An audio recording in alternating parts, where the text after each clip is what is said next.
When the world transforms into a game map, humanity succumbs, one after another, to the fate of becoming mere puppets. Initially, Bai Youwei believed it to be a cruel prank by extraterrestrial beings, until she was enveloped in a swirl of luminous mist and a clear mechanical voice resonated. Ding! Welcome to the puppet game. The rules of this game are as follows. 1. Refusal to participate results in becoming a puppet. 2. Failure in the game leads to becoming a puppet. 3. Successful completion rewards you with a puppet. Bai Youwei trembled and sought refuge in Shen Mo's embrace, exclaiming, I am frightened, I am but a delicate girl, utterly powerless. Shen Mo pulled her small hand to rest upon his firm abdomen, stating, Now you possess strength. The game system interjected, warning, please respect the game. Focus on completing the challenges and refrain from romantic entanglements. P.S. The female protagonist begins with a disability but will regain her strength. It is a 1v1 narrative with a happy ending, set in an infinite survival game. Chapter 1. The Tortoise and the Hare. In May of the year 2119, humanity commenced its transformation into puppets. On the streets, in restaurants, and in fitting rooms of shopping malls, the unfortunate souls froze in their actions at the very moment before their metamorphosis, their smiles unapt, to fade before becoming lifeless, humanoid dolls. There are no warnings, nor any discernible reasons. People were engulfed in confusion, fear, madness, and despair. They raised crimson banners to protest, questioning whether this was a terror attack by a mysterious organization or a sensationalized invasion by alien civilizations. Some even fled to the countryside with their families to seek refuge. They undertook every conceivable action, yet those around them continued to transform into puppets, one after another. Gradually, people have become numb. Those who should attend school do so, and those who must go to work fulfill their duties. Life continues as it always has. After delivering the news, the announcer, in a standard broadcasting tone, informs the audience, if you notice someone around you transforming into a doll, please call the emergency. Number 123, the relevant departments will respond promptly. The so-called response entails packaging the dolls for delivery to research institutions. If the scientists manage to uncover something, it would be fortunate. Otherwise, the families must come to claim the dolls, and whether they choose to bury them or keep them as mere decorations depends solely on their whims. Bai Youwei watched the news for a while, and upon noticing the time, she picked up the remote control to turn off the television, then pressed a button on her wheelchair to head to the dining room. She suffers from a disability in her legs, and her parents divorced when she was young, each subsequently forming new families. Perhaps out of a sense of guilt towards their daughter, they spared no expense on her, providing her with the most luxurious villa and hiring the most expensive caregivers. Yet they could never find the time to be with her. However, Bai Youwei is indifferent to this. She has long grown accustomed to solitude. The clock in the dining room ticks steadily, with the minute hand pointing to 12:10. Bai Youwei dines punctually at noon every day, never late. Yet, the dining table is devoid of any dishes. The surrounding silence is profound, and the ticking of the clock enhances the tranquility of the opulent villa. After waiting for a moment, she catches the smell of something burning wafting from the kitchen. The caregiver transformed into a doll just moments ago. The countenance remains unchanged, yet the substance has undergone a profound transformation. Living flesh has morphed into plastic skin, glassy eyes, and synthetic hair. She stared vacantly for a moment, then maneuvered her wheelchair over to extinguish the flames in the hearth, dialing the emergency number 123 as instructed by the news reports. The line was perpetually busy. After a brief contemplation, Bai Youwei decided to call her mother. The caretaker had been hired by her mother, and surely she could reach the caretaker's family. Upon connecting, a cacophony of voices, laughter, and music reverberated through the receiver, starkly highlighting her solitude. It was jarring. She succinctly conveyed the situation before ending the call. The room was enveloped in silence, and the outside world mirrored this tranquility. The sun blazed mercilessly upon the earth, and the garden's pond shimmered with dancing reflections. A hibiscus drooped under the relentless heat, its purple petals waning. Everything appeared mundane and ordinary. Yet Bai Youwei was acutely aware that this world had long since deviated from its norm. At 2 o'clock in the afternoon, The sound of a car engine resonated outside the villa. Peering through the window, Bai Youwei noticed a tall man pressing the doorbell. After a moment's contemplation, she retrieved a folding fruit knife from the kitchen and glided her wheelchair outside. Through the iron gate, the man stood tall, his demeanor austere, with dark, bushy eyebrows framing a pair of deep, tranquil eyes. He bore a faint resemblance to someone she could not quite place. "Are you Wei Wei?" His voice hesitated slightly, tinged with the unfamiliarity of their first meeting. "I'm Shen Mo. Your mother is aware of the situation here and has sent me to fetch you." Bai Youwei was taken aback. Shen Mo, no wonder he seemed familiar. He was indeed the son of Uncle Shen, bearing a resemblance to him. It is worth noting that Uncle Shen is a close friend of her mother and a business partner. In fact, Bai Youwei believes that the term backup is more appropriate. Bai Youwei silently placed the fruit knife into her pocket and opened the courtyard door. Shen Mo scrutinized the girl before him. With her pale complexion and soft, flowing hair, she was draped in a light blue shirt dress that enveloped her from neck to toe. True to her name, merely gazing upon her evokes thoughts of tenderness, youthfulness, and fragility. She appeared quite demure, contrary to Aunt Wang's description of her as difficult to manage. "Gather your belongings, I shall take you to Yangzhou," Shen Mo stated succinctly. Bai Youwei shook her head, replying, "I won't go." Shen Mo was taken aback and raised an eyebrow, saying, "The city is currently unsafe. Everyone who could leave has already departed. If you remain here, you will be left unattended and inevitably meet a grim fate." Bai Youwei lowered her gaze to the delicate patterns on her dress, stating, "I won't go.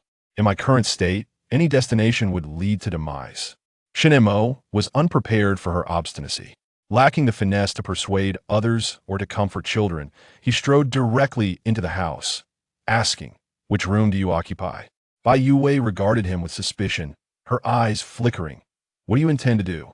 Shen Mo ignored her, and after surveying the interior, he accurately located her bedroom and began to pack her clothes and necessities. The girl followed him in, wearing a somewhat aggrieved expression. After finishing the packing, Shen Mo stood in the room, surveying his surroundings, and inquired, "Where are your medications?" Bai Youwei, having spent many years in a wheelchair, regarded her medication as essential. She remained silent, that he chose not to press further. The room soon descended into chaos. Bai Youwei sat in her wheelchair, observing him rummaging through the belongings, her hands tightly clenched, her voice barely above a whisper. Do you now feel that, Bai Savon? A lonely girl. You are remarkable, even heroic. But do you realize that you are actually harming me?" Shen Mo paused, his expression serene and unyielding. Bai Youwei took a deep breath and continued. "Have you considered the consequences of forcibly taking me away? Once in Yangzhou, as a woman and a disabled one at that, how will I survive? Do you know that I need assistance even for basic tasks like eating and using the restroom? And when it revel far, I have to wear adult diapers? You truly..." She inhaled sharply. "You truly understand nothing. I will not go with you." Her voice cracked at the end, tinged with a suppressed sob. Shen Mo regarded her in silence for a moment before lowering his voice. "I may not understand, but I at least grasp one truth. If you remain here, you will perish more swiftly to Lu. Ave may offer a glimmer of hope." Hope? Bai Youwei felt a chill within her. Even her own parents wished to avoid her. Her existence had become one of mere survival. And even if the world continued unchanged, she harbored no intention of persisting in this. Ife. She was a hopeless wretch. Shen Mo approached her, his dark eyes imposing, yet his tone remained calm and resolute. "Rest assured, I will ensure your safe passage to Yangzhou." Bai Youwei bit her lip. She was left with no choice. Shen Mo pushed her wheelchair away from the villa and towards the rugged vehicle parked by the roadside. He lifted Bai Youwei from her wheelchair. Astonished by her astonishing lightness, although frail, she was not at all cumbersome in his arms, the girl resting softly against him. Her face nestled against his chest, a delicate fragrance enveloping Hema blend of milk rose and medicinal notes, creating an odd yet captivating aroma, eliciting an indescribable sensation. Observing her taut little face, he felt a twinge of compassion and reassured her once more. "I will drive swiftly. We shall arrive in an hour and a half. There will be someone to take care of you there, so there is no need for concern." Bai Youwei, evidently harboring resentment towards his assertiveness, maintained a stony silence, refusing to acknowledge him. Shen Mo chuckled softly, shut the rear door, and took his seat in the driver's position, turning the key in the ignition. Before long, he realized his miscalculation. The situation was graver than anticipated. Dolls appeared on nearly every road. While the reason for the transformation of humans into dolls remained a mystery, it was widely acknowledged that areas where dolls congregated were high-risk zones, prompting everyone to avoid such routes whenever possible. Shen Mo began to take detours, navigating for over an hour before finally reaching the highway entrance. However, the highway was no sanctuary. As far as the eye could see, there were vehicles an estimated 60 or 70 haphazardly strewn across the road, some having collided into one another. The fates of those incident. Unknown to the tail end of the convoy stood many others who had just arrived at the highway, their figures outside their cars, craning their necks to peer ahead, hesitating on whether to proceed. Shen Mo disembarked to inquire about the situation. Bai Youwei leaned against the car window, listening to the discussions of those around her. What should we do? Should we continue? Continue? The road ahead is filled with dolls. How can we possibly get through? Are we to simply wait here to meet our demise? The nearest cities, Yangzhou and Taizhou, remain untouched by puppetry. What about other routes? Do they also harbor puppets? If this continues, we shall all perish. Husband, what shall we do? A woman with long hair sobbed. Surely, the apocalypse has arrived. We are doomed. Her husband appeared equally at a loss, restlessly smoking, unable to utter a word of solace. Bai Youwei listened for a while, finding the conversation rather dreary, and closed the car window to seek tranquility. Shen Mo pondered for a moment. Let us first assess the situation. If it proves unfeasible, we shall seek alternative paths. Bai Youwei harbored little faith in his words, murmuring softly, other routes also bear puppets. At that moment, a commotion arose ahead. Everyone was taken aback and looked up to see a blue pickup truck cautiously advancing, seemingly probing the way. Other vehicles, upon witnessing this, sluggishly followed, maintaining a careful distance. It appeared that some could no longer afford to wait.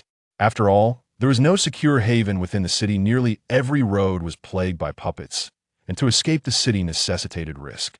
The driver of the blue pickup was a burly, bald man who gripped the steering wheel tightly, navigating carefully past several vehicles occupied by puppets. Noticing no abnormalities, he instinctively accelerated. Upon reaching a safe, open area, he leaned out of the vehicle and waved to those behind him. This route is passable. The atmosphere lifted with his declaration, and the cars behind began to follow suit. One person laughed and greeted the bald man in front. Buddy, we owe you one this time. Others also revealed relieved smiles. It seems there's nothing to worry about. Shen Mo started the car, trailing behind the convoy. Bai Youwei responded with a nonchalant "oh." On the expressway, vehicles crawled at a snail's pace, each driver exercising utmost caution. Bai Youwei quietly rested her head against the window. As the car advanced, she glimpsed a series of human-like dolls, resembling mannequins in a boutique, their gazes vacant, their postures rigid. Turning her head, she noticed a red car opposite, occupied by two dolls. A man was driving while a woman sat in the passenger seat, her belly noticeably swollen, clearly pregnant. Bai Youwei couldn't help but wonder. Had the child within her also transformed into a tiny doll? With skin of plastic, eyes like glass beads, and hair made of synthetic fibers? What had they encountered at the moment of their metamorphosis? Was it possible that their bodies were immobile while their consciousness remained alert? This thought sent a chill down her spine. Bing, welcome to the doll game. The theme of this game is the tortoise and the hare, with the following rules. 1. Refuse to become a doll in the game. 2. Failure in the game results in becoming a doll. 3. Completing the game rewards you with a doll. A strange voice echoed in her ears, its tone as enchanting as a celestial melody, leaving Bai Youwei in a daze. Hey, did you hear that? She intended to ask Shen Mo, but her vision blurred into a haze of light, and in the next moment, she found herself amidst a vast expanse of blue sky, with clouds and endless green grass. Bai Youwei stared in astonishment at the scene before her. Just a second ago, she had been seated in Shen Mo's car, and now she sat upon a lush green lawn. Moreover, the fellow travelers were equally astonished. They stood agape, gazing at the track surrounding the lawn, where an enormous banner prominently displayed for exaggerated characters, Tortoise Hare Race Run. Chapter 2. The bizarre predicament. Bai Youwei tightly grasped the grass beneath her, her fingers sinking into the damp earth. The sensation cool and undeniably real. This was no illusion, nor a mere dream. They had truly been transported from the highway to this enigmatic location in an instant. The voice had mentioned some game. Could it be that this was the reason people transformed into puppets? If they could not leave this place, would they become puppets?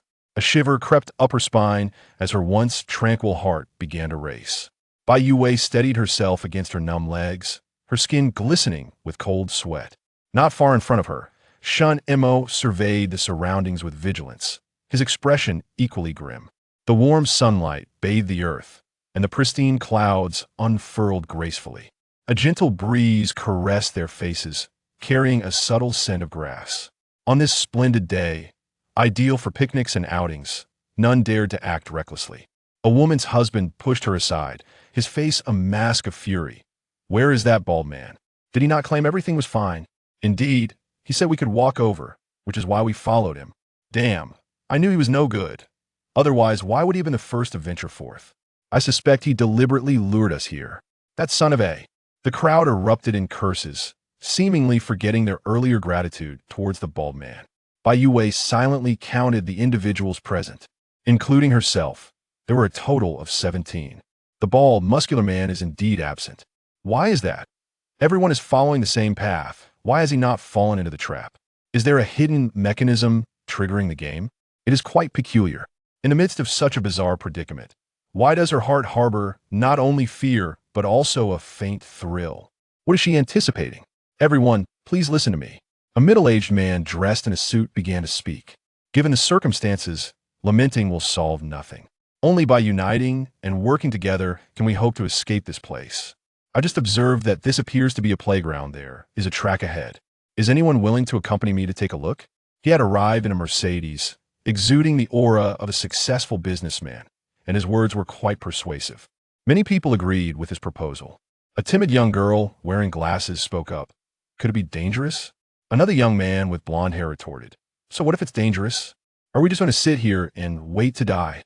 The girl looked at her boyfriend with a sense of injustice. The boy, being quite diplomatic, quickly added, Hey man, she's just worried about our safety after all. None of us know what this place is.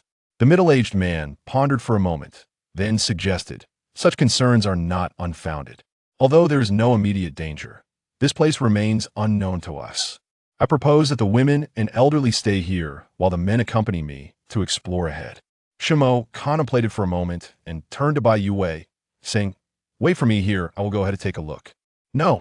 Bai Youwei firmly grasped his arm. Her emphatic declaration resonated with unwavering conviction, drawing the attention of those around them. Shen Mo stood as the tallest among the men, his tall and slender figure exuding an air of nobility. The rolled-up sleeves revealed his strong forearms, undeniably indicative of his formidable strength. Should he choose not to accompany them, the efficacy of this scouting party would be significantly diminished. Is it really appropriate to distinguish between genders when lives are at stake? Bai Youwei's demeanor shifted abruptly, her tone sharp and incisive. I do not know any of you, and if something were to happen to him, who would care for me? A cripple? I fear you would all flee faster than rabbits. Bai Youwei tightened her grip on Shen Mo, locking her gaze with his. You promised me, Shen Mo, that you would ensure my safe passage to Yangzhou. Are you truly going to abandon me so soon? Several women exchanged hesitant glances with their male companions. With the men gone, what would become of them, the elderly and the women, should a crisis arise? While it was certain that Bai Youwei would bear the brunt of the misfortune, their own situations were not much better. Honey, I want to go with you. I'm afraid to stay here. A woman with long hair changed her mind. Why don't we all go together? Someone suggested, acting as a peacemaker. There seems to be little left to explore here, just grass, a runway, and beyond that, the forest. Are we really going to traverse the forest? I don't know, but let's first investigate that banner over there. It seems rather peculiar. Let's go take a look. Perhaps it holds some clues. As the crowd engaged in conversation, they made their way towards the banner of the tortoise and the hare. Shen Mo bent down to lift Bai Youwei, keeping pace with the procession ahead. Bai Youwei wrapped her arms around his neck, her eyes glistening with unshed tears, her voice returning to its initial soft tone, stubborn yet unwavering. Are you regretting this? Do you think I'm a burden? Even if you regret it now, it's too late. Shen Mo, don't even think about abandoning me. As if to validate her words, Bai Youwei clung tighter to him, her gaze resolute. Shen Mo winced at the pressure, surprised by her strength. Then it occurred to him that perhaps her lack of parental presence during her upbringing had left her feeling insecure. With this thought, his irritation dissipated, and he gently reassured her, I will not leave you to fend for yourself. Bai Youwei regarded him with a mix of skepticism. Shen Mo felt perplexed. As well, it was evident that Bai Youwei's physical and mental well-being was not optimal. Why hadn't Aunt Wang taken her in to care for her? Look, it seems there's someone beneath the banner. At the sound of the exclamation, the crowd turned their attention, interrupting Shen Mo's train of thought. As they drew nearer, the figure beneath the banner became increasingly distinct. It was a gentlemanly figure, clad in a white bow-tie shirt and a black tailcoat, adorned with a realistic rabbit headpiece, the long rabbit ears particularly striking, while a pair of red eyes fixated on them, unblinking. Chapter 3. Where is the end? The atmosphere was so surreal that everyone's pace slowed, eyes warily fixed on the rabbit-headed gentleman. Greetings, everyone. I am the overseer of this game, and I welcome you to the doll game. Despite the distance, the rabbit-headed gentleman's voice resonated clearly in the air, emanating a gentle feminine tone. Yet, at that moment, no amount of tenderness could quell the terror that gripped the hearts of those present. Who are you? Did you bring us to this place? A bold individual voiced his inquiry. The rabbit-headed figure, holding a grand top hat, responded with a calm and soothing tone. Please, contestants, take your positions at the starting line. The race will commence upon the sound of the starting gun, and those who cross the correct finish line will proceed to the next round. There will be 3 rounds in total. Hey, I'm talking to you. Can't you hear me? A burly man, his temper flaring, strode forward and seized the rabbit-headed figure by the throat, exclaiming, Stop this charade. Tell me how to escape this damned place. Though the rabbit-headed figure was tall, its limbs were slender, and the gentle voice it possessed did not convey any sense of threat. It was precisely this quality that emboldened the burly man to grip its throat. Even as its delicate neck was clutched, the voice persisted undeterred. This game consists of 3 rounds.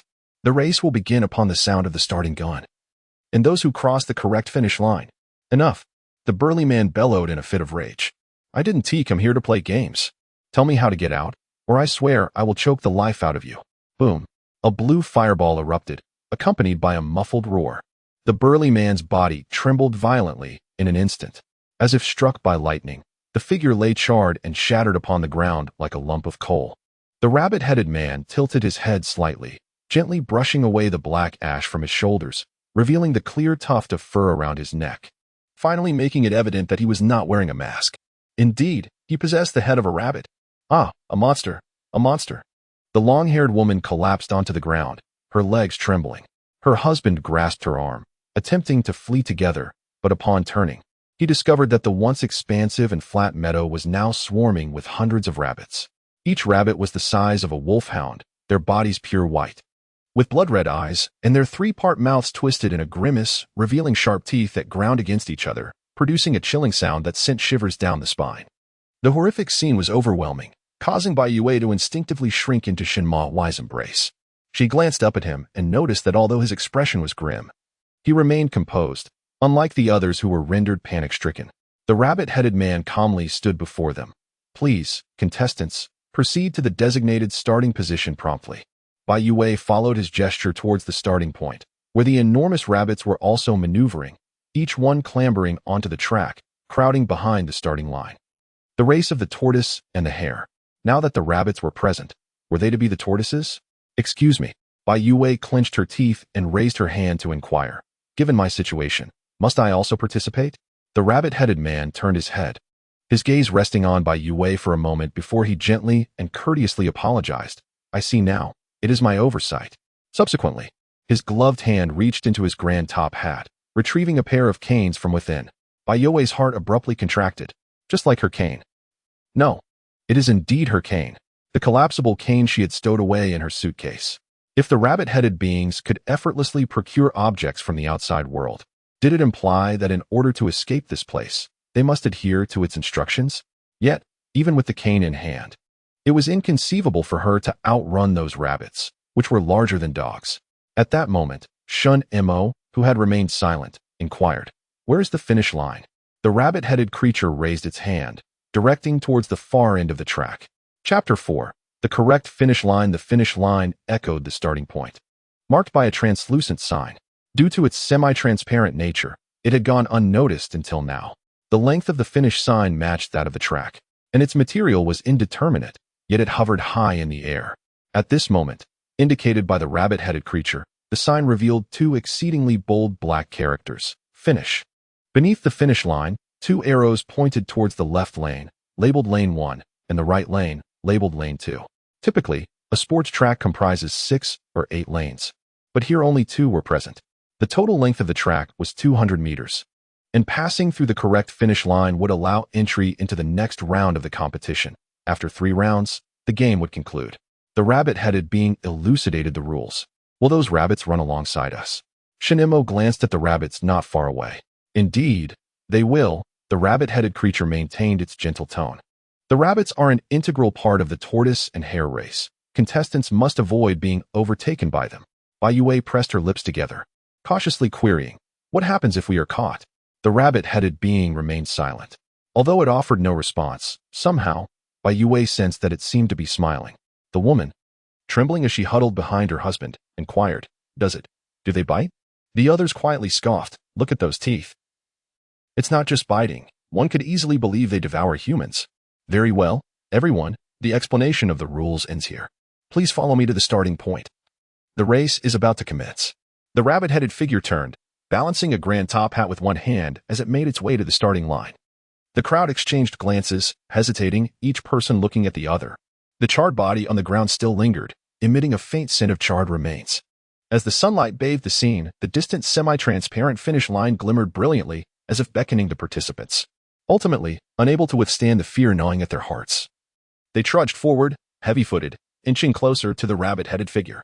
Shen Mo glanced back at Bai Youwei, saying, "Carrying you should be faster than running while holding you. But if you fear those rabbits, I can hold you." The rabbits were evidently aggressive. From behind, the back and legs were vulnerable to attack. Thus, it was better to carry her. Bai Youwei, regaining her composure, recognized that running required not only speed but also balance and the agility to evade the rabbits.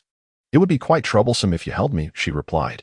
They paused to adjust their stances, with Bai Youwei lying across Shen Mo's back. They found themselves at the rear of the line. "Are you afraid?"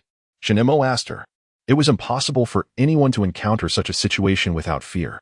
In a soft voice, she asked Shen Mo, "What about you? Are you afraid?" If those rabbits were to run swiftly.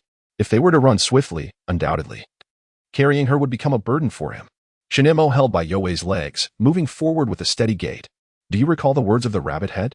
It mentioned that the race consists of 3 rounds, and if the rabbits are fast, 1 round would suffice to conclude the competition, rendering the 3-round format unnecessary."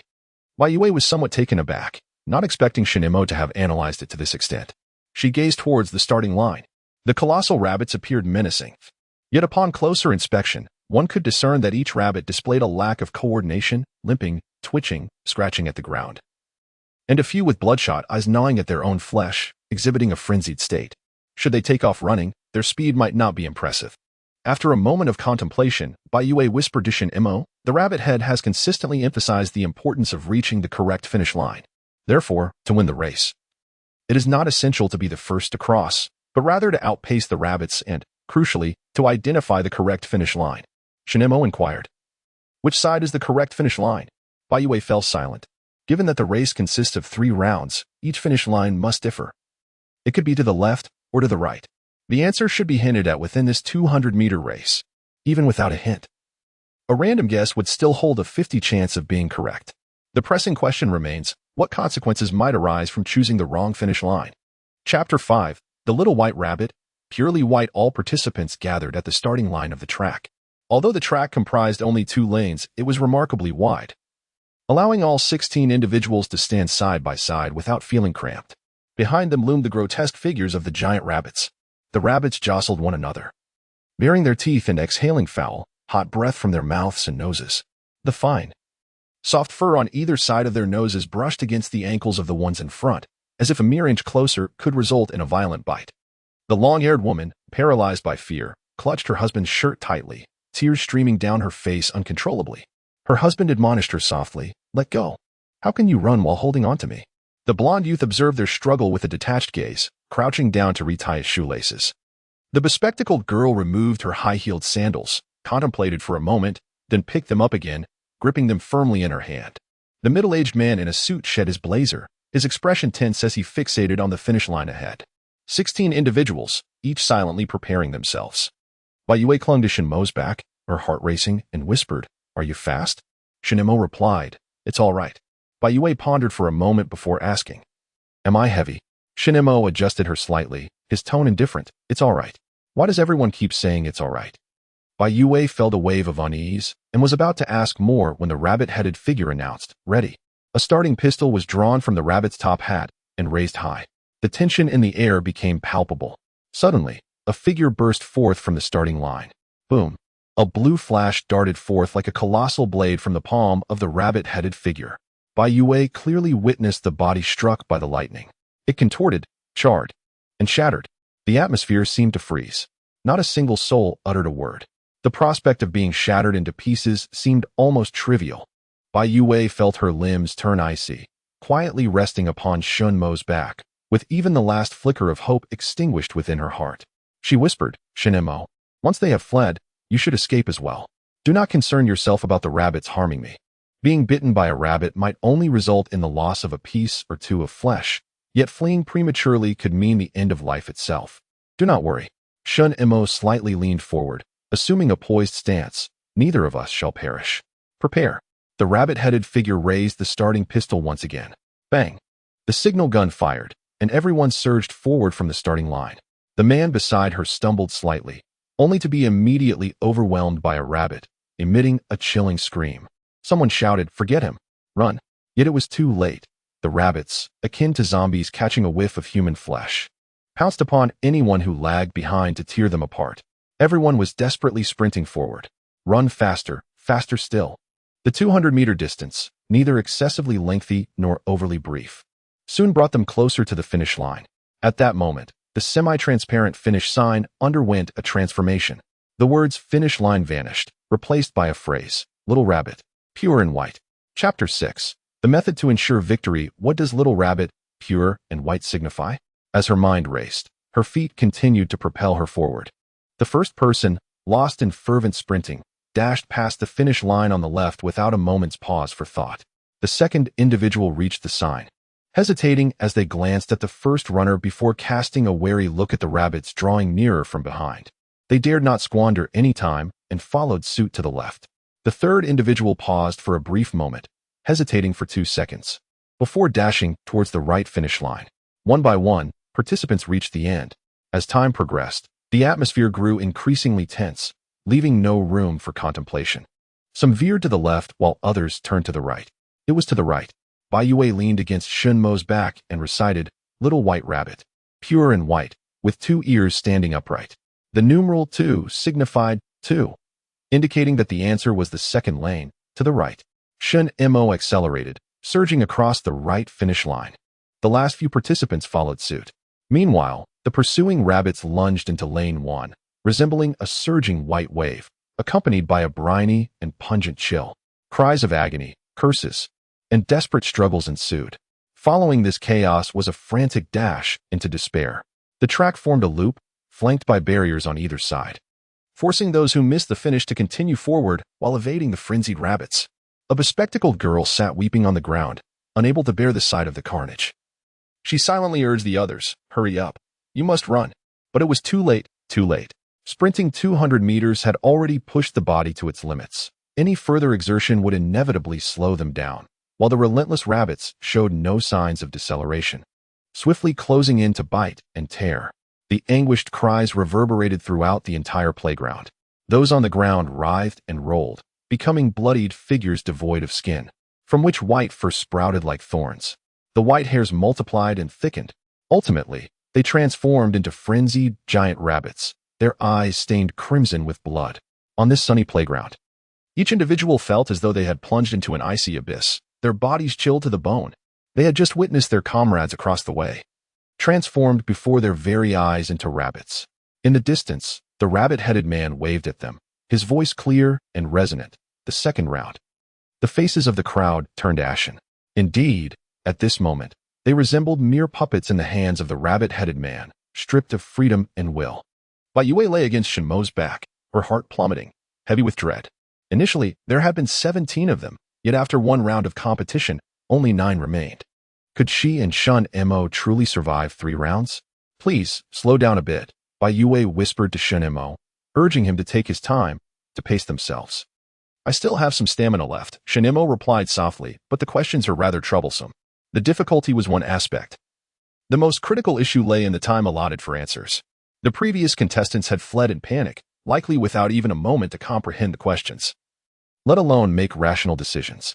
From the instant they saw the question to the moment they crossed the finish line, there was barely 2 or 3 seconds.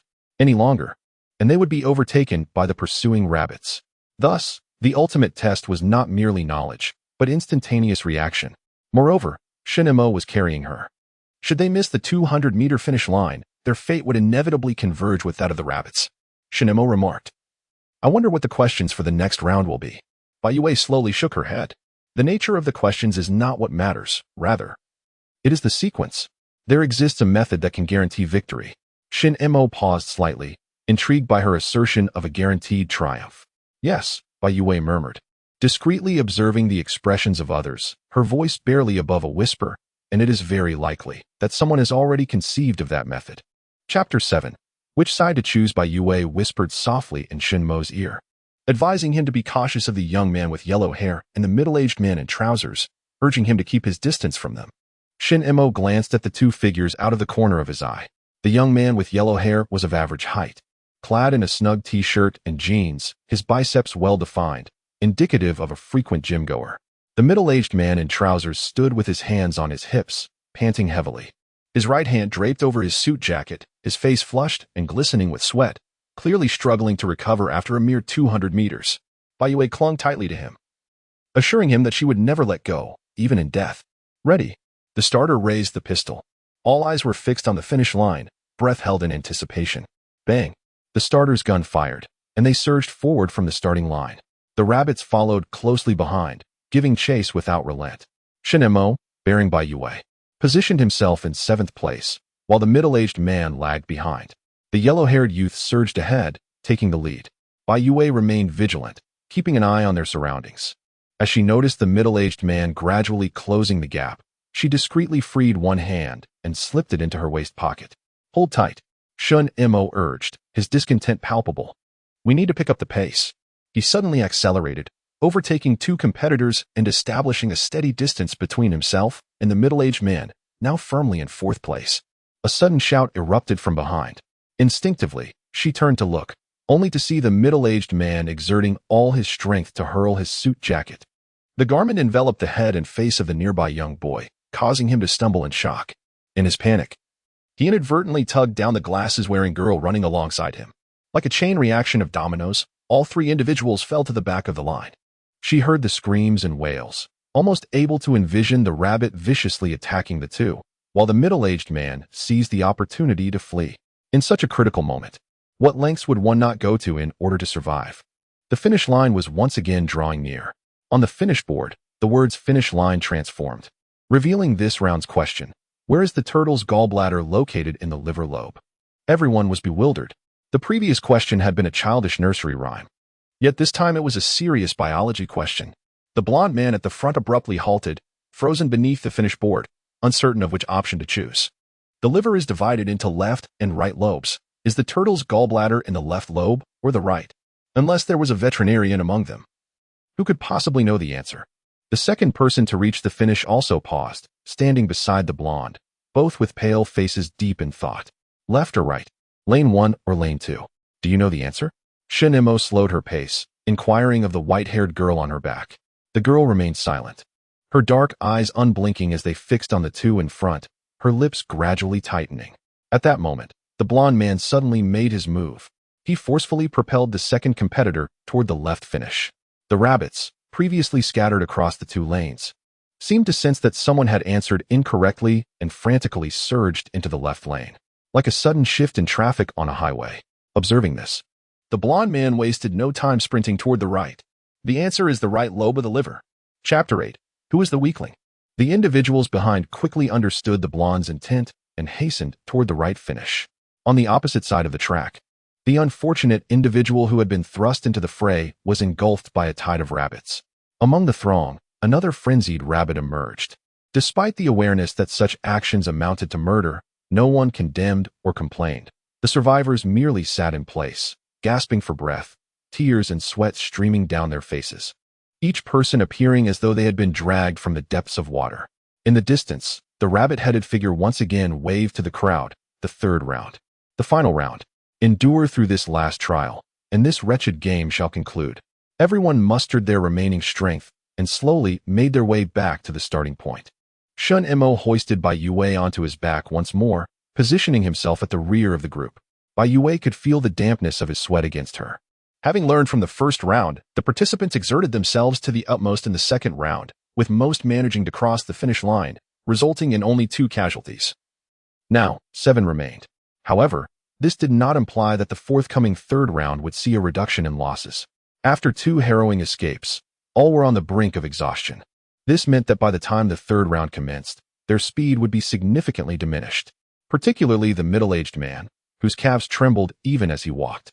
Utterly incapable of running, Bai Youwei also noted that the bespectacled girl, who had been knocked down earlier, had survived but was injured, her arm stained crimson with blood, and her high-heeled shoes equally soaked, the slender heels appearing eerie after being drenched in red.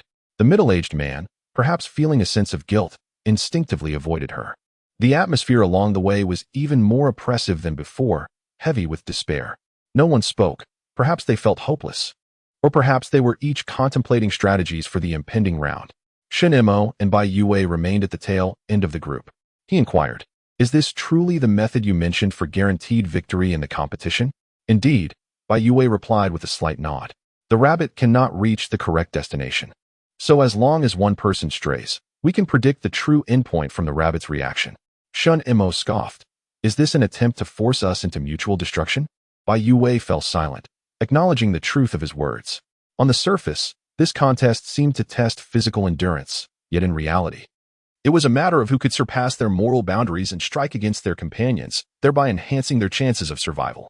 For instance, consider that middle-aged man and that young man with blonde hair. "You have a keen eye for people," Shen Mo observed, regarding Bai Youwei with newfound respect. "What leads you to believe those two will resort to violence?" "Intuition," she replied. Shen Mo chuckled. "Is it a woman's intuition?" Bai Youwei smirked slightly. "Pardon me. It is the intuition of one who is disadvantaged. When one is in a weaker position, they become acutely aware of the malice exhibited by the stronger party." Shen Mo pondered her words, intrigued. "That is quite insightful. It is essentially the manifestation of the strong preying on the weak," Bai Youwei explained calmly. "When individuals interact with those they perceive as weaker, any malevolent thoughts they harbor will naturally give rise to aggression. Husbands who abuse their wives, parents who mistreat their children, caregivers who bully the elderly. These individuals are typically normal in society. Yet, why do they lose control of their tempers specifically when confronting their wives, children, or the elderly? It is due to the disparity of power that the strong can unreservedly amplify the malice within their hearts, taking advantage of the weak, humiliating them, and even depriving them of their lives." As she spoke, she paused, murmuring, "You might find it difficult to comprehend," though she was not well acquainted. She had heard her mother mention that Uncle Shin's son worked at the National Security Agency, being the youngest and most accomplished officer there. Such a person would likely never grasp the feelings of those in a disadvantaged position. "Look," Shen Mo bent low, assuming a starting position, declaring that before it. "We are all weak. Ready." The rabbit-headed man called out the command. Chapter 9, the final round, the third race bang. The gunshot rang out, and the crowd surged forward from the starting line. Although each person exerted their utmost, their speed noticeably diminished after a few dozen meters. To everyone's surprise, Shen Mo surged to the front, carrying Bai Youwei as he led the race. Initially astonished, Bai Youwei soon understood. Shen Mo had deliberately conserved his strength during the first 2 rounds. While this strategy bore its risks, it afforded them a greater chance in the third round. Behind them, frantic shouts and curses echoed. Bai Youwei turned to see a middle-aged man, his face ashen and drenched in sweat, his eyes seeming to be bloodshot. At some point, he had unfastened his belt, brandishing it wildly as he lashed out at those ahead of him. The unfortunate souls struck, stumbled, or fell outright. Even the pursuing rabbits endured a few blows. They seemed to possess some semblance of wisdom, deftly avoiding the middle-aged man and targeting the injured instead. 2 more lives were lost. Fortunately, Shen Mo was running ahead, distanced from the middle-aged man. Otherwise, in such a harsh survival environment, receiving even a few lashes would lead to unimaginable consequences. Wait for me. Wait for me. The middle-aged man desperately pursued, his belt whipping through the air, and at that moment, he had no one left to shield him. Only an increasing number of rabbits surrounding him. His endurance was truly remarkable. Bai Youwei initially believed he would perish the moment he started running. Wait for me. I don't want to die. I know the answer. The middle-aged man was nearing his limits, running frantically while bellowing. Whoever saves me, I will reveal the answer. Wait for me. Aw. Whether this plea was his final struggle before death, it surprisingly swayed someone, causing a slowdown in their pace. The blonde-haired man removed his t-shirt and hurled it backward with force. It landed squarely over a rabbit's head. It was unclear whether the shirt was stained with sweat or blood, but the rabbit horde momentarily erupted in chaos, attacking the rabbit obscured by the clothing. This provided the middle-aged man a narrow escape once more. At this moment, the finish line sign revealed a new question. Rabbit's uterus, left side. Eager to prove his worth in being saved, the middle-aged man shouted, "Rabbits give birth to a litter once a month. The answer is 1. Choose the left lane. Number 1. The answer was revealed, yet no one dared to trust it blindly. The blonde-haired man first glanced at the bespectacled girl. Having learned from the previous round, she maintained her distance by sticking to the outer edge of the track. The blonde-haired man then turned his gaze towards Shen Mo, a fierce murderous intent glimmering in his eyes. To test the answer, carrying the disabled girl, Shen Mo was undoubtedly the best choice at that moment. Bai Youwei remained vigilant of him. Upon seeing him approach, she unceremoniously drew a folding fruit knife from her pocket and swiftly opened it. The blonde-haired man was momentarily taken aback. However, his expression quickly regained composure, showing no fear of the knife in Bai Youwei's hand. The unfortunate disabled girl proved to be of no deterrent effect. Shen Mo commanded, "Hand me the knife." Bai Youwei complied, saying, "I happen to know the answer to this question. Rabbits are bipartite uterus animals. The answer is runway number 2, to the right." Her voice was neither too loud nor too soft, audible to the remaining few, yet none dared to believe her. Who could tell if she was fabricating a lie to deceive the blonde-haired man? "Bear with it. It might hurt a bit," Shen Mo suddenly remarked. "What?" Bai Youwei was puzzled, and just as she was contemplating, her body was unexpectedly lifted into the air. Shen Mo executed a shoulder throw, flinging her directly towards the right finish line. With a loud thud, Bai Youwei felt as though her bones might shatter. Yet, she could not afford to dwell on the pain. She hurriedly scrambled to locate Shen Mo, but all she saw were swarms of approaching rabbits, sweeping over Shen Mo and the blonde-haired man like a white nightmare. Chapter 10. The enormous lightning. Bai Youwei's heart nearly ceased. The bespectacled girl, having run along the edge, gasped as she reached the finish line. The middle-aged man staggered in as well, battered and bruised, yet he had managed to preserve his life. Meanwhile, Shen Mo and the blonde-haired man remained ensnared in that sea of white. The rabbit horde was barred from reaching the finish line, encircling the 2 men in layers, biting and howling, attacking like rabid dogs. Bai Youwei strained her eyes to discern the situation within the throng of rabbits, her pupils constricting in dread, fearing that the next thing she might see was a monstrous creature sprouting rabbit fur. A crimson body was hurled forth, revealing the battered figure of the yellow-haired man. His throat had been torn open, and blood was splattered all around. In the wake of this chaos, Shen Mo broke through the fray, his lithe form leaping over the finish line with grace. The moment he crossed, the once frenzied swarm of rabbits fell eerily silent. Akin to bloodthirsty zombies suddenly bereft of their prey, their movements becoming sluggish and lethargic.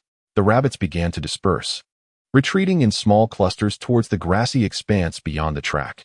A middle-aged man collapsed to his knees, his body limp and devoid of strength, his lips trembling as he murmured, "Survived, survived, at last, survived." The final 4 remained. Yet, Shen Mo paid little heed to this. He approached the yellow-haired man to inspect him, noting that the transformation had ceased.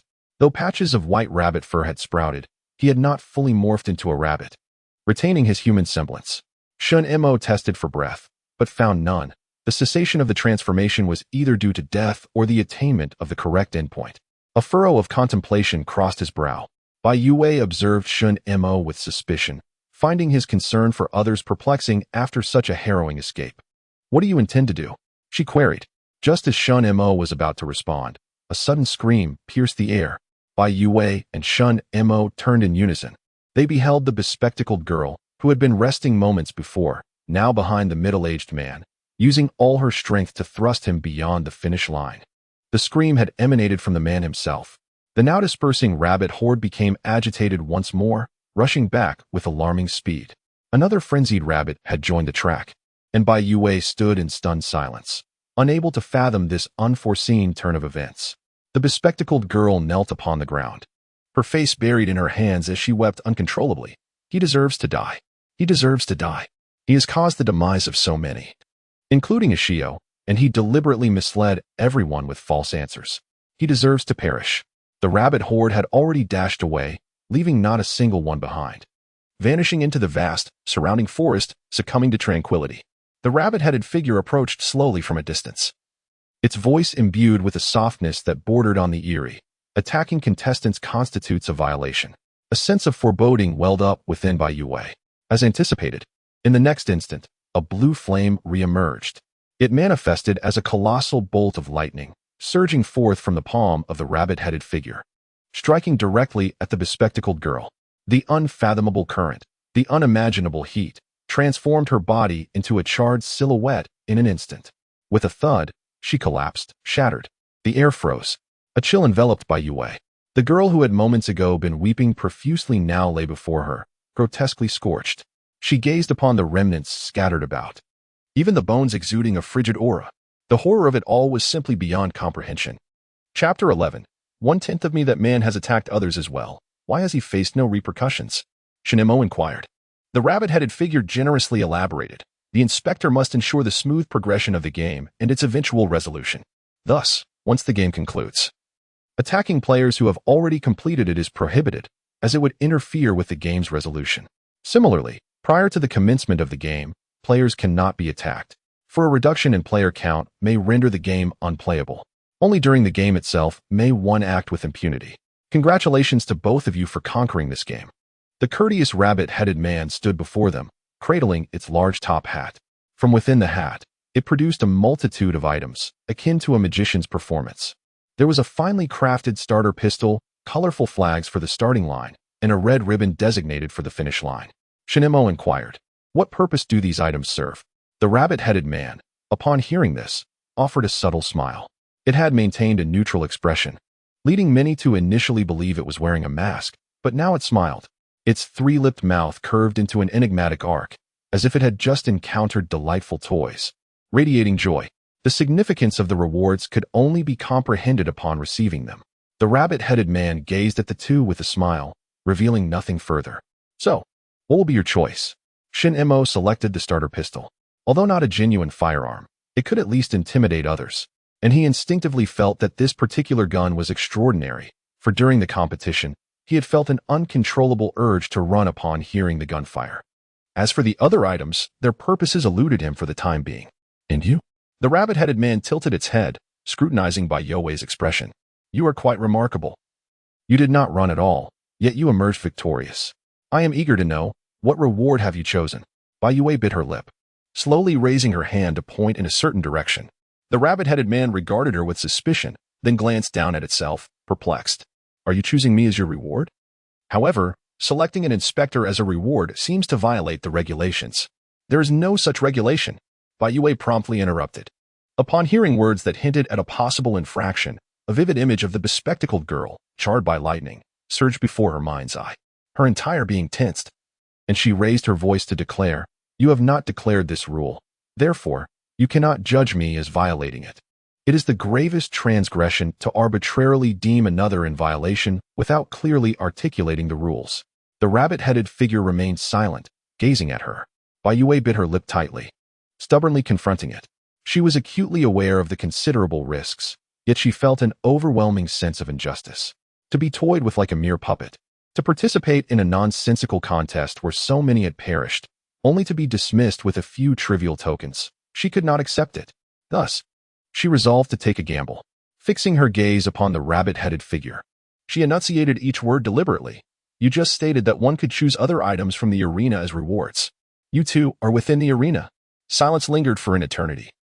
Finally, the rabbit-headed figure relented. Bai Youwei was taken aback, surprised by the ease of its concession. According to the rules, the inspector is not within the scope of rewards. However, you raise a valid point. The lack of clear explanation regarding the rules is indeed my oversight. The rabbit-headed figure replied with a gentle demeanor. I am willing to offer you 1/10 of my reward. 1/10 of what? Bai Youwei furrowed her brow, and she watched as the rabbit-headed figure once again plunged its hand into the grand top hat. It produced a plush rabbit toy. The game's reward tally was complete. Thus, it bid farewell with a smile. I shall remember you. Bai Youwei's eyes widened in astonishment, and before she could utter a word, a blinding white light enveloped her once more. In her hand, she discovered a fluffy rabbit toy. Chapter 12. Communication paralysis. Bai Youwei's complexion turned pale as she immediately glanced at Shen Mo in front of her. He was gripping a small toy gun. They were still on the highway, the car having come to an unknown halt, surrounded by an eerie silence save for the whisper of the wind. Their glances met, and both understood implicitly what had just transpired was no mere dream. Shen Mo, silent, exited the vehicle to assess the situation of the other cars. Every participant in the tortoise and hare game, aside from the two of them, had met the same fate, transformed into dolls. Bai Youwei murmured softly. So that is how it is. Failure in the game results in becoming a doll. Completing the game rewards one with a doll. So this is the reason. This is why the world has turned into this state. It felt as if the fog had been lifted, and clarity should have emerged, yet what lay before them was an endless abyss of darkness. An unknown terror surged like a tide, accompanied by tension and shivers, with an undercurrent of subtle thrill and excitement intricately woven within. Bai Youwei remained silent, clutching the rabbit doll, her thoughts swirling chaotically. We must leave this place first. Yes. The highway stretched straight and flat, seemingly without end. On the desolate road, only one car sped along. Bai Youwei sat inside, gazing at the monotonous scenery receding outside the window, her expression a bit dazed. It was all too surreal. The game, the dolls, the rewards, such notions felt utterly absurd to her. If every place with a doll harbored a game, then had the city transformed into a mere replica of a game? Had the world become a game map? What about Yangzhou? Was Yangzhou truly safe? As these thoughts raced through her mind, she grabbed her bag and fished out her phone, only to find the signal bars completely empty. The phone is unreachable, and the network is down. She turns on the radio. Bai Youwei realizes something. Shen Mo seems to sense it too, raising his hand to activate the car radio. Static fills the airwaves.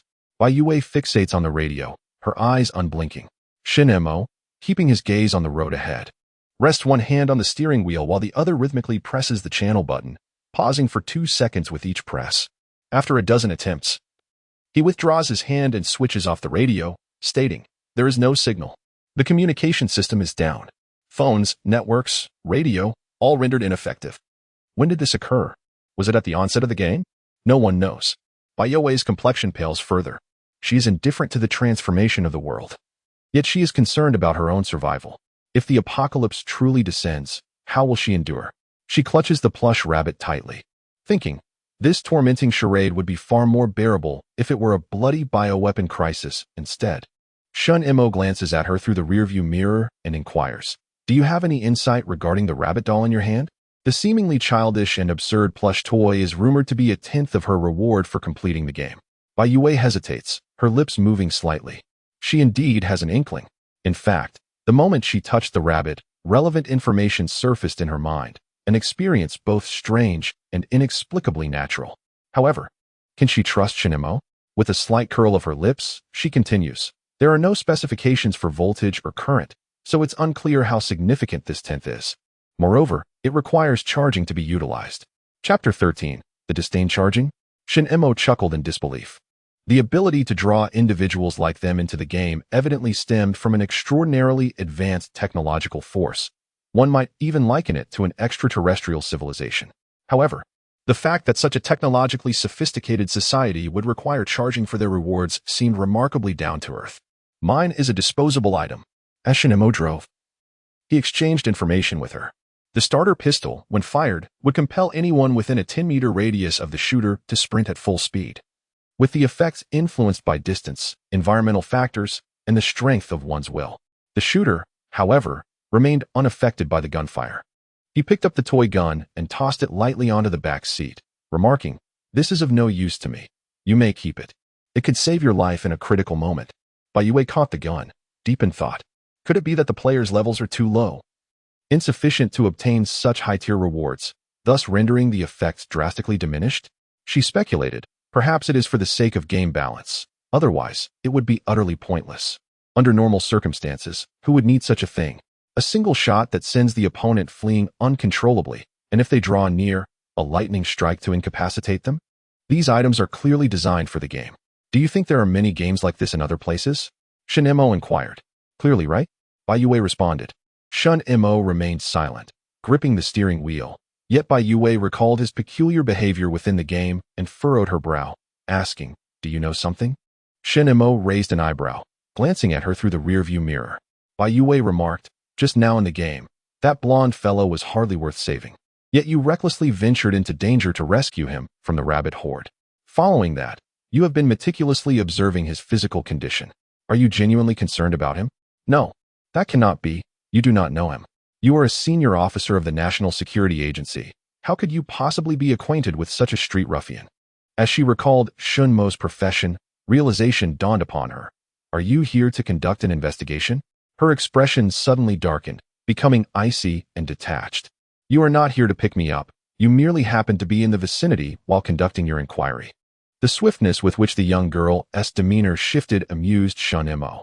Despite having just faced life and death, she fixated on trivial matters. It was uncertain whether to label her behavior as childish or neurotic, or perhaps a blend of both. Bai Youwei's countenance remained unyielding, her tone frigid. "We are neither related nor acquainted. There is no need for you to specially come to fetch me. It was merely a coincidence that you were nearby. A simple act of kindness.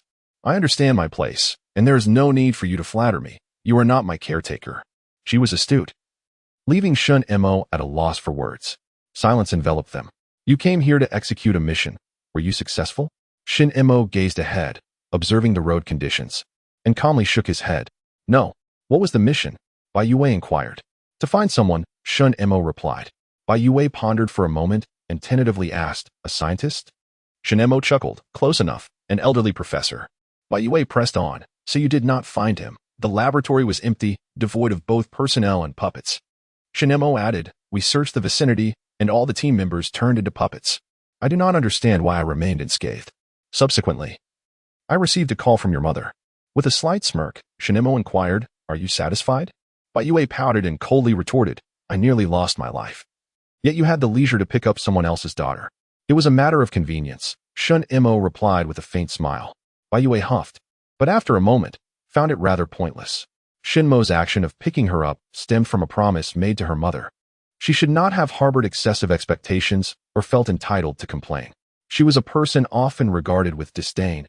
Even the slightest kindness from others warranted her gratitude. Did it not? With this thought, her face regained its composure, devoid of anger or expression. Chapter 14. "I won't abandon you." Shen Mo brought the car to a halt. "Why have we stopped?" Bai Youwei asked. A bottle of mineral water was handed to her. She paused momentarily before reaching out to accept it. After several rounds of running in the game, thirst had long since set in. Shen Mo opened another bottle and drank. The strong contours of his jaw and throat highlighted with each swallow. Bai Youwei observed him for a while, and then lifted her chin to sip the water, taking small, delicate gulps like a lamb drinking from a stream. Once she relaxed, the demands of her body became apparent. Not only was she thirsty, but fatigue also washed over her. Her muscles feeling weary and soft.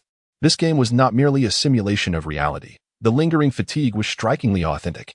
Shen Mo crumpled the empty water bottle with a crisp sound and said, "Let us not rush back onto the road. Let us find a service area to inquire about the situation. It would be best to make a call to Yangzhou." After a brief pause, he added, "By the way, let us recharge your rabbit. Whether it can truly unleash lightning remains to be seen after the charging." Bai Youwei nodded. It was inevitable that they would need to find a place to rest in their current condition. If they were to engage in another race between the tortoise and the hare, they would likely be unable to succeed. Shen Mo restarted the vehicle, preparing to hit the road. At that moment, Bai Youwei asked, "What will you do if something happens in Yangzhou?" Shen Mo was momentarily taken aback, his hand pausing on the ignition key. She continued speaking, her gaze growing increasingly somber. "In a world that seemed to be ending, who had the capacity to care about another's survival? Your coming to fetch me is an obligation, an act of kindness. But if you merely deliver me and then abandon me, to be honest, Shen Mo, it would be better for you to let me out of the car right now to fend for myself. I wouldn't hold it against you. The atmosphere turned icy.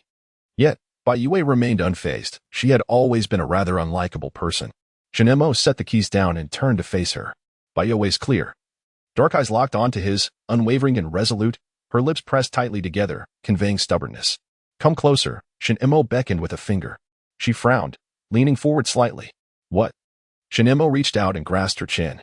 Her cherubic face contorted, her lips puckering as her previously obstinate expression transformed into one of childlike innocence. Bai Youwei's brow furrowed even more tightly, and she cursed silently. Listen carefully. I will say this only once. Shen Mo held her face, his tone a blend of impatience and gentleness. I will not abandon you. Understand? She turned her face away, unable to free herself from his grip. Shen Mo pinched her again, much like one would a doll, inquiring, Are you listening? Did you understand? Bai Youwei moved her lips slightly, responding, I heard it.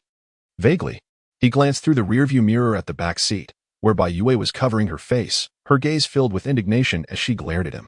A faint smile tugged at the corners of Shen Mo's lips as he resumed driving. He had come to understand Bai Youwei's temperament. She was someone who preferred to be treated with firmness rather than softness. If one were to show her kindness, she would interpret it as pity and sympathy, leading to all sorts of awkwardness. It was far simpler to be a tad stern, which rendered the situation more manageable and peaceful. After all, I'm a few years older than you.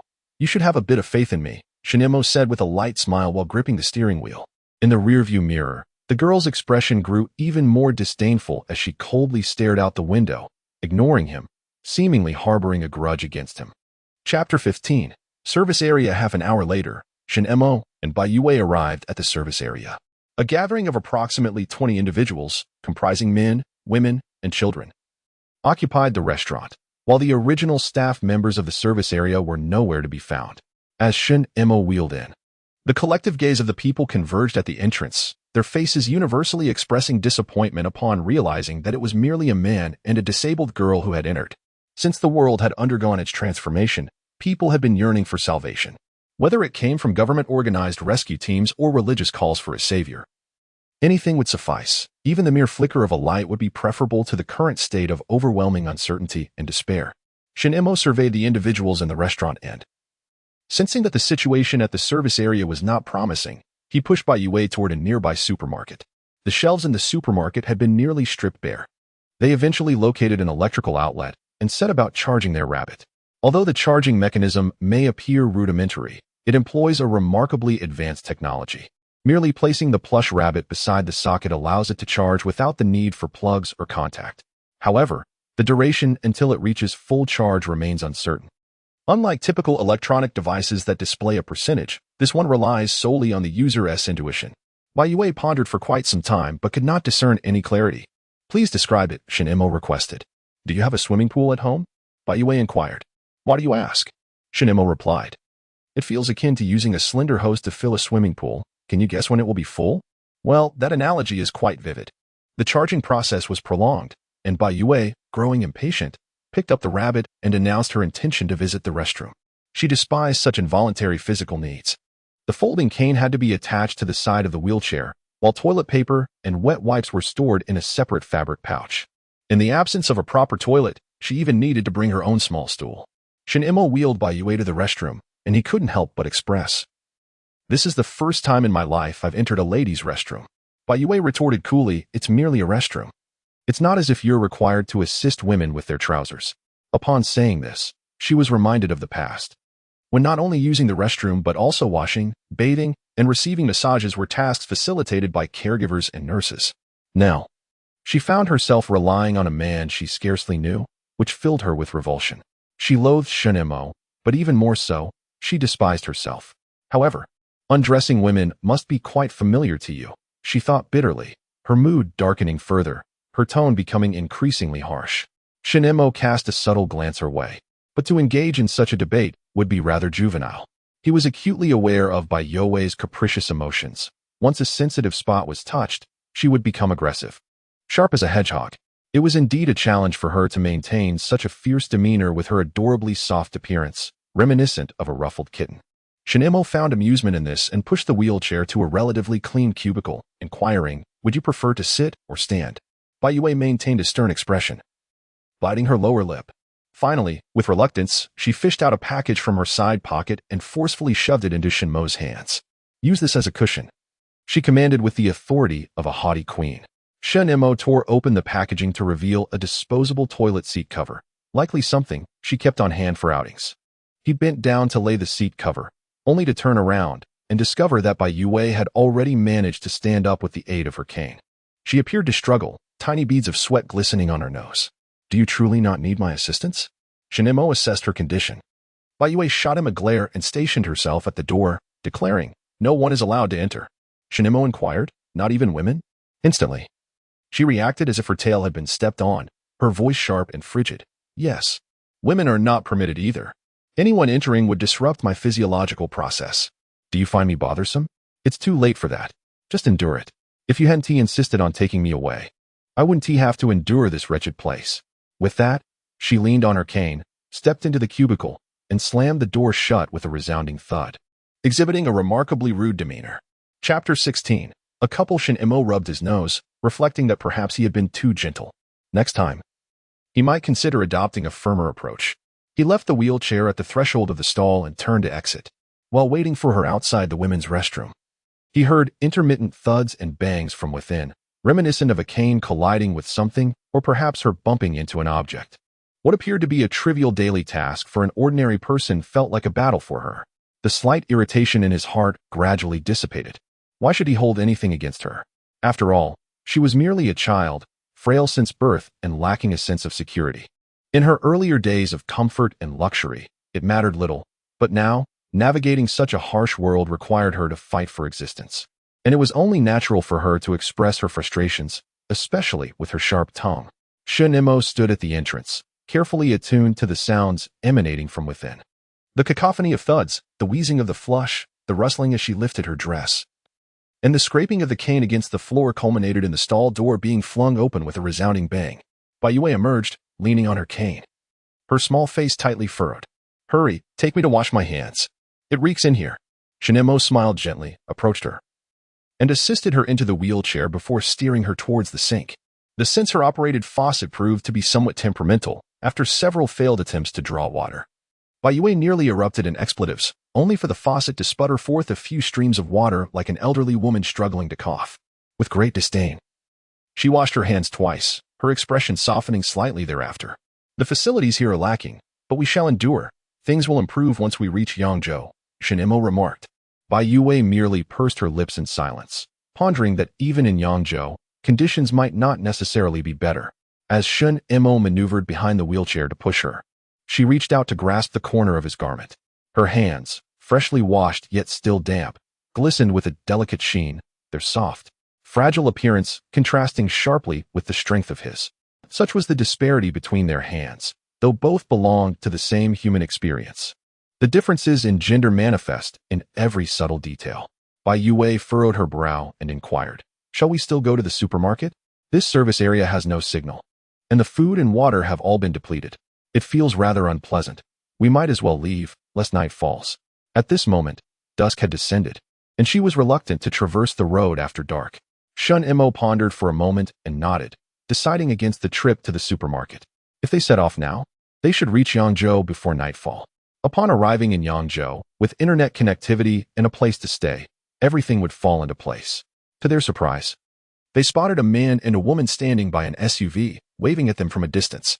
As they approached, they discerned that the couple appeared to be in their 40s, resembling a married pair, with a demeanor that suggested honesty and sincerity. "Is there a significant traffic jam?" Shen Mo inquired. The man responded, "The congestion extends at least 100 meters. The vehicle is filled with dolls, and no one dares to proceed. What if we circumvent the blockage and take an alternative route to Yangzhou?" Bai Youwei asked. "Has anyone attempted to walk to Yangzhou?" The man and woman exchanged glances, their expressions revealing confusion. Evidently, such a consideration had not crossed their minds. "There are so many belongings in the car." The woman hesitated. "Food, necessities, and changes of clothes. They are all in the vehicle." The man added, "What if something happens in Yangzhou as well? Without a car, we would be stranded." Often, A car serves not merely as a mode of transportation but also as a sanctuary. Unless a grave crisis arises, most individuals would not easily abandon their vehicles. However, Bai Youwei believed that enduring a 10-hour journey to Yangzhou was far preferable to being trapped in the service area. Moreover, the car would eventually have to be discarded. If the world continues in chaos, gasoline will soon become a scarce commodity. Chapter 17. Information exchange. The middle-aged couple regarded Bai Youwei as a naive young lady. Dismissing her words and addressing Shen Mo instead, "We are about to hold a meeting in the restaurant. Would you care to join us?" Shen Mo cast a fleeting glance at Bai Youwei and casually inquired, "What is the meeting about?" "It is merely a gathering to discuss solutions," the other party explained amicably. "There is strength in numbers. It is far superior to struggle alone and frustration. If you prefer not to join, that is perfectly acceptable. We do not wish to impose." Shen Mo nodded politely, responding, "Very well, we shall join you shortly." With their agreement secured, the middle-aged couple ceased further conversation and departed together. "Why stay behind? Are you hoping to extract information from them?" Bai Youwei remarked with a disdainful twist of her lips. "The supermarket is empty. They must have been holed up here for days indulging themselves, avoiding any risk. What could we possibly expect them to know?" Shen Mo opened the car door, gently lifting Bai Youwei inside, and then handed her some bread and water. Given the traffic jam on the highway, the only route to Yangzhou would be a lengthy detour. And perhaps by the time they arrived, night would have fallen. Driving in the dark obscures the road, making it difficult to avoid obstacles. It might be wiser to remain here and observe their discussions. Bai Youwei furrowed her brow at this suggestion, remaining noncommittal. She harbored no fondness for the people in the service area, yet under the current circumstances, it seemed that any decision made would lack security. Taking a small bite of bread, she chewed thoughtfully before asking Shen Mo, "Do you think any of these individuals have ever completed the game?" Shen Mo opened the trunk, searching for something useful, and glanced at her. "What do you think?" "I believe there is something," Bai Youwei replied. Those two individuals appeared rather honest and unassuming. Not the type to seek out trouble. Yet, here they are, waiting for us, seemingly well-meaning. However, I sense they may have been sent here. Shen Mo paused briefly, caught off guard. He had noticed this as well, but did not expect Bai Youwei to discern the clues. "Your observational skills are commendable," he remarked, retrieving a military blanket from the trunk and draping it over her legs. "There is likely a leader among these individuals. To gather information, he must frequently engage with new passers-by. As for why he does not show himself, that is easily understood. Sending a seemingly trustworthy couple is a more effective way to gain trust." Bai Youwei looked at him skeptically. "You are aware something is amiss. Yet you still intend to participate in that gathering?" Shen Mo chuckled softly. "Knowing there is a problem does not imply malevolence. He requires information, and we need it as well. The game of the tortoise and the hare illustrates that not everyone will become a mere puppet. Survival is possible as long as one navigates the game successfully. But why is it that no one in the city seems to be aware? There isn't even a whisper of related news. Moreover, consider this. After completing the game, they immediately experienced a disruption in their network signal. Does that imply all those who won the game have gone to a place devoid of signal, thus unable to convey accurate information?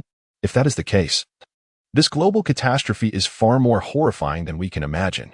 As the clock struck 8 in the evening, darkness enveloped the service area, leaving only the restaurant aglow with light. Shen Mo pushed Bai Youwei into the establishment. The stark white illumination cascaded from the ceiling, casting deep shadows upon the faces of the patrons, accentuating their eerily similar expressions of numbness, rendering the scene unsettlingly surreal. "Newcomers?" A bespectacled man lifted his gaze, his tone calm. "To partake in the meeting, an exchange of information is requisite." Chapter 18. A whimper. The man in glasses occupied a central position, seemingly the leader they had speculated about. However, it was evident that this leader was not faring well. His shirt bore numerous creases, and his hair appeared unkempt and greasy, suggesting he had not attended to his grooming for several days. Shen Mo inquired, "What do you mean by an exchange of information?" The man adjusted his glasses and replied slowly, "You may interpret it as information sharing. Each individual must candidly disclose any valuable intelligence. Only then can we collaboratively devise strategies. If everyone conceals their insights, relying on others for suggestions, we shall never resolve the issues at hand, will we?" His words rang true. Solitary endeavors are far less secure and effective than collaborative efforts. Throughout history, humanity has solved countless dilemmas through collective cooperation, which can be regarded as one of mankind's greatest wisdoms. However, with an increase in collaboration, The potential for individuals to exploit the situation or engage in opportunistic behavior inevitably arises. Bai Youwei clutched her plush rabbit, speaking in a soft, gentle tone. But we do not know what kind of information is truly valuable. Her sudden use of such a sweet voice startled Shen Mo, sending shivers down his spine as he gripped the wheelchair handles. She then pretended to raise her head, looking at him with a pitiful expression. Brother, did you know? Shen Mo was momentarily speechless. Perhaps Bai Youwei's appearance was too deceiving. The bespectacled man, quite taken by it, explained gently, do not be anxious. Since you managed to come from that direction, you must have encountered those dolls along the way, correct? Anything related to the dolls can be shared. The more detailed, the better. Even if it seems perplexing to you, voicing it might spark new insights. Bai Youwei pressed her lips together, feigning deep thought. After a moment, she anxiously looked at the bespectacled man. Does this count as valuable information? The man's expression softened further. Indeed, it does. Your observations align with our recent findings. Please, have a seat. A look of relief washed over Bai Youwei's face as she smiled gratefully at the bespectacled man. Seeing her performance, Shen Mo could only passively fulfill the role of a taciturn brother, silently pushing the wheelchair forward. The crowd instinctively parted, allowing Bai Youwei and Shen Mo to take their seats, indirectly highlighting the bespectacled man's leadership among them. Shen Mo pulled up a chair and sat beside the wheelchair.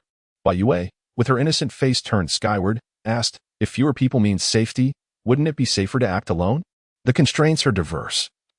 The number of people is merely the most apparent factor, and undoubtedly there are hidden conditions. After all, the first individuals who transformed into dolls all experienced their sudden change while alone. Thus, it is difficult to ascertain the situation at present. The crowd exchanged glances, momentarily rendered speechless. The bespectacled man surveyed the room and spoke gravely. If we proceed directly, there will certainly be risks. However, the water and electricity in the service area may be cut off at any moment, and we cannot endure for long. A hesitant voice broke the silence. What if we send a few individuals to scout the way? We cannot simply wait here to perish. Perhaps the path is safe, and they might return unscathed. That seems unlikely. Our belongings are still in the service area. Chapter 19. The reconnaissance team. The group began to chatter animatedly, teetering on the brink of an argument. Bai Youwei discreetly observed the bespectacled man, noting the annoyance and disdain etched upon his features. It seemed he too was exasperated, compelled to rely on this group of mundane and self-serving individuals for survival. She turned to Shen Mo, conveying a silent message with her gaze. See? I told you this group is unreliable. Shen Mo merely offered a faint smile, refraining from comment. What was initially a meeting to discuss solutions gradually devolved into a cacophony of mutual blame. Had it not been for the bespectacled man's occasional interventions to ease the tension, a genuine quarrel might have erupted. Suddenly, the room was plunged into darkness. The timid among them were the first to cry out, followed by someone scolding. What are you shouting for? It's just a power outage. Don't frighten yourselves. After a brief moment, as their eyes adjusted to the darkness, the group hurriedly exited the dining area. The bespectacled man called for 2 individuals to assist him in checking the circuit breaker. With no power, they found themselves idly waiting outside, devoid of any purpose. Bai Youwei tilted her head, gazing up at the moon and the stars above. The vast expanse of the night sky shrouded the earth, serene yet expansive, rendering the people beneath it remarkably insignificant. The night seemed to harbor an enigmatic force, and the longer one stared, the more unsettling it became. The crowd was restless. Upon his return, the bespectacled man informed everyone that the circuit breaker was functioning well, and that the entire service area had lost power. Perhaps, before long, they would also be deprived of water. The atmosphere instantly turned somber and oppressive. Bai Youwei felt a sense of despair for these individuals, apart from the bespectacled man. None possessed a strong will of their own. I suggest. An elderly man hesitantly interjected from the crowd. Why don't we find a way to leave? A nearby individual retorted, Teacher Chung, haven't we been trying to find a way out this entire time? What you just said is rather redundant. The man referred to as Teacher Chung was around 60, his hair streaked with gray, his emaciated frame clad in an old-fashioned coarse shirt, and his slightly hunched back made him appear quite unremarkable. After being mocked, his weathered face turned a shade of deep crimson as he stammered. What I mean is, without driving, we could simply walk. The reason we are trapped here is precisely because the road is blocked and vehicles cannot pass, right? He gestured, suggesting that they could form pairs and depart every 10 minutes, thus significantly reducing the chances of becoming mere playthings. Teacher Chung, please don't complicate matters. How can we leave without a vehicle? In our company, with so many of us, families in tow and an abundance of luggage, do you expect us to traverse to Yangzhou solely on foot? Indeed, your theoretical musings are impractical. The crowd erupted in a cacophony of complaints, their grievances escalating as they seemed eager to direct their frustrations, even those stemming from the power outage, towards the elderly man. Amidst the throng, the bespectacled gentleman remained silent, choosing to disregard the old man's pleading glance. Perhaps he, too, recognized the validity of the elder's words, yet in such moments, what obligation did he bear to alleviate another's ire? The pressures of survival had been mounting for quite some time. Inevitably, someone must become the vessel for the collective outpouring of discontent. Bai Youwei, desiring to steer clear of the tumult, silently mouthed to Shen Mo, "Let us depart." Shen Mo stood still, unyielding. She gently tugged at him once more, prompting him to step forward a couple of paces, whereupon he addressed the disgruntled assembly. "Everyone, please be quiet." Bai Youwei nearly rolled her eyes in exasperation. All eyes shifted towards them, and in an instant, she and Shen Mo found themselves the focal point of attention, akin to being scrutinized by a horde of famished specters, an unnerving experience. Nevertheless, Shen Mo remained unfazed. His brow knotted. Calmly, he remarked, "It seems a vehicle is approaching." Silence enveloped the crowd. Once the murmur ceased, the ambient sounds sharpened with clarity. A distant rumble grew louder, initially resembling the wind, but as it drew near, the distinct squeal of tires upon pavement resonated. At last, a large vehicle emerged from the darkness, its glaring headlights illuminating the gathering as it came to a halt. A few agile youths leaped from the vehicle, one of them whistling, inquiring, "Hey, what is going on here? Why is everyone standing around?" Chapter 20. The smiling guy illuminated by the blinding headlights of a car. What should have been an exasperating situation instead evoked no anger among the crowd. The atmosphere instantly brightened, as if the previous tension had dissipated entirely, leaving no trace of what had transpired. A young man whistled and remarked cheerfully, "What's going on? Did you all think we were dead? We've been worried about you. By the way, why did you change your vehicle? The service area lost power. Then let us light some candles. There are plenty of flashlights in the supermarket." Everyone sprang into action, their faces radiating joy. It seemed that as long as there was hope, their spirits soared, and the power outage and water shortage were mere trifles. Nothing to fear. Shortly after, the restaurant in the service area was aglow once more. The most conspicuous among them was the one who had whistled as soon as he exited the vehicle, affectionately dubbed the smiling guy by the others. This smiling guy donned a graffiti t-shirt and ripped jeans, with indecipherable English tattoos adorning his arms. His disheveled short hair was dyed a peculiar shade of gray, and a sparkling earring adorned his right ear. His prominence was not merely due to his eccentric attire. Indeed, several other youths shared a similar aesthetic, tattoos of increasingly extravagant designs and progressively more tattered jeans. However, Bai Youwei was particularly struck by this individual, not for his appearance, but for his smile, so glaringly radiant that it seemed almost out of place. Even in the face of joyous occasions, one might expect a tinge of melancholy when contemplating an uncertain future. This jovial gentleman appears to be the spokesperson for a toothpaste brand, radiating positivity as he passionately recounts his remarkable adventures while blazing new trails. However, upon spotting the dolls scattered along the path, a sense of foreboding enveloped me. This was the final route. If this path too proved impassable, would we be forced to return empty-handed? As the saying goes, heaven does not close off all paths for man.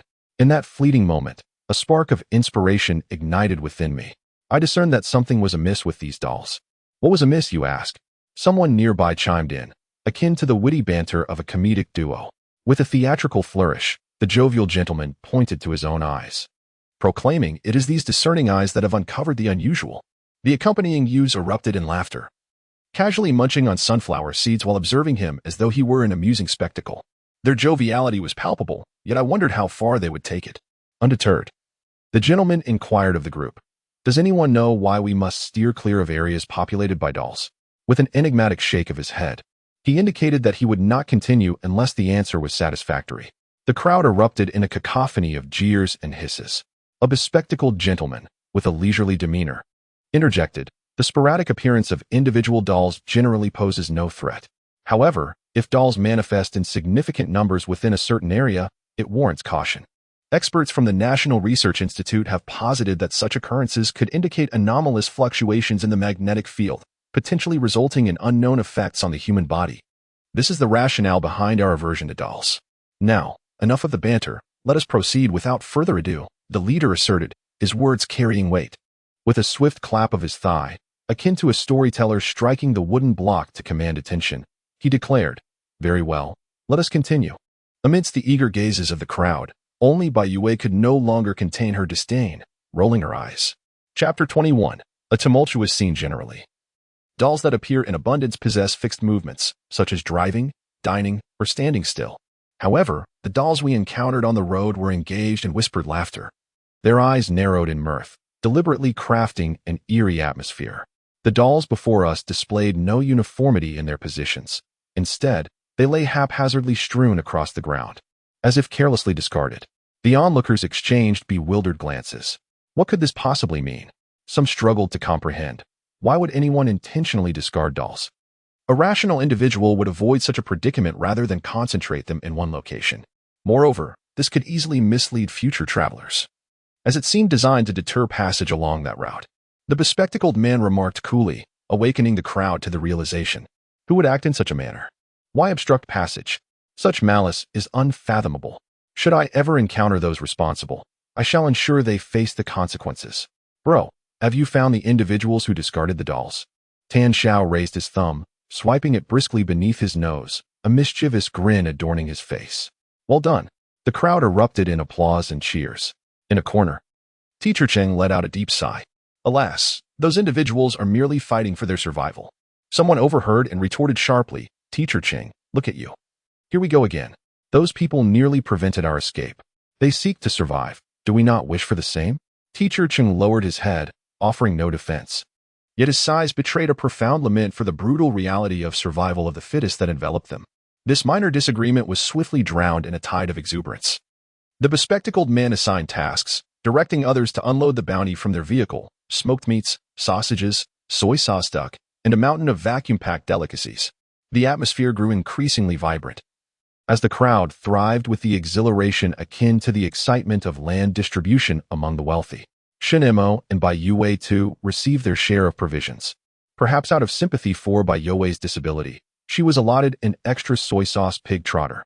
Once the rations were distributed, the bespectacled man urged everyone to rest early, for they would set off at dawn. The prospect of departing the confinement of a service area filled everyone with fervent anticipation. They combined the restaurant's tables and chairs into a makeshift communal bed, draping thick, expansive European-style curtains as sheets, lying side by side, young and old alike. Meanwhile, Bai Youwei and Shen Mo found shelter in the adjacent supermarket. The fallen shelves served as a temporary bed frame, supplemented with folded cardboard boxes and soft blankets, though rudimentary. It was far more comfortable than sleeping in the vehicle. The moonlight cascaded silently, enveloping the night in tranquility. Outside, the rustle of leaves whispered, while those within tossed and turned, the sound of fabric brushing against itself resonating distinctly in the stillness. Bai Youwei lay quietly, tilting her head slightly to glimpse the scene across in the restaurant. Some individuals retrieved their phones to peruse photographs of loved ones, while others engaged in hushed discussions about their plans post-departure. Their whispers permeated the darkness, rendering the night even more serene. At the opposite end of the shelf, Shen Mo sat, scrutinizing a map he had unearthed, illuminated by the gentle glow of the moon. Chapter 22. The moon tonight. The moon shines exceptionally bright. It is rather ironic that while the human world deteriorates day by day, the splendor of nature only becomes more exquisite, with no smog, no polluted waters or noxious fumes. Each day unfolds beneath a sky of azure, adorned with white clouds and a resplendent moon among twinkling stars. Bai Youwei closes her eyes and then opens them again, replaying the events of the day in her mind, unable to find solace in sleep. Aren't you going to sleep? She softly inquires of Shen Mo beside her. I shall sleep once you have, Shen Mo replies nonchalantly. He is not yet weary, and the awkwardness of lying side by side, given that it is their first meeting, lingers in the air. Bai Youwei counters, if I fall asleep, it will be too late. Shen Mo remains unfazed. During training, I typically manage with only 4 hours of sleep each night. It suffices. Bai Youwei contemplates this, reluctantly acknowledging the man's formidable stamina. He had carried her through 3 laps in the game, breaking only a slight sweat, hardly out of breath. Closing her eyes once more, she finds no respite from her wakefulness. After a while, she props herself up on her arms and declares, I will look at the map with you. Shen Mo shares half of the map with her. Suddenly, a warm, soft presence presses against his right arm, causing him to pause momentarily. How do we read this? Bai Youwei leans forward, her legs feeling weak, requiring support as she sits. It is quite challenging for her to maintain an upright posture. Shen Mo's slightly tensed arm soon relaxes as he guides her finger across the map. Since the advent of mobile satellite maps, few individuals have resorted to reading paper maps, often purchasing one only as a keepsake during travels. Bai Youwei gazes at the densely packed routes and minuscule place names, beginning to feel a bit dizzy. Straining to listen for a while, her attention began to drift ever further. Unconsciously, her gaze wandered to the man's fingers. Shen Mo possessed a pair of exceptionally beautiful hands.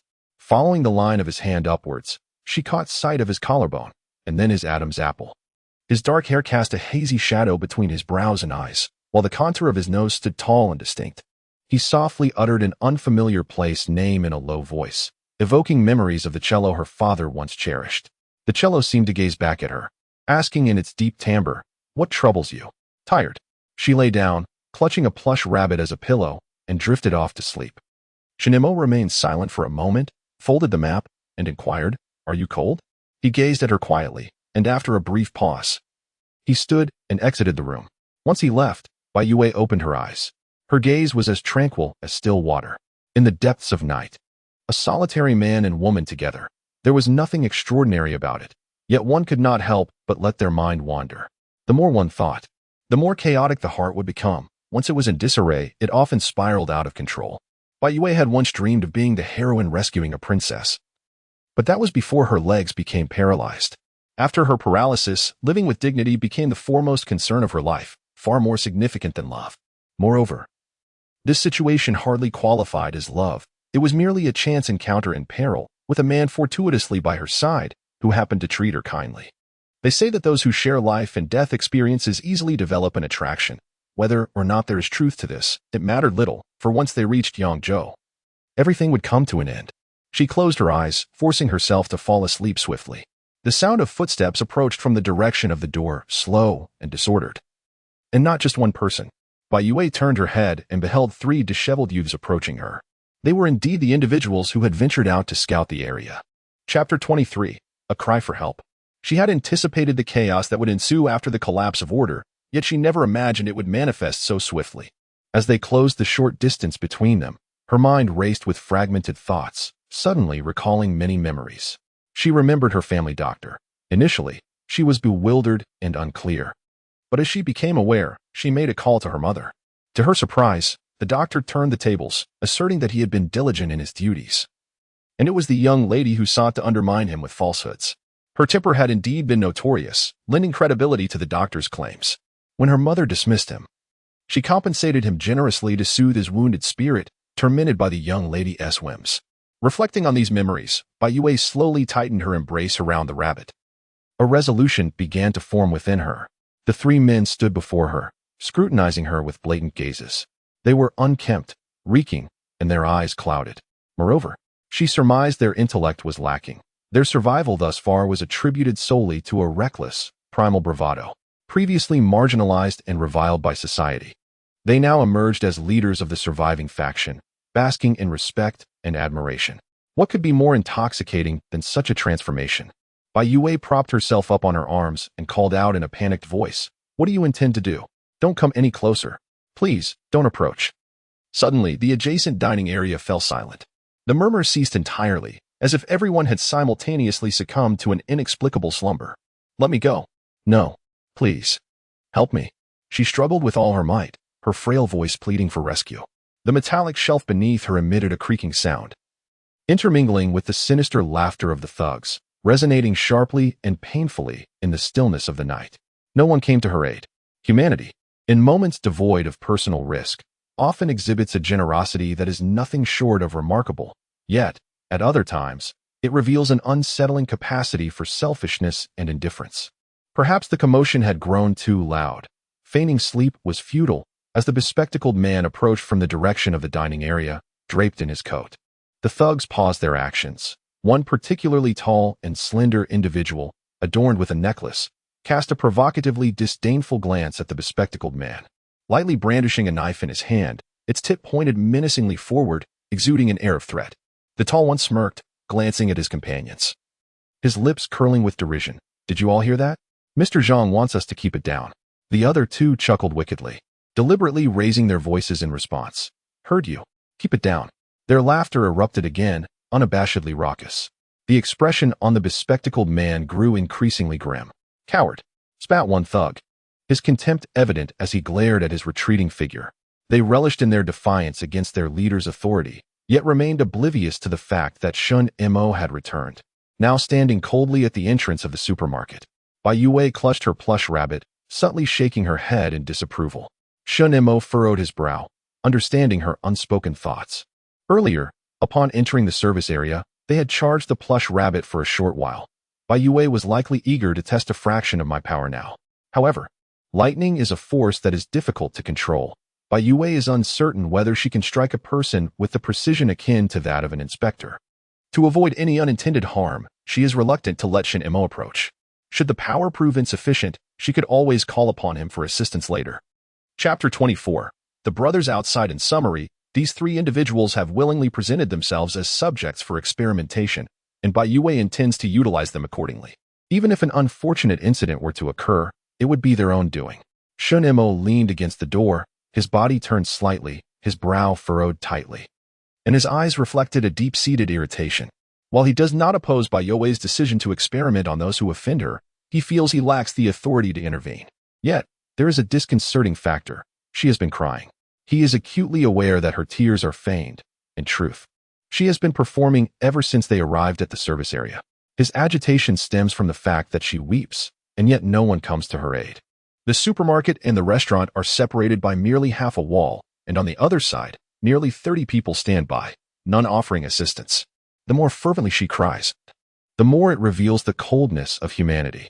This sensation is profoundly unsettling to him. Release her.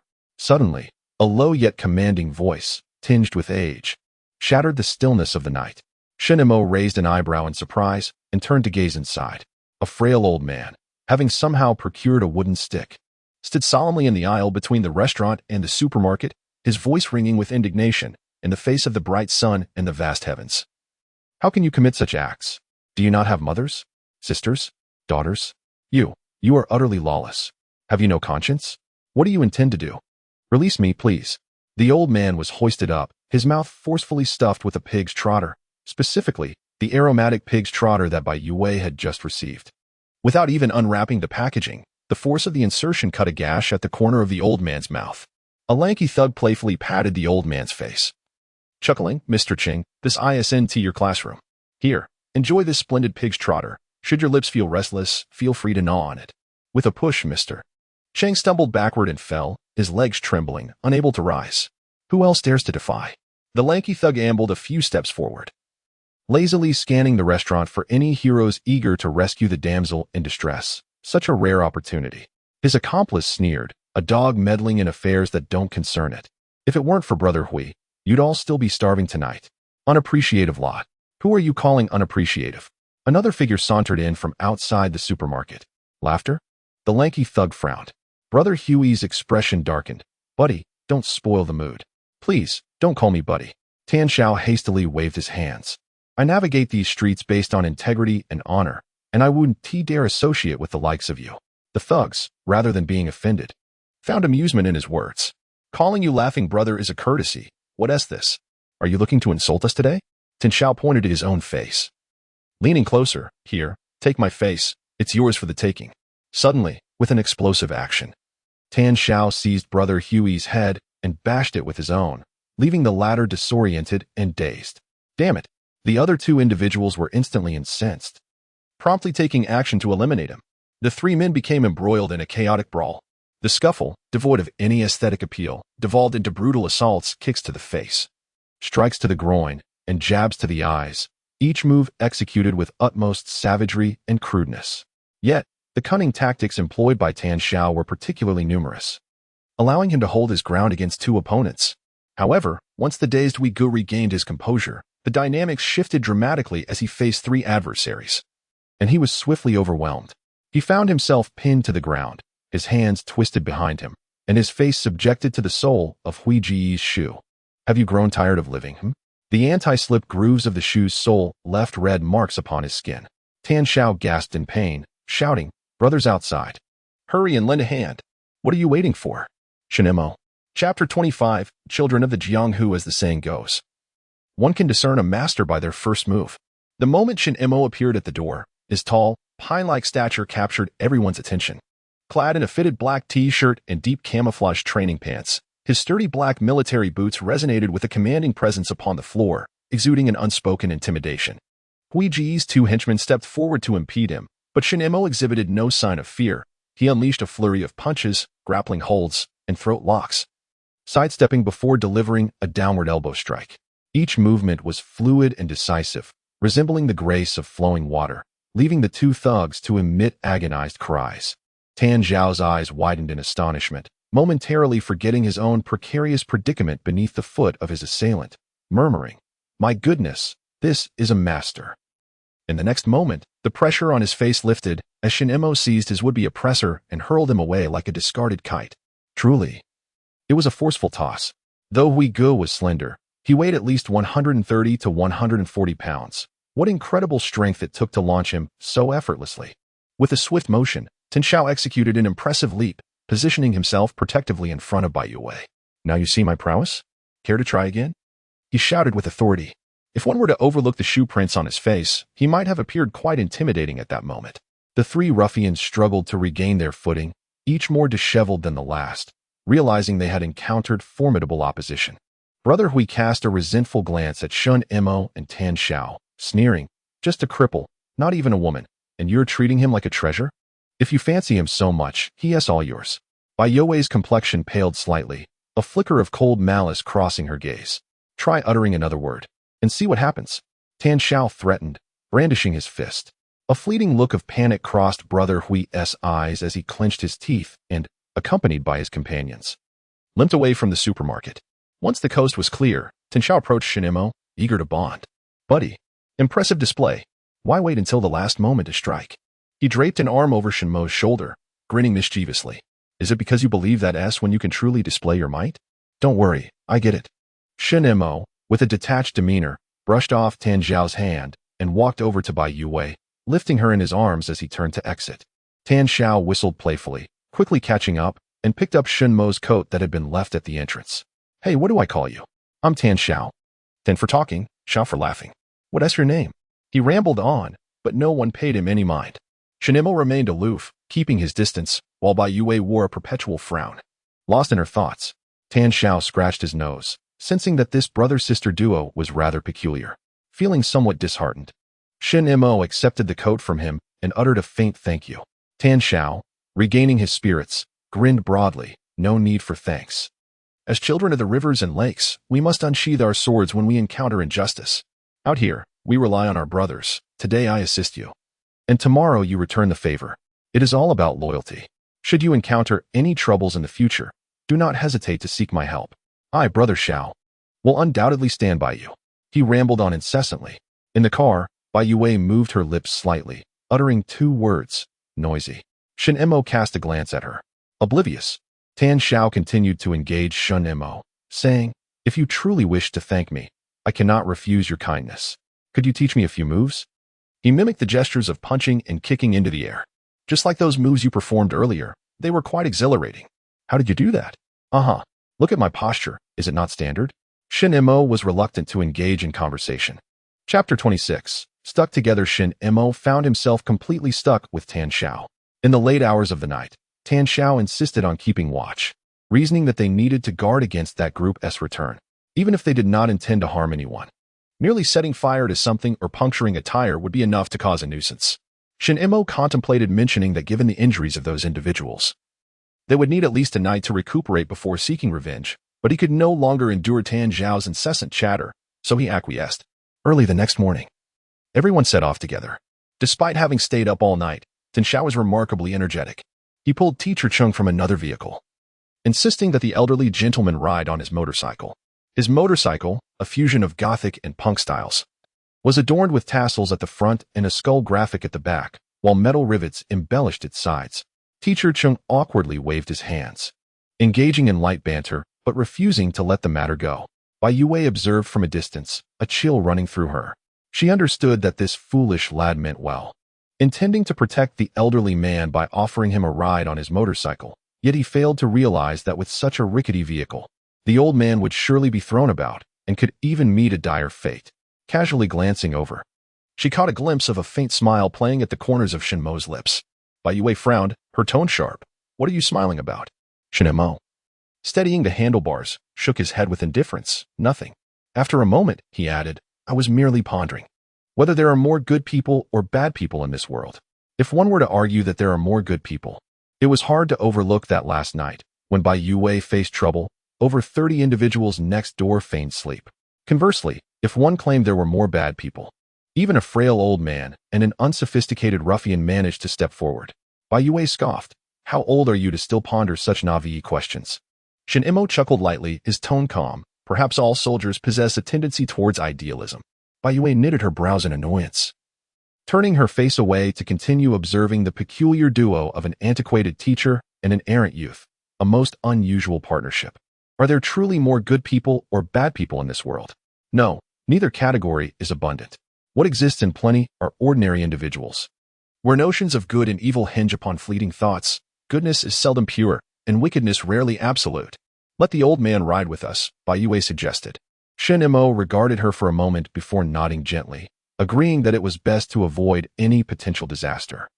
He alighted from the vehicle and extended an invitation for Teacher Cheng to accompany him, though this gesture stemmed from gratitude for Teacher Cheng's principled defense the previous night. Tan Xiao couldn't help but perceive it as an act of brotherly loyalty.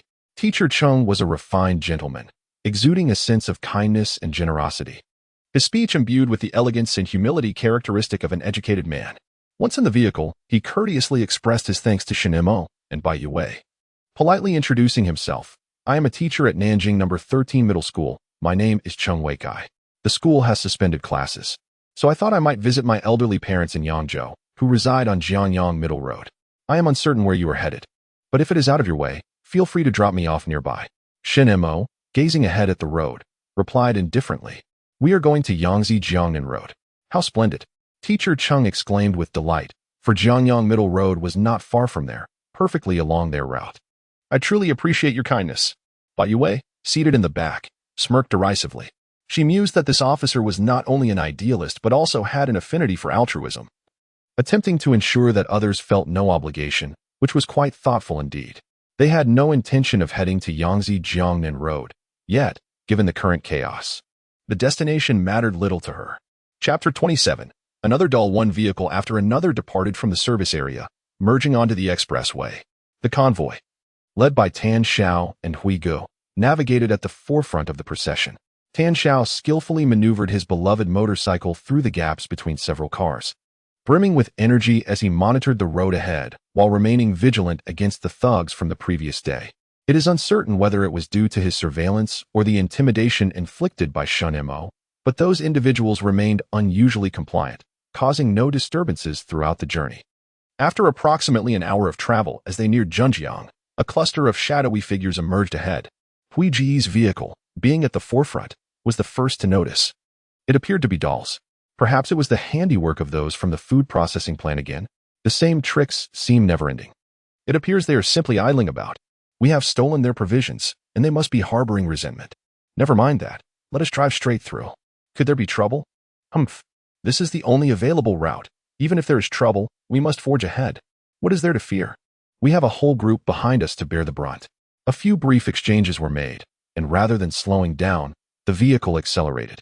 The human-like dolls on the road were immediately shattered, rolling in disarray with the wind, creating a scene of chaos. The cacophony mixed with the sound of the wind as it drifted away. Tan Xiao slowed his conversation, maintaining parallel speed with the SUV, and shouted loudly to Shen Mo, "More dolls. This must be the work of that food processing plant. It is quite close by." Shen Mo furrowed his brow upon seeing the toppled dolls by the roadside, experiencing a sense of unease that was difficult to articulate. The movements and expressions of these dolls appeared distinctly abnormal, as if compelled by some unseen force. Bai Youwei in the back seat also noticed, her brow knitting together in contemplation, though she said nothing. At that moment, Tan Xiao unexpectedly erupted with a curse. "What the hell?" The motorcycle surged ahead, charging towards a doll adorned with a white apron. "I recognize that woman. She scolded me just yesterday when we seized their sausages. How did she become a doll?" Tan Zhao's expression shifted dramatically as he hurriedly checked the other dolls, then abruptly changed direction. He sped against traffic on the highway. Everyone in the food processing factory had turned into dolls. Do not proceed. Stop. Stop. One by one, vehicles came to a halt, their occupants wearing expressions of confusion and panic. What on earth has happened? It seems there are dolls ahead. Turn back? They had no way to retreat. Fortunately, they had noticed in time. Had they continued forward, the consequences would have been unimaginable. Just as he felt a sense of relief, a strange sound reached his ears. Ding. Welcome to the doll game. The theme of this game is the golden ball of the frog, and the rules are as follows. First, refuse the game and become a doll. Second, fail the game and become a doll. Third, successfully complete the game for a doll reward. What the hell? Tan Zhao looked around in astonishment, wondering where the voice was coming from. This familiar narration echoed in the ears of Bai Youwei and Shen Mo as well. A blinding white mist enveloped them, making it impossible to keep their eyes open. When they blinked again, the world had transformed once more. This time, they were greeted by a dark cave, the stench of foul sludge, and an overwhelmingly humid atmosphere. Damn it! A torrent of expletives escaped Tan Zhao as he sprang from the mud, exasperated. What kind of trap is this? This is not a trap, this is a game. The bespectacled man sat in the muck, his face a portrait of resignation and despair. Do you not understand? Here is the doll game. Chapter 28. The conical space. What is this doll game? What does it entail? Tan Zhao, pulling his legs from the mire, laboriously approached the bespectacled man. Zhang, what did you mean by that earlier statement? What dolls? What game? I fail to comprehend. The bespectacled man hung his head in despair, enveloped in a shroud of gloom. His lips stiffly parting and closing. You need not wait for my explanation. You will soon understand. I have only experienced it once, and during that occasion. There were 16 of us. Ultimately, I was the sole survivor. Tan Zhao stared at him in a daze, scratching the back of his head. A look of bewilderment etched on his face. To suddenly find oneself in such a place felt akin to stepping into the lair of an unknown creature. With people trembling in fear, some already weeping softly. Shen Mo lifted Bai Youwei from the mud, surveying their surroundings, yet found no place to set her down. All around them was a quagmire, devoid of even a clean spot to rest. Bai Youwei pointed to a massive snail not far away, and Shen Mo carefully navigated through the puddles to carry her there. It was uncertain whether they had been diminished in size or if the snail had mutated, for each snail here was as large as a double-door refrigerator. However, having already encountered rabbits comparable in size to large dogs, the sight of such snails was not particularly shocking. Fortunately, only the shells remained, hollow within. Otherwise, a horror scene would surely unfold. Bai Youwei sat atop the rough surface of the snail shell, her long dress soaked in mud, heavy and cumbersome, compelling her to exert considerable effort to maintain her balance. They currently find themselves in a vast quagmire, encircled by slick stone walls that narrow as they ascend. At the very center, a small circular aperture remains, resembling a well that stretches vertically upwards. Sunlight streams through this opening, illuminating the center of the cavern while casting shadows around it. The further one strays from the aperture, the darker it becomes, ultimately descending into near total darkness at the edges. In essence, this place resembles a conical space besmirched with mud. After ensuring the safety of the young Bai Youwei, Shen Mo assisted the elderly teacher Ching, who sat nearby in the same vehicle. The poor septuagenarian appeared ghostly pale, his body smeared with mud, his legs submerged in the mire, and his knees trembling uncontrollably. Shen Mo helped teacher Ching onto another shell, casting his gaze around as others gradually climbed onto shells as well, striving to avoid remaining in the muck. Thus far, there had been no sight of the inspector. Yet this expanse was vast, shrouded in dim light, with countless snail shells providing concealment. Perhaps the inspector was hiding somewhere?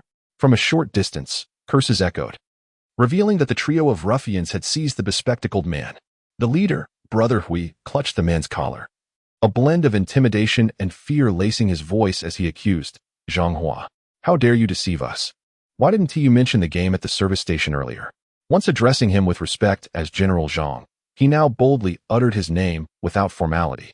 Tan Zhao, gripping Brother Hui's arm, interjected into the fray. You dare to lay hands on him? Didn't you have your fill last night?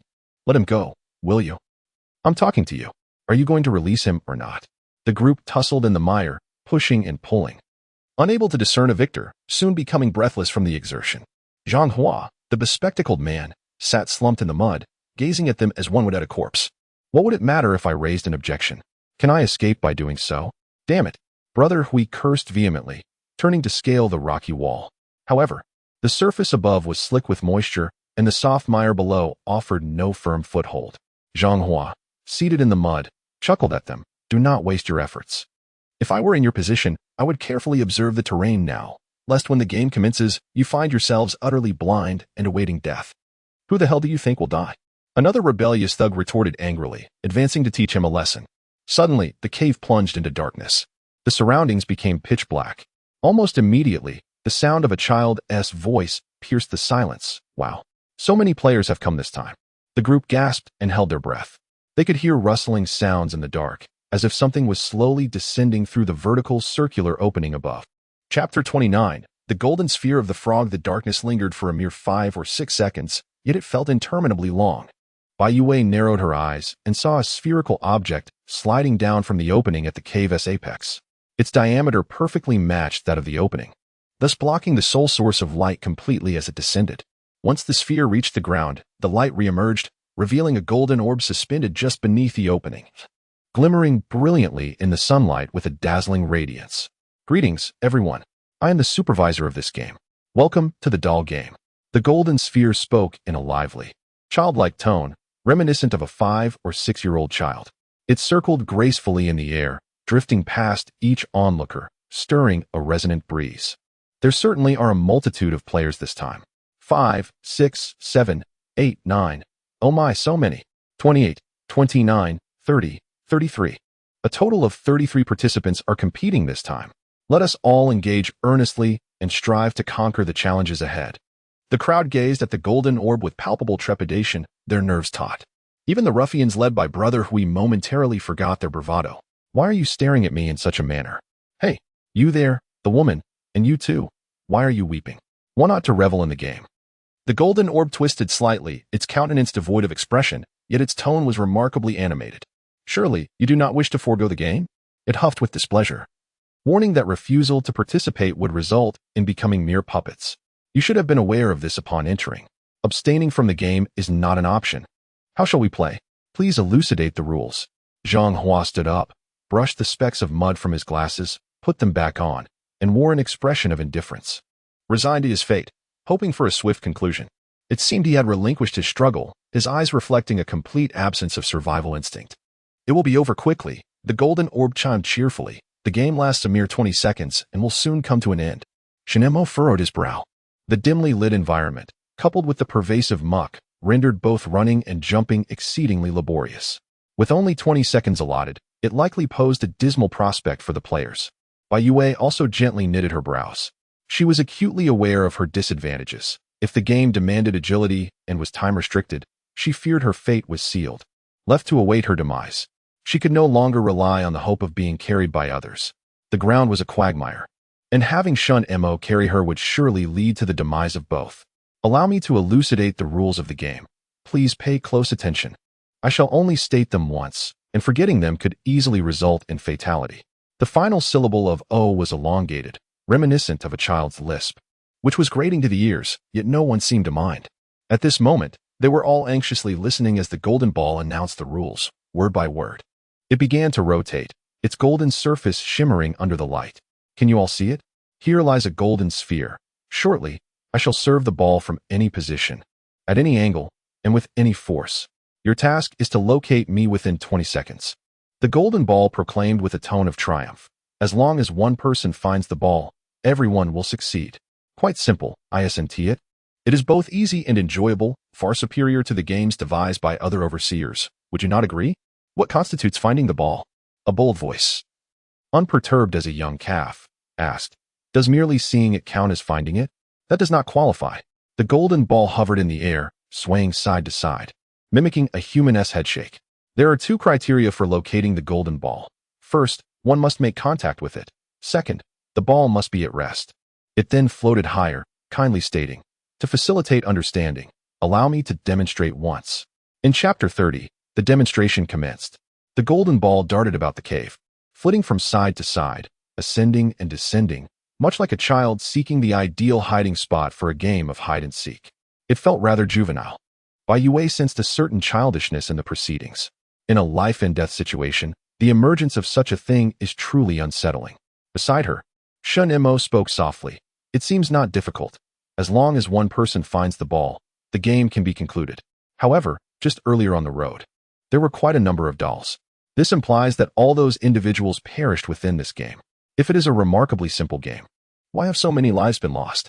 Bai Youwei scoffed. Racing against a rabbit sounds easy as well. Yet, in the end, many still met their demise. Shen Mo fell silent for a moment before asking her, "Can we use the rabbit?" "I dare not," she replied softly, putting aside whether the rabbit possesses sufficient energy. Given the current muddy environment, she hesitated to utilize it. Who could assure that a bolt of lightning would not char all players present? The fate of others was of no concern to her, but Shen Mo had to survive. Observing her, Shen Mo refrained from further comments, merely instructing her in a hushed tone, "Hold on to the starter pistol." Bai Youwei obediently acknowledged. In truth, the starter pistol would be of little use in such a setting. Yet it was better than nothing, serving as a semblance of reliance. Shen Mo then tucked Bai Youwei's folding fruit knife behind her waist. "My combat knife vanished upon entering the game," he remarked casually. "It appears that if a weapon is overtly recognizable, this game will render it null. The overseers must ensure the game unfolds smoothly." Bai Youwei offered a sardonic smile. First, they meticulously guarantee the player's safety, only to subsequently cruelly seize their lives. Much like the game's title suggests, the doll game. All entrants are mere puppets of the game, devoid of rights, persona, and freedom. "Very well. I shall choose this position." A clear, youthful voice echoed once more. After grappling with the dilemma of selection, the golden sphere finally settled on its location. Everyone's hearts raced. The golden sphere hovered above the head of a middle-aged rotund man, positioned precariously between the ceiling of the cave and the muddy pit below. Have you all taken note? Once the demonstration concludes, the game shall commence in earnest. Remember, you have merely 20 seconds to locate the ball. The golden sphere raised its voice, announcing, "I am about to serve." All gazes fixated upon the sphere. Boom. The orb sliced through the air, leaving a fleeting shadow in its wake. With unimaginable speed and force, it plummeted into the muddy pit, sending up a spray of water soaring 2 to 3 meters high. The faces of the onlookers turned ashen in an instant. Yet the sphere did not halt. After the impact, it rebounded high, crashing against the solid stone wall, producing a cacophony reminiscent of metallic reverberations. Bang, bang, bang. A series of relentless rebounds ensued. The muddy water, mingled with black filth, splashed in tumultuous waves, the crashing sounds deafening.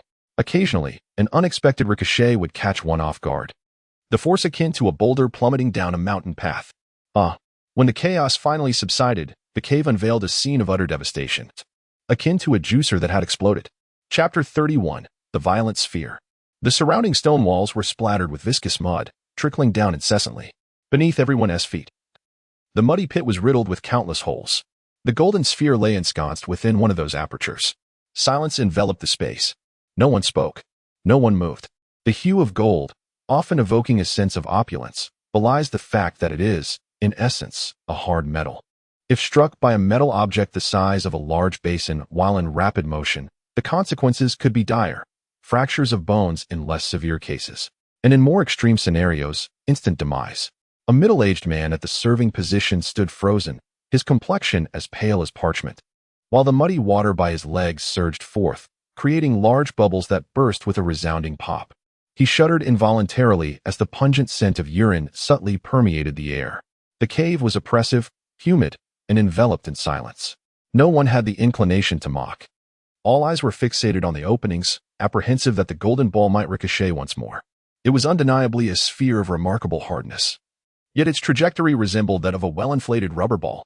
Moments ago, during its frenzied motion, the golden sphere had narrowly missed striking individuals, splattering mud all over them in the process. Caught off guard and with no means of evasion, everyone stood or sat like lifeless statues, a tableau both pitiable and laughable. The quest for the ball seemed futile. Their legs had turned to jelly. Bai Youwei roughly counted, there were over 30 visible openings, with countless more obscured from view, indicating that the golden ball had rebounded at least 60 times. She finally comprehended why the game was limited to 20 seconds. One of the characteristics of mud is its malleability. When a hole is created, the surrounding sludge shifts downward due to gravity, eventually refilling the cavity. Thus, to locate the golden ball within the pit, one must act swiftly before the opening is sealed. Bai Youwei gathered her thoughts. Yet those 20 seconds slipped away in an instant. By now, most of the mud holes had collapsed, merging indistinguishably with the surrounding muck, leaving only a few faint impressions of depressions. The whereabouts of the golden ball remained a mystery. Everyone was awestruck by the recent speed and force. And with mud flying everywhere, the visibility was obscured, leaving no one aware of the golden ball's final resting place. After a tense 20 seconds, a section of the muddy ground suddenly heaved, and the golden ball emerged, shaking off the mud that clung to it, restoring its radiant brilliance. In an irritable tone that seemed to drag on endlessly, the golden ball questioned, "Why did you not seek me out? I had clearly stated that the demonstration would occur only once." A full 20 seconds passed, and not a single hole was found. The crowd looked at it with grim expressions. Seek the ball? A moment's inattention could lead to disaster. With no time to evade, how could they search? The golden ball, in an indignant sweep of its surroundings, though it possessed no eyes, declared, "Enough, enough. The demonstration has concluded. Let us commence the game." The theme of this game is the golden ball of the frog. The overseer will serve the ball from any position, angle, or force, and players must locate the ball within 20 seconds to succeed. The criteria for finding the ball are: firstly, your hand must make contact with it. Secondly, the ball must be at rest. Are you prepared? We shall begin. Please hold on a moment. A gentle voice resonated through the crowd. Everyone turned to discover it was Bai Youwei. She sat atop a snail, propped on her arms, her disheveled hair damp and clinging in strands. Her wide skirt soaked in mud, clinging to the shell like a beached mermaid, quiet and frail. Yet her gaze was somber, and a cold smile played on her lips, creating a jarring contrast to her disheveled appearance. Bai Youwei raised a hand and inquired, "Have we overlooked any aspects of the game rules?" Chapter 32. Where's the frog? Golden Ball pondered, muttering to itself, "What have I missed? No, this is indeed the entirety of the game rules. But where is the frog?" Bai Youwei retorted coldly, her gaze fixed upon it. "The essence of the game is the golden ball of the frog. Where, pray tell, is the frog?" As soon as she finished speaking, panic flashed across the faces of the others, who turned to survey their surroundings. Fearing that countless frogs might leap forth from the shadowy corners, Golden Ball fell silent. After a brief pause, it emitted a sly chuckle. "Ah, the frog. You shall soon discover." With that, it floated to the apex of the cavern, directly beneath the circular opening, allowing the sunlight to bathe the sphere in an increasingly resplendent golden glow. The game was about to commence, granting players a minute to prepare as the countdown began. 59, 58, 57. Panic ensued among all present. Almost instantly, someone cried out in distress, "Zhang, what should we do now?" People instinctively sought the guidance of their leader. However, the Zhanghua before them was no longer the gentle, courteous gentleman they were accustomed to outside. He turned coldly, positioning himself between the two snails, standing resolute and ignoring everyone around him. Huiga scoffed, "Do you see? Your Zhang is too preoccupied with his own survival to care about yours. He is your leader, not your father. A bunch of fools." Bai Youwei contemplated for a moment before turning to beckon Tan Xiao. Tan Xiao, momentarily dazed, perked up at her call and hurried over eagerly. Bai Youwei remarked, "Teacher Qing is unwell. Please assist him to that side." The golden ball utilizes the stone wall and the giant snail for propulsion. Areas devoid of snails are comparatively safer. Without a moment's hesitation, Tan Xiao stepped forward to support Cheng Weikai. Upon hearing this, the others hastily sought suitable locations.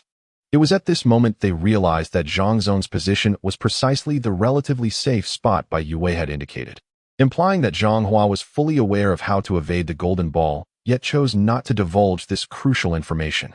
Expressions of resentment and indignation surfaced on everyone's faces. How can someone be so selfish? What advantage is there for him if we perish? A middle-aged woman murmured softly. The absence of vehement questioning or condemnation stemmed from the fact that the countdown was nearing its conclusion. Shen Mo positioned Bai Youwei in a corner of the cave, her back against the stone wall, with the giant snail on her right, while the left and front were open, offering a perfect refuge for either concealment or escape.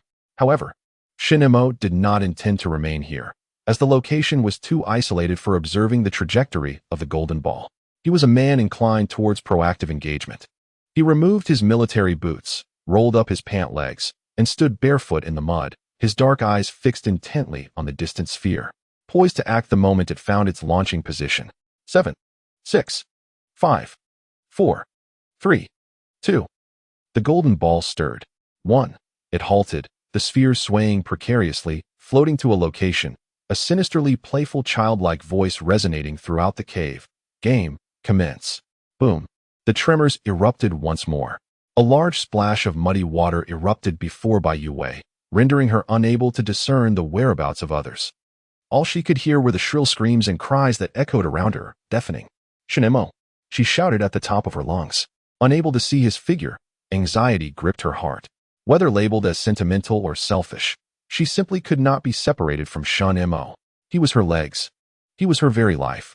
A mud-soaked individual stumbled and rolled towards her, momentarily pausing upon spotting Bai Youwei, before lunging forward with a slurred shout. Get out of the way. This spot is mine. Bai Youwei's eyes widened.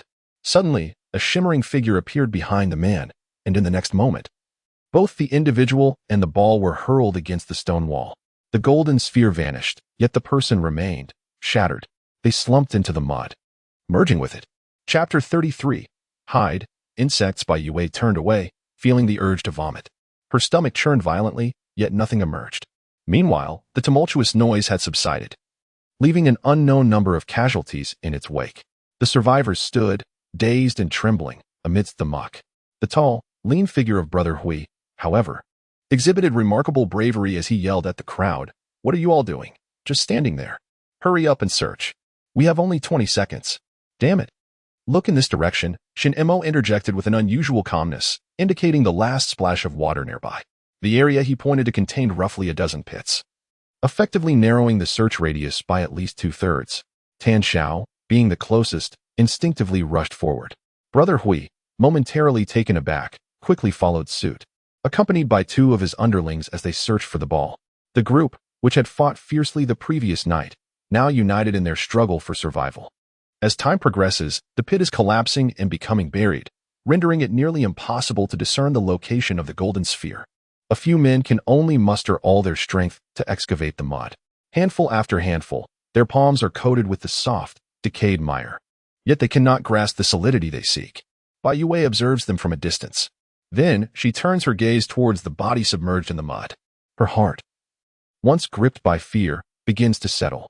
A familiar thrill subtly rises from within her. It is not a perverse joy at the sight of the dead. She is not so twisted. Rather, it is akin to participating in an extreme sport, where one experiences fear, trembling, and anxiety, yet also a sense of anticipation. Before she can fully comprehend the turmoil within her, a child's voice echoes from the cave, dripping with schadenfreude. The frogs are coming. Hide, little bugs. Everyone is momentarily stunned. Suddenly, the ground quakes, and the muddy soup begins to tremble. A golden sphere rolls out from the surging sludge. It's over there. Someone exclaims with exhilaration, hurry. Yet, an even greater tremor shakes the ground beneath them, causing the entire pit to nearly boil over. Each person falls or tumbles, struggling to maintain their balance, let alone reach for the receding golden sphere. Thick torrents of sludge surge forth, cascading in great waves, and a colossal entity finally emerges before their eyes. Its size is akin to a 5- or 6-story building. Its hue is a vivid, oil-like green. Its eyes protrude prominently. Its extraordinarily wide mouth occupies nearly half its head. It is a frog. The frog that the inspector had long refrained from mentioning has finally arrived. A terrified shout pierces the air, run. Before the echo of the voice faded, people had already scattered in panic. Yet, how could one flee swiftly amidst the mire? Not everyone was in flight. A portion stood frozen, staring blankly at the colossal creature before them, their minds vacant and their legs unresponsive. Bai Youwei beheld the frog as it opened its mouth wide. A long, crimson tongue darting forth, slick with viscous slime, resembling a rubber band that stretched further and further until, with a sudden snap, it ensnared a woman struggling in the muck. That fleeting half a second felt interminably long to Bai Youwei, as if a minute had slipped by. Gulp! It was swallowed whole. Bai Yuwei's entire body went numb, as if pierced by countless thorns, enveloped in pain and an icy chill. The fleeing individuals remained blissfully unaware of the horror unfolding behind them, continuing to wade through the mud, desperately seeking refuge. The frog was approaching. The insects must conceal themselves swiftly. Bai Youwei slowly clenched her fists. Chapter 34. Current game failure. The golden sphere of the frog. Find the golden sphere within 20 seconds. Or else the frog lurking in the mud shall emerge to devour the insects that disturb its slumber. As for the frog's point of emergence, it was impossible to predict. The sensation of stepping on its soft, yielding exterior felt no different than treading on the wet mire. Yet, something was amiss. Bai Youwei fixated unblinkingly on the enormous frog, her thoughts racing. This was wrong. The design of this challenge was excessively daunting. First, one must evade the trajectory of the golden sphere, then navigate the treacherous muck, all the while racing against the clock with a mere 20 seconds to locate the sphere. Ultimately, one must confront this behemoth, as towering as a skyscraper. In a game, it is impossible to deny one the chance of survival. Even during the last brutal race, as long as you sprint with sufficient speed, possess ample stamina, exhibit profound knowledge to answer every question correctly, or demonstrate a ruthless spirit willing to use others as stepping stones, any of these advantages could lead to victory. Yet now, in this current game, Bai Youwei perceives no glimmer of hope. How many more lives must the frog consume? When will this game reach its conclusion? The golden ball has already materialized. Who can seize it from beneath the frog's watchful gaze? Each seemingly simple question bears a lethal weight. At this moment, the cries within the cave gradually subside, and not a single figure is visible at a glance.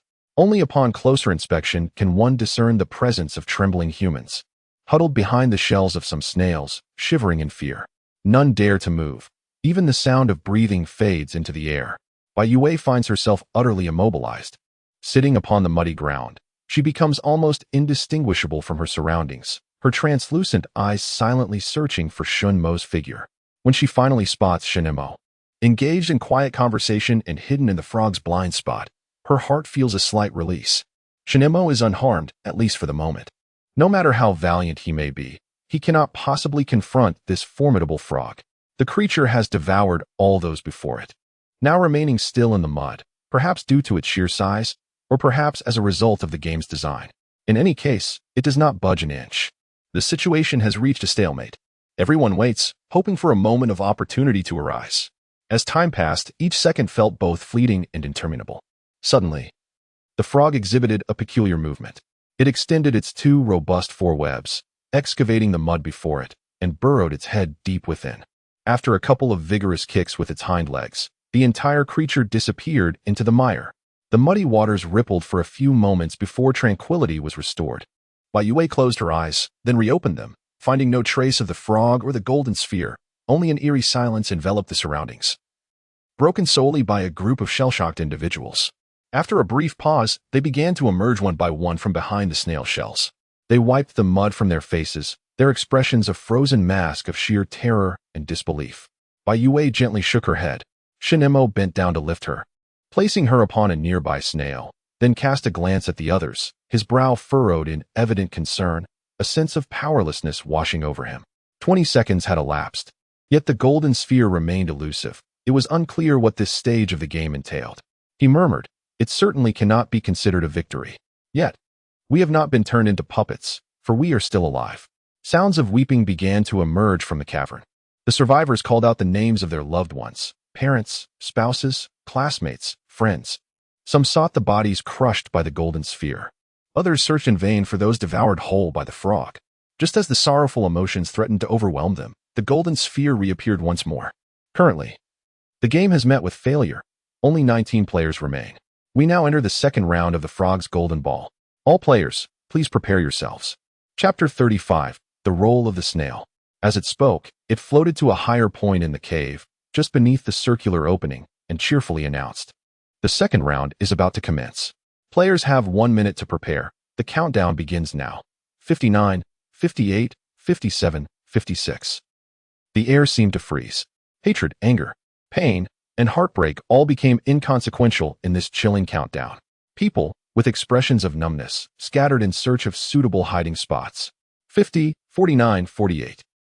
Shen Mo surveyed the surroundings, contemplating whether to move Bai Youwei to a different position when she grasped his arm. Bai Youwei pointed to a nearby snail shell. All the snails here were empty shells, half buried in the mud, resembling a semicircular doorway. Peering inside, one could faintly glimpse the space extending inward. "Do you want me to carry you inside?" Shen Mo gazed into her eyes. If struck by the golden ball, the snail would sink deeper. With each impact, the snail would be driven further into the mud, perhaps halfway, perhaps entirely. This depended on the force of the blow. Thus, If Bai Youwei truly wished to hide within the shell, she risked being buried alive. Indeed, moments ago, the entire cave had been pockmarked by the golden ball's assault, causing many snails to be buried. Yet, when the frog appeared, it was as though the cave had experienced an earthquake, with all the shells in the mud being overturned and exposed to the surface.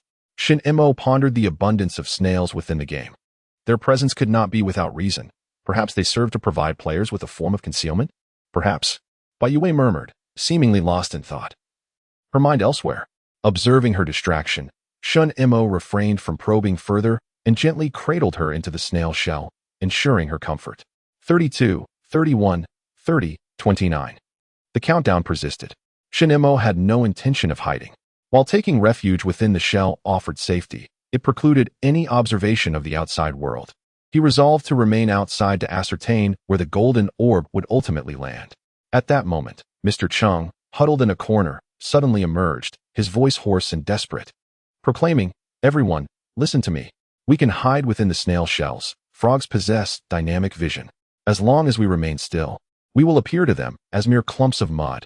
They will not detect us. Old man, crouch down. The countdown is nearly over. Are you disregarding your life? Be cautious of that oblivious ball that may smash you bits."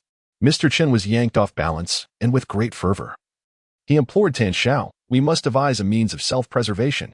We cannot simply wait for our fate. Quickly, inform everyone to seek refuge in the snail shells.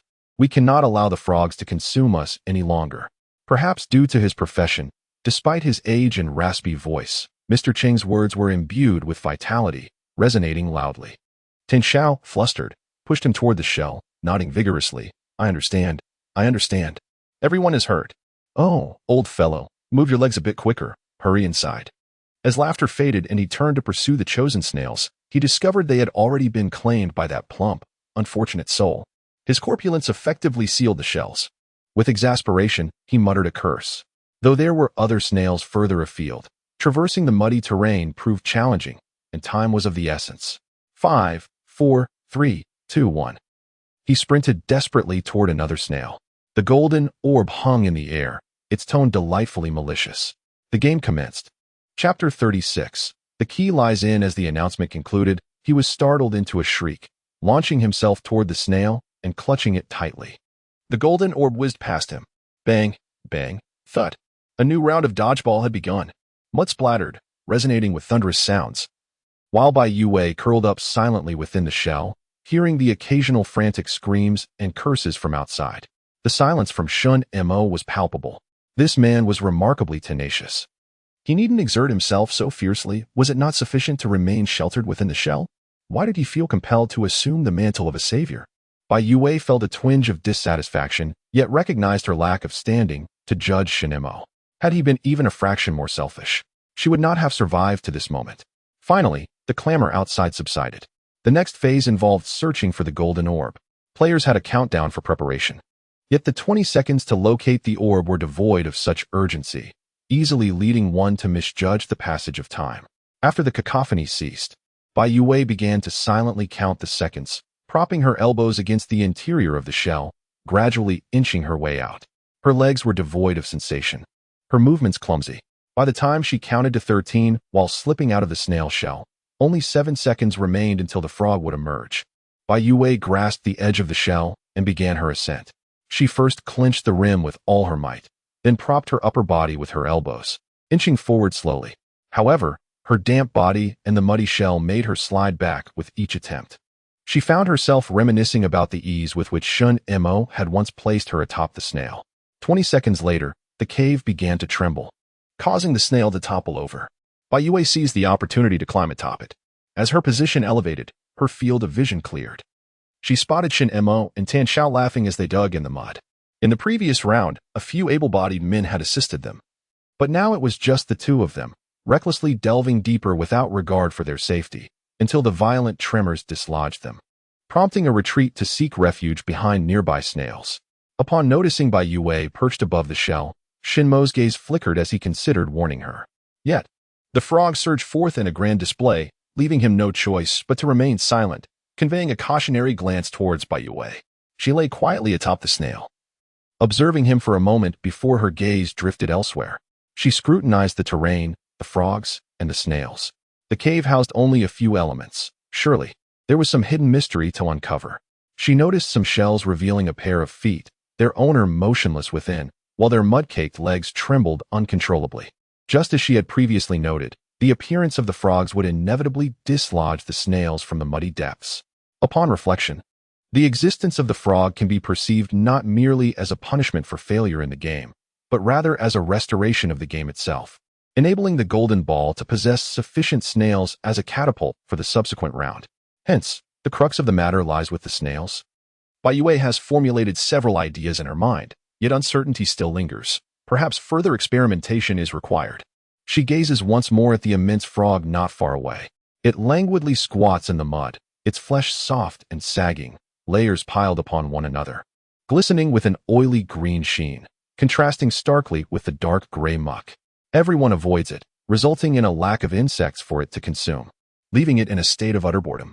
Bai Youwei contemplates, the breakthrough in the game is unlikely to be singular, akin to challenging problems on an exam that possess multiple solutions.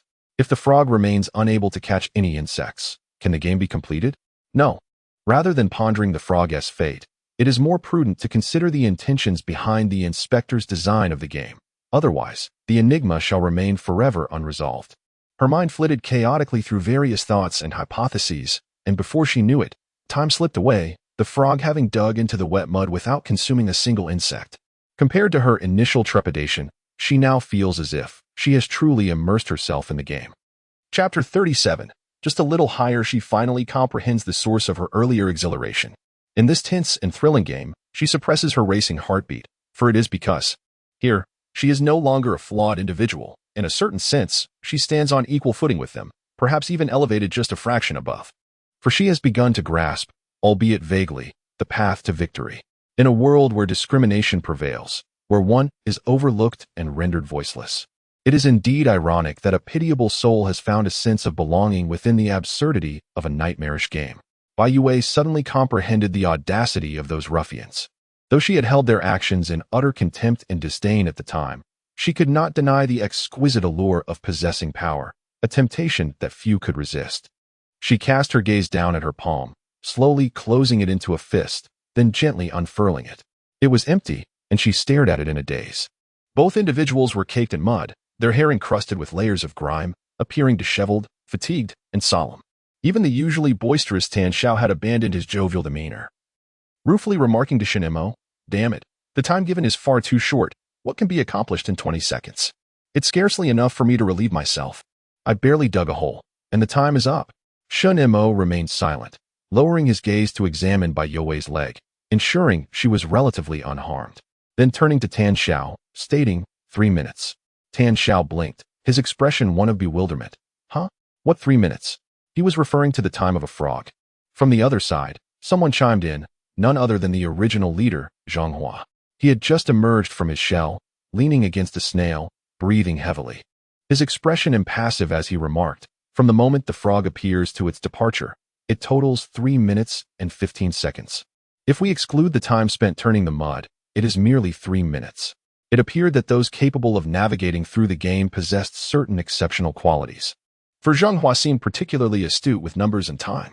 Tan Xiao suddenly understood, his eyes widening in realization. So, we just need to endure for 3 minutes to reach the next round? Shen Mo cast a glance at him, correcting, reaching the next round is utterly meaningless. However, we have 3 minutes to eliminate the frog. Tan Zhao's eyes bulged in shock. Kill the frog? Zhang Hua also wore a look of astonishment. Brother, are you joking? Tan Xiao found it hard to believe, staring wide-eyed in disbelief. How could we kill that thing? It's almost as big as a small house. Shen Mo held a folding fruit knife in his hand, opening the blade and calmly wiping off the mud. He stated with tranquility, 20 seconds is far too brief. Even if we can ascertain the area where the ball lands, it is insufficient time to locate the golden ball among a dozen holes. This time constraint is dictated by the frog. If we can eliminate the frog, we can extend the time to search for the golden ball. The facts laid before them were harsh and straightforward. There wasn't enough time. The ball lay within the hole. Yet, whether they trudged through the mud or bent down to dig, it was an extravagant waste of time. Although Shen Mo's reasoning seemed absurd, it was undoubtedly correct. 20 seconds flew by in an instant. They had to secure more time. Tan Zhao's mouth opened and closed, vacillating in turmoil. After a moment, he finally took a deep breath, as if steeling himself, his expression turning fierce as he declared, "All right, let's do it. I'm not afraid of that ball." Upon hearing this, Shen Mo looked at him quizzically. "You are unarmed. Just focus on finding the ball, and I will handle the frog." Tan Zhao replied. "Oh, I got overly excited." At this moment, the golden orb re-emerged, hovering in mid-air with a cheerful demeanor. "The current game has failed, with 19 players remaining. We shall now enter the third round of the frog's golden orb. Players, please prepare yourselves. A minute for preparation begins now, and the countdown commences. 59, 58, 57. Chapter 38. Shen Mo's arrangement. As the countdown commenced, Tan Zhao could not restrain himself from uttering a curse. 19 individuals. And not a single soul had perished in the second round. Now, as the third round loomed, only Shen Mo and Tan Zhao were willing to stake their lives, while the others remained, without exception, cowering in their shells. It was evident to all that unless they located the golden orb, they would remain trapped here indefinitely, regardless of whether they were consumed by the frog. Each individual was acutely aware of this fact, yet none dared to emerge. An elderly man, his hair streaked with gray, tumbled out of his shell, his frail body landing in the muck, his mouth filled with foul mud. He coughed urgently, appealing once more to the crowd, "Do not give up. Cough, cough. We are 19 in number. If each person finds a hole, that equates to 19 holes, significantly increasing our chances of locating the golden orb. Cough, cough, cough." Teacher Cheng, his voice hoarse, proclaimed, "The more people we have, the greater our strength. We cannot be intimidated. We must not be defeated. Only by uniting can we hope to see a glimmer of hope." Tan Zhao, his brows furrowed, strode forward, irritably pushing Teacher Cheng back into the shell. Cheng Wei, however, would not relent, leaning against the shell, earnestly advising Tan Zhao, "Young Tan, every life must meet its end. I have lived long enough. My death is inconsequential. However, I cannot bear to watch everyone resign to despair. Seizing the advantage of our numbers, we must act swiftly, lest we become weary, famished, and weary from prolonged immersion in this place, rendering escape ever more elusive." Although the elder may be aged, his mind remains remarkably lucid. With a sigh of exasperation, he remarked, "The environment here is humid, fetid, and replete with foul odors. Prolonged exposure will undoubtedly lead to calamity. Are you aware of the multitude of parasites that inhabit the pond snails? Do you comprehend the myriad of ailments that parasites can incite? And are you cognizant of the complications that arise once one becomes infested? We cannot languish within the pond snails, awaiting our demise." It is unclear whether it was truly the elder's admonitions that swayed them or the dire warnings concerning parasites that instilled fear, but one by one, individuals began to emerge from the pond snails, men and women, young and old, alongside a few ruffians led by Brother Hui. One among them stated, "It is not that we wish for death. Rather, the sphere moves too swiftly, and the holes it creates are numerous, making it impossible for us to locate our way." This was an attempt to clarify that their reluctance was not born of cowardice, thereby alleviating the discomfort among the group. Shen Mo, with an air of calmness, declared, "I will endeavor to ascertain the final landing point of the golden sphere. Everyone should search in that vicinity to enhance our chances. Regardless of whether or not we succeed in finding it, all shall retreat into the pond snails within 20 seconds. This strategy seems infallible. Should we locate the sphere, we shall triumph together. If we do not, hiding within the pond snails will ensure our survival. As long as we wait for the frog to depart, we shall retain hope for the next round of the game." Exchanging glances, everyone tacitly acquiesced to Shen Mo's plan. The lofty golden ball seemed indifferent to the discussions and deliberations of those below, eagerly continuing its countdown. 5, 4, 3, 2, 1. Haha. The game begins. Bai Youwei had long been placed into the snail shell by Shen Mo. She curled quietly within the shell, her palm gently caressing the inner wall. Feeling the vibrations again and again, her heart growing ever more tranquil. Only hesitating, pondering whether to reveal her thoughts to him. Chapter 39, 47 seconds. The golden ball collided fiercely within the cave. Shen Mo's gaze remained fixed on the golden ball, adjusting his position at all times to avoid being struck. He witnessed massive splashes of water erupting ahead, and as the golden ball ceased to bounce, he hastened his pace to reach it. "Stop! This way." Everyone scrambled out of the snail shell, clambering towards Shen Mo's location. Without a moment's hesitation, they plunged into the muddy pit, digging with fervor. The scene was both thrilling and comical. Bai Youwei leisurely emerged from the snail shell, quietly observing the spectacle. Once she caught a glimpse of certain mysteries, an unconscious calm and leisure manifested within her, and she began to relish the superiority that transcended life and death. It was exhilarating. It was addictive, especially as she beheld that man, standing resolutely like a pine, with broad shoulders, a sturdy back, a slender waist, and those legs, straight and powerful, caked in wet mud. He became increasingly delightful to behold. Bai Youwei couldn't help but think that perhaps she was a bit perverse. Otherwise, why would she entertain such nonsensical thoughts at a time like this? Then she mused, even if it were the end of the world, was it not permissible for one to embrace a little eccentricity? Comforted by her reflections, she pondered, do you know how to clear the game? A voice suddenly echoed nearby, ethereal and chilling. Bai Youwei turned towards the sound and beheld Zhang Hua seated beside the shell, gazing intently at her, the lenses of his glasses reflecting a cold, white light. After a moment of contemplation, Bai Youwei retorted, do you know? Zhang Hua slightly lifted his head, casting a glance towards the distance where others were fervently searching for the ball, his expression stark and foreboding. Our methods differ, he stated. Curiosity piqued. Bai Youwei tilted her head and inquired, oh, what is your method? Moreover, how can you be certain that it is not the same as mine?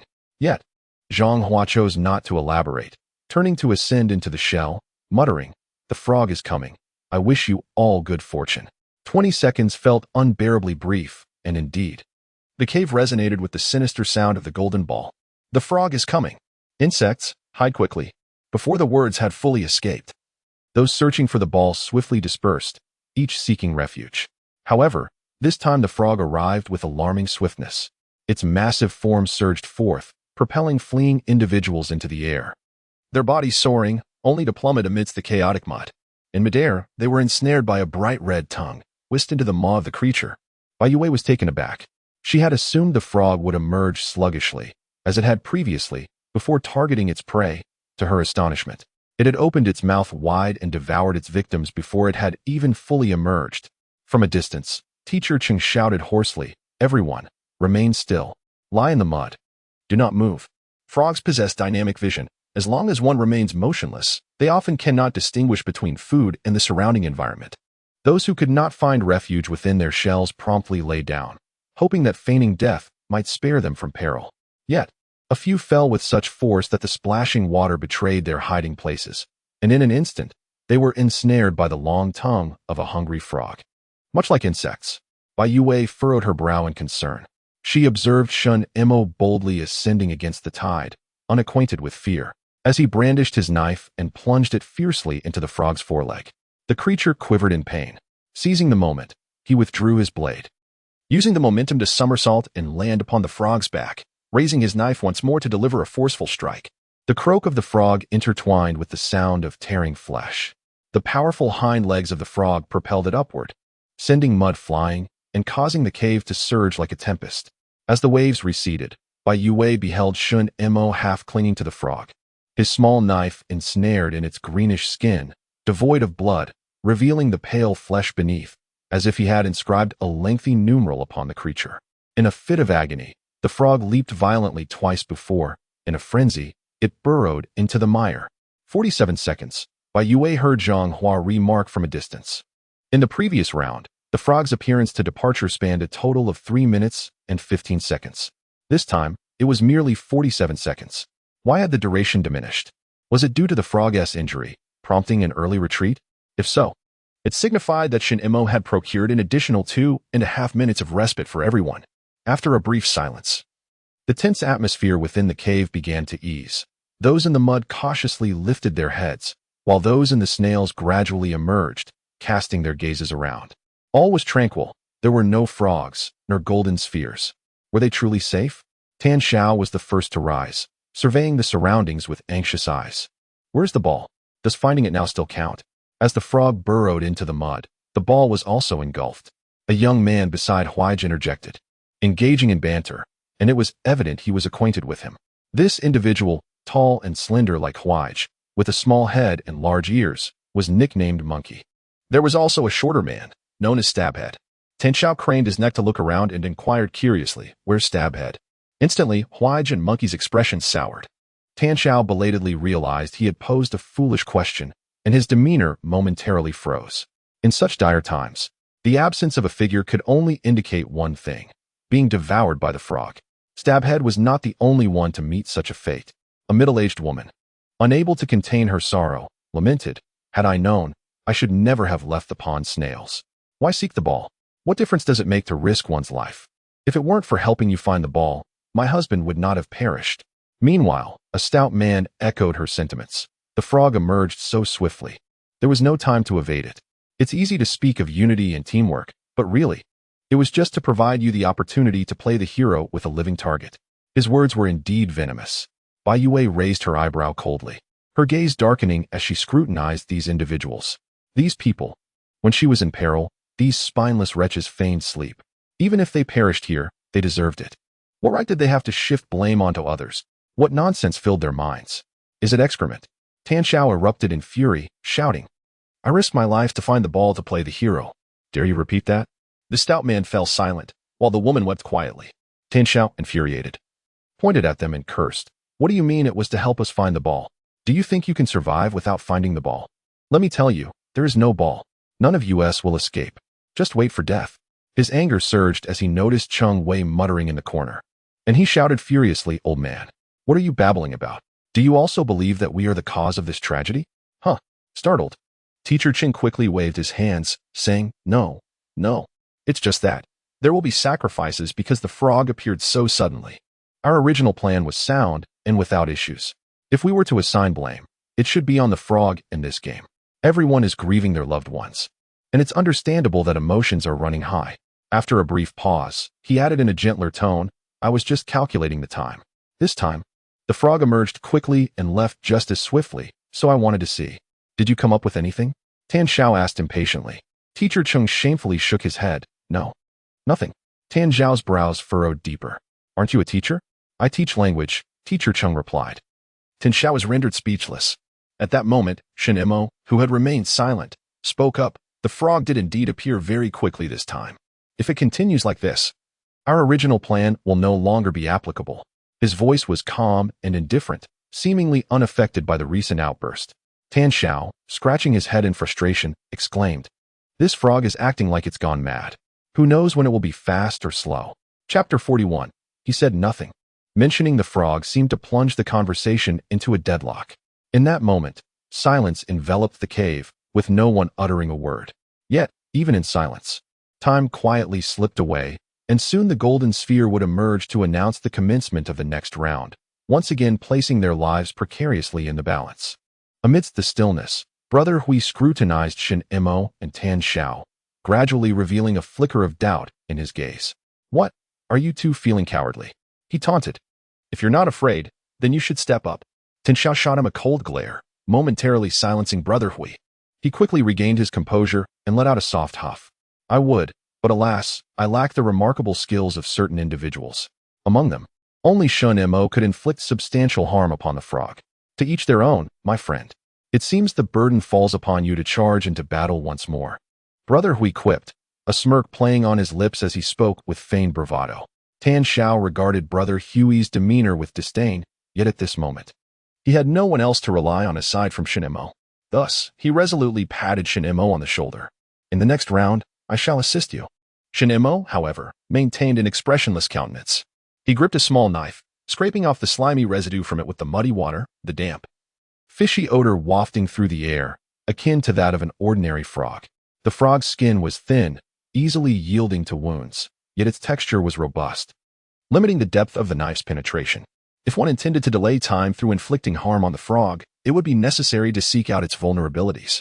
Upon finishing his words, he lifted his gaze, his dark, penetrating eyes exuding an inexplicable pressure that compelled obedience, a testament to the authority bestowed upon him by his profession. Once again, as before, the moment the ball comes to a halt, we must spring into action. Those who are paralyzed by fear remain hidden within their shells. Yet, I must remind you that the shell cannot offer you eternal protection. The faces of the crowd darkened. What if the frog appears as it did before? Someone murmured softly.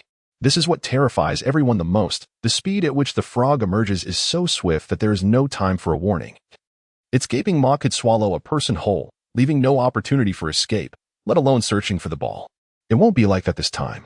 A sudden voice cut through the tension. Everyone recognized it as Zhang Hua's, and they turned towards the sound, only to find him nestled within his shell, seemingly unwilling to emerge. He slowly continued. In the last round, the frog failed to catch any insects. It is hungry now, and this time it will emerge more swiftly than before. As for the next time, he paused as if calculating something in his mind, and after a moment, quietly added, with a few fewer participants, it won't happen next time. Such an explanation, though unsettling, held a semblance of logic. Teacher Cheng spoke up. I too believe the frog will not suddenly appear again. It has been injured, and its sensitivity will certainly be affected. Perhaps it may not surface at all in the next round. Let us not be disheartened by a single setback. We must press forward with unwavering resolve. The words of the teacher, often met with derision, nonetheless ignited a flicker of hope within the hearts of the people. Indeed, the frog has been injured. Perhaps it will be too frightened to emerge again? Regardless of its size, it remains a timid creature at heart. Huigo let out a grunt, gritting his teeth and muttering, "Damn it, let us try once more." I refuse to believe that a mere ball is so difficult to locate. The expressions of the others varied. Some displayed a resolute determination, while others remained hesitant. Bai Youwei glanced towards the spot where Zhang Hua had concealed himself, lost in thought. Zhang Hua was not a man of benevolence.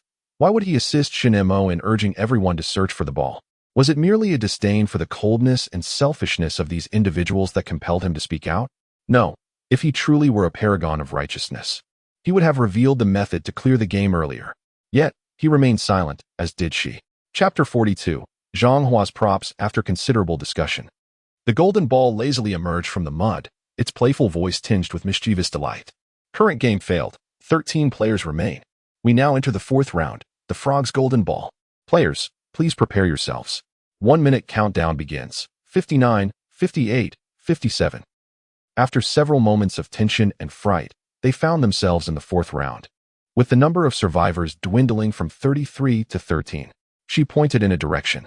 Shen Mo raised an eyebrow, questioning, "What is the matter?" "I want to keep my distance from him," Bai Youwei replied. "That Zhang Hua might just go insane. A change of position would be prudent." Moving further away consumed additional time, and by the moment Shen Mo placed Bai Youwei into the shell, the countdown was nearing its end.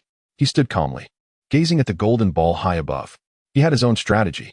The condition to clear the game was to locate the golden ball, yet two significant challenges remained. 1. The time was exceedingly short. 2. The area was difficult to ascertain. He had narrowed down the range as much as possible by observing the splashes of water.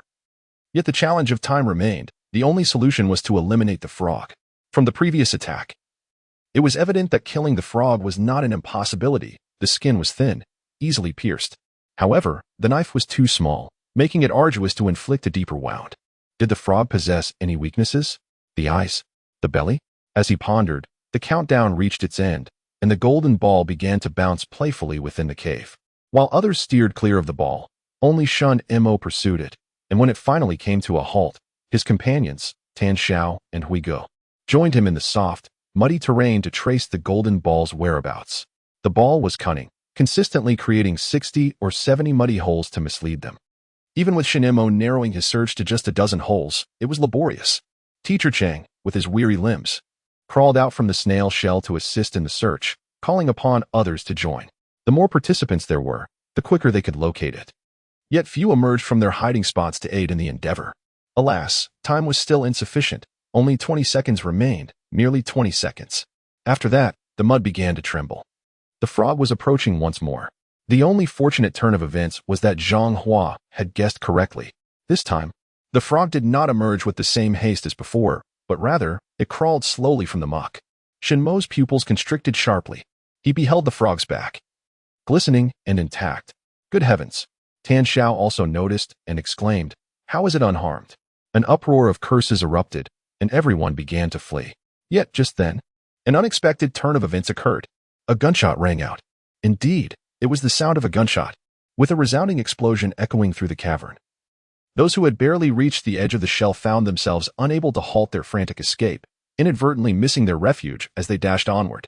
The ground was soon awash with cries of despair and curses, as the panicked individuals remained utterly oblivious to the sudden upheaval, even when they stumbled. They could not restrain their flailing legs. Muddied water splashed chaotically, while frogs reveled in their feast. Shen Mo was the first to come to a halt, taking refuge behind a large conch shell, his fingers gripping the edge tightly as he forcibly suppressed the urge to flee. He then turned to glance at Bai Youwei. She too had heard the gunfire, but being disabled, no matter how fervently she wished to run, she could not advance even a step.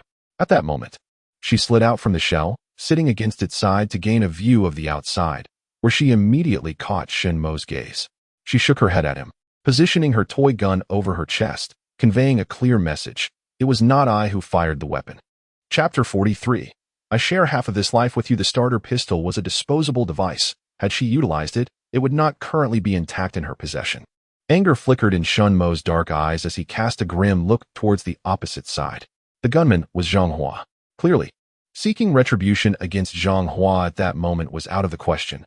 Shen Mo, filled with rage, clenched his knife tightly and turned to confront the frogs instead. Just as he pivoted, he spotted Tan Xiao, who was running and shouting in a frenzy, narrowly brushing past him. Get into the shell. Shen Mo bellowed. Damn it. I can't control myself. Tan Xiao screamed in agony. What kind of sorcery is this? My legs are going wild. I'm going to die. I'm going to die. Aya. The frog's elongated tongue shot forth like a bolt of lightning, rendering even Shen Mo unable to intervene.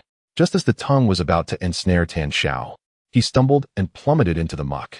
The frog's tongue scooped up a handful of foul, muddy water. The taste was unpleasant. The frog smacked its lips, but suddenly felt a sharp pain coursing through its body. A tiny figure had plunged a knife into it and was climbing upwards, stabbing again and again. The agony caused the frog to leap into the air, its croaks resounding like thunder. However, the assailant was remarkably agile, and despite its thrashing, the frog could not dislodge him. Instead, the little figure seized the opportunity to ascend to its head, the blade wedged firmly between its enormous eyes. Sensing imminent danger, the frog shook its head and croaked, attempting to burrow into the mud with its webbed feet. Yet Shen Mo was swifter.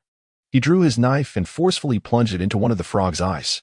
He followed up with a flurry of swift stabs, causing the frog to roll in agony, crushing a multitude of pond snails beneath it. Shen Mo was relentless, each strike more ferocious than the last. That I was on the verge of being punctured, shattered. The frog let out a mournful wail, burying its head deep in the mud, frantically digging downward. Shen Mo, however, could not follow it into the depths. He immediately released his grip, withdrew the knife, and leaped aside, landing deftly on a nearby snail shell before gliding smoothly into the water, where he stood firm. The frog made its escape. Tan Xiao rose to his feet, looking at Shen Mo, his eyes now filled not just with admiration, but with sheer terror. Good heavens! Such a colossal creature could be forced to roll about in desperation by a mere folding fruit knife? Mother, who is this formidable master that has appeared from nowhere? It was utterly terrifying. After a moment of astonishment, Tan Xiao noticed that the muddy water beneath him was bubbling.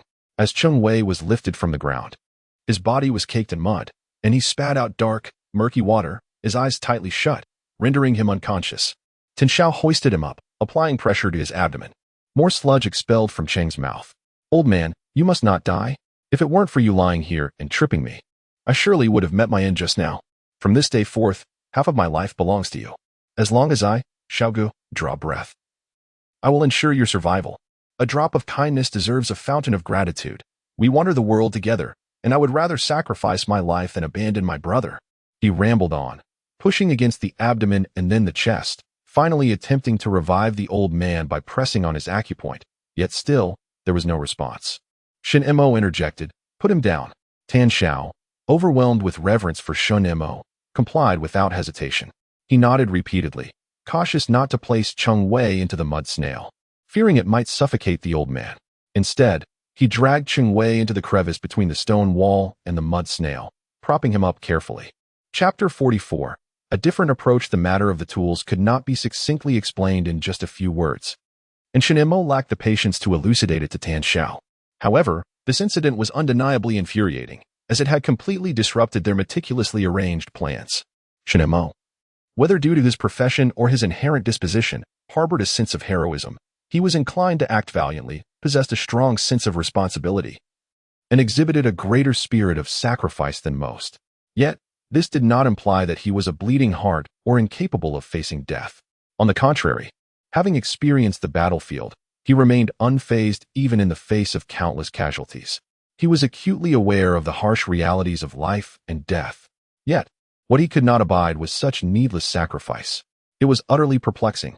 Those individuals, who initially had ample time to seek refuge, succumbed to chaos at the sound of a gunshot, frantically fleeing into the mud, ultimately becoming mere fodder for frogs. Their deaths were devoid of value and significance. Akin to the cruelest of jokes. Life ought not to be so.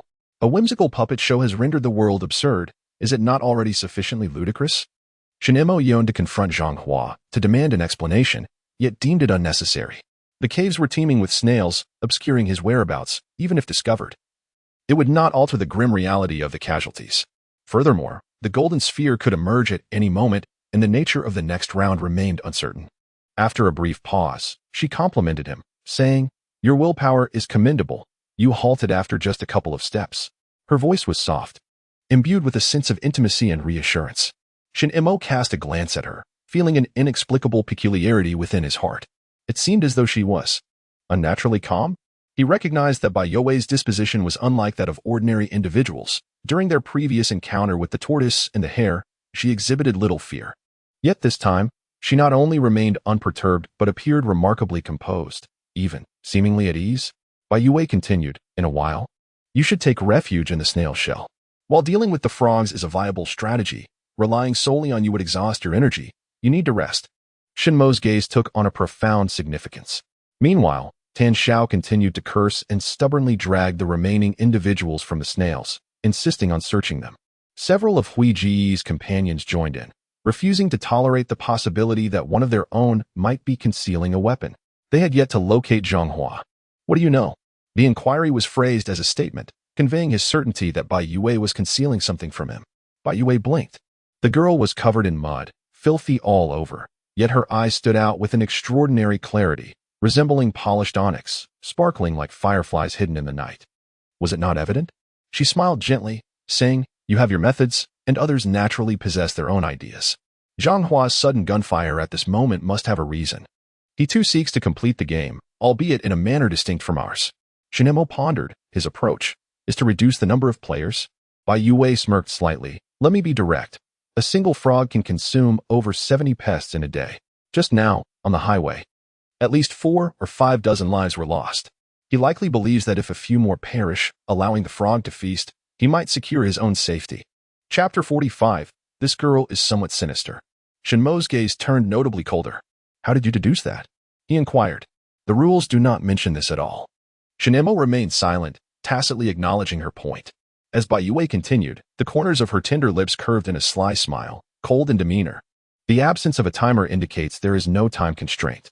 The inspector concluded that we would be devoured by the frogs, thus assigning a 20-second time frame. In reality, the time to locate the golden ball fluctuates with the speed of the frog's appearances. Hence, you contemplated the idea of killing the frogs, for by doing so, we would gain infinite time, and inevitably, we would find the golden ball." Shen Mo gazed deeply at her. He was astonished that she had managed to decipher his thoughts with remarkable accuracy. Initially, he perceived her as merely perceptive and somewhat clever, but now, he believed there was something rather uncanny about her.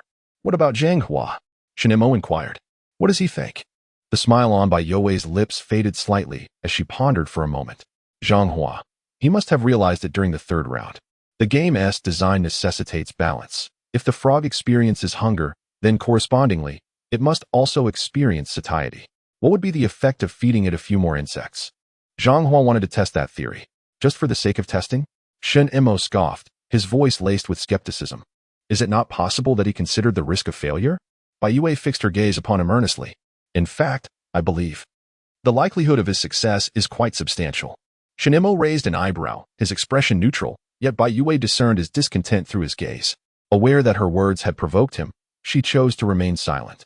The golden sphere materialized from an unseen corner, swaggering around to tally the players. Current game failure. 8 players remain. We now enter the 5th round. The frog's golden sphere. Please prepare yourselves. A 1-minute countdown begins. 59, 58, 57. Among the survivors were 8 individuals. Bai Youwei, Shen Mo, Tan Xiao, Teacher Qing, Brother Hui, Monkey, Zhang Hua, and a timid middle-aged man who remained curled up in his shell. The casualties had been severe, with such a scant number of players remaining. How could they possibly locate the sphere? Teacher Cheng lay unconscious. Zhang Hua was nowhere to be found, and the cowardly man was utterly incapable of offering assistance. As for Bai Youwei, her mobility was severely compromised, rendering her action potential null. The fewer people there are, the more laborious it becomes to retrieve the ball. As for the matter of slaying the frog, engaging a beast in the mud is a tremendous drain on one's stamina. Bai Youwei's words ring true. What he needs most at this moment is rest. Boss, what shall we do? In the distance, Tin Xiao stared at him, laughing. Unbeknownst to him, Shen Mo had become the cornerstone for these individuals. He cast a glance at Bai Youwei beside him, then raised his arm in a dismissive gesture, his expression tranquil as he uttered 2 words, rest. Chapter 46, Rest. In the 5th round, everyone retreated into their respective snail shells, leaving the muddy ground in serene silence. The sound of the golden ball colliding ceased, and no one emerged. Subsequently, the frog emerged from the mud. Croaking a couple of times, with no insects to consume, it lay languidly in the muck. Shen Mo, using the shell as cover, observed the frog and noted that its eyes had regained some focus, still bearing scars. This indicated that his attack had been effective. As long as the injuries were severe enough, recovery would be challenging. Perhaps next time, he could target other areas. Time passed, second by second. No one emerged to retrieve the ball, and the frog did not initiate any attacks, resulting in a stalemate. It was uncertain who sparked the conversation, but gradually, everyone began to chat across their snail shells. The mud is collapsing too quickly. If only we could make the ball bounce less, it would be easier to find. Is it really that simple? With so many snails, unless we can push them aside. The speaker seemed to exert some effort, and after a moment, remarked, it's too heavy, but it can be moved. Do not exert yourself. Within this hole, there are at least 100 snails. Even if we could push them aside, would we be able to displace each one? The ball would either collide with this one or that one. Thus, this method is futile. What shall we do? A frog, rolling in the mud, can heal its wounds significantly. How can we possibly eliminate? Let us bide our time and see how the next round unfolds. The group engaged in hushed discussions, predominantly filled with laughter, with Huigu and the monkey occasionally chiming in. The 5th round passed without incident. As the countdown for the 6th round commenced, Teacher Cheng awoke. Though conscious, his mind remained in a daze. Upon noticing that much of his body was submerged in mud, he muttered absently, what is there to say about death? To rest my body amidst the mountains. Alas, it seems I have reached the end of my journey in this life. Tin Xiao, unable to comprehend his musings, picked up a large snail and, tapping its shell, called out to Teacher Cheng, old man, come over here. There's plenty of space. Hearing the voice, Chang Wei turned and saw that despite Tin Xiao's disheveled appearance, he still radiated vitality. A wave of mixed emotions washed over him. How age has caught up with me. When faced with challenges, I lack the optimism and positivity of youth. This is something I must learn from you. He sighed and shook his head, steadying himself as he slowly rose and waded through the muddy water. Impatient, Tin Xiao hurried over, hoisting the old man onto his back. Expressing his disdain, you're not that old. Why act so sluggish? Hurry up. The countdown is nearly over. Teacher Cheng grunted with each jolt on Tin Xiao's shoulder. The snail Tin Xiao had found was large, and there was ample space for both of them. Just as they settled into position, the golden ball outside began to strike with a series of resounding thuds. A sudden impact struck their snail shell, causing it to plunge downwards with a resounding thud. Mud and water rushed into the shell, nearly choking Tin Xiao, who hastily scrambled deeper inside, exclaiming in frustration. Teacher Cheng, situated higher up, although not submerged in mud, was not much better off, his head spinning from the earlier shock. As the sludge poured in, the air within the shell became thick and murky. Fortunately, this disarray did not last long. After about 20 seconds, the surroundings began to tremble, and a force surged upward, lifting the shell to the surface of the muck. Tin Xiao, struggling to breathe, quickly poked his head out. He spotted a frog leisurely squatting in the mud, its pent-up frustration nowhere to be unleashed. The frog demon had returned, and to his dismay, the injury on its eye had healed. Teacher Cheng also emerged to take a look, but Tin Xiao cautioned him. Hey, be careful not to get bitten. He urged him back inside. Teacher Cheng seemed momentarily dazed, then remarked, Tan, it appears our position is identical to before. Instantly, Teacher Cheng's expression turned serious. If our position remains unchanged, as long as we know the initial point, theoretically, we should be able to calculate the landing point. Chapter 47. The purpose of games. Tin Xiao was momentarily stunned, then remained in thought for a full half-minute before slapping Teacher Cheng on the chest. Why didn't you mention this sooner? Hurry up and calculate. Teacher Cheng nearly doubled over in surprise, coughing violently. Tin Xiao quickly began to massage his chest. Old man, you're far too fragile for such a light tap. I barely exerted any force. Were you serious about what you said earlier? Can we really calculate it? Teacher Cheng shook his head and waved his hands. Cough, cough. What does this mean? Can we jest and glare? Didn't you just say we could? Hey, can it or can't it? Please provide a definitive answer. Teacher Cheng clutched his chest. It can't. Tan Xiao retorted. So were you just talking nonsense? What I meant was, theoretically. Teacher Cheng gasped, striving to elucidate, theoretically, if we know the initial position and the angle of the serve, we can calculate the landing point. Tan Xiao grasped his shoulders and shook him. Then hurry up and calculate. Teacher Cheng felt dizzy. I teach Chinese. Regardless of what you teach, you're still a teacher. Surely you've studied mathematics as well. Tan Xiao exclaimed anxiously. I didn't even pass elementary math. You must be better than me, right? Huh. Cheng Weikai felt his ears nearly deafened by Tan Xiao's incessant chatter, but as the words echoed in his mind, he found a semblance of logic in them. Given the current predicament, any method should be tried. It might just offer a glimmer of hope. Teacher Cheng steeled himself, inhaled deeply, and thought, when one faces insurmountable odds, there is always a way out. He resolved, all right, today I shall give it a try. Xiao Tan, help me out. Tan Xiao scrambled out of his shell, bending down to assist Cheng Weikai from within. The frog, having missed its meal, had already departed after lingering for a while. Now, the cave was dim and silent, with only a dense arrangement of snails in sight. Trembling, Teacher Cheng retrieved a fountain pen from his pocket, leaving it closed, and began to scribble calculations with the pointed end of the cap on the mud-stained snail shells. Others gradually emerged from the snail shell. Perhaps they had just heard the dispute between Tan Xiao and Cheng Weikai, and now their gazes were filled with anticipation and skepticism. Can it really be calculated? The monkey inquired. Whether it can be calculated or not, we must attempt to ascertain it first. Tan Xiao raised his chin with an air of pride, as if he regarded Cheng Weikai as a brother, infusing his tone with an inexplicable sense of shared honor. The crowd remained silent, their understanding only partial as they observed Teacher Cheng's retreating figure. This matter was beyond their capacity to assist. Shen Mo cast a contemplative glance at Bai Youwei. She was watching Hui Ge and the monkey. Sensing his gaze, Bai Youwei slightly turned her head, looking at him with an expression of innocence and bewilderment. Soon, the 7th round commenced. Following 2 rounds without casualties, the golden ball's tone shifted to a languid nonchalance. The current game has failed, with 8 players remaining. We now enter the 7th round of Frog's Golden Ball. Please prepare yourselves, dear players. Yawn. Oh dear, the frog must try harder. As it spoke, it began the countdown. 59, 58, 57. Bai Youwei leisurely crawled into the snail shell.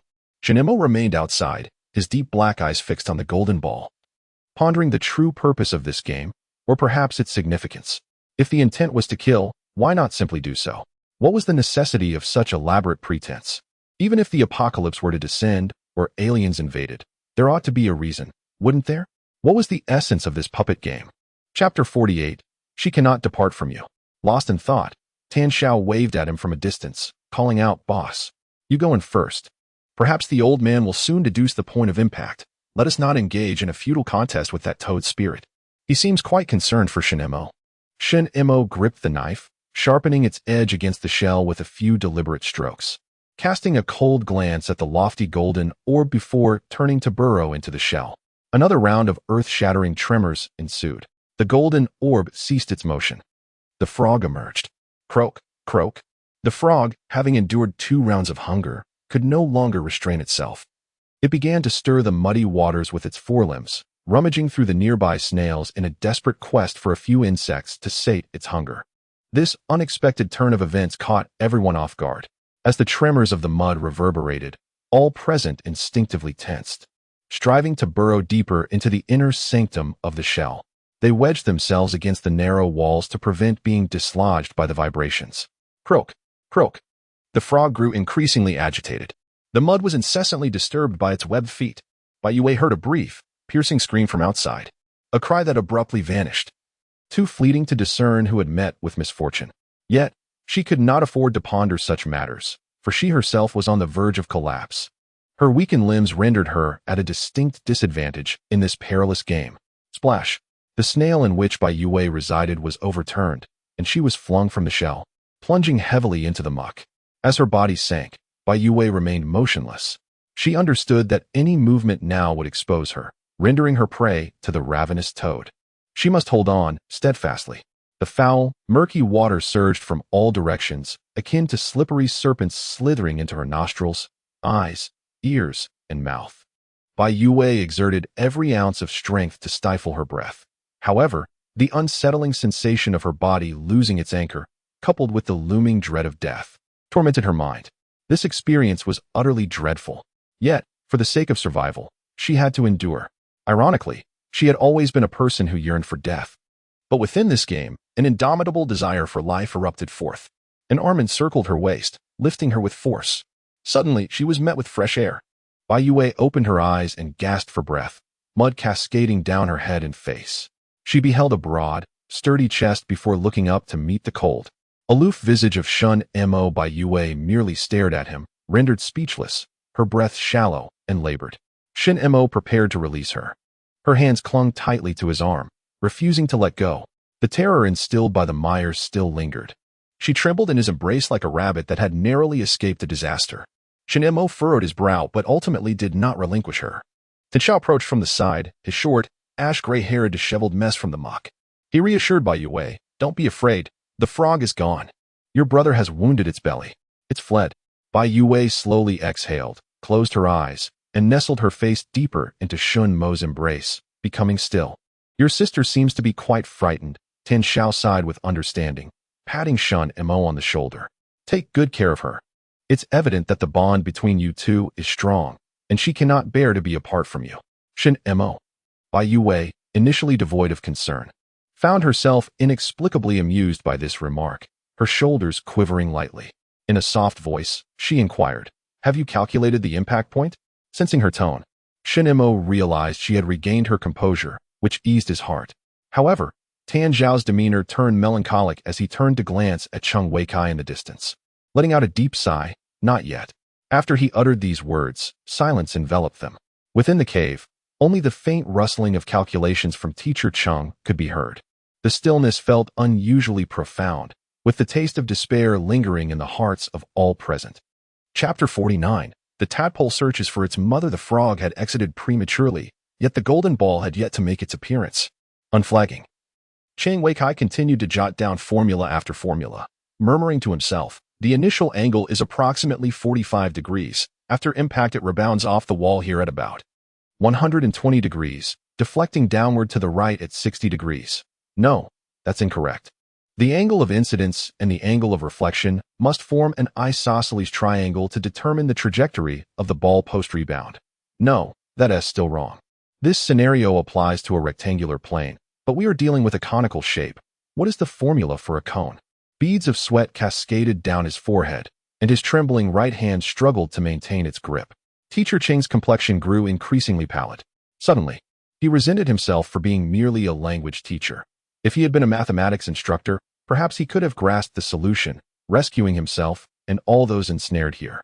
Language teachers are no less capable than their mathematics counterparts. Yet, at this moment, with a soft thud, his grip faltered, and the pen slipped into the mud. He immediately bent down to retrieve it. "Let it be," Shen Mo spoke indifferently. The golden sphere had rebounded more than 60 times. Calculating each trajectory to determine a landing point would require extensive computation. Here, there were no computers, no paper or pen, nor sufficient time to arrive at a solution. Moreover, Cheng Wei was merely a language teacher, lacking proficiency in mathematics. Though Shen Mo refrained from articulating this thought, every individual present understood it implicitly. In the next round, we shall hunt the frog. Shen Mo gripped the knife, the blade grazing slowly against the shell, as he urged those willing to assist to prepare thoroughly. As his words fell, the expressions of the crowd varied greatly. Some laughed while others frowned, seemingly pondering how they might contribute unarmed. Teacher Cheng appeared despondent, enveloped in profound self-reproach. Brother Hui and the monkey wore somber expressions, reluctant to confront the colossal frog yet unwilling to resign themselves to inaction. Curiously, Zhang Hua emerged from the shell, his gaze darkly fixed on Brother Hui and the monkey. Meanwhile, Bai Youwei also scrutinized them. Shen Mo observed the expressions of these individuals, an inexplicable sense of restlessness rising from within. He suppressed his emotions and, in a measured tone, inquired of Bai Youwei, "What are you looking at?" After a brief pause, noticing Shen Mo's unwavering gaze upon her, she replied, "I am just a bit concerned. It's perilous for you to face that creature alone."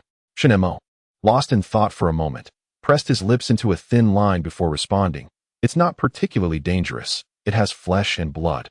Far easier to deal with than those firearms and explosives." At that precise moment, the golden sphere emerged.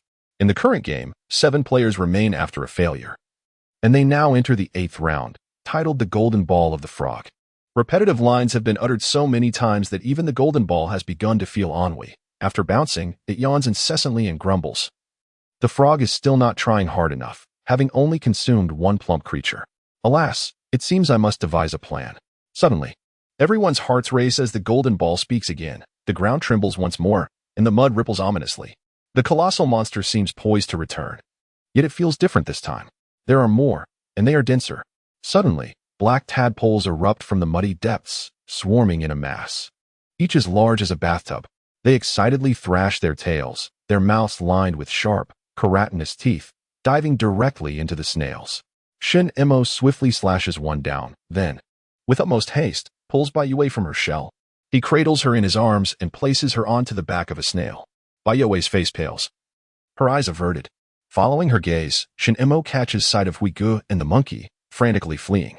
In that instant, the life-threatening tension and long-held doubts transform into unbridled fury. He grips Bai Youwei's neck tightly, gritting his teeth as he demands, "You knew how to clear the level all along, didn't you?" Chapter 50. I do not wish to die. Bai Youwei, caught in his grasp, feels her snow-white face flush crimson. Her eyes brim with a mix of anger, resentment, and hatred, as if pricked by the emotions reflected in her gaze. Shen Mo unconsciously loosens his grip. Bai Youwei, in a fit of rage, pushes him away and bends over, coughing violently. Not far off, Zhang Hua is in a state of utter bewilderment. Why are there tadpoles? Why, when the frog is clearly sated, do tadpoles appear at this moment? Its body, submerged in the muddy water, clambers onto the snail shell only to slide down repeatedly. 7 or 8 excited tadpoles encircle it, shaking their heads and wiggling their tails, swiftly consuming it in a frenzy. Strictly speaking, tadpoles lack teeth. Their mouths bear a pair of fleshy lips and rows of soft, comb-like keratinous structures. Though they may seem innocuous, if magnified 1,000-fold, the suction power of their mouths would be astonishing. At this moment, everyone witnesses Zhang Hua's demise, banishing the previous sense of lethargy and complacency that lingered within the snail shell. Tan Xiao, pulling Chunwei, leans against the snail shell, desperately kicking to send the lunging tadpoles back into the mud. The tadpoles persistently surge upwards. The snail sways precariously, akin to a small boat on the ocean, ready to capsize at any moment. Huigu and the monkey, equally frantic, grasp each other's arms, clinging to the sides of the snail to prevent being dislodged by the relentless tadpoles. Shen Mo's countenance darkens as he yanks Bai Youwei up, stifling his anger. He questions her again. "You clearly know. Why do you not speak?"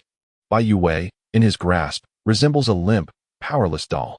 She remains silent, her eyes fixed ominously on Huigu and the monkey.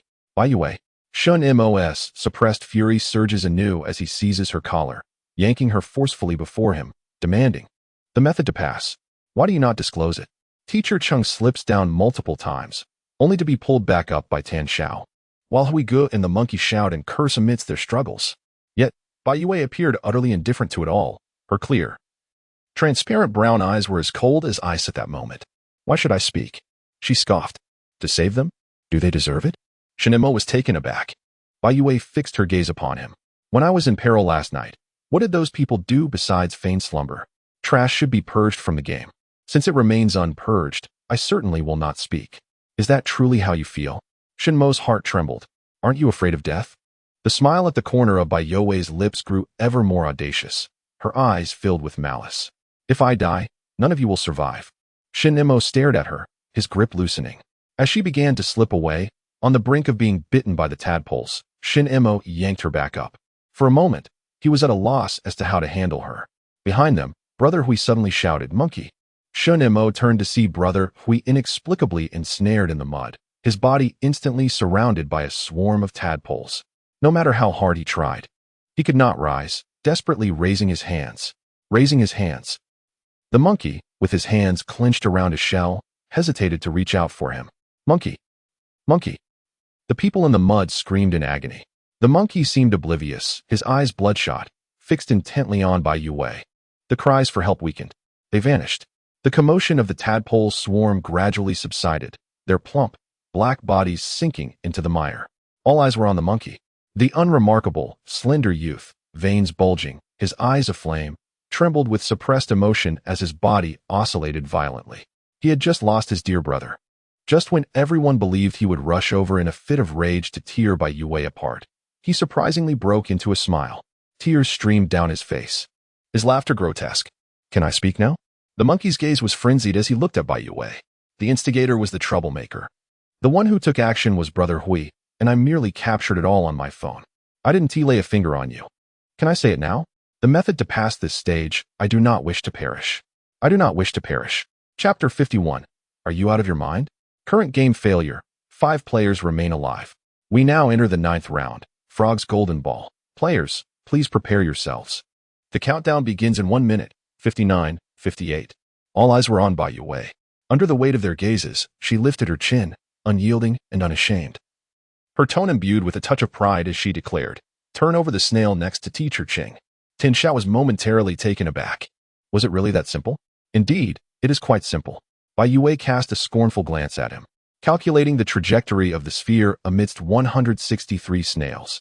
How could it be so easy for you all to overlook? Tan Xiao awkwardly tugged at the corners of his mouth. What trajectory? What essential points? He felt somewhat perplexed. Meanwhile, Teacher Ching suddenly understood. So that it. The sphere's successive rebounds resulted in a daunting amount of calculations for the landing points. Yet the essential points could indeed be determined. Tan Xiao, filled with excitement, exclaimed, "Old man, you can calculate?" Cheng Wei covered his lips, saying, "Ahem, I teach Chinese." Tan Xiao replied. The monkey approached the snail, an unnatural grin still plastered on his face, his eyes shining with an unsettling intensity. "Let us give it a try." He eagerly reached out to seize the snail. Tin Xiao hesitated for a moment, then, with a face resembling someone straining, went over to assist. It was quite a challenge to dislodge the snail, stuck in the mud, but if they merely needed to turn it over with combined efforts, it wouldn't be too troublesome. Shen Mo lowered his gaze to Bai Youwei beside him and inquired, "What are the odds?" Bai Youwei did not look at him. Her eyes fixed on Tan Xiao and the monkey ahead, her tone devoid of emotion. 70 to 80%. Shen Mo felt a slight constriction in his chest. After a brief silence, he cautioned her, "Do not act this way again." Bai Youwei raised an eyebrow, questioning, "Act this way how?" Shen Mo realized that her mischievous nature had resurfaced, and it was not merely mischievous, but particularly twisted. For such individuals, it was unnecessary to risk one's own life. Shen Mo spoke in a low voice. Bai Youwei curled her lips into a silent smile, replying, "The one risking their life is not me, but Zhanghua. With your protection over me and Teacher Cheng having Tan Xiao to look after him, those 2 rascals may appear as brothers, but are, in truth, driven solely by self-interest, and could turn against each other at any moment. Zhanghua has keenly observed this and has been watching them closely, believing that at least one of them would die to satiate the frog's hunger. Unfortunately, he encountered an inspector who whimsically altered the rules. Tadpoles turned to frogs, and Zhanghua met his demise too soon. Shen Mo felt a throbbing pain beginning to build in his temples, his brow furrowing deeper. If not for the change in rules, you would not have disclosed the method to pass, would you? Indeed. Bai Youwei nodded calmly, her expression one of indifference. I have no interest in being a savior. Moreover, this game has consistently sought ways to lead people to their demise. If I were to save them, it would be a blatant defiance against the game. What benefit would that bring me? Shen Mo felt a surge of anger, but restrained himself from speaking. Bai Youwei, however, tilted her head to look at him, a provocative smirk playing at the corners of her lips. What is it? Do you think I am selfish? Or do you deem me vicious? Shen Mo, allow me to impart a lesson. Poverty renders one humble, suffering breeds bitterness. And as a wealthy young lady who has merely encountered misfortune, I am not only bitter but also cold-hearted. My greatest delight lies in witnessing others' greater miseries. Do you comprehend? Shen Mo inhaled deeply, understanding her words. After a brief pause, he replied, "You are simply deranged." Bai Youwei was taken aback, her expression shifting dramatically. "Did you just insult me?" Shen Mo thought to himself that calling her such a name was a mere understatement. If she were one of his subordinates, he wouldn't hesitate to administer a beating. However, the countdown of the golden ball interrupted their conversation. 3, 2, 1, game on. Boom. Chapter 52. Congratulations to everyone for completing this game. In the instant the golden ball descended, Shen Mo scooped up Bai Youwei and retreated to the side of the snail. His gaze fixed coldly upon the cavern as it once again erupted in a deluge of mud. Their verbal skirmish was temporarily halted. After several ricochets, the golden ball landed with impeccable precision into the snail's opening. The snail sank under the pressure, continuing its descent. Just as it reached the rim of the opening, the ball halted, and all sounds ceased, leaving only the golden sphere gleaming faintly at the snail's entrance. All eyes were riveted on the golden ball, and even their breaths seemed to slow involuntarily. It feels utterly incredible. After enduring such a prolonged struggle, from the first round to the ninth, I had thought it was an insurmountable deadlock, yet at this moment, it seems to have been resolved with such simplicity. It feels surreal. With a chuckle, I rubbed my eyes vigorously, staring at the golden ball lodged within the shell. Surely, I am not imagining things. Teacher Cheng's eyes glistened with emotion as he remarked, "This is the essential point, the pivotal moment. A ball rebounding in the hole 70 times, 80 times, or even 100 times without sinking into the mire, each rebound precisely striking a snail. It is statistically improbable for the golden ball to achieve consecutive rebounds. Its trajectory must be meticulously calculated. If one can determine a single point, the golden ball can be located." Bai Youwei tilted the corner of her lips, taking these words as a compliment to herself. She responded nonchalantly, "The game rules state that the inspector can serve from any position, angle, or force." This statement is actually misleading, leading us to believe that the ball's landing point is random. It has indeed exerted considerable effort, employing smoke screens, shortening time, and conjuring monsters to create pressure on the players. Yet, when it comes down to it, the game itself is simply too easy, thus requiring certain tactics to render it sufficiently deceptive. "You say my game is simple." The golden ball trapped within the shell emitted a shrill cry, declaring, "My game is simple. After reaching the ninth round, you dare to claim my game is simple. You are the most shameless players I have ever encountered." Bai Youwei scoffed coldly. "Why the excitement? You are undoubtedly aware that the difficulty of a game is not inherently linked to its format.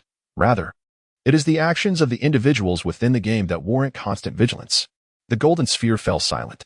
After a brief pause, it feigned innocence and said leisurely, "I have always been paying attention to you, but I failed to discern your intentions." "Oh, how did you figure it out? Was it truly through calculating the inevitable points? That requires considerable computation." Bai Youwei fell silent. After a few moments, she turned to Tan Xiao and remarked, "It is stalling for time. The tadpoles are about to emerge." The golden sphere. Tan Xiao, suddenly recalling the image of swarms of tadpoles appearing. Tan Xiao was seized by goosebumps. Without hesitation, he extended both hands and pressed them firmly against the golden sphere, leaving 2 muddy imprints. The golden sphere. A soft sigh echoed through the cave. "Congratulations to all for completing this round of the game." The voice of the golden sphere was devoid of enthusiasm. Having secured the golden sphere of the frog, one would rightfully expect a reward. A total of 5 players successfully completed this game, and you may choose. It sighed once more, slowly drifting into the air. "The reward distribution is now complete. You must cherish the rewards I bestow upon you." In its hands, it held a lump of mud. Chapter 53. The princess's friend. The moment the mud was in hand, its purpose immediately surfaced in her mind.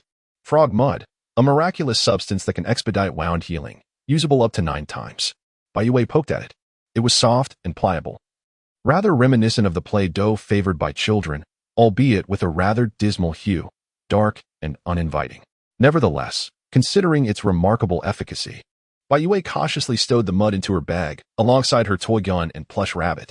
It struck her as amusing. The rewards from this game consistently exuded a sense of childlike wonder. She lifted her gaze ahead, where Shen Mo and Teacher Cheng had disembarked from the vehicle.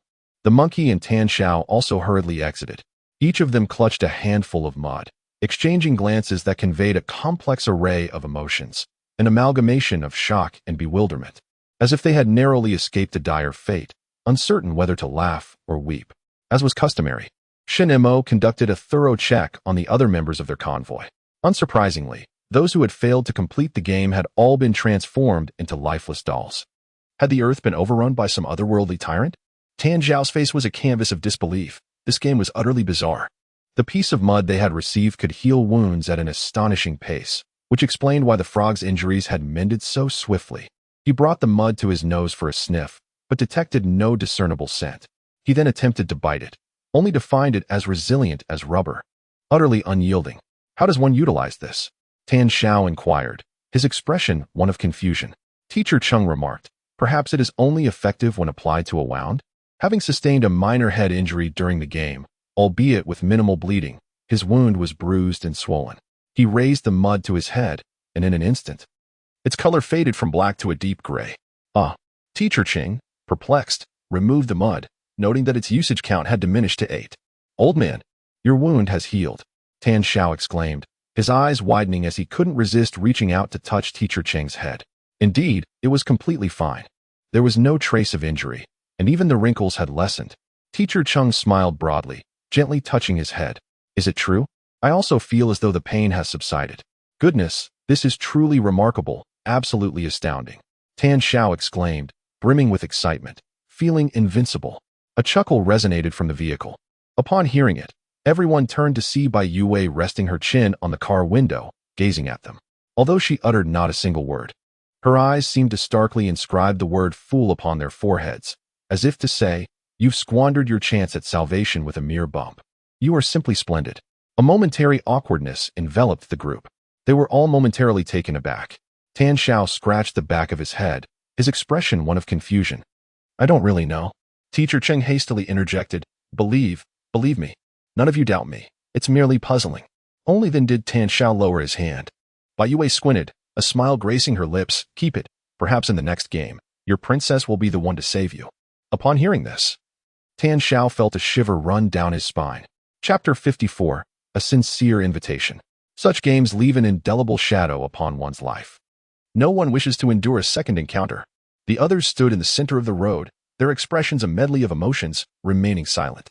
A gust of wind swept through, rustling the leaves along the roadside, while the leather tassels on Tan Zhao's motorcycle danced chaotically in the breeze. Shen Mo lifted his gaze to the dark clouds on the horizon and calmly suggested, Let us get in the car and leave this place. The surroundings were filled with dolls. No one wished to linger in such a location. Without further ado, everyone boarded the vehicle. The monkey and Brother Hui, along with the hothead, shared a ride in the same vehicle. He unceremoniously tossed the two transformed into dolls out of the car, resulting in two dull thuds as the lifeless figures tumbled onto the road, rolling a few times before becoming coated in a layer of dust. Shen Mo observed this with a furrowed brow, yet chose to remain silent as he started the engine. The storm clouds arrived with alarming swiftness. Approximately 15 minutes later, the wind picked up, stirring up sand and stones along the road, while ominous clouds gathered overhead, darkening the sky and rumbling as if to devour the buildings and trees entirely. Torrential raindrops pounded against the car windows, cascading down in sheets. They halted at a toll station, where Tan Xiao, riding his motorcycle, was left exposed to the elements, drenched as if he had just emerged from a downpour. Nearby stood a row of humble buildings, serving as lodgings and a dining hall for the toll station staff, where everyone drove in to seek refuge from the rain. This place, akin to a service area, was devoid of electricity and internet connectivity, and not a single soul was in sight. After wandering about, they gathered some old newspapers and wooden tables and chairs, igniting a fire for warmth and illumination. A sudden summer rainstorm was hardly a rare occurrence. Yet following their harrowing brush with life and death, this deluge seemed to carry an extraordinary significance, as if it were a divine warning. The torrential rain obscured the road ahead, and a sense of confusion and disorientation washed over the faces of the people, as if the storm had shrouded even the direction within their hearts. No one could foresee what awaited them on the path ahead. The monkey lit a cigarette and took a deep drag. Tan Xiao, sitting by the fire to dry his clothes, borrowed a cigarette from him, and together they indulged in the swirling smoke, displaying an air of seasoned familiarity. When the rain subsides, where do you intend to go? Tan Xiao inquired of the monkey. The monkey and the thorny fellow both looked up to Brother Hui, but now that he was gone, the original destination might no longer attract the monkey. He turned to Tan Xiao and inquired, What are your plans? Tan Xiao stared blankly at the fire, uncertain, and replied, I heard there are no dolls in Yangzhou, so I thought I might check it out. My motorcycle is running low on fuel. I might find a place to stay for a while. Would you care to join me in Taizhou? The monkey asked suddenly. Tan Xiao was taken aback, gazing at him in bewilderment. The monkey, lost in his own thoughts, then turned to Shen Mo and Bai Youwei, asking, "What about you? Have you considered it? My uncle runs a farm. If you come with me to Taizhou, you will want for neither food nor water. We can look out for each other, and even if we encounter the game again, we will have a sense of security." The flames reflected in his eyes, revealing a hint of madness. He was sincerely inviting them, while the frail and elderly teacher Chung was not in his considerations. Bai Youwei, seated in her wheelchair, scoffed dismissively and closed her eyes, ignoring him. The monkey smiled, undeterred, and said, "It's all right. If you ever wish to visit Taizhou, you are always welcome." His words were not mere pleasantries. He took out paper and pen, meticulously writing down the address, which he handed to Shen Mo and Tan Xiao respectively. Tan Xiao, utterly perplexed, asked directly, "Monkey, what do you mean by this? We are not even related. Who would just run off to Taizhou with you? Do you understand what the game is?" The monkey's face twisted in the heat haze, illuminated by the firelight. "Do you not comprehend? This is a selection process for all humanity, and we have triumphed. We are the chosen ones. We are destined to bear the mission of changing the world." Chapter 55, Madness. The selection of all humanity, the chosen ones, and change the world? Talking and laughing, I was taken aback, staring blankly at the monkey, astonished to find someone who could dream even more than he. Do not act impulsively. One should not hastily draw conclusions without thorough investigation, Teacher Ching gently advised. Even if there were to be a revolutionary selection, it should encompass a comprehensive assessment of morality, intellect, and physical ability, with distinct subjects for examination and additional points for exceptional talents. That would be the scientific approach. The smile on the monkey's face faded, and he shot Cheng Weikai a look that seemed to say, "You truly know nothing." He gazed intently at the flickering flames of the fire and continued, "This world is utterly rotten. Some endure disdain and toil from dawn till dusk without a morsel to eat, while others do nothing yet have endless wealth. Why is that? Why are some born into riches while others are destined for hardship? Perhaps even the heavens can no longer bear witness to this, hence the emergence of the game." She was right. Refuse should be discarded. Those individuals were not eliminated by us. Who says they lack the capability? He was eliminated by the game. It was not I who caused his demise. I am the victor, bestowed with a divine gift, the chosen one. I am unlike them. His voice gradually faded into a murmur, as if he had become entranced, repeatedly chanting, "I am the chosen one. I am unlike them. I am the chosen one." Tan Xiao, with a mixture of amusement and concern, glanced at the monkey and then turned to look at Shen Mo and Bai Youwei, gesturing towards his own head, implying, "Is this fellow insane?" The monkey nodded in affirmation. Taken aback, Tan Xiao quickly lowered his hand.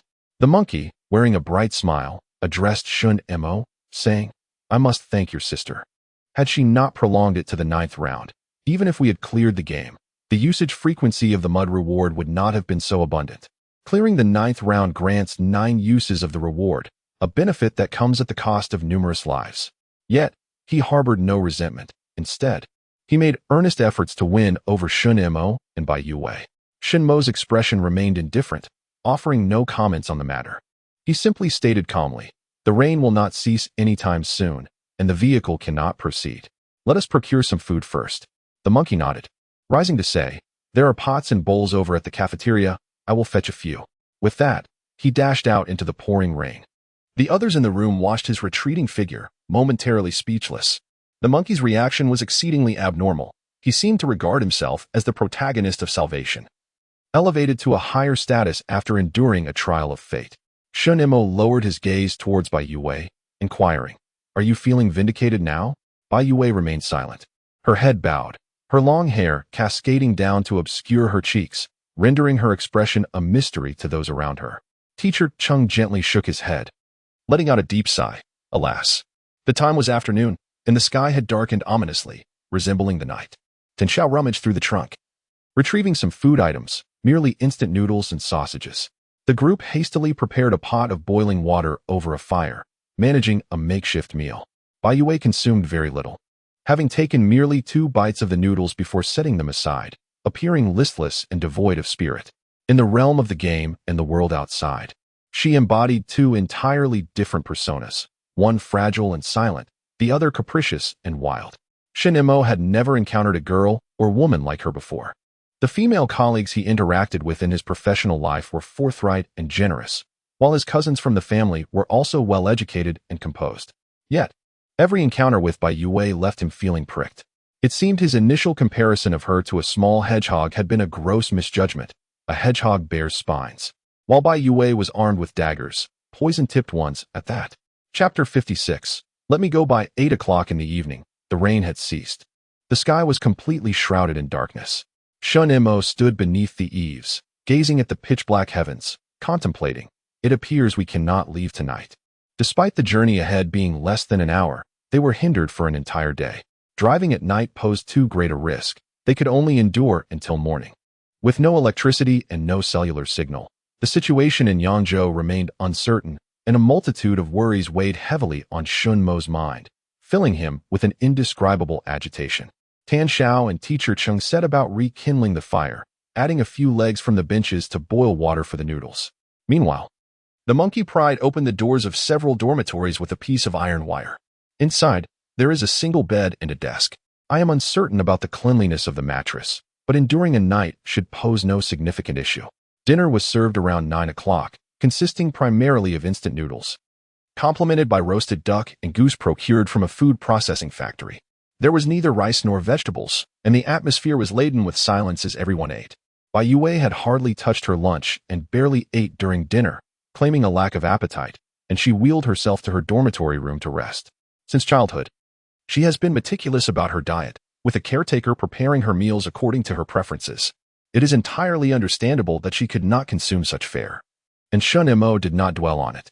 After dinner, teacher Cheng took the initiative to boil a pot of water, sanitizing the clean glass jars by pouring hot water over them 2 or 3 times before filling one with steaming water, allowing it to cool in a basin of cold water. Once the temperature became more manageable, teacher Cheng handed the jar to Shen Mo, saying, "Your sister seems a bit unwell. Encourage her to drink more hot water." Shen Mo paused momentarily.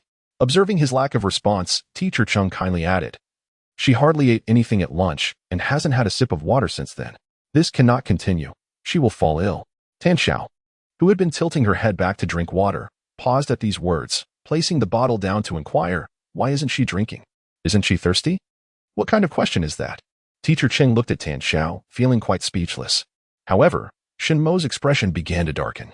He grasped the jar and turned to leave. Bai Youwei's dormitory was in the second room next door. He grasped the doorknob and twisted it, only to find it locked. "Bai Youwei." Shen Mo knocked on the door, his tone laced with barely discernible anger. There was no response from within. Shen Mo endured a moment longer before gritting his teeth and saying, "Bai Youwei, open the door." Laughter echoed, and even the monkeys sensed something amiss, emerging to investigate the commotion. Outside the door stood Shen Mo, his visage dark and foreboding. What more was there to comprehend? Bai Youwei was neither famished nor thirsty. She had merely engaged in a quarrel with him within the game and felt she could no longer rely on him. Thus, she resolved to forego both food and water, lest she be compelled to confront his demeanor when nature called. How obstinate could she be? To stake her health on mere pride, disregarding her own well-being. A tempest of fury surged within Shen Mo, leaving him with a tingling scalp, unable to pinpoint the source of his ire. Perhaps it was her foul temper, or perhaps it was his own negligence. Regardless of his disdain for her actions, he could not abandon a vulnerable young girl over a mere exchange of harsh words. Yet, his oversight had indeed resulted in her enduring hunger and thirst for the better part of the day. After waiting for half a minute, Bai Youwei remained resolute in her silence, refusing to open the door. Suddenly, with a resounding crash, the door swung open. Shen Mo uttered not a word, his gaze swiftly scanning the solitary dormitory. He gathered her folding cane and various bags, attaching them to either side of her wheelchair, then bent down to lift the girl from the bed. Bai Youwei, akin to a furiously agitated cat, immediately clawed at Shen Mo's face. "Let me go!" she shrieked. Shen Mo, unfazed, forcibly settled her into the wheelchair. Bai Youwei fought with wild abandon, scratching and striking at him with all her might. Unsatisfied with her futile attempts to hurt him, she clutched his arm and sank her teeth into his flesh. Her pearly white teeth pierced the skin. Tasting the metallic tang of blood, her eyes ablaze with fury. Those who had rushed over to witness the scene were left astounded, bewildered by the inexplicable altercation between the siblings. Little Shen." Teacher Cheng stammered, "You all, speak properly." Shen Mo took a deep breath, his taut arms breaking free from her grip, revealing 2 rows of crimson imprints. With an impassive expression, he addressed them. "It's nothing." He then pushed the wheelchair and strode out. The onlookers exchanged bewildered glances. "Nothing? Is this truly nothing?" The post-rain air was damp. The wheelchair rolled into a puddle, splashing droplets around. Shen Mo steadily pushed Bai Youwei to the public restroom across the street. This restroom was designated for staff use. Lacking an accessible pathway, Shen Mo circled to the front of the wheelchair and lifted her. She resisted his touch, shoving, hitting, and twisting him with all her might. The two engaged in a silent struggle before the restroom, ultimately culminating in Bai Youwei's defeat as Shen Mo carried her inside, tucking a pair of crutches under her arms so she could stand.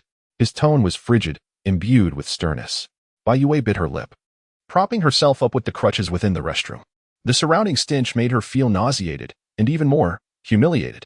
Shen Mo opened the stall door, placing a flashlight atop the tank, laying down a disposable toilet seat cover, and pulling out wet wipes and toilet paper before reaching for her again. She stubbornly stood her ground. After a failed attempt to pull her, he exerted more force the second time, nearly causing her to topple. He hoisted her into the stall, his towering figure casting a shadow over her, commanding once more, "Use the restroom." Bai Youwei bit her lip, closing her eyes in defiance.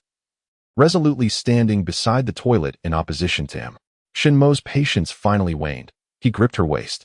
Bai Youwei thrashed violently in his embrace. His anger surged, pushing him to the brink of losing control. Initially, his intention was merely to frighten her, yet his irritation transformed into an unwavering resolve to teach her a lesson. In his moment of anger, his hand brushed against a soft object, causing him to pause. It was a diaper. This item felt utterly foreign to his existence, and to see it adorning an adult was a source of immeasurable shame and discomfort. It turned out she had just changed into this in her room. Shen Mo released her from his grasp. His chest bore the marks of her tears, the remnants of her silent sobbing, her eyes shut tight, refusing to utter a sound.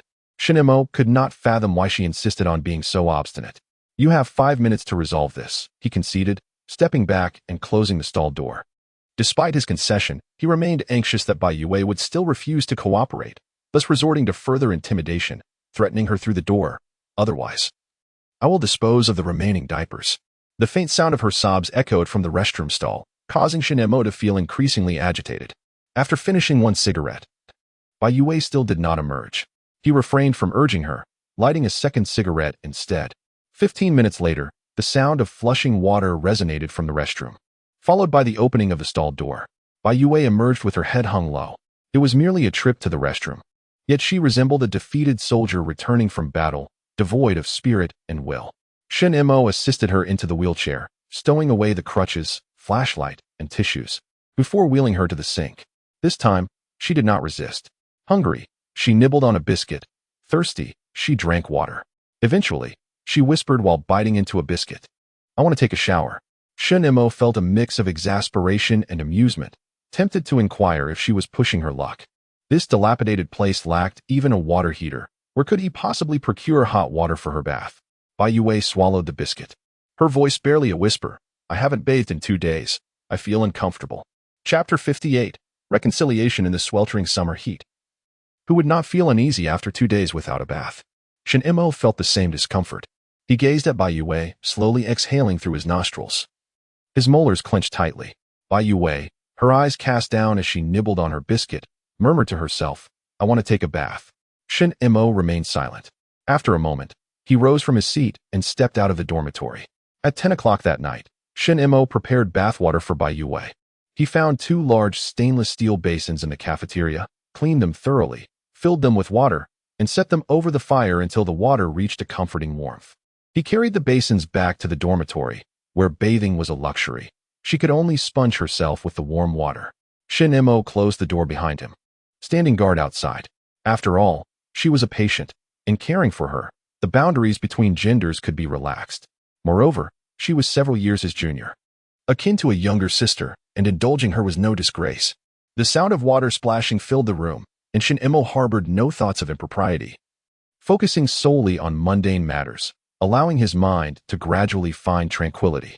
The prior feelings of irritation and annoyance seemed utterly unnecessary. Once Bai Youwei had finished her bath, she leaned on her cane to open the door, which creaked as it swung open. Shen Mo turned to face her. She had changed into a white dress, her long hair braided and draped around her neck, the tips damp and glistening, dark and lustrous. Her complexion was fair and unblemished, glowing in the night like a piece of exquisite jade, radiant and beautiful, lacking the sharpness of her in-game persona. As he lowered his gaze, he noticed a stark red mark around her neck, strikingly noticeable. It was in the game where he had grasped her. He had promised to deliver her safely to Yangzhou. Yet the first scar upon her body was inflicted by his hand. Shen Mo's heart was a tumult of emotions. "There is a basin of water. Would you like to wash as well?" Bai Youwei inquired, her brow slightly furrowed. "What troubles you?" Inside the room, devoid of mirrors, she was unaware of the mark left upon her neck. As she prepared to leave, he said, "If you need to use the restroom at night, just call for me. I'm next door." At his words, Bai Youwei pressed her lips together. After a moment, she replied softly, "Understood." Both were acutely aware that this was an opportunity for reconciliation. The journey was yet to conclude, and persisting in their rivalry would serve no one's interests, especially not Bai Youwei's. Thus, he extended an olive branch, and she accepted it. Before surrendering to slumber, Bai Youwei ventured to the restroom once more. The entire process was serene and seamless. Shen Mo realized that as long as she refrained from throwing tantrums, she was quite easy to care for. "We shall part ways tomorrow. It is inappropriate for this to remain in my possession. You may handle it as you see fit." He produced a mobile phone and handed it to Shen Mo, adding with a smile, "Rest assured, the phone has no signal and has not transmitted anything beyond this." Shen Mo frowned, promptly transferring it back to Bai Youwei. It contained footage from when they had bullied her, a sight he found uncomfortable to behold. After the monkey handed over the phone, he turned and departed. He had originally been a minor lackey by Hui Ji's side, barely noticeable. Yet now he had made several overtures of goodwill, seemingly transformed from his former self. Chapter 59. The mobile phone was devoid of a lock screen password, and as Bai Youwei opened it, she was greeted by the videos within a folder. She clicked on one, and the screen wobbled to reveal her own figure. Appearing as fragile as a startled quail, pitifully pleading, "Don't come over. Please, don't approach." Shen Mo could not fathom the allure of revisiting such a moment. The video continued to play, and she remained transfixed. Shen Mo, however, diverted his gaze to observe Bai Youwei's reaction.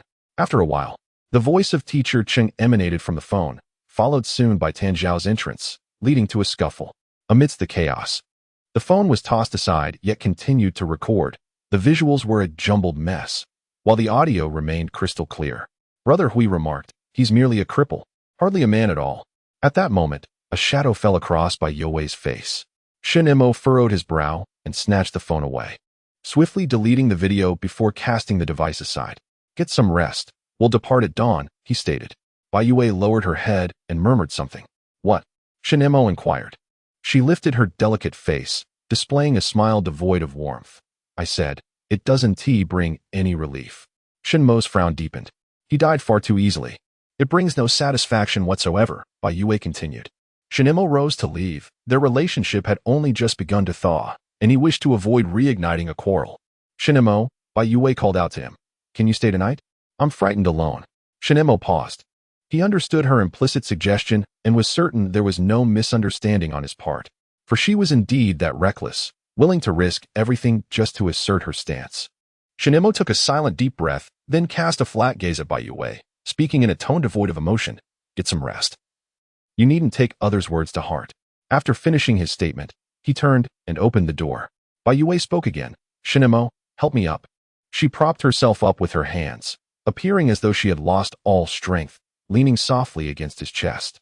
Shen Mo stiffened for a moment. She remained still in his embrace, his chest and arms enveloping her, the mingled sense of sweat, smoke, and the crispness of rain creating an unappealing aroma. Yet she found it not repulsive. She extended her arms and wrapped them around his waist. The taut muscles were firm yet warm. Shen Mo considered pushing her away, only to discover she clung tighter. "Bai Youwei," he inhaled sharply, "do not lose your senses. Do you find me repulsive as well?" She lifted her head from his chest, gazing up at him with a calm and untroubled expression. "But I am not at ease right now. If you stay tonight, I will feel better." Shen Mo regarded her silently, and she stood her ground, quietly returning his gaze. Her clear, emotionless eyes emanated a certain determination, as if she sought to prove something. She would forsake her dignity, oblivious to any sense of shame. Shen Mo's hand gently covered hers, gripping her fingers. Bai Youwei's eyes reddened before him.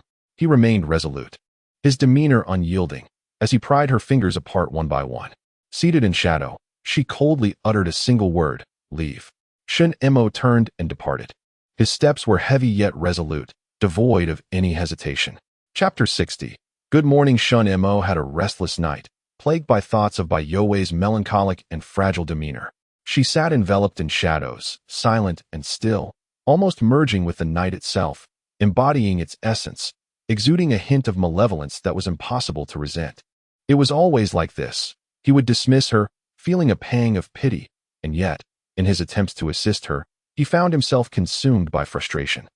Shen Mo had undertaken numerous missions, complex, perilous, and urgent, but none had ever tormented him quite like this. At 5 a.m, as dawn broke, Shen Mo woke early. He made his way to Bai Youwei's room. The abrupt departure the previous evening was primarily motivated by a desire to prevent her from spiraling further into madness.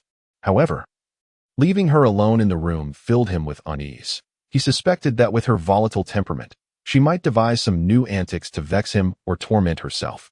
Gently grasping the doorknob, he turned it, finding it unlocked. As he pushed the door open, the dim light revealed Bai Youwei lying quietly in bed, her eyes closed. A sigh of relief escaped him. He approached her, bending down to observe her. In slumber, she appeared exceedingly docile, her delicate lashes softly curled, lips tinted with a rosy hue, and her cherubic face slightly round, exuding an innocent charm. Her pallor, more pronounced than usual, lent her the fragile beauty of a sickly maiden. It was undeniable that her appearance was profoundly deceiving. At that moment, as he gazed upon her, he momentarily forgot her fierce demeanor from the previous night and her tenacious, vexing nature. She slept soundly, akin to a child, clutching a plush rabbit. Its fur tousled from her embrace. Shen Mo conjectured that after he left last night, she likely vented her frustrations on that rabbit. The thought brought a playful smile to his lips, finding it somewhat endearing. A flurry of peculiar and disordered thoughts swept through his mind. Compelled by an inexplicable urge, he gently brushed aside her hair, wishing to see if the marks on her neck had faded. Her strands grazed his cheek, causing the girl's eyelashes to flutter delicately. A moment later, she opened her eyes, gazing at him with a serene expression, imbued with an emptiness and confusion that lingered between wakefulness and slumber. His inquiries stemmed from concern, yet Bai Youwei scoffed and laughed, pulling out her phone to check the time. "You came to wake me at 5 a.m. just to remind me to use the bathroom?" Shen Mo was momentarily at a loss for words. "You're ridiculous." Bai Youwei rolled her eyes and turned back to sleep, radiating a palpable morning grumpiness. After a brief silence, Shen Mo replied, "I'll return at 5:30. Bai Youwei seized her plush rabbit and hurled it at him with all her might. However, it was futile. Their strengths were far too disparate, and it was impossible for her to hit him. Shen Mo caught the rabbit, stepped out of the dormitory, and stood at the doorway, a silent smile gracing his lips, his mood inexplicably brightening. Ridiculous, was it? He touched his nose, pondering to himself. The rising sun cast a warm glow upon the man's handsome features, gradually warming him, enveloping him in a languid comfort. If one overlooked the disheveled circumstances of the moment, this would be a morning that felt utterly delightful. Suddenly, a loud noise erupted from behind him, followed by a cacophony of frenzied laughter and shouts. "What the hell?" Shen Mo raised his arm to wipe the water from his face, turning his head in bewilderment. He saw Tan Xiao storming out of the room with great fervor, only to dash into the monkey's resting quarters, where curses once again echoed. He fled. "That scoundrel. He stole our healing mud and ran off." Chapter 61. A lifetime of theft. The monkey had absconded with the healing mud belonging to Tan Xiao and Cheng Wei. Moreover, he had drained the gasoline from Tan Xiao's motorcycle, seemingly fearing that Tan Xiao might awaken and pursue him. This rascal.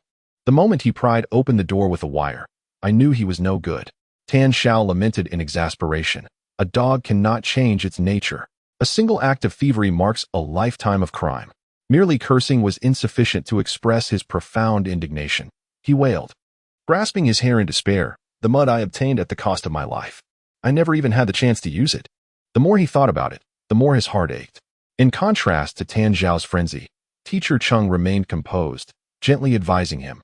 As the ancient saying goes, a loss may be a hidden blessing, and it is said that the greatest fortune lies in having no desires, while the gravest misfortune stems from insatiability. Without desires, there are no demands. Tan Xiao continued to tug at his hair, utterly unable to comprehend. Teacher Cheng sighed, and then inquired with concern about Shen Mo and Bai Youwei. "Is your mud all right?" Upon hearing this, Tan Xiao felt even more aggrieved. Was that fellow deliberately targeting them? Why only bully the two of us? Damn it. Bai Youwei, irritated by his ruckus, remarked, if I were him, I would also choose to target you too. One sleeps like a pig, utterly defenseless, and the other is frail and easily toppled. Who else would he steal from if not you? Laughter masked the underlying grievances within his heart. He acknowledged Shen Mo's prowess. It was entirely reasonable that the monkey would refrain from touching Shen Mo's possessions. But what about Bai Youwei? Was he truly inferior to a delicate young lady? Bai Youwei stifled a yawn, speaking in a leisurely manner. As for why my mud remains unscathed, it is quite understandable. He has long perceived me as a pampered young lady. Thus, under such rudimentary conditions, I am bound to sleep uneasily and might awaken at any moment, significantly increasing the risk of his thievery. Moreover, Shen Mo resides in the room adjacent to mine. The slightest disturbance on my side would surely alert him. Hence, it is evident that he would not foolishly target me. After articulating this, she emitted a cold scoff and continued, furthermore, do not forget that he attempted to win me over with Shen Mo yesterday, leaving himself some leeway to avoid future confrontations. Such cleverness is not lost on him. Encounter him again.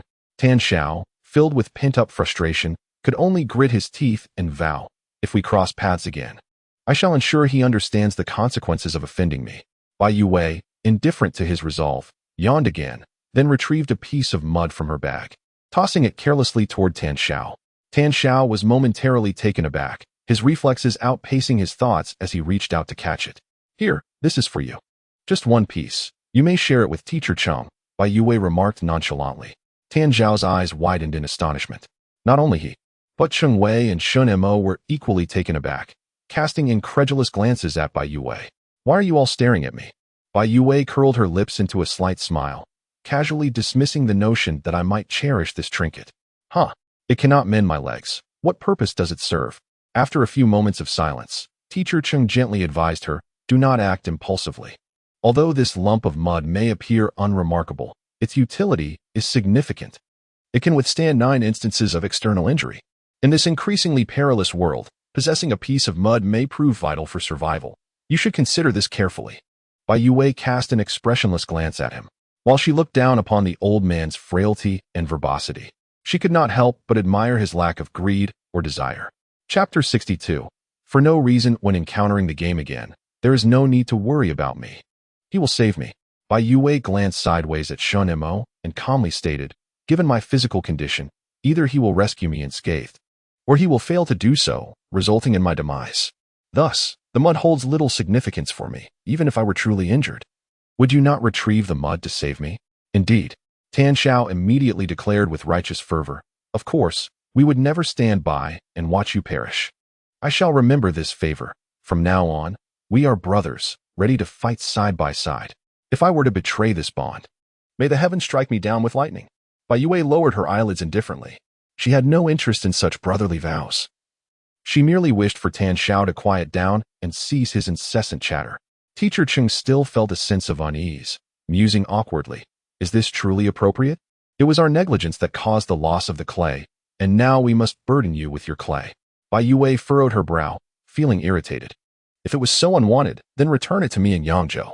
Tan Xiao, standing nearby, tugged at Teacher Cheng, adopting a seasoned tone of an old hand, brothers from all corners of the world.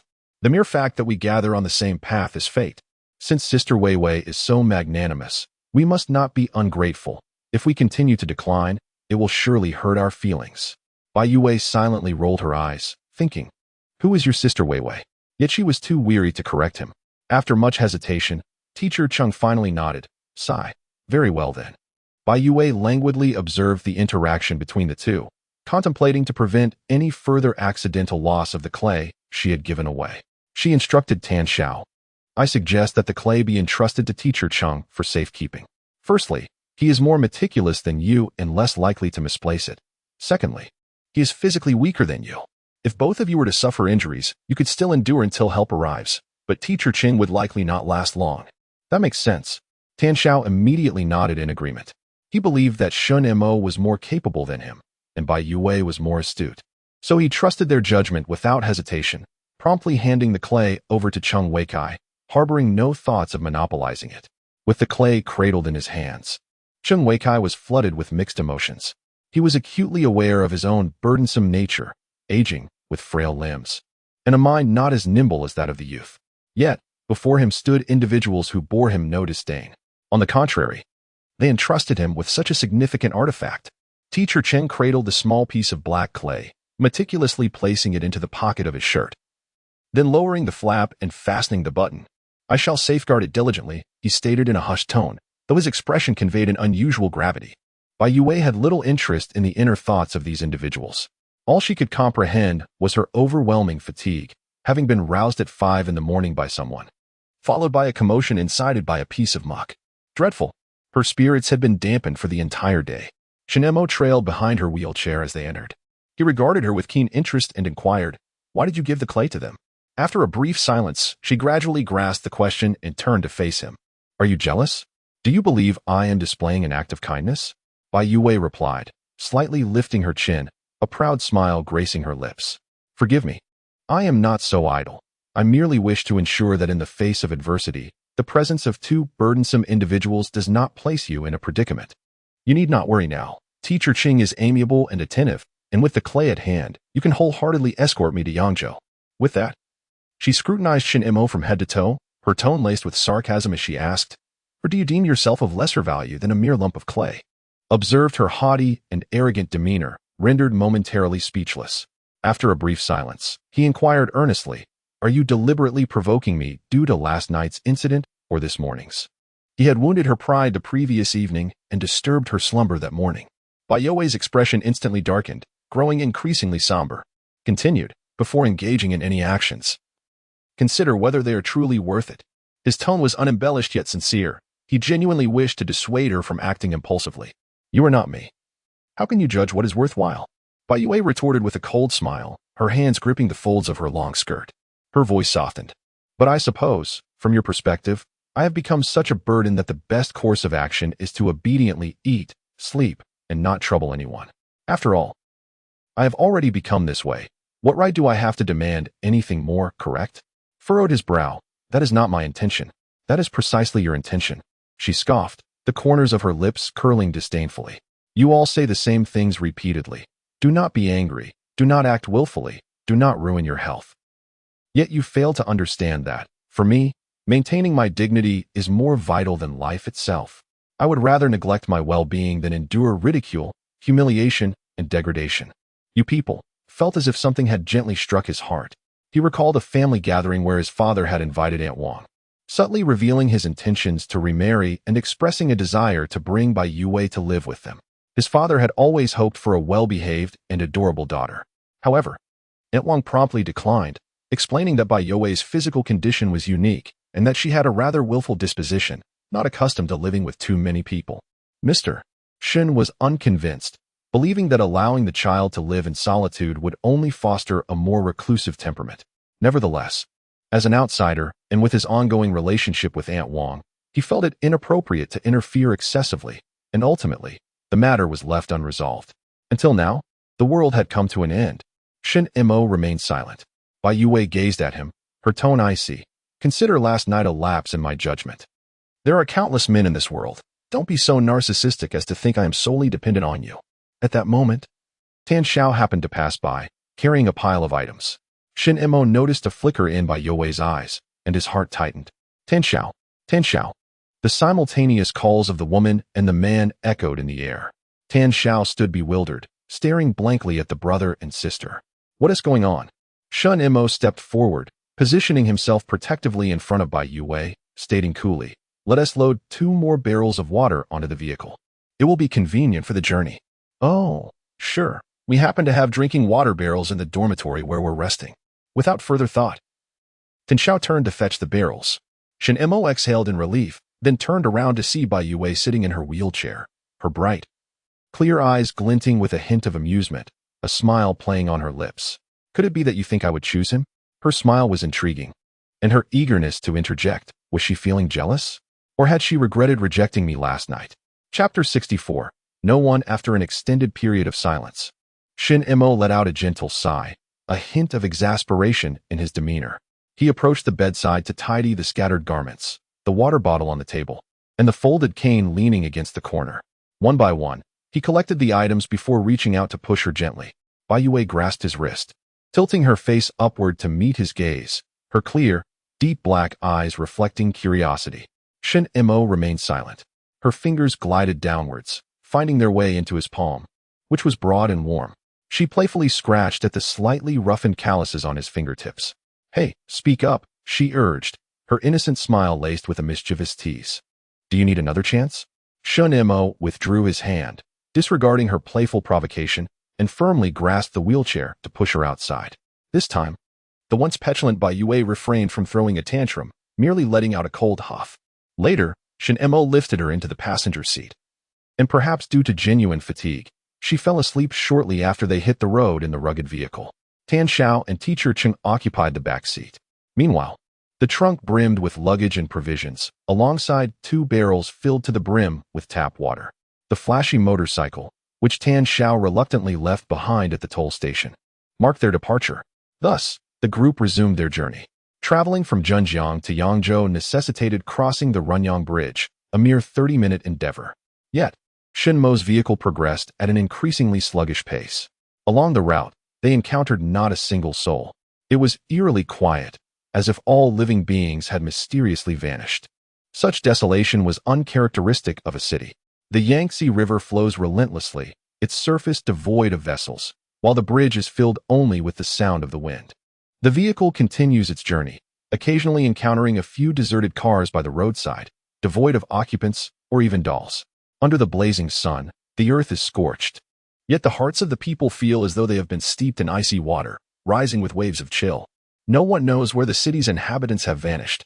Shen Mo drives with increasing caution, navigating the streets while keenly observing his surroundings, even the most carefree of companions gazing out the window, hesitant to utter a word.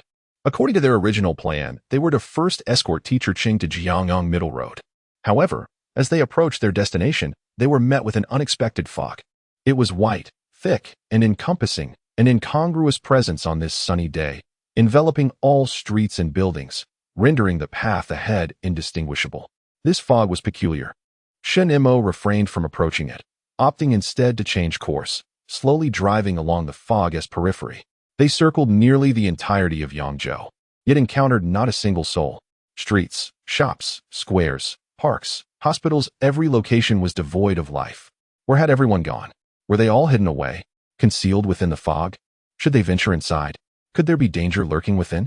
How had this fog come to be? There were no answers. Teacher Cheng thought of his elderly parents. In their 80s or 90s, his hands tightly clasped, his expression grave. For the first time, Tan Xiao felt a flutter of panic and asked, "What shall we do?"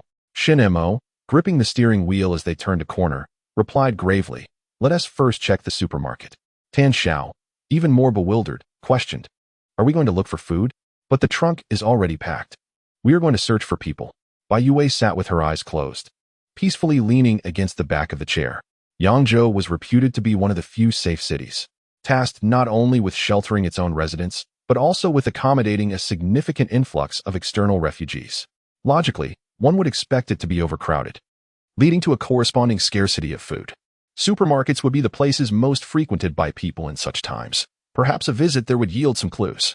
Yes, we must venture to the supermarket. Teacher Cheng wiped the corner of his eye and nodded firmly, indicating that he knew of a large supermarket not far ahead. Chapter 65. Shopping Mall. The supermarket was conveniently located on the basement level of a large shopping mall. At this moment, the entire mall stood eerily empty. The staircase leading to the basement was shrouded in darkness, rendering visibility nearly impossible, and not a sound could be heard from within. Witnessing this scene, their hearts sank before they even descended the stairs.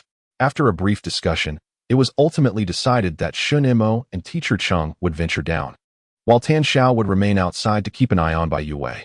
Shen Mo was adept at handling unexpected situations, making him a suitable choice for the task. Meanwhile, Tan Xiao and Bai Youwei would not simply wait idly but would explore the mall's first floor. The first floor of the mall was adorned with numerous clothing boutiques, bakeries, dessert shops, accessory stores, and more. However, due to the power outage, the deeper they ventured, the darker it became. Tan Xiao, armed with a flashlight, scanned the surroundings and was momentarily thrilled to catch sight of several figures, only to rush over and discover they were merely mannequins in the display windows. He reluctantly scrutinized the mannequins from head to toe, questioning whether they were lifeless dolls transformed from humans. Alas, they were not. Bai Youwei, slowly gliding in her wheelchair, continued her exploration. Approximately because beautiful garments are not a necessity of life, the merchandise here remains largely intact. She entered a bedding store, which recently featured exquisite cotton linen products, displaying a variety of styles in cotton linen sheets and duvet covers. She reached out to touch them. Though they could not compare to the quality of those at her home, they were still quite commendable. Bai Youwei waved at Tan Xiao, asking, "Which one do you prefer?" She held two sheets in her hands, one in misty blue and the other in gray stripes. Tan Xiao stared at her blankly, his expression seemingly questioning. "Are we here to shop?" Bai Youwei, slightly irritated by his gaze, coldly clenched the sheets in her hands and stated, "Forget it, I'll take both." Tan Xiao responded with a silent pause. She then patted the display bed set up in the shop and instructed, "Move the mattress to the car." However, the trunk was already full. Tan Xiao's tone could not conceal his astonishment. He could not fathom why Bai Youwei wanted to take this. Certainly, the mattress was intended for sleeping.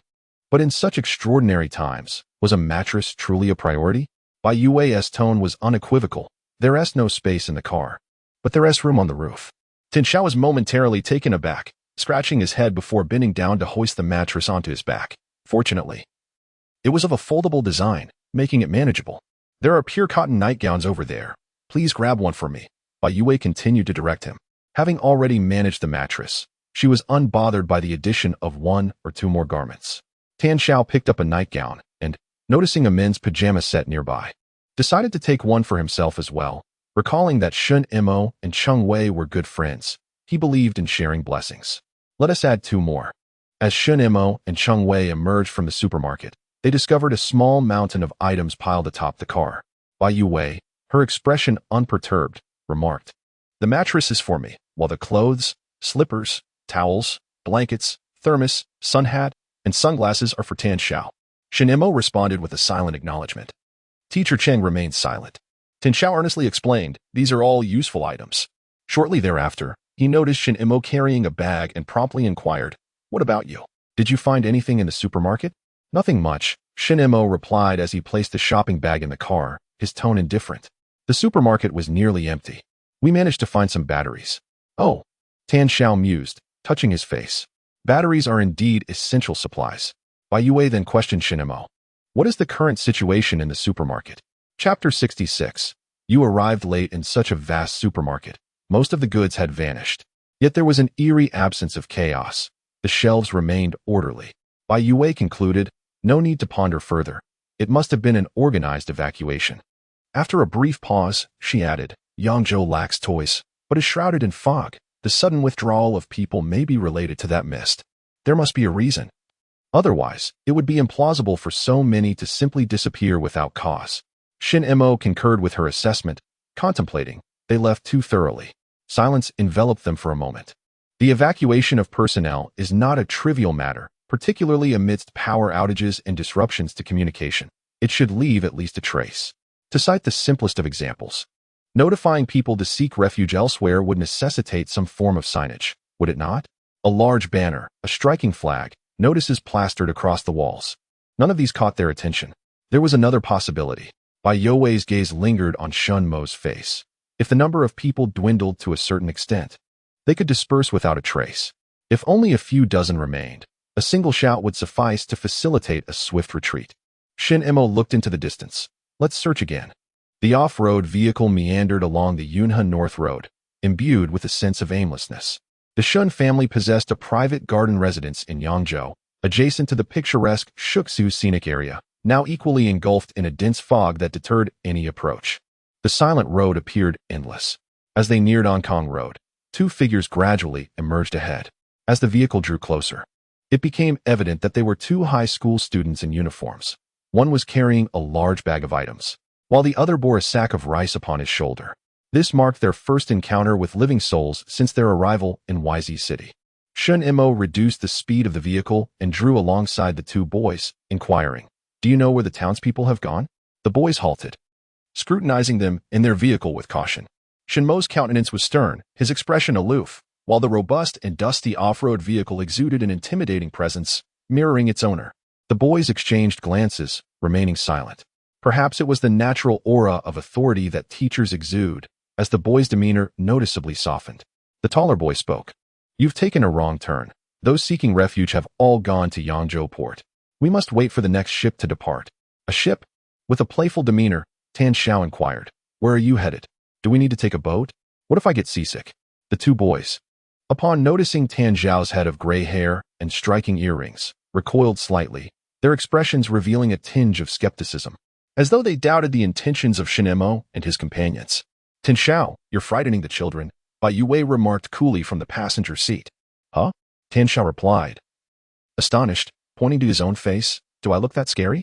You may not be frightening, but the little ones have timid hearts, Bai Youwei replied nonchalantly. The two boys flushed slightly. Chapter 67. The two boys after speaking, one boy hoisted his sack of rice once more and continued forward with his companion, disregarding Shen Mo and the others. It was no wonder the streets were deserted. Everyone had gone to Yangzhou port. I suppose we should go as well. Just to have a look, Tan Xiao suggested. Bai Youwei shut her eyes and firmly opposed. I won't go. Just thinking about it. The conditions on the boat must be dreadful, crammed like livestock, feeling nauseous and vomiting. Unless it's a Royal Caribbean cruise, I'd rather leap into the river. Tan Xiao looked perplexed. Royal Caribbean? What's that? A pirate ship? It's a cruise ship, Shen Mo interjected, glancing at Bai Youwei. And the most luxurious one at that. In a light-hearted exchange, Tan Xiao remarked, Oh. Teacher Chung, hesitating nearby, interjected, however. The two students just mentioned that safety is only guaranteed on the water.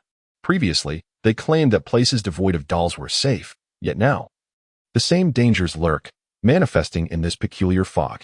Bai Youwei, seemingly indifferent, retorted, News is ever-changing. Who can say for certain? In any case, I refuse to go. If you wish to attend, then by all means, do so. Tan Xiao glanced between Teacher Chung and Bai Youwei, hesitatingly asking, Are you truly not going? Bai Youwei scoffed lightly. I am in no way hindering you. Just spare a thought for me, the cripple. Go ahead, but do not trouble me. Shen Mo fell silent for a few seconds, gently placing his hand atop her head. Are you still nursing your morning grumpiness? Don't touch me. Bai Youwei swatted his hand away vehemently. Tan Xiao and Teacher Chung exchanged glances, the latter commenting, It seems so. Shen Mo shook his head in resignation, grasped the steering wheel, and resumed the journey. Rather than altering their course, he directly pursued the two boys who had not ventured far. Upon hearing the commotion behind them, the boys turned around, their expressions tightening with apprehension as they recognized the approaching vehicle. What do you want? One of them queried. Shen Mo applied the brakes, posing the question, since everyone is opting for the boat to seek refuge, why are you not heading to Yangzhou port? The boys exchanged glances, and it was the taller one who spoke first. There are many of us. We prefer to wait until everyone is gathered before departing together. I see, Shen Mo replied. Shen Mo's tone was measured and unhurried, devoid of emotion, as bland as a glass of plain water. So, when do you intend to leave? Another boy, somewhat annoyed, retorted. When we leave is none of your business. It is indeed, Shen Mo replied with a faint smile. I simply wish to accompany you and see where you take refuge. The boy's expression darkened at this remark. He tugged at his companion and chose to ignore Shen Mo and his group, hastening his pace. Yet, no matter how fast they ran, it could not compare to the speed of a vehicle. Besides, one was burdened with a bag and the other carried rice. And soon they were panting heavily, drenched in sweat. What to do? The boy cast a glance back at the off-road vehicle that followed them, maintaining a steady distance. His eyes filled with anxiety. Should they take a detour to shake them off? All right, let us quicken our pace. The two encouraged each other, their feet moving swiftly forward. In these extraordinary times, it was only natural to feel a bit more sensitive. Teacher Tang sat in the car, letting out a deep sigh, pondering how everything had come to this. So what shall we do now? Should we continue to follow them? Shen Mo, who was driving, replied calmly. They arrived in Yangzhou before us and are surely more aware of the situation here. Their reluctance to leave must stem from some other reason. Moreover, their chosen refuge is likely safer than other locations. Chapter 68. A certain academy. The search for a sanctuary for survivors was urgent. Yet Shen Mo was equally eager to uncover what had transpired in Yangzhou. He drove closely behind the two boys until they arrived at a school. The school sign had lost several pieces, revealing a few indistinct characters. Yangkou College. Shen Mo drove in, his vehicle moving leisurely while the boys hurried along. They jogged towards the dormitory building, where several students emerged to greet them, accompanied by a female teacher, appearing to be in her 30s or 40s, tall and slender. Exuding an air of elegance, two boys rushed to the teacher, conversing animatedly while gesturing towards Shen Mo. Shen Mo remarked with a chuckle, "Ah, these little rascals are reporting me, are they?" The teacher cast a glance their way, seemingly apprehensive, and ushered the group of students into the dormitory. Shen Mo parked the car beneath the dormitory, stating, "Let us take a breather here." Tan Xiao began unloading items, intending to head out for gasoline shortly. Tan Xiao responded affirmatively, nimbly leaping out of the car, then inquired, "Where should we move the things?" "To the first floor, select 2 dormitories." Shen Mo indicated casually before retrieving a wheelchair from the vehicle. Teacher Chung, being older, assisted with some smaller items. As they moved belongings in and out, a cluster of students crowded along the railings of the 3rd and 4th floors, peering down with expressions that mingled curiosity and wariness, much like a group of startled wildcats. Their bodies unnecessarily tense. When Shen Mo lifted Bai Youwei into the wheelchair, a faint gasp echoed from above, as if they had witnessed something extraordinary. Bai Youwei, already in a foul mood, was further incensed by the commotion, and she glared up at them, shouting, "What are you staring at? Never seen a cripple before? Keep looking, and I'll pluck your eyes out." A group of timid students retreated in fright. Bai Youwei pointed at Tan Xiao and said, "Didn't you mention yesterday that you weren't satisfied with the thrill of killing? Go ahead and finish them off." The students' faces turned pale, scattering like startled sparrows. Soon, the sound of doors slamming echoed as they all rushed into their dormitories, locking the doors behind them. "Tan Xiao, Shen Mo." Teacher Chung, flustered, shouted from upstairs, "Oh, don't be afraid. I'm just joking with you. We are not bad people." Bai Youwei chuckled sinisterly. "Indeed, just a joke." "Teacher Chung, you must coax them out, and then let Tan Xiao take care of them." "Teacher Chung, enough of this nonsense." Shen Mo spoke in a calm tone, laced with a hint of exasperation. He nudged Bai Youwei towards the student dormitory, saying in a conciliatory manner, "Aren't you tired? Let me take your mattress down so you can rest for a while." Bai Youwei scoffed, "Forget it. This bunk bed is utterly unsuitable for my mattress." Shen Mo surveyed the dormitory space, realizing he could push the 2 beds together. Bai Youwei glanced at him, her mood seemingly improved. She lifted her chin with a touch of pride and said, "Fine, then put it together for me now." As Shen Mo exited the dormitory, Teacher Chung was anxiously pacing outside. Upon spotting Shen Mo, he hurried over, "Xiao Shun, about this." Shen Mo, anticipating Teacher Chang's concerns, interjected, "I'll go upstairs shortly to explain things to them. No need to worry." After a brief pause, he continued, "Do not take her previous words to heart." No. Teacher Chung hastily waved his hand. "I understand that Wei Wei means no harm. She is a good girl." Shen Mo interjected, "No, she does harbor some malice." At that moment, footsteps echoed from the stairwell, prompting both to turn and discover the female teacher approaching. She held a jar in her hand and, offering a polite smile, said, "I sincerely apologize. My student is a bit hasty and has misunderstood you." As she spoke, she extended the jar towards them, filled with freshly prepared vegetable porridge. "Please, do not hesitate to take some." Chapter 69, Teacher and Student. Shen Mo raised an eyebrow slightly, finding the situation intriguing. He had yet to ascend the stairs to apologize. Yet the other party had already come down to offer her apologies. The female teacher appeared fair and elegant, with delicate wrinkles at the corners of her eyes that curved gently, exuding a polite warmth. Noticing that neither Shen Mo nor Teacher Chung intended to accept, she gently set the ceramic jar aside and kindly added, "The rice and vegetables are thoroughly washed. If you find it to your liking, I can bring more down shortly. There are many students, so I prepared an ample amount." Her gentle explanation was both endearing and conveyed that the porridge was clean and untouched, reflecting her thoughtfulness. Shen Mo perceived her as a rather cautious individual. Yet, caution was warranted, especially when leading a group of middle school students and unexpectedly encountering strangers. It was prudent to avoid any potential conflict. "Thank you." Shen Mo took the jar and, with a few nonchalant words, diffused the tension. "We have just arrived in Yangzhou and are merely seeking a temporary place to stay. We shall not linger for long." Teacher Chung, standing nearby, interjected, "We are here to locate someone in Yangzhou, but unexpectedly, a dense fog has enveloped the city. My residence is on Jiagang Road. Rest assured, we are truly not malicious individuals." The female teacher's gaze swept across Shen Mo and Teacher Chung before alighting on Tan Xiao. who was laboriously moving his luggage not far away, yet she refrained from probing further. With a gentle smile, she remarked, "We two are here merely to rest for a while. Please, continue with your tasks. I have students to attend to and must head upstairs." As she ascended the stairs, several students peered anxiously from above, seemingly apprehensive about their teacher encountering difficulties below. Witnessing this scene, Cheng Wei sighed repeatedly, his heart heavy with concern for the nation.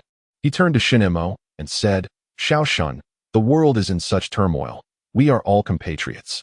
In the future, if we encounter one another, we must lend a helping hand when possible." Shen Mo nodded in agreement, affirming, "Indeed, it should be so." His response was sincere. He truly believed that engaging in petty squabbles among ourselves in times of great peril was utterly foolish. Teacher Cheng sighed again, perhaps stirred by memories of his own students, now unknown to him and their fates, and felt a wave of melancholy wash over him. "Please, go rest inside," Shen Mo suggested, pointing toward the dormitory on the first floor. Teacher Cheng waved his hand dismissively. His mind was unsettled, and he found it difficult to find peace. He approached Tan Xiao to assist with the luggage. Tan Xiao, having brought down his belongings in a haphazard pile, was met with the meticulousness of the elder, who categorized the items properly, ensuring that food was not mingled with foul-smelling shoes. Shen Mo observed for a moment without intervening, then picked up the jar and headed toward Bai Youwei's dormitory. The vegetable porridge simmered to a tender, fragrant consistency, exuding warmth and steam. As Shen Mo entered the room, Bai Youwei was immediately captivated by the aroma. Her clear, luminous eyes sparkled with delight as she declared, "I'm hungry." Shen Mo was momentarily taken aback. After having fed her for 2 days, this was the first instance of her expressing hunger. It seemed that instant noodles and biscuits had indeed been inadequate sustenance for her. The pot had been sent from the teacher upstairs. Shen Mo placed the earthenware pot on the table and was pondering where to find a spoon when he noticed a small wooden ladle hanging from the pot's handle. The female teacher was indeed meticulous. The pot, diminutive in size, resembled a traditional Chinese medicine jar, containing just enough porridge for two. Bai Youwei retrieved a wet wipe from its package, cleaned the spoon, and began to eat directly from the pot, spoonful by spoonful, without uttering a word. Her demeanor remarkably serious. "Aren't you afraid of being poisoned?" Shen Mo inquired with a smile. "Huh, would she dare?" Bai Youwei's lips curled into a sly smile, reminiscent of a cat that had received a treat yet feigned innocence.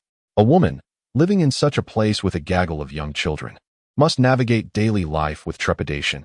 In the event of trouble, she would scarcely have time to flee, let alone provoke it. Shen Mo chuckled softly. Her thoughts echoed his own.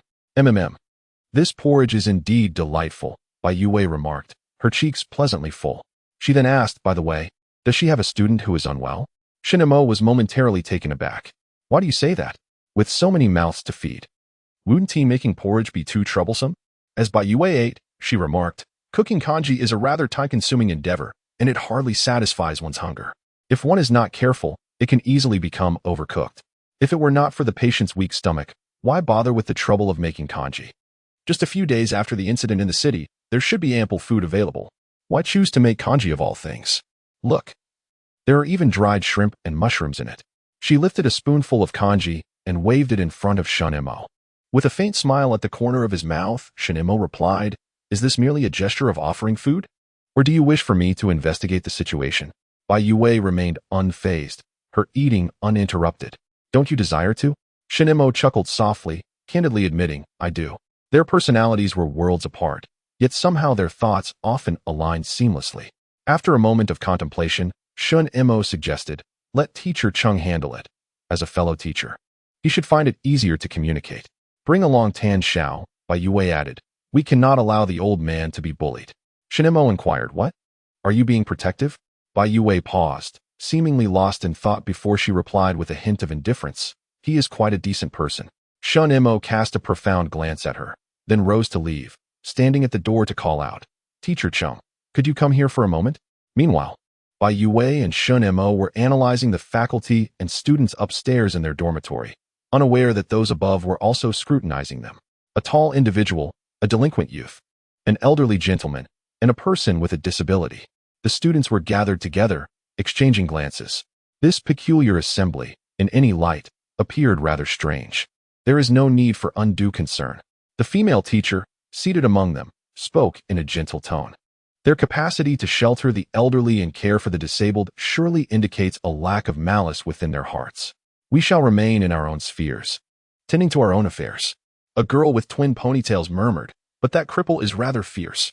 Before she could finish her sentence, she was met with a stern glare from the teacher. Realizing her mistake, the girl felt somewhat aggrieved and muttered more quietly, "It wasn't me who said it."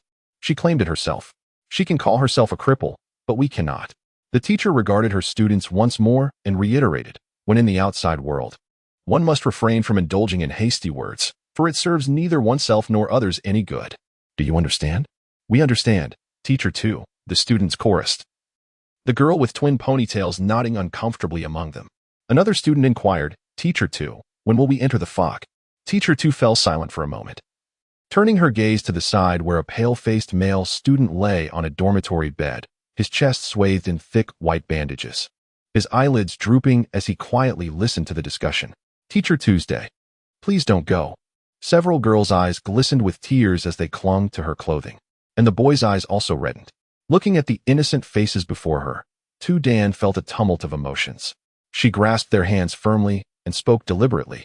We must venture into the fog. This is a clue earned at the cost of our lives. Now tell me, what is the first rule of the game? The students choked out, refuse the game, and become a puppet. Indeed, rejection and evasion only serve to amplify its malevolence, offering no solace. Dan observed them, contemplating the necessity of venturing into the mist.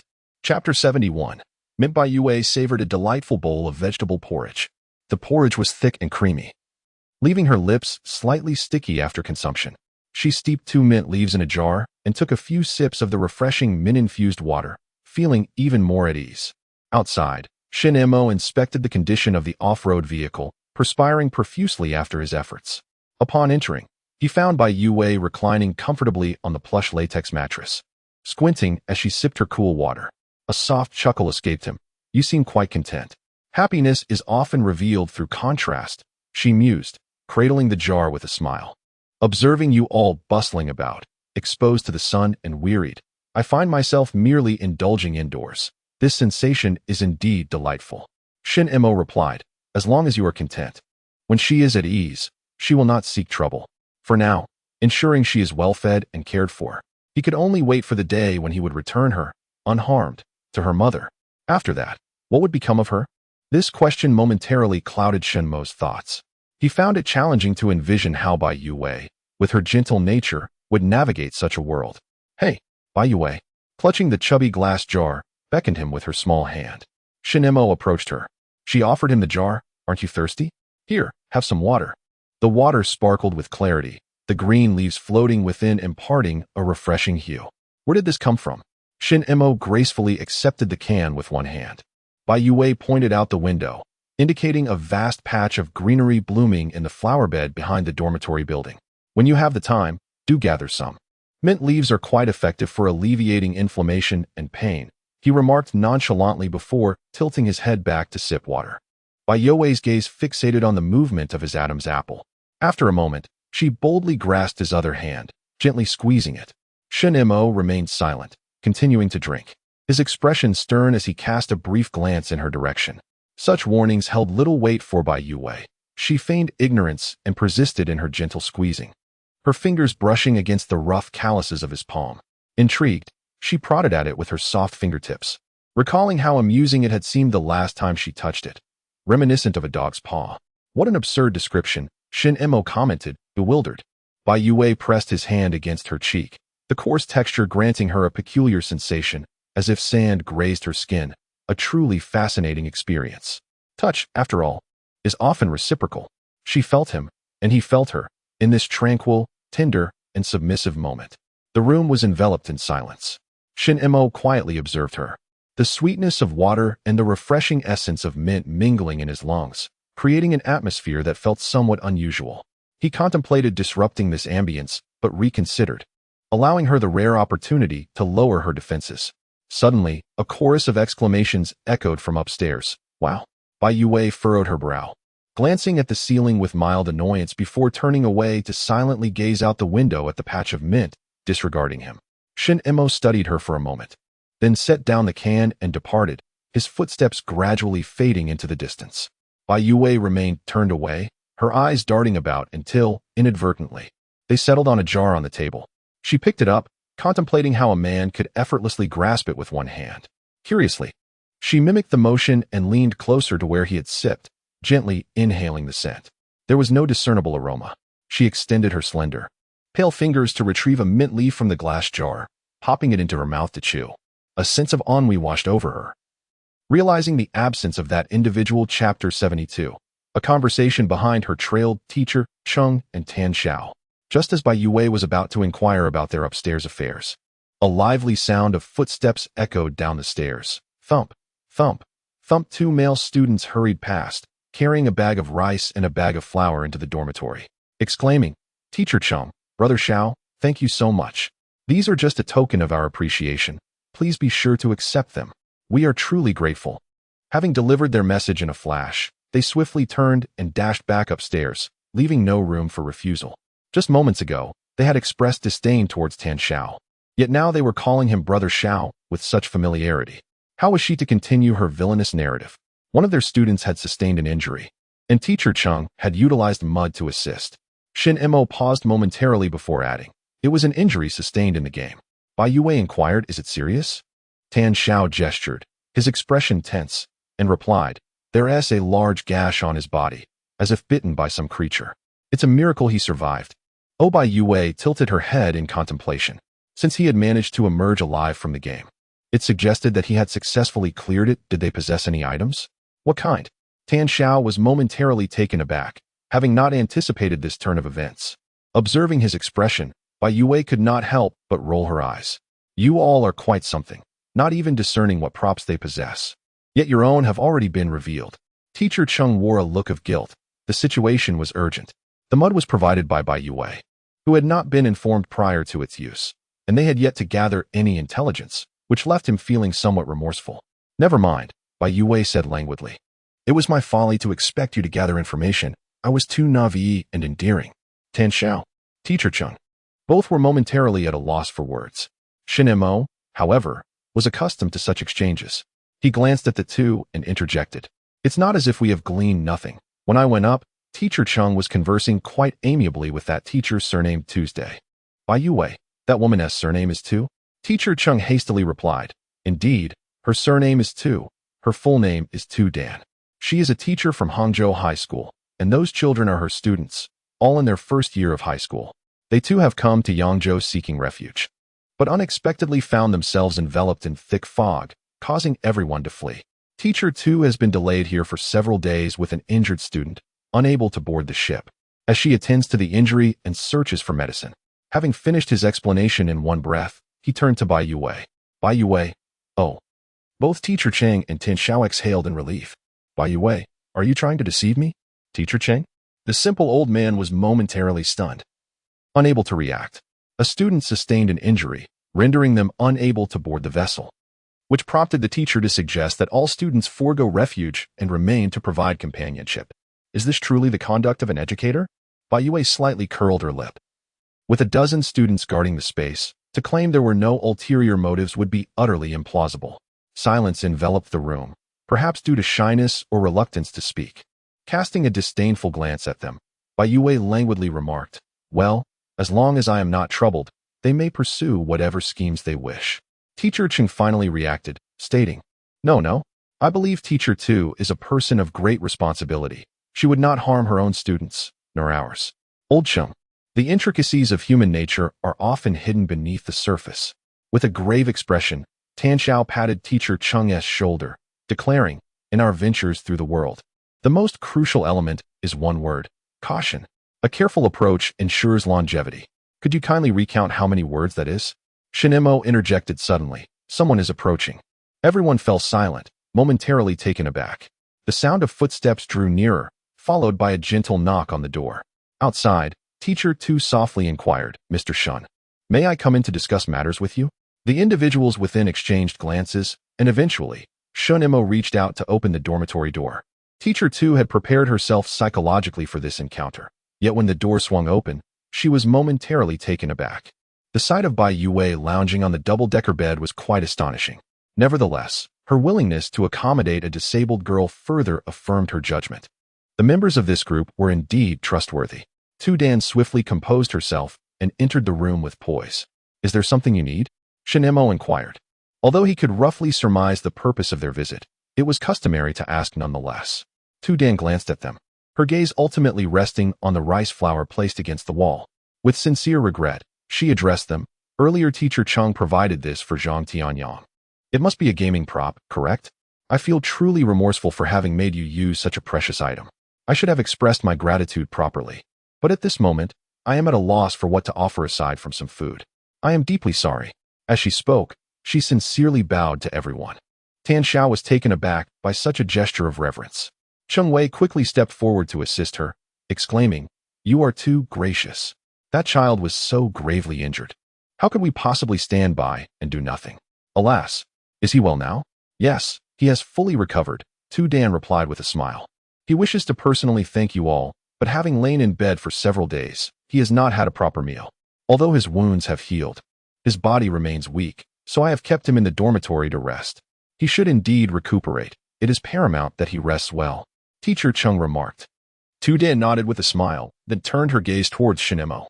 "My students and I do not possess any prompts that could assist you, but we can discuss matters related to the game, which may prove beneficial in the future." This was the transition into the main topic. Shen Mo glanced at Bai Youwei, who lay languidly on the bed, her head bowed in silence, seemingly detached from the situation. However, Shen Mo was certain that she was attentively observing every subtle action of the female teacher. "Is the injury on your student serious? Are the games they encounter perilous?" Shen Mo inquired. "Is there any game that is not dangerous?" Tu Dan replied with a bitter smile. "However, the injuries he bears were not caused by the game, but by another player." "No way," Tan Xiao interjected. "That wound looks as if it were inflicted by an animal." Indeed, it was bitten by an animal. As Tu Dan recounted this incident, his expression darkened considerably. "That player possesses an item capable of summoning ferocious beasts, which have fatally harmed many of my students. In the end, only I, Zhang Tianyang, and that player emerged to complete the game."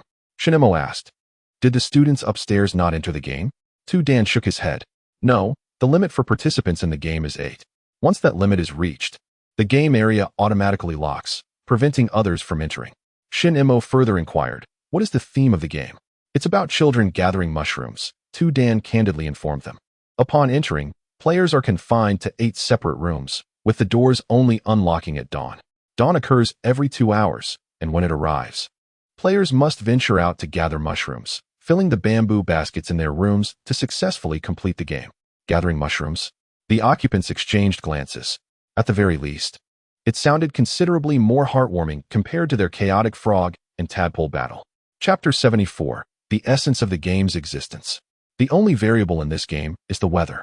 Tu Dan spoke earnestly, elaborating as thoroughly as possible to Shen Mo and the others. Should the harvesting fail, as a consequence, one's body will sink into the earth to a certain extent, with a maximum of 3 failures allowed. However, should the 4th attempt also fail, the body will become ensnared in the soil, unable to extricate itself, and then transform into a mushroom. The preceding words were merely alarming.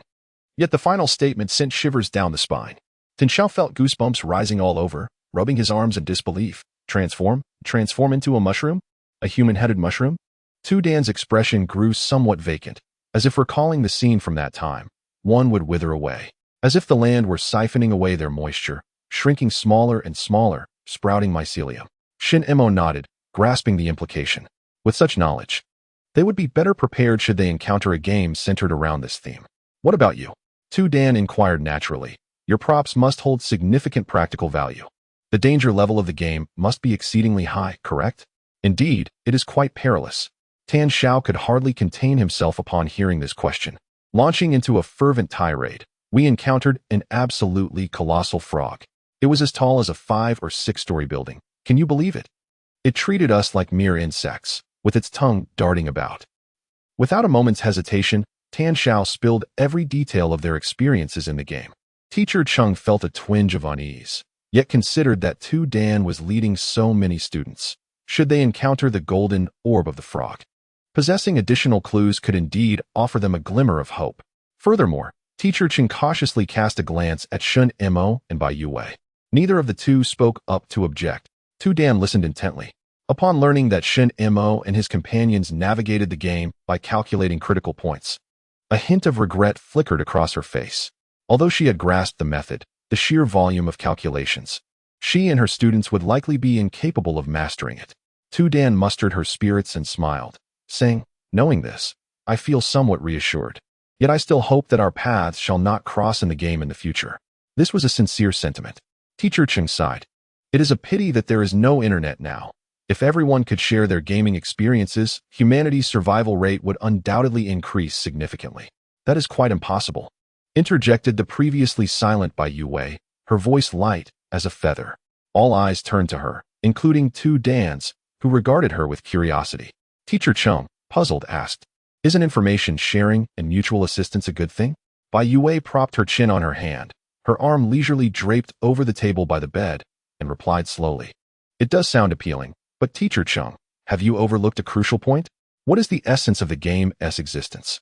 Chapter 75, A Ruthless Individual. The essence of the game's existence? Cheng Wei was momentarily taken aback. "It is competition," Bai Youwei said with a gentle sigh, her gaze towards Cheng Wei and Tu Dan resembling that of an adult observing two naive children. Eliminating one group and allowing another to succeed. What else could that be but competition? Bai Youwei continued unhurriedly. The rewards and items become integral to the competitive dynamic. If everyone possesses the frog mud, dear Teacher Cheng, you will inevitably lose a considerable advantage in the game. Once individuals realize this, they will be reluctant to share information freely. For when the next game commences, those who share information may very well become their own competitors. To safeguard their advantages, it is only natural to keep the secrets of the game. This is a rather straightforward notion. Those present may not be oblivious to it. However, the world has only just begun, and everyone remains in a state of camaraderie and mutual assistance during this peaceful period. Of course, even in a post-apocalyptic world, one can still find kindness and cooperation. Such benevolence in a world ravaged by chaos is even rarer and more precious. Bai Youwei gently cradles the rabbit in her arms, softly lamenting, "Ah, I wonder from which game that item capable of summoning ferocious beasts was obtained. I truly desire it." Tu Dan's gaze towards Bai Youwei grows increasingly cautious. A girl who appears to be no more than a teenager dares to utter such words. More importantly, her tone exudes confidence. "I am not entirely sure. He summoned a cat once and a tiger once, all in an attempt to snatch mushrooms from us," Tu Dan explains. Bai Youwei, feeling somewhat disheartened, rests her chin on her hand and inquires, "Teacher Tu, why not share details about another game of yours?" Tu Dan is momentarily taken aback. "What is it?" Bai Youwei looks at her. "Please don't tell me you have only participated in one game. Just moments ago, you remarked, 'Is there any game that is not dangerous?' Such a tone does not sound like someone who has only played once." Tu Dan's eyes widen in disbelief. Stunned and astonished. Did she truly say such a thing? She cannot even recall. Tu Dan, it seems she has encountered a formidable individual. This time, Tu Dan personally descended to express her gratitude, revealing her past experiences with the game as a gesture of sincerity, aiming to establish a friendly and harmonious relationship with Shen Mo and the others. However, with Bai Youwei's interruption, it appeared as if she was deliberately concealing something, rendering her efforts counterproductive and potentially fostering resentment. Even the most upright and straightforward Teacher Cheng might begin to doubt her sincerity. Unless she was indifferent to offending the individuals before her, she found herself at an impasse. Tu Dan fell silent, contemplating her next move. While Tin Xiao and Teacher Cheng watched her with curiosity. "Teacher Tuesday," Cheng inquired, astonished, "have you encountered numerous games with your students?" "Impressive," Tin Xiao added, marveling. "I nearly lost my life during just one encounter. Who would have thought you so gentle and demure?" Chapter 76, Thank You After Much Deliberation. Tu Dan ultimately decided to disclose the game. On that day, while she was teaching her students in class, the sudden ringing of the bell shattered the atmosphere. The head of the department rushed down the corridor, urging everyone to evacuate immediately, citing an emergency situation. Without hesitation, she guided her students to assemble on the playground under the blazing sun. The students, bewildered by the unfolding chaos, voiced their complaints incessantly, while soothing their anxieties. She sought information from other teachers regarding the events that had transpired. It was reported that a man-eating white mist had emerged in the city center, spreading with alarming rapidity, prompting all departments to organize an evacuation. As everyone awaited the school's arrangement for transportation, several buses finally arrived. However, before they could board, an unforeseen incident occurred. Along with her, 36 students and teachers found themselves on a vast carousel. The carousel featured 36 chairs, to which they were bound, shackled at their waists, legs, and feet, with peculiar metal rings encircling their necks. Ultimately, through her efforts, 17 individuals survived. Later, while en route to safety, they unwittingly stumbled into a mushroom-picking game, resulting in the loss of 4 more students. Dan recounted the entire ordeal with clarity. Initially, she felt a twinge of reluctance, but as she divulged the details, a sense of relief washed over her. With a soft sigh, Dan remarked, "There are no secrets to succeeding in this game. The key lies in collaborating effectively with your teammates, selecting question types that suit you best. The chances of answering correctly are significantly increased. However, without teammates, one must rely solely on luck, much like the game's title, Lucky Quiz." After sharing this, she glanced at the individuals in the room and, with a gentle smile, added, "That is all I know. I hope it proves helpful to you. Now, I shall not intrude further." She turned to open the door. "Teacher 2. Bai Youwei called out slowly. She had begun to sense that the disabled girl among their group was not merely in a position of care and protection. Rather, her influence might surpass even that of the perpetually silent man. How should one calculate the necessary points for the frog's golden ball? Who among you or your students can assist?" Bai Youwei inquired. Bai Youwei interrupted her directly, saying, "If you cannot calculate, you may observe the inside of the shells more closely." Dan was taken aback once again. Bai Youwei continued, "The more times the river snails are struck, the higher the level at which the muddy water seeps in when they sink, and the dirtier they become. You should select those snails with the dirtiest inner shells to turn over. The probability is approximately 25. If you turn over a few more, you are bound to find one." Dan gazed at Bai Youwei, a surge of emotions swelling within her, surprise, warmth, and a peculiar sense of shame. She opened her mouth. A myriad of feelings distilled down to 2 simple words: "Thank you." Bai Youwei's response was rather indifferent. Resting her chin on her hand, she languidly replied, "You're welcome." Dan departed. Once her footsteps faded up the stairs, Shen Mo, with a knowing smile, looked at Bai Youwei and remarked, "I thought you would compel her to reveal the prompts before teaching her how to clear the game." The frog game was not far from Yangzhou, and as long as Dan had enough courage, she could easily take her students on a trip, even though there were risks involved. The chance to obtain mud that could heal all external wounds made such risks worthwhile. By instructing Dan on the method to complete the game, Bai Youwei was essentially delivering the healing mud into her hands. There was no need for further inquiry. Bai Youwei sighed softly, thinking to herself, I wouldn't want others to think I am vying for toys with a child. That would diminish my worth." Chapter 77. The Candidate Dilemma. The boy could not resist touching and probing the area where Zhang Tianyang had been injured, marveling at the incredulity of it all. Such a severe injury had seemingly healed completely, leaving no scar behind. The girl, feeling shy and hesitant to touch, nonetheless could not suppress her curiosity as she discreetly stole glances at his chest. Zhang Tianyang felt both helpless and amused, repeatedly assuring everyone, "It truly doesn't hurt anymore. I cannot fathom the principle behind it." When the mud was applied, I didn't feel anything particularly remarkable. Everyone's attention turned to Dan, who was soon surrounded by students. "You conversed with them for quite a while, didn't you?" Teacher 2. "Did you inquire about which game the mud originates from?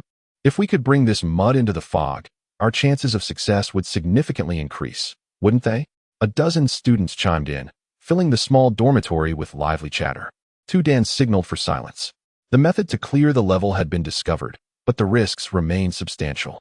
If you wish to proceed, the rules remain unchanged. It will be voluntary, and we will split into 2 teams. The first team will enter first, and if all goes well, the second team will follow. The first team faces considerable danger, but can acquire the items ahead of the second team. Conversely, the second team may appear safer. Yet their members tend to be more timid, which could jeopardize the mission. Each option has its pros and cons, and the students began to deliberate privately.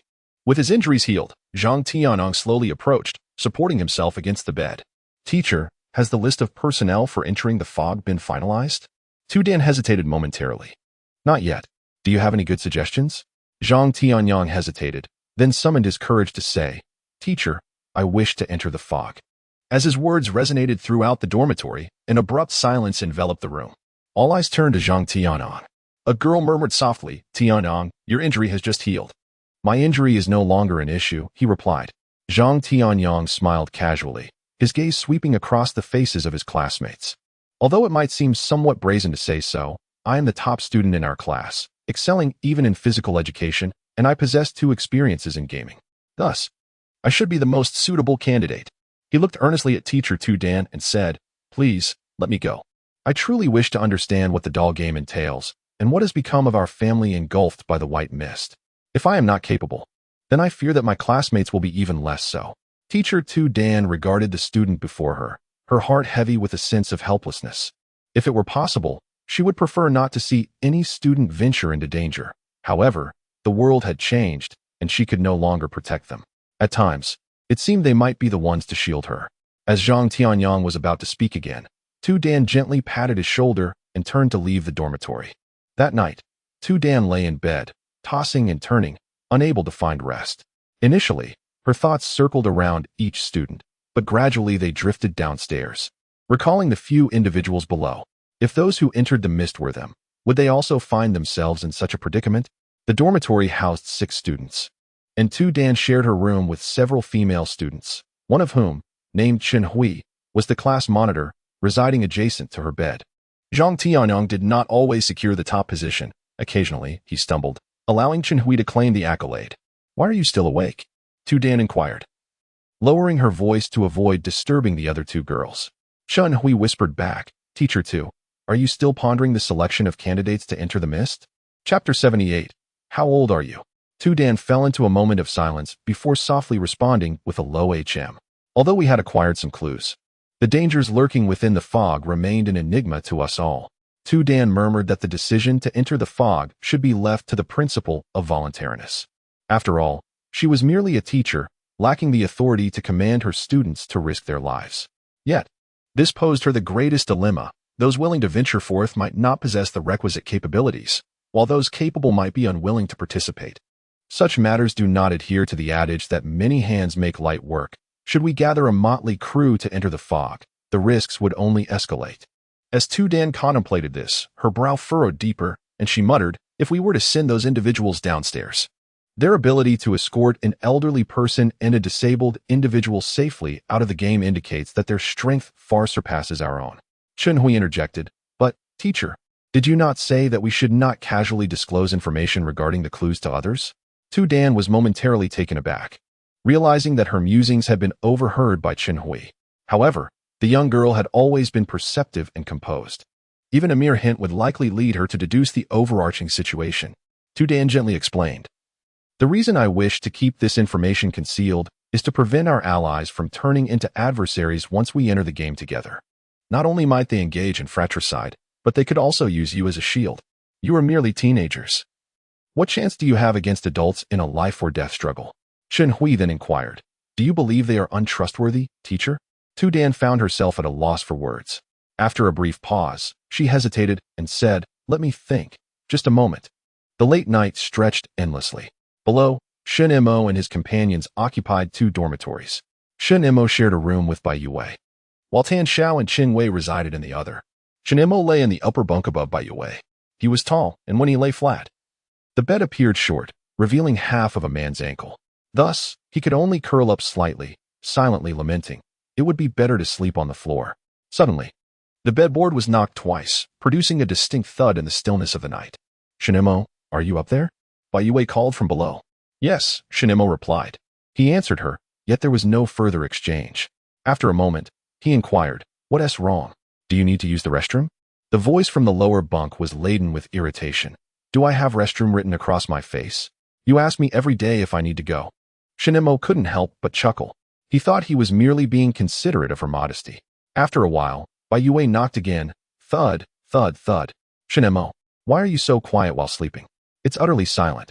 I can't even hear you turn over. It feels as though I'm the only one in the room. And it frightens me." Although she claimed to be scared, her tone betrayed no hint of fear. Shen Mo recognized her dramatics. She was often finicky and prone to sulking. Not wishing to argue further, he obediently turned over in bed. "Creak, creak, creak. You're being too noisy. I can't sleep," Bai Youwei complained. After a moment of silence, he patiently asked her, "Then what do you suggest we do?" "You let your hand down, signaling your presence." Shen Mo remained silent, prompting her to continue tapping on the bed. Thump, thump, Thump. With no other option, Shen Mo lowered one arm, only to have it grasped by her tiny hand moments later.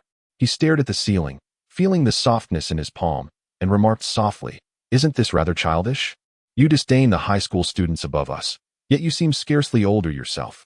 After a brief pause, he inquired, "How old are you?" Bai Youwei shot a glance at the upper bunk, responding with a hint of arrogance, "How old do you think I am?" Without hesitation, Shen Mo replied, 3 years old. Bai Youwei. After a moment of silence, she huffed in indignation. Despite her irritation, she did not release her grip on his hand. Chapter 79. Should we venture into the mist? Uncertain of when she succumbed to slumber, Bai Youwei awoke to the brilliance of daylight streaming through the room. Shen Mo was absent. She stifled a yawn and noticed a cup for rinsing, a toothbrush, toothpaste, and a basin of fresh water prepared on the table. Rather than springing into action, she sat on the bed, lost in thought for a while, before slowly changing her clothes. Afterward, she transferred to her wheelchair to brush her teeth and wash her face. The soiled garments she had accumulated over 2 days were a source of annoyance. She yearned to discard them, but the realization of her diminished means forced her to suppress her irritation and take them to the dormitory's private bathroom for washing. It was indeed vexing, as she had never washed clothes throughout her life. Outside in the corridor, Teacher Chung was preparing a meal. He borrowed a firewood stove and an iron pot from upstairs, with rice, oil, salt, vinegar, and various jars and bottles arranged nearby. Upon hearing Bai Youwei stirring from her slumber, he immediately called out, "Weiwei, breakfast will be ready shortly. We have porridge and eggs. And Teacher too has sent a package of noodles. Which would you prefer?" "Anything is fine." Bai Youwei inquired from her room, "What about Shen Mo?" With a softo, she casually rubbed her clothes a few times, disregarding their cleanliness, and hung them all out to dry in the dormitory. Having nothing else to occupy her time, she glided her wheelchair to the back of the dormitory building and plucked a generous handful of mint leaves from the flower bed. She meticulously washed each leaf and laid them on newspaper to dry in the shade of the corridor. Perhaps it was the leisurely pace shared between her and Chung Wei, one cooking and the other drying leaves, that evoked a somewhat bemused gaze from the students descending from upstairs. Today, Teacher 2 was preparing to take her students on a frog-catching adventure, and the atmosphere was charged with tension from early morning preparations. Holding a bowl, Bai Youwei observed their bustling activity while sipping her porridge. Feeling a slight regret, as it was evident that Teacher Cheng's culinary skills paled in comparison to those of Teacher Tuesday, she spotted 14 individuals, including the 13 students and Teacher 2, mounting their bicycles, and waved her arm in farewell, "Safe travels." Teacher 2 waved back, leading her students away. The 14 bicycles departed in succession, weaving through the campus paths like a school of fish gliding through water, exuding a harmonious rhythm and vibrant energy. Bai Youwei gazed at the swiftly spinning wheels, took a sip of porridge, and murmured, "How I envy them." They had procured gasoline and gathered a plethora of supplies, stuffing the off-road vehicle to the brim, nearly bursting with abundance. Confronted by the elder's gaze, Shen Mo, who was typically decisive, found himself at a loss for words. After a prolonged contemplation, he finally spoke, "The ship has not yet arrived." Immediately, a shadow fell over Teacher Cheng's eyes. Shen Mo continued, "The vessels responsible for evacuating personnel initially operated every 2 hours. However, in recent days, not a single ship has appeared. Some, unable to wait any longer, commandeered the work ferries along the shore, while others trekked southward along the banks of the Yangtze River.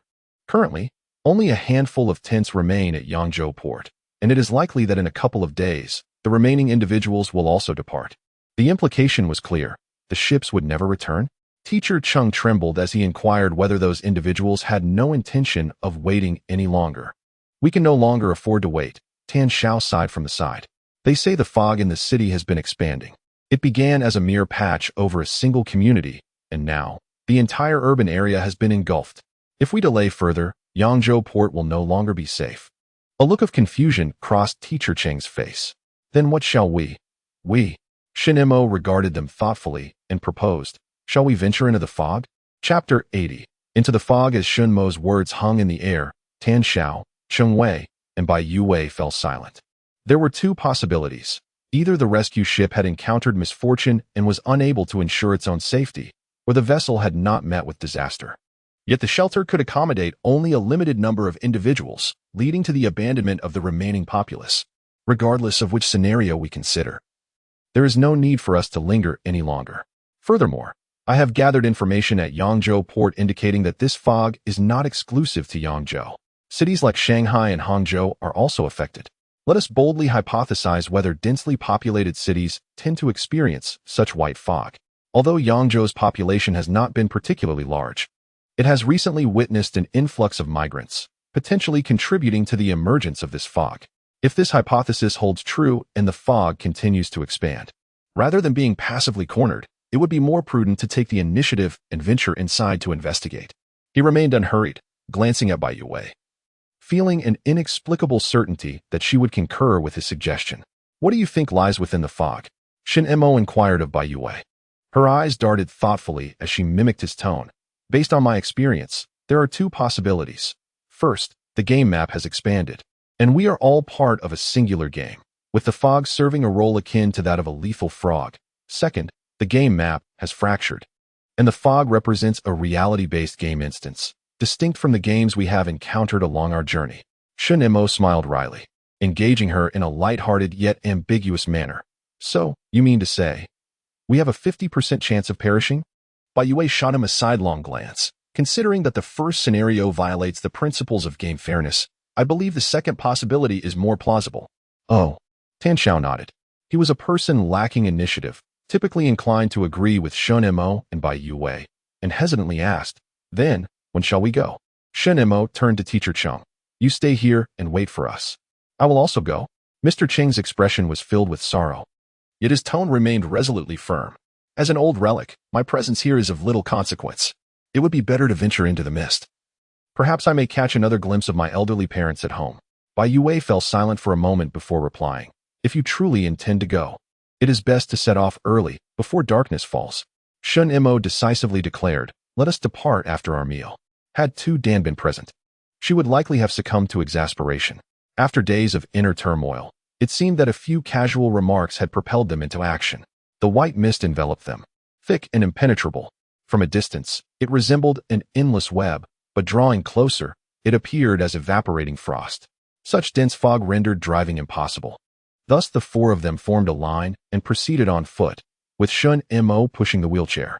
The silence within the fog was profound, an utter stillness devoid of birdsong, insect chirps, or even the whisper of the wind. They trudged through this obscured realm for approximately 3 to 5 minutes until the mist began to dissipate. Sunlight pierced through the white veil, illuminating everything with a brilliant glow. The four figures emerging from the fog simultaneously widened their eyes in astonishment, rendered speechless. All the structures before them had amalgamated into peculiar formations, stacking into towering walls and creating countless winding passages. The city had transformed into a colossal labyrinth.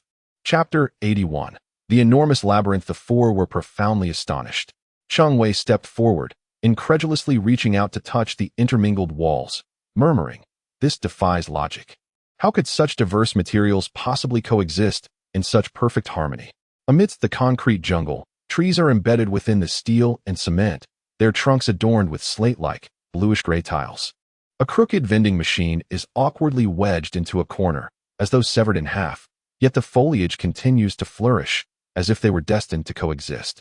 Bai Youwei gazes at the faint glow emanating from the vending machine and inquires, who has a coin? I do. Teacher Cheng's wallet is filled with change. Bai Youwei takes the coins and drops several into the machine. With a series of clinks, a bottle of cola rolls out, leaving the group in utter disbelief. There is no visible power source, yet this vending machine is operational. It is utterly absurd.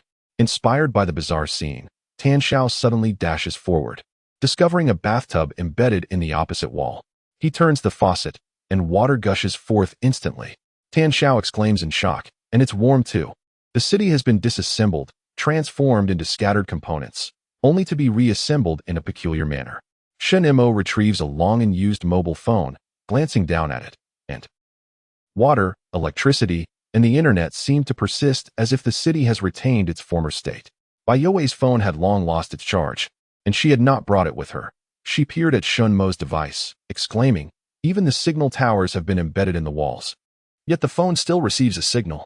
This defies all scientific principles. Shen Mo manipulated his phone a few times, shaking his head gently. The outside world remains unreachable, indicating that it can only be utilized within this confined area. And that is sufficient. Bai Youwei surveyed her surroundings. The vastness of this place made her ponder that even if they were to become separated, they could still communicate via their mobile phones. Perhaps it would be prudent to search for a charging station first. As anticipated, they found themselves unable to exit. It had taken only a few minutes to traverse through the fog upon their arrival. Yet now, no matter which direction they took, they remained enveloped in it. They paused at the entrance of a passageway, hesitating to enter. There were no inspectors, no regulations to adhere to, and no other players in sight. Shen Mo gazed into the depths of the labyrinth. If the fog delineated the labyrinth's boundaries, then this maze spanned approximately 35 million square meters, equating to 35 square kilometers. Once they ventured inside, it would likely be several days before they could emerge. Tan Xiao, lacking a grasp of such numerical concepts, could only perceive the enormity of Shen Mo's assertion. The maze was indeed colossal. Bai Youwei calmly remarked, although it is rather large, the water, electricity, and internet are all functioning normally, so at least for the time being, we need not worry about our basic necessities. Tan Xiao could not fathom the nonchalance exhibited by the two leaders, yet their composure seemed to quell his own anxiety. Thus, it appeared that remaining within the maze might not be so bad after all. Scratching his head, Tan Xiao tentatively stated, "There's water and electricity here. Food is not an issue, and there's no fear of abruptly plunging into some unforeseen game. It's actually quite comfortable." Bai Youwei let out a light scoff. "Your imagination is rather fanciful." Tan Xiao replied, "What did I say that was wrong? If one truly feels at ease." Bai Youwei smiled slightly, gazing into the depths of the labyrinth, pondering how to explain the inexplicable disappearances of those ensnared within its confines. Chapter 82. The Mirror.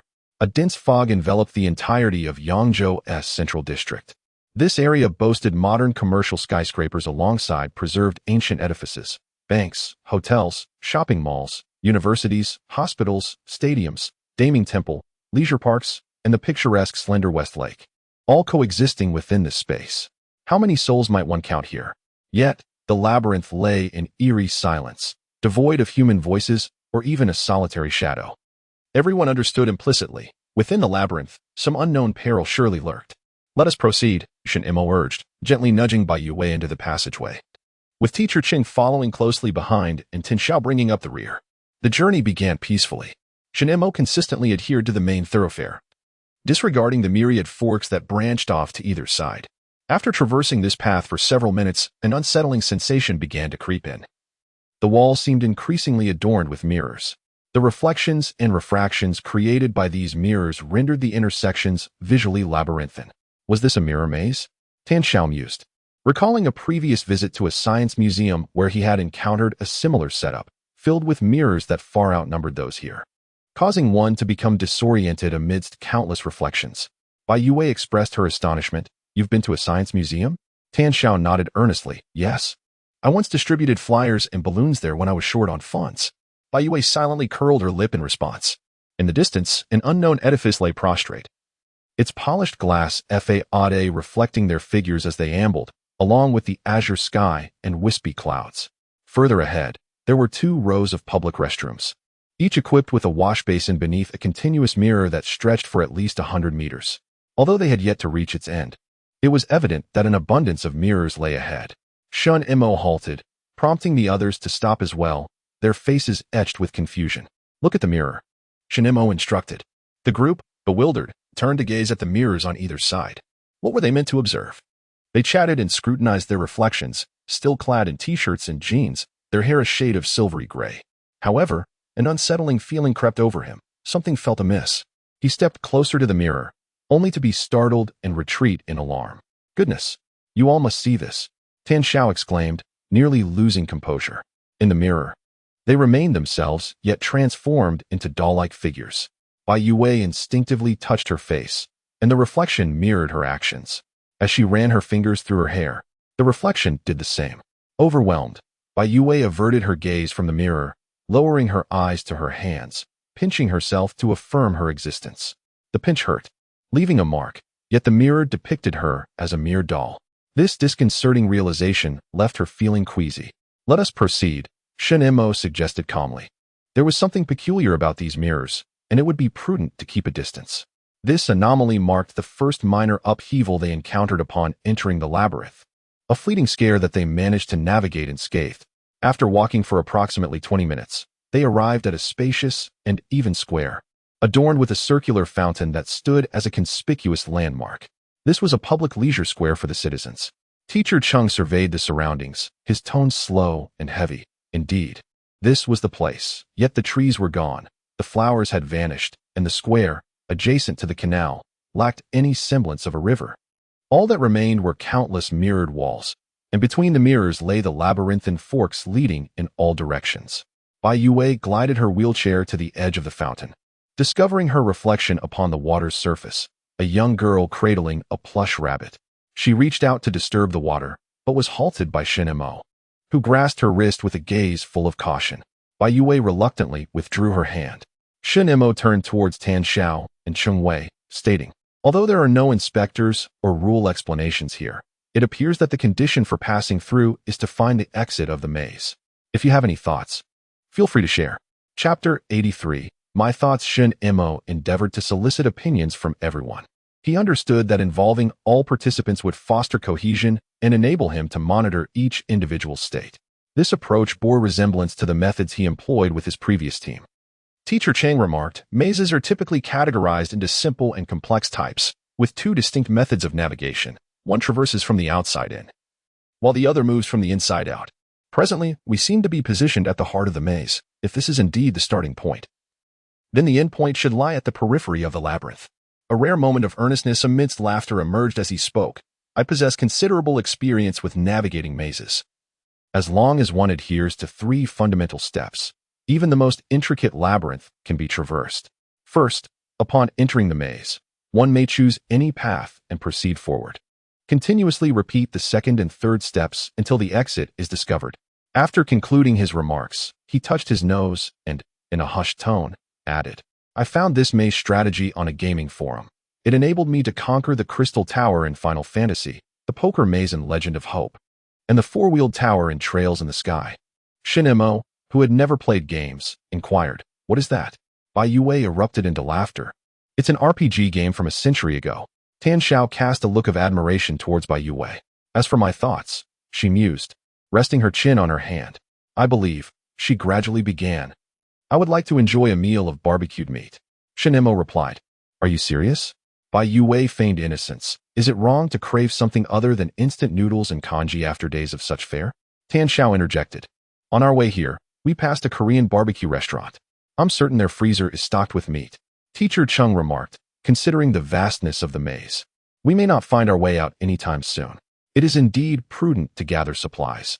Our needs in terms of food, shelter, and other essentials are quite numerous." Shen Mo felt an inexplicable sense of demotion, transforming from an expedition leader into a mere guide for a tourist group. 2 hours later, the exquisite snowflake beef and marbled pork sizzle enticingly on the grill, shimmering with oil, while nearby lie ungrilled slices of pork belly, tender beef tongue, squid tentacles, chicken wings, bacon, beef tripe, onions, potatoes, and enoki mushrooms. Amidst the bustling aroma of cooking, Shen Mo feels a dissonance with his surroundings. "What are you daydreaming about?" Bai Youwei asks, cheerfully crunching on a piece of chicken cartilage. Shen Mo, remaining vigilant and scanning his surroundings, replies nonchalantly, "I lack an appetite." "You all enjoy," Bai Youwei retorts. "You may choose not to eat, but you can still grill." Shen Mo remains silent for a moment, sighing internally. Before accepting a plate of beef spine, she thrusts into his hands. "Here, grill it." After a brief pause of contemplation, he picks up the tongs and joins the grilling endeavor. The grill crackles with a delightful sound, and the aroma of cooked meat fills the air. Laughter and conversation flow freely, beads of sweat forming on foreheads as they down chilled beer, relishing the moment like never before. As he bites into a slice of pork belly, he mumbles, "Isn't this a bit inappropriate?" Shen Mo transfers the grilled meat onto Bai Youwei's plate, pondering, "So you are aware of the inappropriateness as well." "Eat more," she insists. "Only a full stomach can ensure efficient work." Shen Mo glances at her, while she leisurely savors her food and adds, "Actually, I have an idea." Chapter 84. 2 teams, everyone turns their attention to her. The atmosphere, which should have been solemn and tense, instead feels oddly reminiscent of a gathering where one listens to gossip, as everyone holds meat and drinks in hand. Shen Mo inquires of Bai Youwei, "Have you thought of a way out?" "That is not the case," Bai Youwei remarked. If it were an ordinary labyrinth, the approach that Ten Xiao just mentioned would suffice. However, in this particular maze, I believe locating the exit is secondary. Our primary objective should be to find the people. People? Tan Xiao asked, chewing through a piece of beef tongue. Teacher Chung meticulously wrapped enoki mushrooms and bacon, sighing as he said. What Weiwei refers to must be those who have vanished. Indeed, Bai Youwei nodded. Only by discerning the nature of the crisis can we uncover the path to survival. The only clue we possess is that there is an anomaly with the mirrors here. Beyond that, are there any other dangers within the maze? Are there traps? Are there taboos? These questions will likely remain unanswered until we locate those missing individuals. Shen Mo pondered for a moment before slowly stating, whether it be crisis or opportunity, we must venture deeper into the labyrinth to ascertain the truth. Based on our current understanding, it will take us at least 2 days to traverse the maze. Should its structure prove more intricate, it could extend to 3 days. This is a war of attrition. Unlike games that conclude within mere minutes, in this maze, only those who endure until the end shall emerge victorious. As they conversed, they devised a search strategy, starting from the fountain at the center of the maze.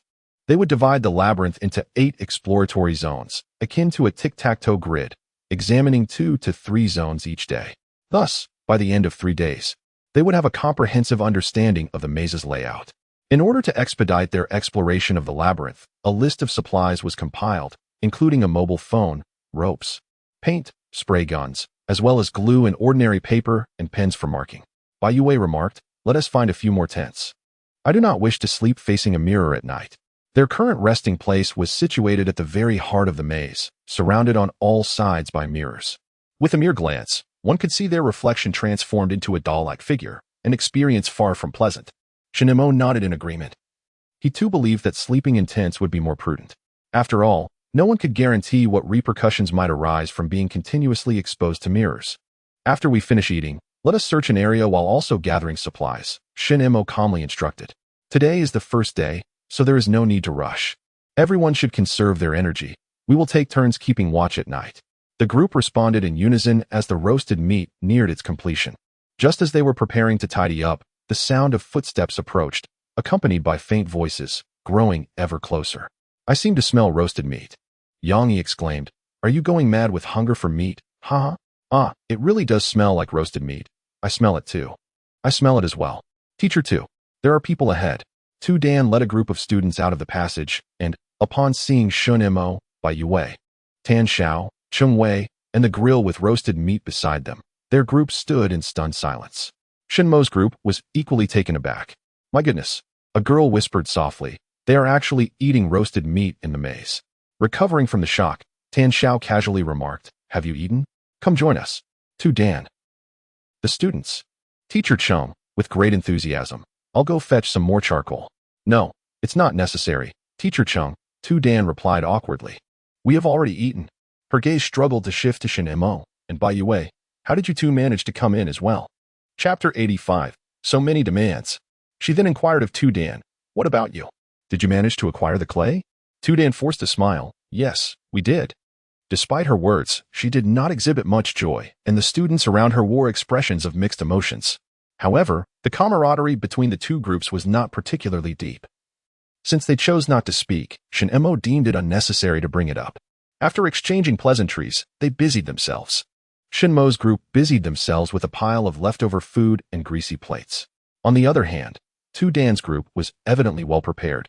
They brought bundles of ropes and various colored flags, marking the results of their explorations by placing flags of different colors at intersections, red for dead ends, green for passable routes, and yellow for uncharted territory. At the age of 15 or 16, these adolescents possessed an exuberance that often surpassed that of adults. And they busied themselves energetically, quickly placing numerous colorful flags nearby. Shen Mo's group, however, made no progress. Bai Youwei quietly tugged at him, saying, "I wish to take a shower." Shen Mo remained silent, merely observing her with a look that conveyed everything. "Are you certain this is the moment you wish to choose?" Bai Youwei understood. "I must wash, otherwise I will smell of barbecue, and it is unbearable." She could not allow herself to be uncomfortable. Whenever she feels discomfort, she inadvertently causes distress to those around her. Nevertheless, they must forge ahead. If they happen upon a place suitable for bathing, they might as well wait a moment. as it is hardly an inconvenience," Bai Youwei remarked nonchalantly. A passing female student overheard this and couldn't help but express her astonishment. Entering the labyrinth is akin to dancing on the precipice of danger. Not only do they possess the inclination to savor barbecued delicacies, but now they seek a place to bathe? Is this an outing? Shen Mo, a mature and composed young man, was reluctant to engage further with the somewhat capricious Bai, who was 3 years his junior, and he readily acquiesced to her request. The maze's walls were haphazardly assembled. A bus was precariously balanced atop a double bed, a restroom truncated and adjoining a kitchen, and a toilet seemingly suspended within concrete. Such bizarre arrangements were abundant. Given her penchant for cleanliness, it was unlikely she would find an appropriate spot for bathing, was it not? The four of them began to gather their belongings in preparation for exploration. To avoid interfering with two dance group, they chose to set off in opposite directions. Bai Youwei instructed Shen Mo to activate the built-in pedometer on his phone. As they walked, she meticulously took notes. Whenever they encountered a fork in the path, she would pause to record the details. For instance, proceeding 38 steps to the left at junction 1, advancing 89 steps to the right at junction 2. The more detailed the numbers, the more accurately they could reconstruct the map of the area on paper. When they came across shops that were not significantly damaged, Bai Youwei would also take note, ensuring that they could gather supplies without floundering aimlessly. To be fair, Bai Youwei was indeed a reliable partner when she was not being difficult. However, when she was, "I want to take a shower." Bai Youwei halted before a budget hotel, refusing to budge an inch. Shen Mo glanced ahead. There were 2 intersections remaining, and this passage was nearly complete. "If I don't go, I won't move at all," she murmured, her head bowed in the wheelchair, her demeanor despondent. "I need to take a shower right now." Shen Mo. Teacher Chung looked around and remarked, "There's a ladder over there. I'll fetch it." Tan Xiao also joined in to assist with moving the ladder. It is worth mentioning that this chain hotel was only partially embedded within the wall. The section with the elevator and stairs was absent. Hence, to access the hotel rooms on the second floor, one had to devise a method to ascend. To ensure Bai Youwei could take her shower, the 3 men, young and old, exerted considerable effort. Not satisfied with just the ladder, they sought out boxes, tables, cabinets, and sofas nearby. The lobby's ceiling was excessively high, and after stacking several layers, they finally managed to set up the ladder to the second floor. Shen Mo carried Bai Youwei up the ladder, saying, "I'll wait for you at the door. Don't take too long. Call for me every 3 minutes. If you're too lazy to speak, just hum a tune so I know you're all right in there. Don't wash your hair. Drying it takes too much time. It's best if you just rinse and come out." Bai Youwei replied, "You have so many demands. Are you going to help me wash?" Shen Mo. Chapter 86. Wept on the 4th day after leaving home. Bai Youwei finally fulfilled her wish of taking a hot shower. Without the assistance of a servant, washing proved somewhat challenging. Yet she managed to cleanse herself thoroughly from head to toe. Every few minutes, Shen Mo knocked on the door, and on average, she would respond once after 2 knocks. Later, Bai Youwei had nearly finished bathing. She gazed at her fair skin, her dark, damp hair, and the shimmering droplets of water. An impish thought crossed her mind, compelling her to tease Shen Mo by remaining silent. Bai Youwei pondered the nature of her intentions. It was an inexplicable urge to witness even the slightest crack in his stern, austere visage. The prospect of inciting his ire seemed irresistibly amusing. Naturally, she also yearned for something else to manifest on his face, yet what that might be eluded her understanding. "Are you there, Bai Youwei? I'm coming in." Shen Mo's voice emerged, tinged with a hint of irritation. "You had better not be jesting with me." Bai Youwei chuckled softly beneath her tousled hair, using a dry towel to pat her long locks. Although her hair was not particularly robust, being fine and somewhat lifeless due to lack of vitality, it was exceptionally well maintained, flowing smoothly with a lovely shade of dark ink. As she delicately dried her hair to the tips, her gaze fell upon her legs. They were a pair of pale, thin limbs, lacking definition, almost withered from prolonged inactivity. Bai Youwei's movement halted. How curious it was that she desired him to witness this moment. The subtle exhilaration that had filled her moments ago dissipated like a wisp of smoke, leaving only a bland emptiness in its wake. The doorknob rattled with urgency, and it seemed Shen Mo truly intended to come in and see for himself. "I'm fine," she rasped, her tone steady. "Stop urging me. It's quite bothersome." The rattling ceased. After a brief silence, the man outside expressed his impatience with a terse command. "Hurry up." Bai Youwei reiterated her sentiment. "If you find me slow, why not come in and assist me with the washing?" Silence enveloped the space beyond the door. Gradually, Bai Youwei dried herself and donned her attire. The warm mist within the bathroom began to dissipate, and the steam-coated mirror regained its clarity. As she tidied her hair before the mirror, the doll reflected therein also tended to a handful of synthetic fibers. It was uncertain whether it was her inherently unique mindset, but she felt that the doll in the mirror, upon prolonged observation, revealed no terror. On closer inspection, the doll was indeed exquisite, with a rounded forehead, soft hair, and even the eyelashes were distinctly defined, each one clearly visible. As she combed through her long hair, which she had painstakingly nurtured, the reflection in the mirror ceased its grooming, appearing quite aggrieved, and began to sob silently, shoulders trembling. Bai Youwei was filled with curiosity. How could a doll weep? She gazed intently at her reflection, witnessing large tears welling up in its eyes, cascading down its cheeks, weeping with an authenticity that was both poignant and pitiful, evoking a sense of helplessness. A vague familiarity washed over her. Yet, she was certain she had never witnessed such a scene. For she could never weep in such a manner, like a pitiful wretch. Bai Youwei continued to stare into the mirror, fixating on that reflection, gradually becoming entranced. Her thoughts raced down a peculiar path. Why am I crying? What am I crying about? Suddenly, a chilling scream pierced the air from outside. Bai Youwei jolted awake, realizing she had unconsciously leaned closer to the mirror, and to her horror, the tear-streaked doll had extended half a hand through the glass. Bai Youwei gasped in shock. Anger surged within her as she seized the towel in her hand and hurled it with great force. What a farce to be crying. Chapter 87. Awakening from a dream, Bai Youwei discarded the towel and hurriedly maneuvered her wheelchair out of the bathroom. Shen Mo was no longer outside the door. He had leapt down. At that moment, he was on the first floor, having just rescued Tan Xiao from the koi pond in the hotel lobby. To one side of the lobby was a pond housing several koi fish.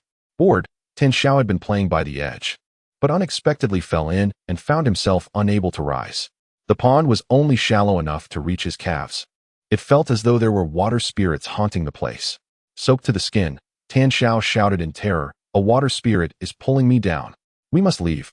"Not a water spirit," exclaimed Teacher Chung, who had witnessed everything with a pale face. "It's a doll. The doll emerged from your reflection."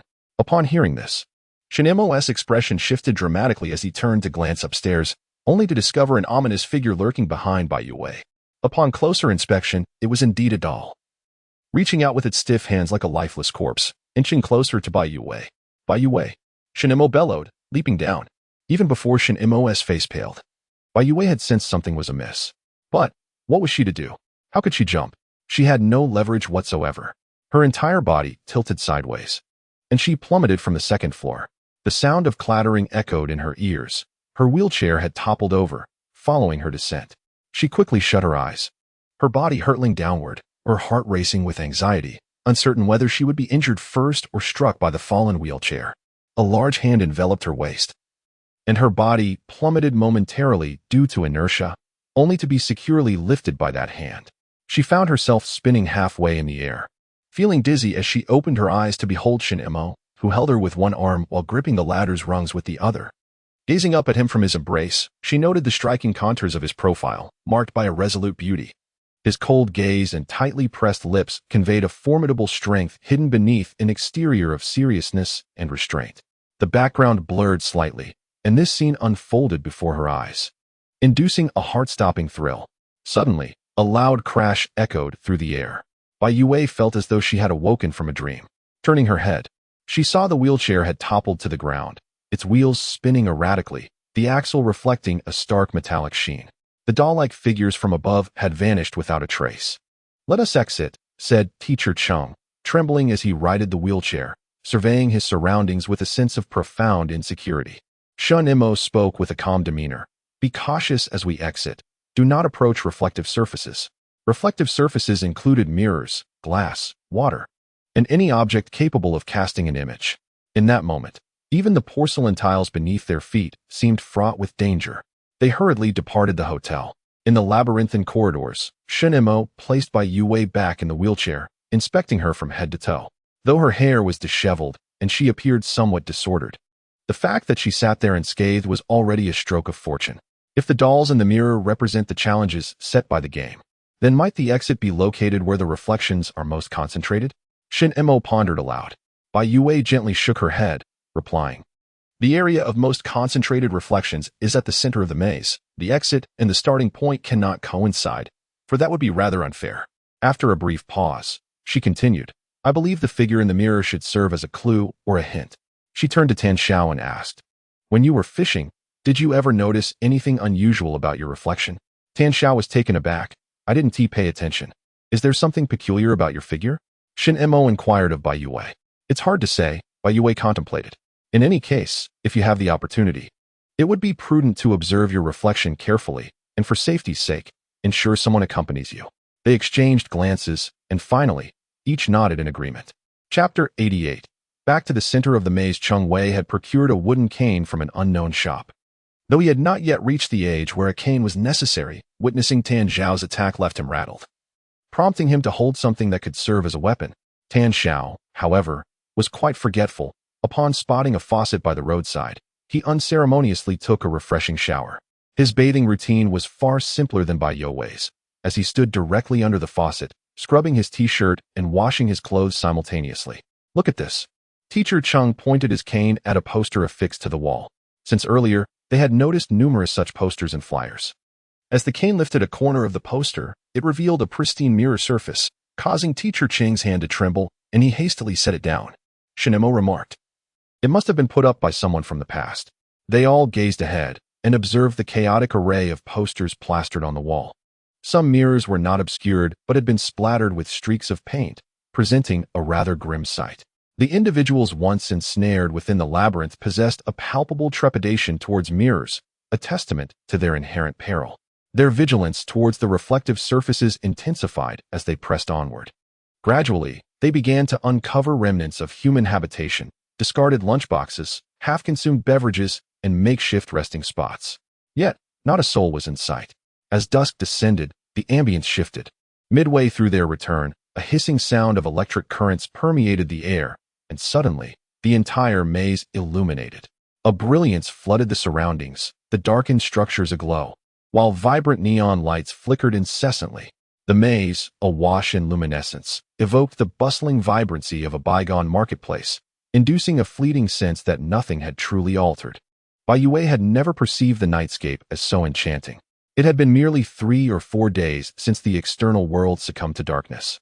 Yet she felt as though a century had elapsed, rendering her astonishment at the lights almost ironic.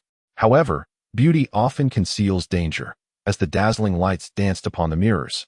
They refracted and reflected endlessly, disorienting their sense of direction. Let us proceed, Shen Mo urged, propelling the wheelchair forward, while Teacher Cheng traversed the center, conversing and glancing back. They both acknowledged one another with a nod. Upon reaching the heart of the labyrinth, they discovered Tu Dan and her companions engaged in dinner. The provisions they had pilfered from the Korean barbecue establishment still lingered.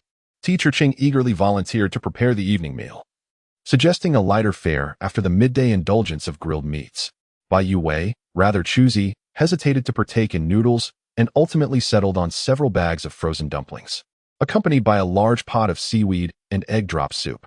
Although Teacher Cheng's skill in cooking porridge is rather ordinary, his soup is truly exquisite. The egg ribbons are evenly dispersed, boasting a brilliant golden hue and a silky texture. A sprinkling of crushed shrimp and chopped green onions elevates this simple dish, filling the air with an enticing aroma that evokes a sense of homeliness. In contrast, the neighboring students indulge in a rather mundane meal of instant noodles accompanied by hot dogs, observing their envy as they witness the dumplings and soup being served. Zhang Tianyang playfully chides, if you wish to eat, why not cook for yourselves? He certainly had no intention of asking for dumplings. Noticing Teacher Tu's serious demeanor beside him, a weight settled in his heart. Both groups had entered the labyrinth simultaneously, each a potential ally or adversary. He hoped to persuade Teacher Tu to collaborate with them. Chapter 89. Divergent paths. Having an additional ally is certainly preferable to acquiring another foe. Tu Dan escorted Zhang Tianyang to Shen Mo's side, first expressing gratitude to Teacher Cheng. The tall, sunlit boy bowed graciously to Cheng Weikai. Balancing a pot in his hands, Cheng Weikai could not evade the gesture, and with a smile, he placed the soup pot down and inquired, is everything ready? Absolutely. Zhang Tianyang replied with a grin, recounting how he had been unable to eat due to pain from his wounds, enduring hunger for 2 or 3 days, and unable to rise from bed. Now, I can eat and drink well. I am perfectly fine. That is good to hear, Chang Weikai responded with a warm smile. In the future, do take care to prioritize safety and always think twice before acting. A gentleman considers the beginning to avoid future worries. Zhang Tianyong repeatedly acknowledged this advice. And after expressing his gratitude, he was ready to delve into the main topic. Tu Dan organized her thoughts and spoke thoughtfully. In our previous game, we stumbled upon some information regarding the maze, so we decided to venture in and test our luck. Little did we expect to encounter all of you. Now that we have reunited, shall we collaborate over the next few days to seek the exit together? Collaborate? Bai Youwei's delicate voice stood out at that moment. She gazed with cat-like eyes, first at Tu Dan, then at Zhang Tianyong beside her, and remarked, I don't believe we can cooperate.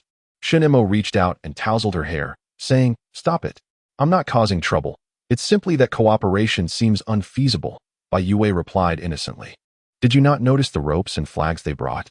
There are probably only around 100 flags, divided into 3 colors, with merely about 30 of each type. Surely, that is insufficient to mark the entire maze. They must be intending to employ a progressive method, which differs from ours. Zhang Tianyong raised an eyebrow, glancing at Bai Youwei with surprise. Although he had heard from Teacher 2 about her intelligence, he was still taken aback by her ability to deduce their forthcoming strategy merely from the ropes and flags in their possession. The number of flags was limited. If the maze contained 1,000 pathways, they could not possibly have prepared 1,000 flags. Thus, they must select a starting point and advance in an orderly manner, leaving behind the areas they had traversed, which would become obsolete zones, while the flags would always mark the newly uncovered regions ahead. This cycle would continue repeatedly. If one were to envision the maze as the face of a clock, they would be akin to the second hand, ultimately tracing a complete circle. Shen Mo paid little heed to the astonishment of Tu Dan and Zhang Tianyong, casually inquiring of Bai Youwei. Oh, so what is our method of progression? After pondering for a moment, Bai Youwei tilted her head towards Shen Mo. Is it the yarn ball method? The sunflower method? Which do you find more melodious? Zhang Tianyong grasped the situation. So you are employing the point and surface approach? Starting from one position, dividing the maze into several segments, and then exploring each one sequentially. Is that correct? Bai Youwei ignored him entirely, insisting on her inquiry to Shen Mo. Which sounds better? Zhang Tianyong merely fell silent. Shen Mo released Bai Youwei's hand and addressed Tu Dan. Indeed, the methods on either side are quite distinct. Moreover, given your thorough preparations, it seems unlikely that you would accommodate our approach. It might be best for us to proceed separately since collaboration appears unfeasible. Tu Dan's expression reflected disappointment. Yet she comprehended the situation and nodded. Very well, it seems we have no choice. While it was somewhat regrettable not to forge a formidable alliance, her primary aim was to avoid making enemies. Thus this outcome was, albeit reluctantly, acceptable. Just as she was about to bid farewell, Zhang Tianyong could no longer contain himself, exclaiming, Mr. Shun, your method is excessively time-consuming. Why not join us? Tianyong, Tu Dan interjected with a frown. Zhang Tianyong, undeterred, asserted, only through collective effort can we expedite our search for the exit, right? Teacher 2, you should persuade them as well. Huh, this is truly laughable. Bai Youwei retorted, once again grasping Shen Mo's hand. Let us disregard these individuals. Their method contains a significant flaw, allowing them to flounder in their own confusion.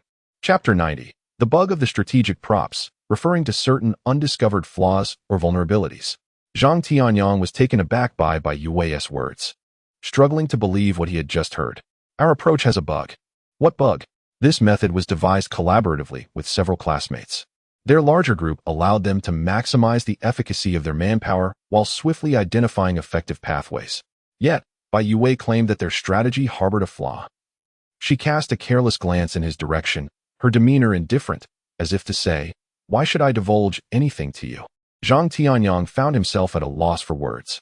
Unless you can articulate the rationale for entering the maze, I might reconsider, she quipped, a sly smile gracing her lips. So what do you say? Shall we exchange information? Tan Xiao, coming to a realization, looked at Tu Dan with perplexity.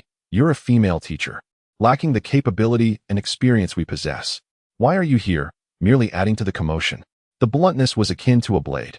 Tu Dan's face flushed with embarrassment, a clear indication of her discomfort. In contrast, Bai Youwei laughed unabashedly. Tu Dan, being inherently cautious, certainly did not come merely to stir up trouble, but was rendered speechless in the presence of someone like Tan Xiao, whose logic was so refreshingly straightforward. Meanwhile, Shen Mo discreetly squeezed Bai Youwei's palm, signaling her to temper her laughter. Whether she truly misunderstood his intent or was deliberately misinterpreting it, she responded with a bright smile, playfully squeezing and tickling his hand, as if engaged in a game. Shen Mo. He had no desire to partake in such childish antics. He lowered his eyelids and, devoid of emotion, continued. Since we have entered the labyrinth, let each rely on their own abilities. All along, Dan's demeanor had been less than forthright, even now, as he sought their collaboration. It was merely a veiled probe, lacking any semblance of sincerity. Therefore, relying on one's own capabilities, neither initiating harm nor offering assistance, was the most benevolent assurance that Shen Mo could extend. Dan's expression grew increasingly awkward.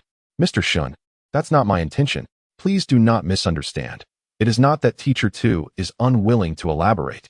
Zhang Tianyang interjected, proactively clarifying, it concerns my props.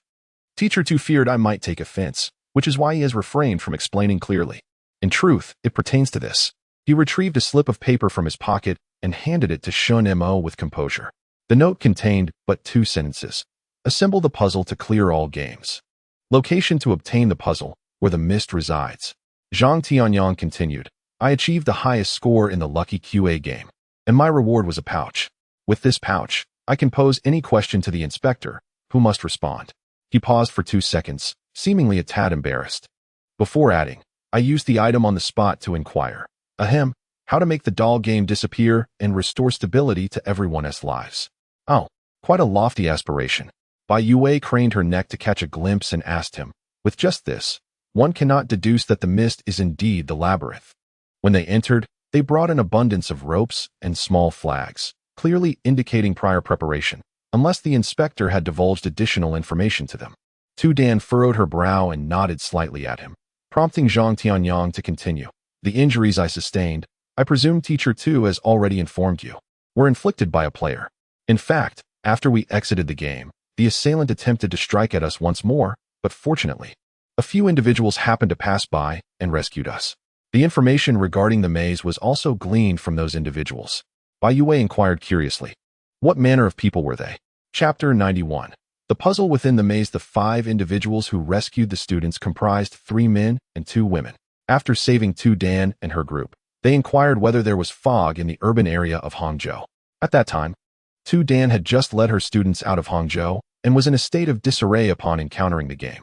She could not fathom why these individuals would seek their own demise, yet she still provided them with directions. During this exchange, she overheard a corpulent man exclaim, "Hurry! We must not let anyone beat us to it." In the brief span of those words, their vehicle had already driven far away. Dan did not dwell on it. Her mind was preoccupied with thoughts of how to reach Yangzhou for refuge, only to later discover that Yangzhou was also engulfed in dense fog, with rescue boats delayed in their arrival. Gradually, Dan and her students composed themselves. They sought a place to settle down and then reanalyzed the meaning of the notes, correlating them with the last 2 phrases uttered by that group, leading to the conclusion. First, there exists a maze within the fog. Second, within the maze, there are puzzles. The number of puzzles should indeed be limited. Otherwise, the term seize would not be employed by the heavier individuals. The note within the pouch also indicated that collecting all the puzzles would unlock the entirety of the games, thus underscoring the immense value of these puzzles. This is also the reason why Dan has been hesitating, unable to clarify matters with Shen Mo. She wished to secure a few more chances for herself and her students.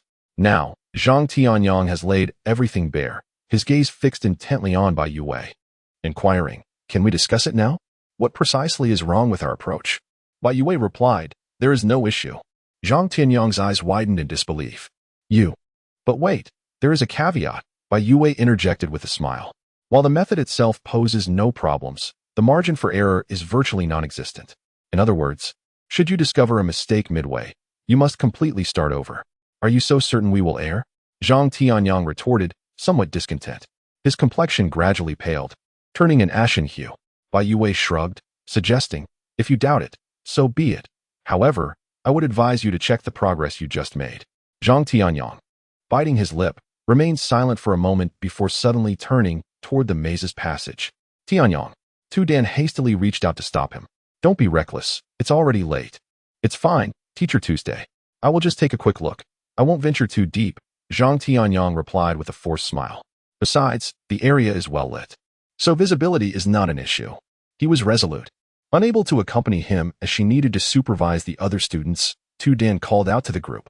Yang Yi, you and Zhang Tianyang go take a look. A tall young man rose to his feet and accompanied Zhang Tianyang. The remaining students, displaying a myriad of expressions, clustered around their respective tents, engaged in hushed discussions. Is our method truly ineffective?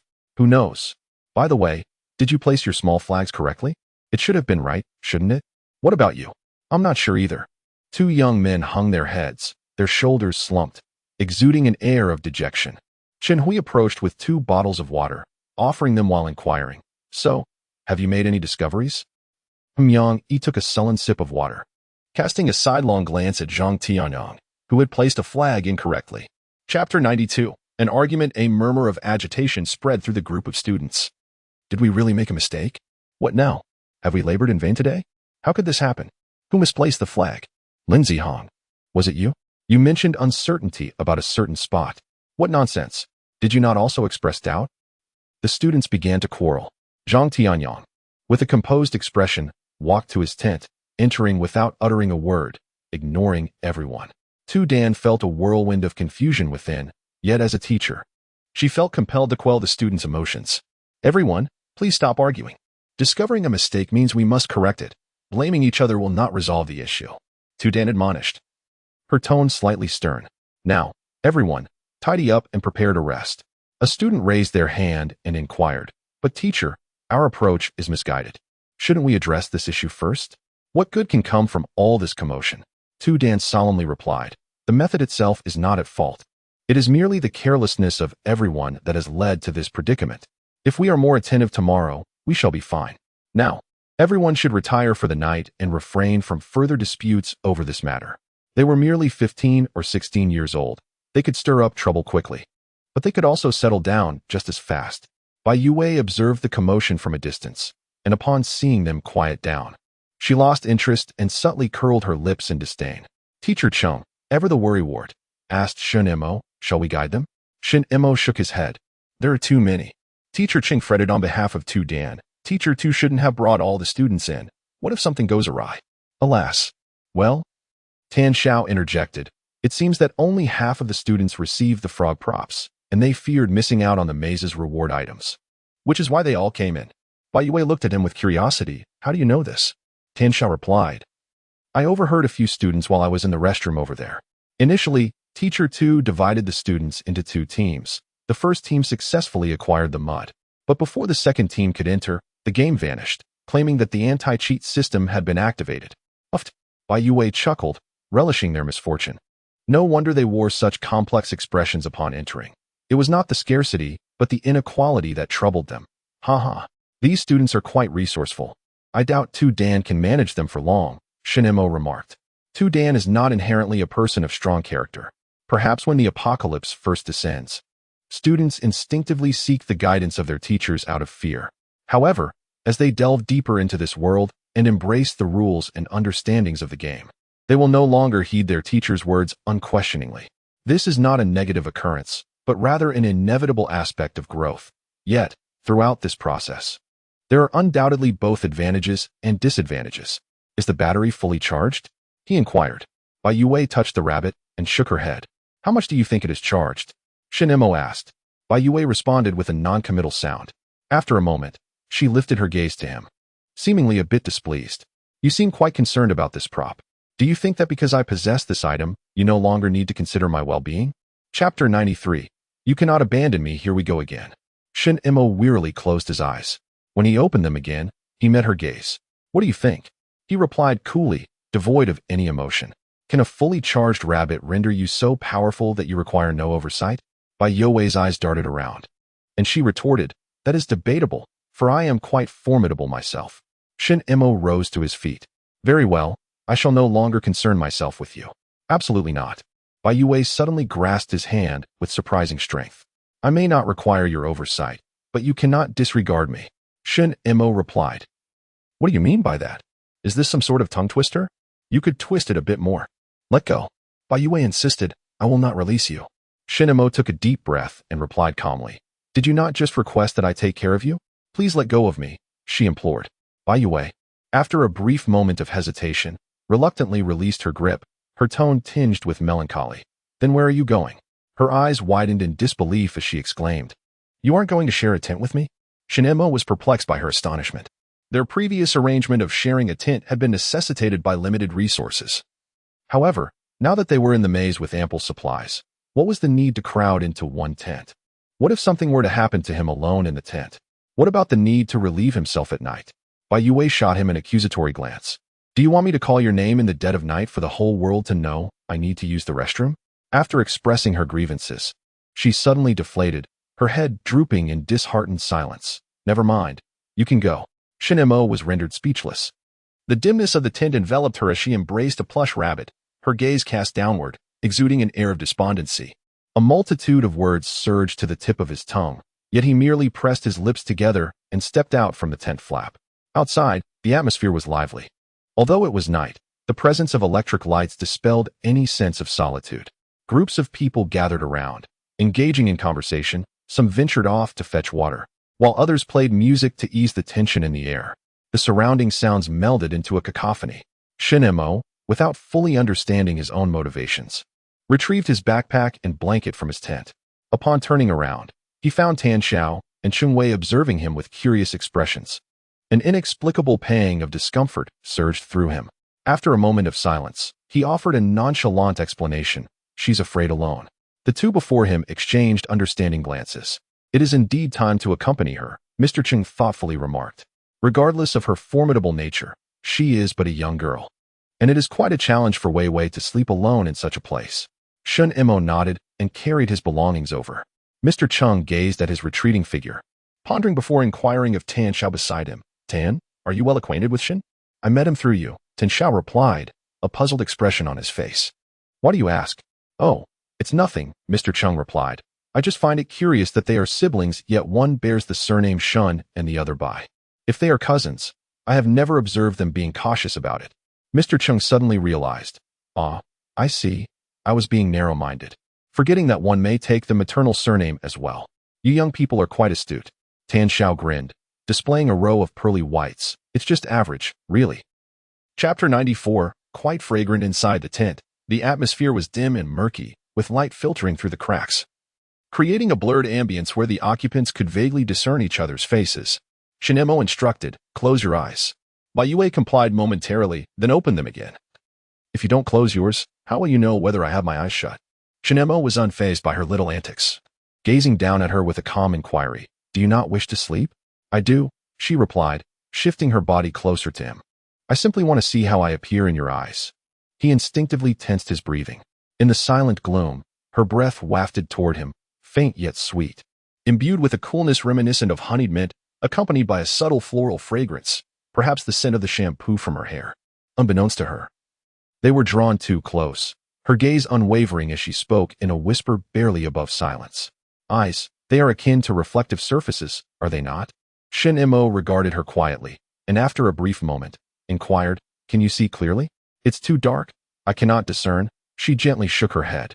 Strands of her hair brushed against his arm, creating a slight itch, prompting him to instinctively withdraw.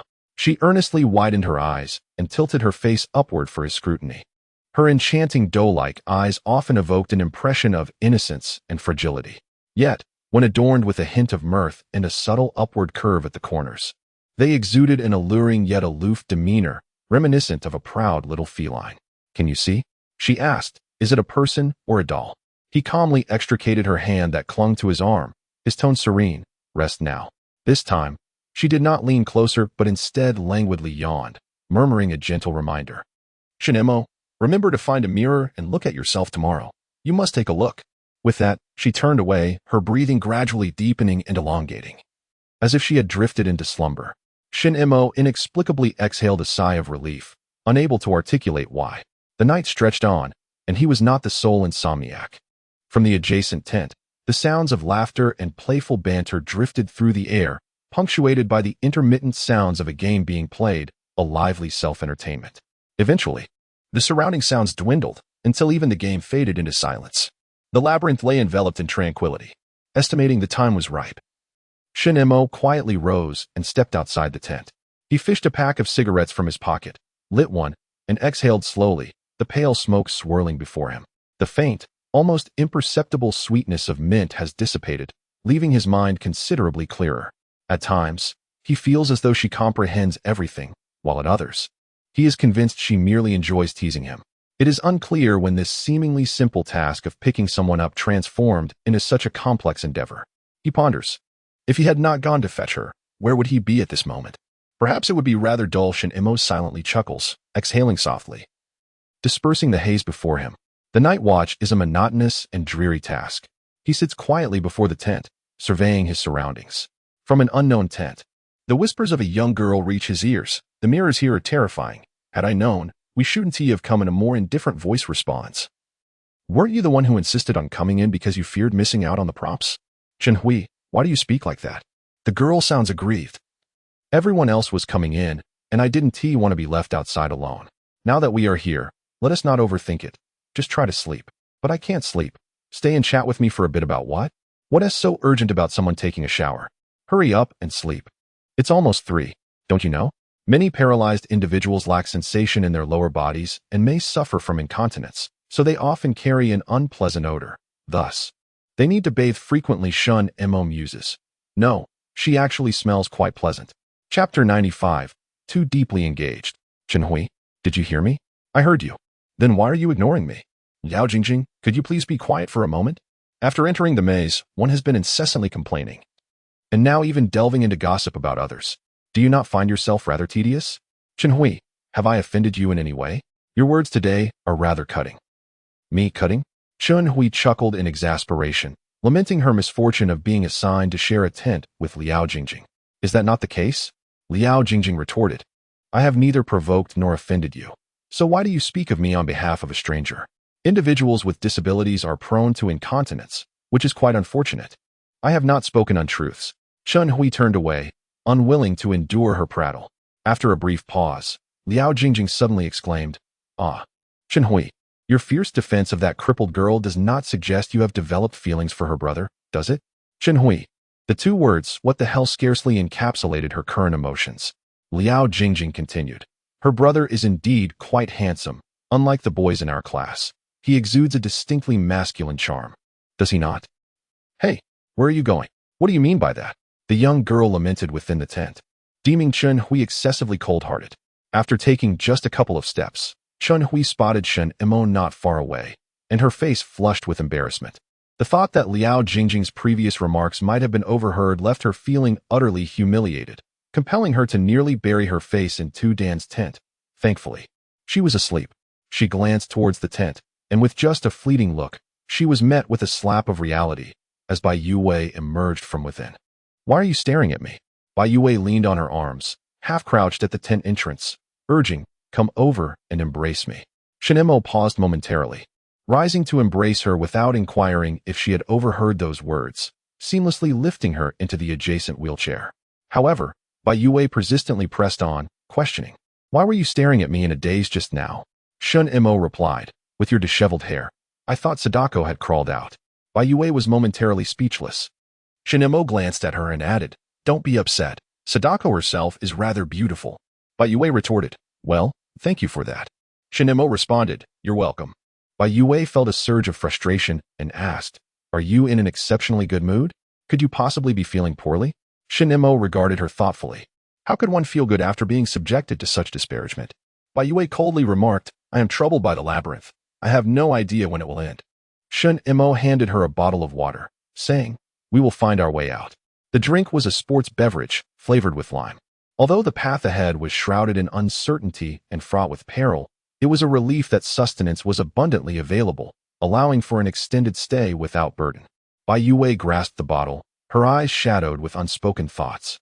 Shen Mo glanced around, observing nothing out of the ordinary, except for the fountain nearby, where something appeared to emerge from the water.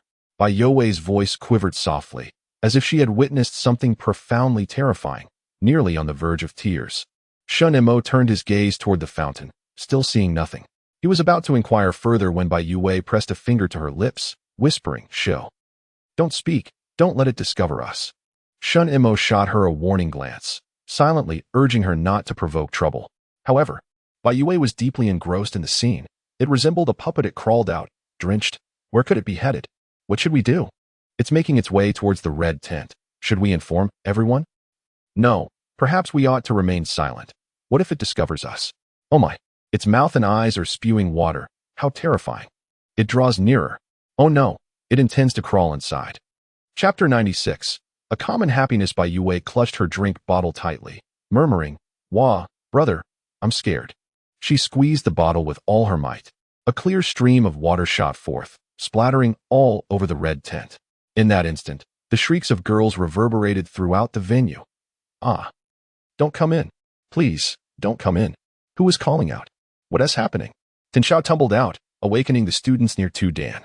Shen Mo remained silent for a moment before saying, "You could also choose not to provoke her." Bai Youwei chuckled. "The night is long. One must find something to occupy oneself." Shen Mo was rendered speechless. Meanwhile, the frightened girls gradually calmed down with the comfort of their teachers and classmates.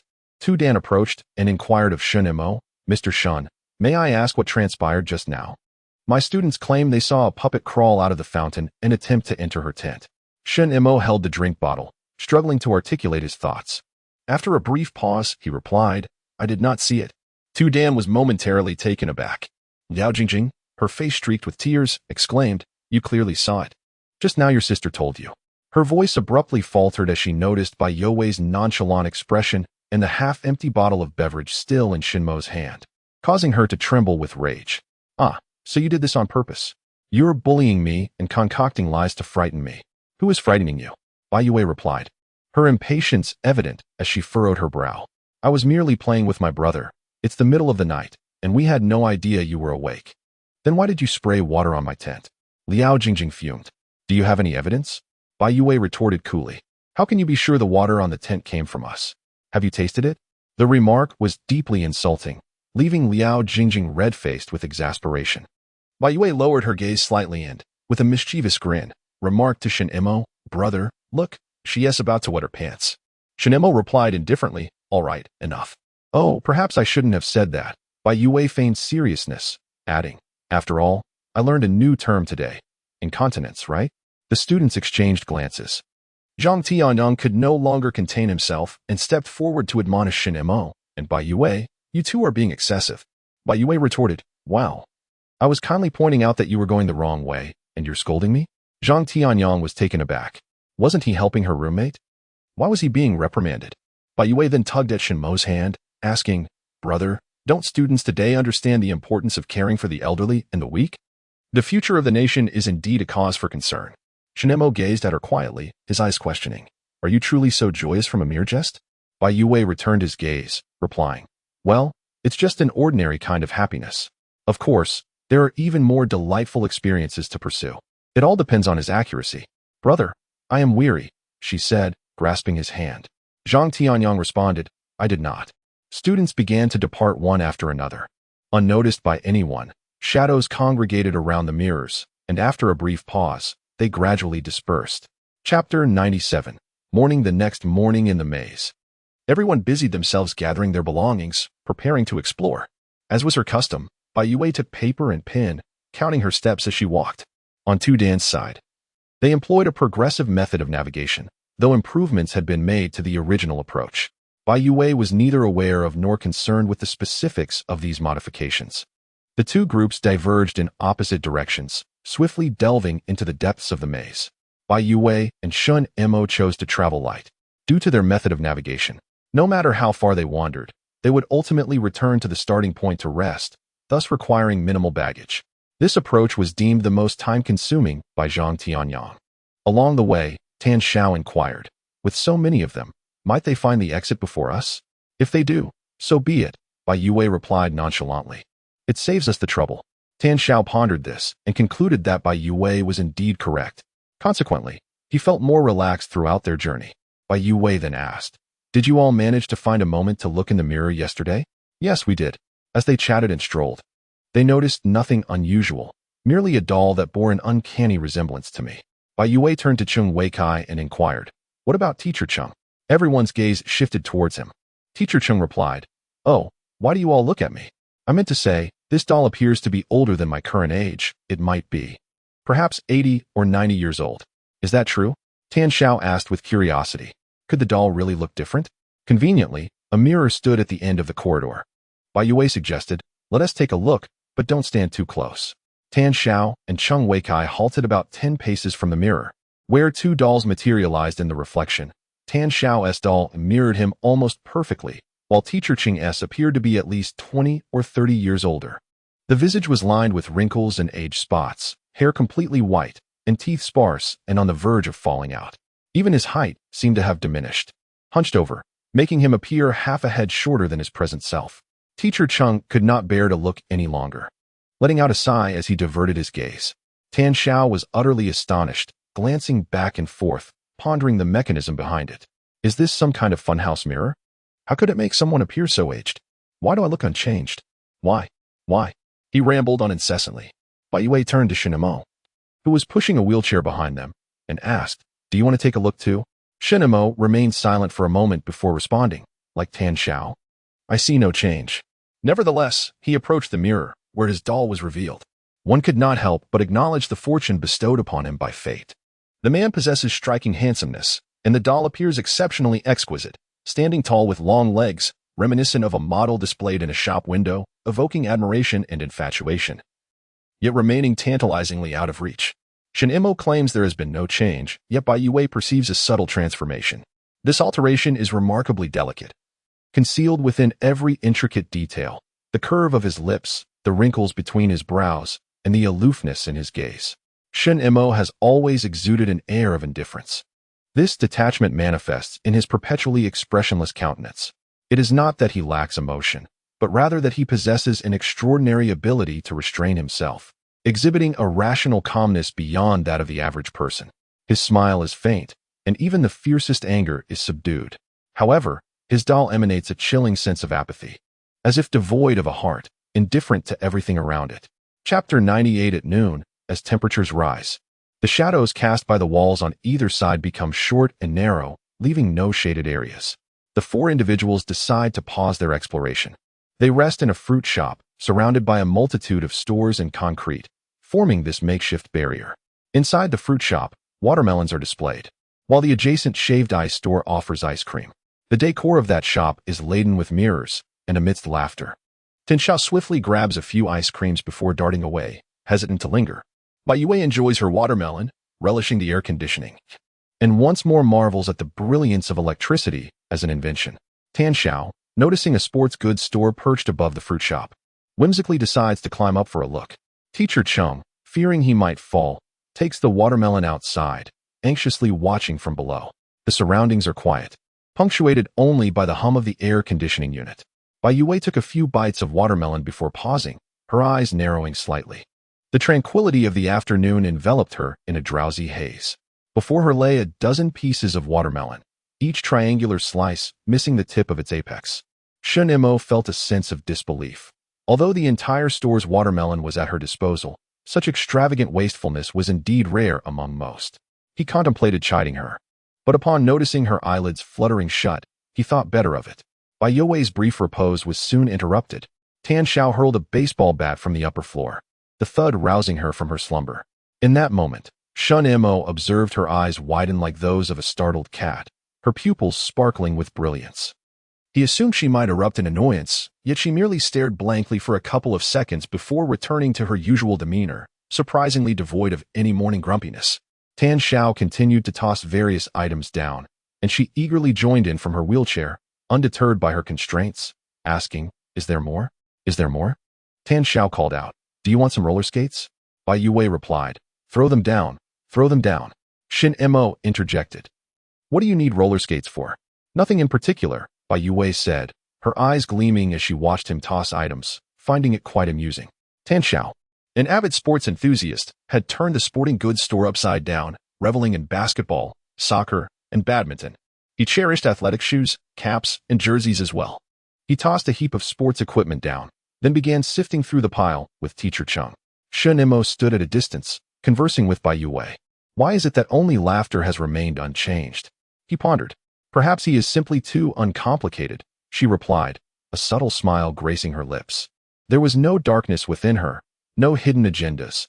Every emotion, whether positive or negative, was laid bare. Such a person, one might argue, could evade even the scrutiny of a mirror. A flicker of realization crossed Shen Mo's mind. Is that what resides within the mirror? Our darker selves? Not necessarily our darker selves, Bai Youwei reflected, rephrasing her thoughts. It resembles more a manifestation of our negativity, the aspects we subconsciously detest, evade, and refuse to acknowledge. Teacher Cheng appears magnanimous, yet he harbors a fear of his own gradual frailty and decay. As for you, you present yourself as a paragon of justice, selflessly aiding others. Seemingly a hero, she paused, narrowing her eyes at Shen Mo. Yet, in truth, you are indifferent to this world. Your acts of salvation and assistance stem from either professional obligation or the influences of your upbringing. Your heart, in reality, is colder than anyone else's. Shen Mo gazed intently at her, his obsidian pupils resembling an unfathomable abyss, concealing a myriad of emotions beneath their surface. After a prolonged silence, he finally spoke. And you? As for me, she confessed, I am but a coward. Chapter 99. Evening. Everyone was taken aback. Even from a distance, one could hear the sounds of an argument. Dan was speaking anxiously, perspiration beading on her forehead, yet the students' voices grew increasingly louder. Just as Shen Mo had predicted. Dan is struggling to maintain control over her students. The group quickened their pace, and the voices from that direction became distinctly audible. You need not say any more. I absolutely refuse to agree. Today marks merely the second day, and we possess ample time to explore the remaining passages. There is absolutely no need to take such risks. No one is permitted to go. Do you hear me? Dan, exuding her utmost authority, solemnly emphasized to the group of students. None shall proceed, nor approach that area. But why, teacher? The exit is right before us. If we enter, we will immediately secure our rewards.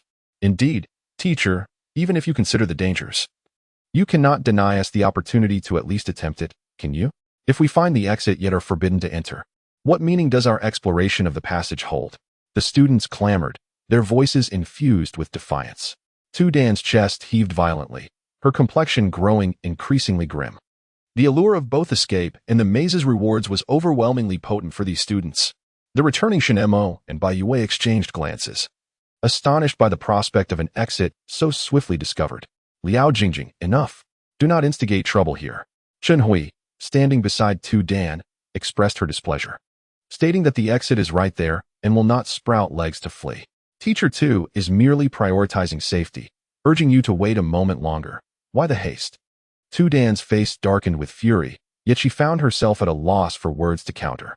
Indeed, she could not guarantee their safety. As a woman, her martial prowess paled in comparison to that of these students. Her only strength lay in her unwavering caution.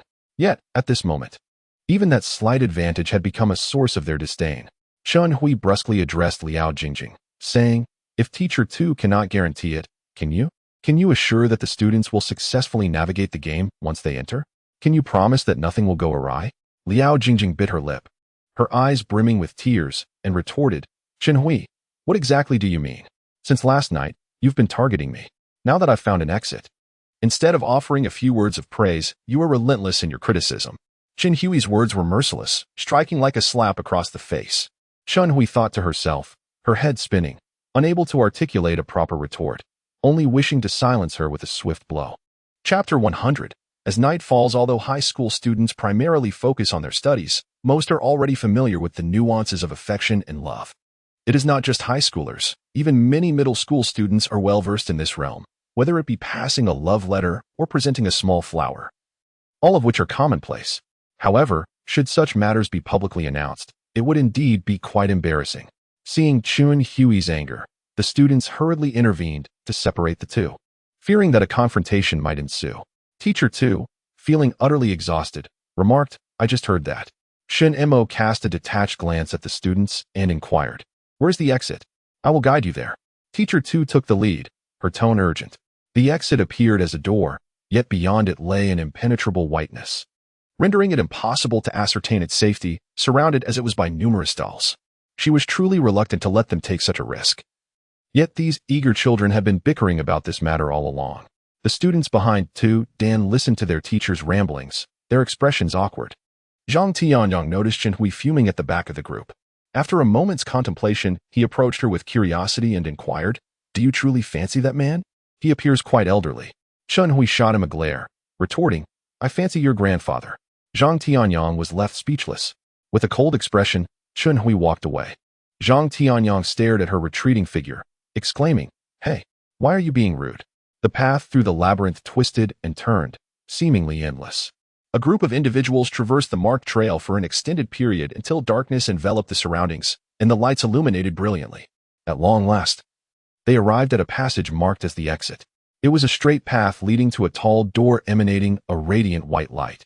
Along both sides of the corridor, just as Tu Dan had described, were dolls. Hundreds, thousands of them. It felt akin to stepping into a display case of a toy store. Densely packed along the walls, their pale faces illuminated by the light. As they walked, an unsettling sensation arose, as if the dolls were observing them with keen interest. This feeling was quite disconcerting. Bai Youwei furrowed her brow in silence. "This is it." Tu Dan exerted every effort to convey her perspective to Shen Mo.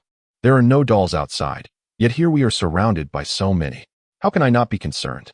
Furthermore, thus far, we have only explored a quarter of the maze. 3/4 remain uncharted. Could there be other exits? No one can say for certain, can they? So why not explore a bit more before making a decision?" She gazed at her students, reiterating, "I do not prohibit any of you from leaving. Yet this exit has appeared far too abruptly. It is so peculiar. Just look at these dolls. Do you not find it strange?" Silence enveloped the room. The exit was tantalizingly close, yet the teacher's earnest admonition weighed heavily upon them. Lao Jingjing murmured softly, "Perhaps the maze is exploiting this very psychology, positioning the dolls at the exit to instill fear in those who dare to enter." The atmosphere grew even more subdued. Zhang Tianyang supported his chin with one hand, deep in thought, contemplating the possibility. Indeed, that could be the case. Shen Hui interjected with a scoff. Zhang Tianyang felt uncomfortable under her derisive gaze, as if he had become a traitor.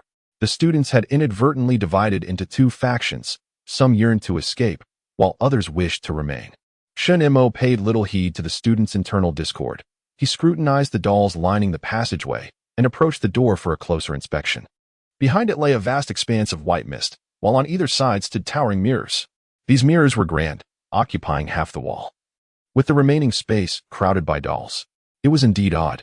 Standing before the mirror, Shen Mo noticed his reflection was conspicuously absent. Shen Mo. He turned around. Chapter 101. A hint the sky had darkened considerably.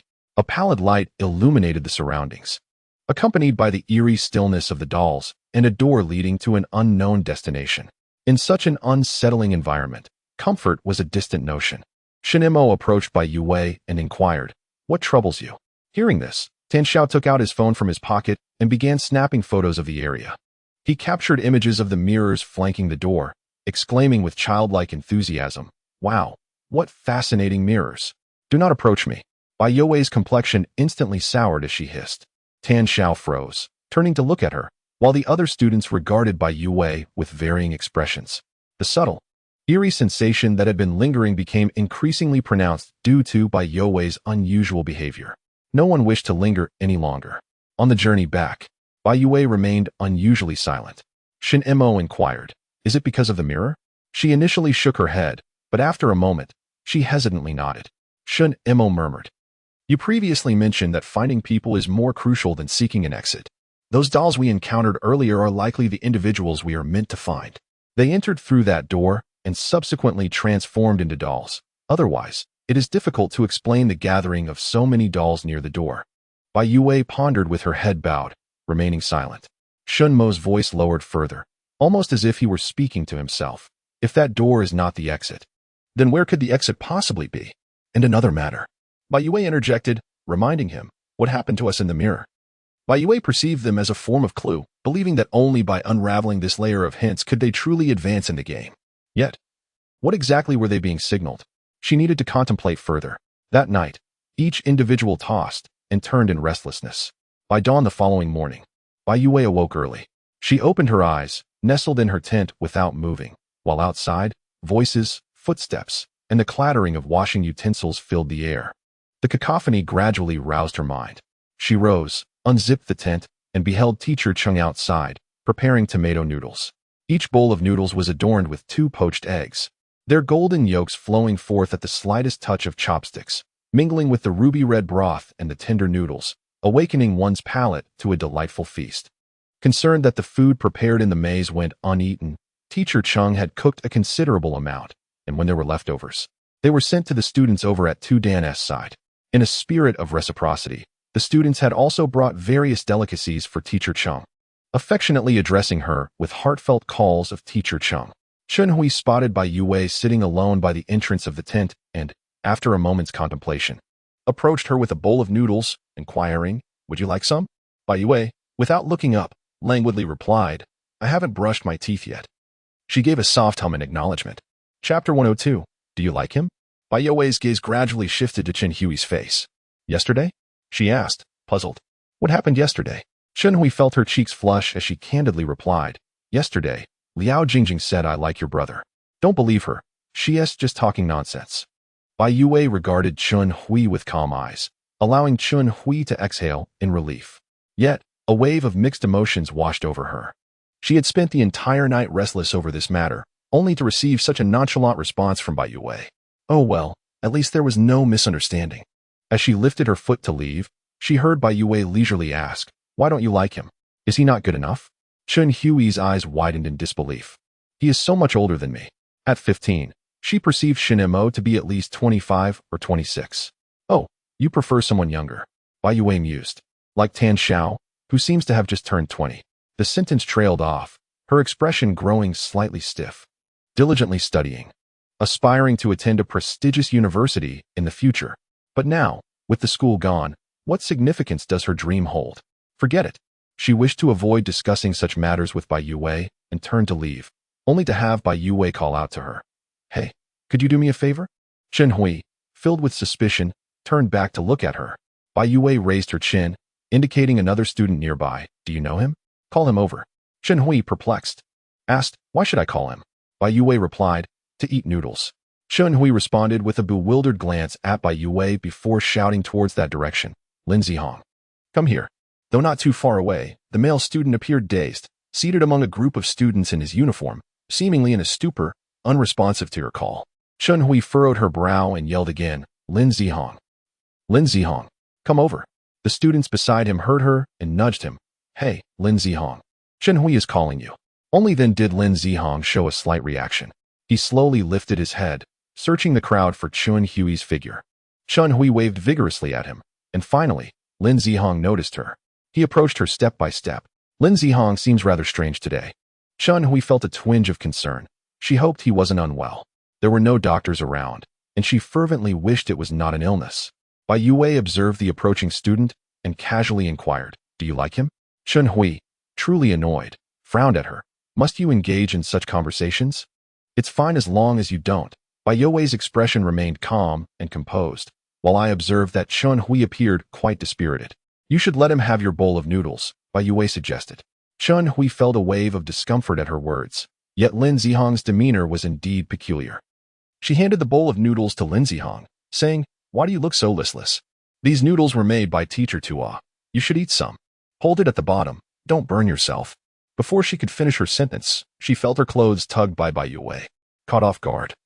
The bowl of noodles in her hands tipped over, splattering both soup and noodles all over Lin Zihong. What are you doing?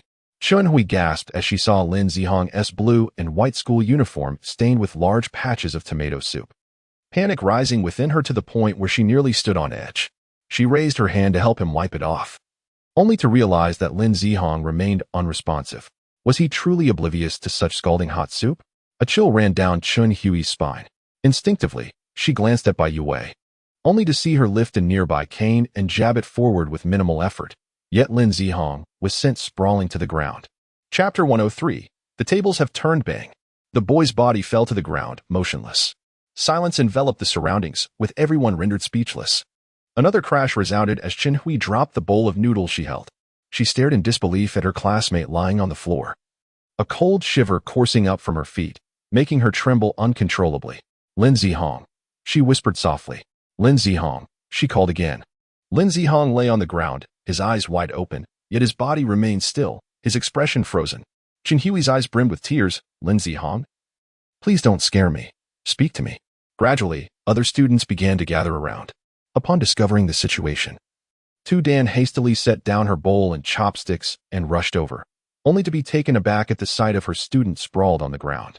Instinctively, she reached out to support Lin Zihong, whose upper body had lost its support and collapsed once more, his head striking the ground with a discernible thud, bouncing slightly before descending again, akin to the sound of gelatin hitting the floor. At this moment, the others also sensed that something was amiss. Silence enveloped the group as they gathered around the fallen male student. His condition appeared peculiar. He was in a stupor, faint breaths escaping him, yet devoid of any semblance of vitality. Furthermore, his complexion, his skin was gradually adopting a plastic-like quality. Suddenly, someone lunged forward. Shen Mo instinctively reached out to restrain them. Chen Hui, caught by the shoulder, missed her target and, with tear-filled eyes, yelled at Bai Youwei. "Why is this happening?" "Why?" Bai Youwei frowned, her expression inscrutable. "I do not know." Chen Hui rejected this response, crying out, You must know. Otherwise, you wouldn't have asked me to summon him." A collective gasp arose among the onlookers. Their gazes converged on the prone figure of the male student. Clad in a sports uniform, the school emblem was embroidered on the right side of his chest. However, Lin Zihong's emblem was on the left. At first glance, it seemed a mere oversight by the clothing manufacturer, yet upon closer inspection, it became evident that the initials on the emblem were also inverted. Everything was reversed, utterly reversed. His left parting had transformed into a right parting, the watch from his left wrist had migrated to his right, and even the logo on his sneakers was backward. Lin Zihong was entirely upside down. Emotions are contagious. Fear and sorrow began to permeate the crowd. They had previously witnessed the tragic deaths of their classmates within the game. Yet the harrowing shock of witnessing a living person transform into a mere puppet before their very eyes sent chills down the spine of every student. Dan was equally taken aback by this unforeseen turn of events. Lin Zihong's body had grown alarmingly light, as if two boys exerted almost no effort in lifting him entirely. His form was already half rigid, his warmth gradually dissipating, and his vacant gaze was fixed upon the sky, seemingly questioning, why has this happened? The classmates, who had shared daily moments together, were slowly becoming puppets before them, akin to a psychological torment.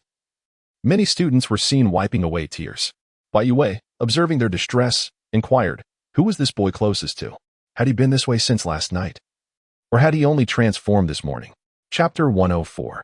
The second exit. The students exchanged glances, ultimately directing their attention to a tall boy among them. Yang Yi had shared a close bond with Lin Zihong. The two had utilized the same tent. Dan turned to the boy, asking, Yang Yi, did Lin Zihong exhibit any unusual behavior yesterday? Where had you both been? His head hung low, unable to confront the reality of his classmate's fate. His voice trembled as he replied, and then, he became like this. It should not have transformed without reason. Think carefully. Bai Youwei queried. Could it be that he ventured out after you fell asleep? Yang Yi cradled his head, rendered speechless. At that moment, Zhang Tianyang in the crowd suddenly exclaimed, drawing everyone's gaze. Zhang Tianyang remarked, Lin Zihong seemed to have gone to the restroom last night. Last night, I retired late, hearing someone emerge from the adjacent tent, though I was uncertain of their identity. Upon reflection, if Yang Yi had indeed fallen asleep, it must have been Lin Zihong. Shen Mo seized upon a crucial detail. His brow furrowing, is there a mirror in the restroom? Yes, came the reply, but it has been covered. Zhang Tian stood, saying, I shall guide you there. The students' restroom was situated at a corner, a short distance from the labyrinth's core, within an L-shaped CAF. The CAF's facilities remained largely intact, featuring a private restroom. Almost every reflective surface had been obscured with paper or draped with cloth, and the mirror within the restroom was concealed under a layer of promotional brochures, secured tightly with tape. Shen Mo surveyed the surroundings before directing his gaze upwards. The ceiling was mirrored, crafted from dark glass, reflecting their silhouettes, which at this moment silently observed them. Those who followed Shen Mo's gaze collectively inhaled sharply.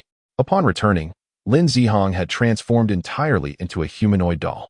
Dan, drawing the tent's zipper closed, sealed Lin Zihong within, as if to alleviate the weight in her heart by rendering him invisible. Consequently, the plan to advance into the labyrinth was put on hold. Each student's psyche had been shaken, leaving Dan, the team leader, in disarray, unable to make a decision. And thus, they could only pause to regroup. While resting, they sought out additional paper and tape, covering every visible mirror. Meanwhile, Shen Mo and Bai Youwei continued their exploration of the labyrinth along the designated route. As Bai Youwei wandered along the path, her thoughts were preoccupied with the matter of the dolls, causing her to be somewhat distracted. Thus, the task of counting was entrusted to Teacher Chung. Following the route taken yesterday, they ventured deeper, discovering dolls embedded within the concrete walls of a passageway, only their heads and shoulders visible, approximately a dozen in total. However, as they peered further ahead, the numbers appeared to multiply. The passage came to an end and turned, revealing yet another corridor leading to a door. Much like the previous one, it was densely lined with dolls on either side. The four of them halted in the middle of the intersection for an extended period, none daring to take a step forward. After a moment of contemplation, Shen Mo suggested, "Let us proceed." He lowered his gaze to Bai Youwei and inquired, "What do you think?" Gazing intently at the unopened door for a long while, Bai Youwei finally spoke, "Since there is no singular exit, we shall continue onward." Chapter 105. Two lest they marked their path and then chose another corridor, delving once more into the depths of the labyrinth.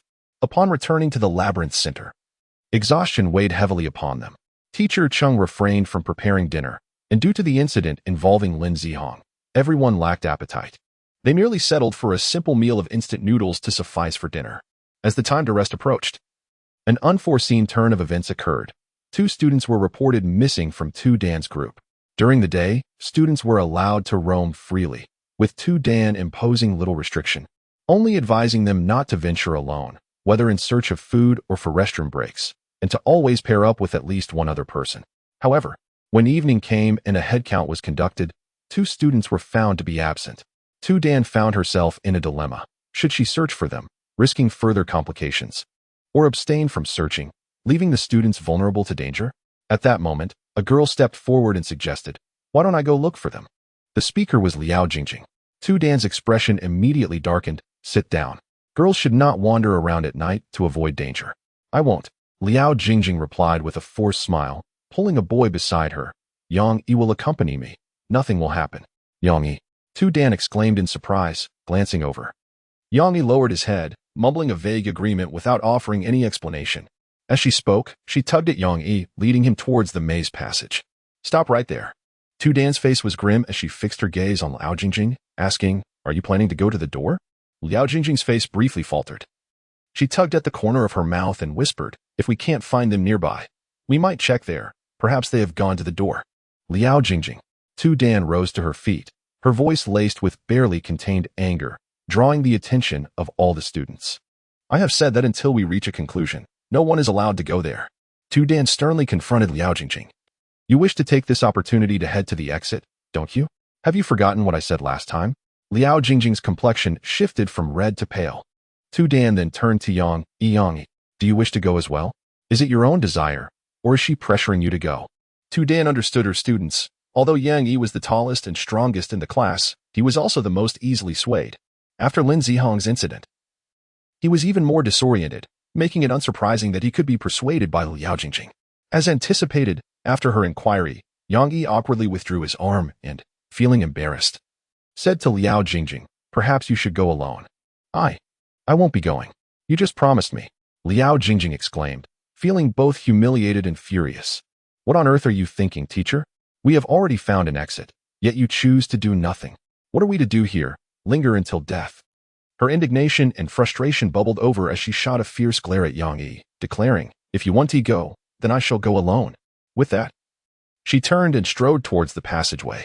The two grappled at the fountain, with Liao Jingjing becoming increasingly exasperated by Tu Dan's grip. In a moment of determination, she pushed with all her might, shouting, "Leave me be, teacher."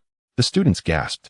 Tu Dan's body tilted back, her eyes widening in shock, and in the next instant, she fell into the fountain pool. Chapter 106. Teacher 2. All the students rushed forward, calling out, "Teacher! Teacher!" Liao Jingjing stood frozen in fear, not intending to harm anyone. She merely wished for Tu Dan to release her hold. Zhang Tianyang swiftly leaped into the water, yelling at Liao Jingjing, "Have you lost your mind, Liao Jingjing? Teacher 2 has always treated us so well." Liao Jingjing bit her lip, feeling a wave of shame wash over her, yet unwilling to admit her fault. "I didn't do it on purpose. Besides, the pool isn't even deep."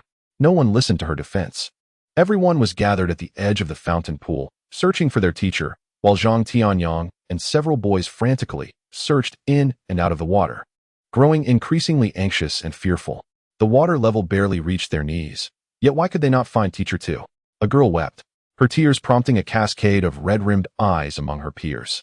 Shen Hui leaped into the pool, bending over to search the depths with her hands, tears cascading down her cheeks. Teacher 2. Where are you, Teacher 2? Shen Mo stood at the edge of the fountain, surveying the scene before turning to Bai Youwei, silently shaking his head. He too had failed to spot Tu Dan. It was as if Tu Dan had vanished into thin air upon falling into the pool. Bai Youwei observed the frantic students around her in silence. After a moment's contemplation, she glided her wheelchair to the fountain's edge. This was a rather ordinary fountain, its edges adorned with tiles, the bottom filled with pebbles, and at its center rose a tiered sculpture. When powered, the sculpture would spout water, yet at this moment, it lay dormant, the pool agitated by the students. Bai Youwei watched for a while before speaking. You all must come out. You will not find Teacher 2 in this manner. A few boys paused to regard her, while Zhang Tianyang and Chen Hui continued their search. Even if I cannot find her, I must keep looking. Teacher 2 is right here. I saw her fall. She cannot just disappear. Shen Hui's gaze was fixed on the water's surface, her eyes swollen with emotion. Bai Youwei closed her eyes, inhaled deeply, and declared, Everyone, come out. Let the surface of the water return to stillness. Perhaps we might find her. Chen Hui was momentarily stunned, then realization struck her. Yes, Teacher 2 did not fall into the water. She fell into a mirror. That is why we cannot find her. She promptly climbed out of the pool, urging her classmates to do the same, her voice rising in urgency. Everyone out. Let the water calm. One by one, the students emerged from the fountain. The water rippled gently, reflecting the shimmering light as everyone held their breath in anticipation. Finally, the surface of the water grew still. They gathered closely, witnessing their own reflections morph into puppet-like figures. Gradually, Tu Dan's silhouette began to overlap with theirs, becoming clearer by the moment. Zhang Tianyang, acting decisively, reached out and pulled Tu Dan from the water with a sudden splash. Soaked through, Tu Dan was brought to the surface. Zhang Tianyang could not help but glance at Bai Youwei, his eyes filled with an indescribable shock. She had indeed spoken the truth. However, there was no time for further questions. Everyone hurriedly lifted Tu Dan onto the ground, where she bent over and coughed up a few mouthfuls of water, gradually regaining consciousness. Sitting up, she appeared somewhat dazed, surveying the surrounding students and asking, Why are you all looking at me? The students, tense with concern, queried, Teacher 2, are you all right? Do you feel unwell? Tu Dan stared at them, momentarily speechless, as if her reaction was delayed. After some time, she finally moved her lips to say, I am fine. Liao Jingjing, observing from the periphery of the crowd, felt an unsettling anxiety. Just moments ago, so many had plunged into the water searching for her. Yet they found nothing, and now, only after the water calmed, did she reappear. Surely, she must have been transported to another realm. So how could she possibly be unharmed? Her eyes scrutinized Tu Dan up and down, and suddenly, they widened in shock as she exclaimed, Teacher 2, your buttons are fastened incorrectly. Just like Lindsay Hong, Teacher 2 is also reversed. As her words echoed, the crowd abruptly dispersed. Panic-stricken, everyone retreated, their eyes fixed in terror upon their teacher, with only Chen Hui and Zhang Tianyang remaining steadfast by Tu Dan's side. Chen Hui rose silently, approached Liao Jingjing, and then fixed her gaze upon her. Liao Jingjing was bewildered when she saw Chen Hui raise her hand and deliver a resounding slap. Chapter 107, The Mirror Can Bring. With a sharp crack, a crimson mark immediately blossomed on Liao Jingjing's face. She was momentarily stunned, and then, in shock, she gazed at Chen Hui, exclaiming, You hit me. Liao Jingjing's eyes widened, overwhelmed with a sense of injustice. It wasn't me who caused Teacher 2 to end up like this. It was those puppets. On what grounds do you strike me? Chen Hui was about to hit her again when Zhang Tianyang interjected, Chen Hui, come and attend to Teacher 2. Teacher 2 Dan remained oblivious to the students' quarrel. The students stood still, none daring to move. Chen Hui supported Tu Dan's upper body with one hand while gently wiping the water from her face, softly inquiring, Teacher 2, how do you feel now? Is there anywhere you feel uncomfortable? I don't, Tu Dan murmured, her eyelids drooping with fatigue, her voice fading. I just lack strength. I feel a bit sleepy. I want to rest for a while, just a little while. With that, Tu Dan closed her eyes. Her students encircled her, neither departing nor uttering a word. Every emotion was submerged within this profound silence. Meanwhile, Cheng Wei and Tan Xiao remained outside, wary of further mishaps among the students. The incident involving Tu Dan struck everyone like a bolt from the blue. The way out of the labyrinth remained undiscovered, and one by one, individuals were disappearing. They were utterly helpless. The place was riddled with mirrors, making it impossible to guard against every threat. Even if they attempted to shield themselves, it was an insurmountable task. Surviving a single day within this maze meant enduring the menace of the mirrored puppets for another day. By tomorrow, they could lose even more people. Shen Mo sat within the tent, restless and devoid of sleep. He picked up the paper that Bai Youwei used for drawing. And through careful counting and deduction, he realized that Bai Youwei had nearly reconstructed 1/3 of the labyrinth map. If they accelerated their efforts, they could complete the entire map within 2 days. Yet, Shen Mo felt no sense of relief. The ultimate purpose of reconstructing the map was to locate the exit, which lay before them. However, they were unable to discern which exit was genuine, which was a mere illusion, or perhaps all of them were false. The labyrinth. The labyrinth. Fundamentally, it remained a game. Bai Youwei held her pen, lost in thought. If it is indeed a game, there must be rules and solutions. Shen Mo observed her. Yet this game has provided us with no rules, nor has it appointed an overseer. No, the rules have long been established. We simply may not comprehend them. Bai Youwei murmured while gazing at the formless map before her. If I were the labyrinth, what would I do? If I were the labyrinth. She drew a circle on the paper. First, I would provide the players with a starting position. Then, she drew a circle of dashed lines around it. I will use a mirror as a marker for the starting point, allowing players to recognize this as the beginning. At a greater distance, she scattered several small black dots. Next, I must determine the endpoint, and there can only be one true endpoint. The path to escape the labyrinth must be singular. Merely distinguishing between truth and falsehood presents a challenge insufficient to match the magnitude of such a grand game. I must continue to create obstacles for the players. After all, I have provided them with ample sustenance. She meticulously inscribed perilous symbols around the dark spot. Murmuring to herself, I must elevate the difficulty, thus conjuring a doll from the mirror. The players must navigate through layers of danger to uncover the true exit. At this juncture, her voice faltered. What is it? Shen Mo inquired, pondering her thoughts. Bai Youwei stood frozen, contemplating that the mirror could bring death, but it should also herald life. Tomorrow, I wish to explore the first exit. Chapter 108. The fourth day of the maze at 3 in the morning. Bai Youwei was jolted awake by a chorus of sobs. She, unable to move with ease, remained within the confines of the tent, while only Shen Mo ventured outside. Consequently, all her students were in tears. Chen Hui was the most distraught, exerting every ounce of her strength to embrace Tu Dan, yet ultimately overwhelmed by the labyrinth's force. She was cruelly compelled to witness Tu Dan's disappearance in its entirety. Driven to madness, she sought out a hammer and a drill. Intent on prying open the cement slab and drilling through it, desperate to excavate Tu Dan from the depths below. None could restrain her. It was only when Shen Mo intervened and rendered her unconscious that tranquility was restored. Cheng Wei, with tear-filled eyes, remarked, She is but a pitiable child. Who among those ensnared in this maze is not deserving of pity? On the fourth day within the maze, Zhang Tianyang assumed Tu Dan's position, emerging as the leader of the students, guiding them in their continued quest for the exit. Bai Youwei, in turn, made her way to the location where Zhang Tianyang and the others had initially discovered the exit. As they passed through a corridor entirely composed of glass mirrors, Shen Mo sensed an unsettling anomaly and was the first to halt, gazing at the reflections of the dolls within the glass. The others followed suit. In the mirror, the positions of the dolls had altered. Although the 4 of them stood in a straight line, the reflections revealed that some dolls appeared larger while others were smaller, clearly not aligned. In other words, certain dolls were unervingly close to the mirror's surface. Tan Xiao, feeling a chill of horror, silently cursed. His doll was positioned nearest to the mirror, as if it could break through the glass with just 2 more steps. Shen Mo and Teacher Chang were next in proximity, while Bai Youwei's doll was the farthest away. Shen Mo stated, We need to scavenge for food and water. No matter how cautious we are, we cannot avoid the reflections. This distance may be calculated based on the frequency and duration of our mirror gazing. It appears that Teacher Tu's demise was not a mere accident. Teacher Tu's doll must have already been dangerously close to the mirror, providing an opportunity for peril. Why did we not notice this earlier? Tan Xiao queried, perplexed. Cheng Wei sighed.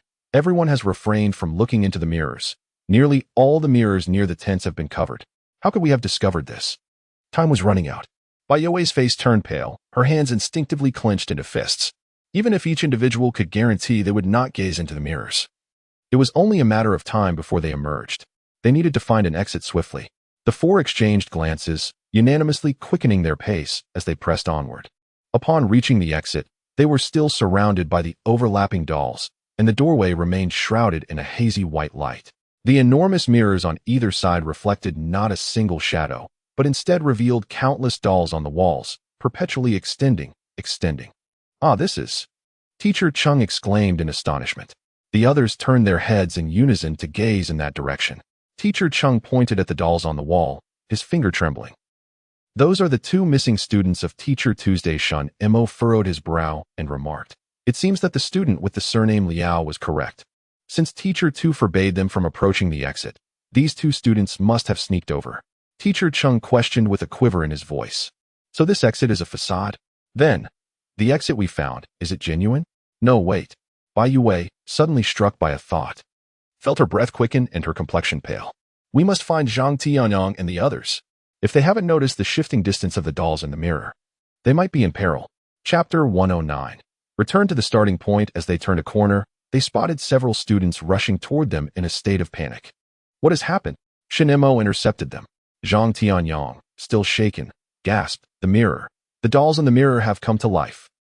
Two classmates have been pulled into the mirror. He gasped for breath as he turned to look at the others behind him, spotting Chen Hui, and immediately reached out to grasp her, scrutinizing her from head to toe. You're all right. Thank goodness. We are safe. Shen Mo scanned the group of students. Only 6 in total, his brow furrowing deeply. Where are the others? Chen Hui lifted her gaze, her eyes bloodshot. They ran into the door and transformed into dolls. The door. Teacher Ching incredulously inquired, have you discovered another exit? Is there a mirror? Bai Youwei asked eagerly. Zhang Tianyang was taken aback by her words. There is no mirror, Chen Hui interjected. There isn't a single mirror near that door. Liao Jingjing cried out. I told you the first exit was the real one. Let us hurry. I can't stay here any longer. I want to leave. I don't care about any rewards. Enough. Chen Hui forcefully shoved her. If you want to go, then go. Stop wailing here. Liao Jingjing burst into tears, helplessly grasping Zhang Tianyang's arm.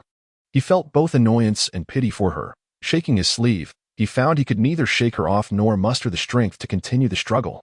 He turned to Shen Mo and Bai Youwei with a sense of resignation. Mr. Shen, have you made any discoveries on your end? Shen Mo replied, we have also found an exit. A bitter smile spread across Zhang Tianyang's face. So now we have 3 exits. Chen Hui remarked, the maze has 4 main thoroughfares. It is likely there are 4 exits, but only one will be the true exit. Liao Jingjing, on the brink of despair, turned and ran.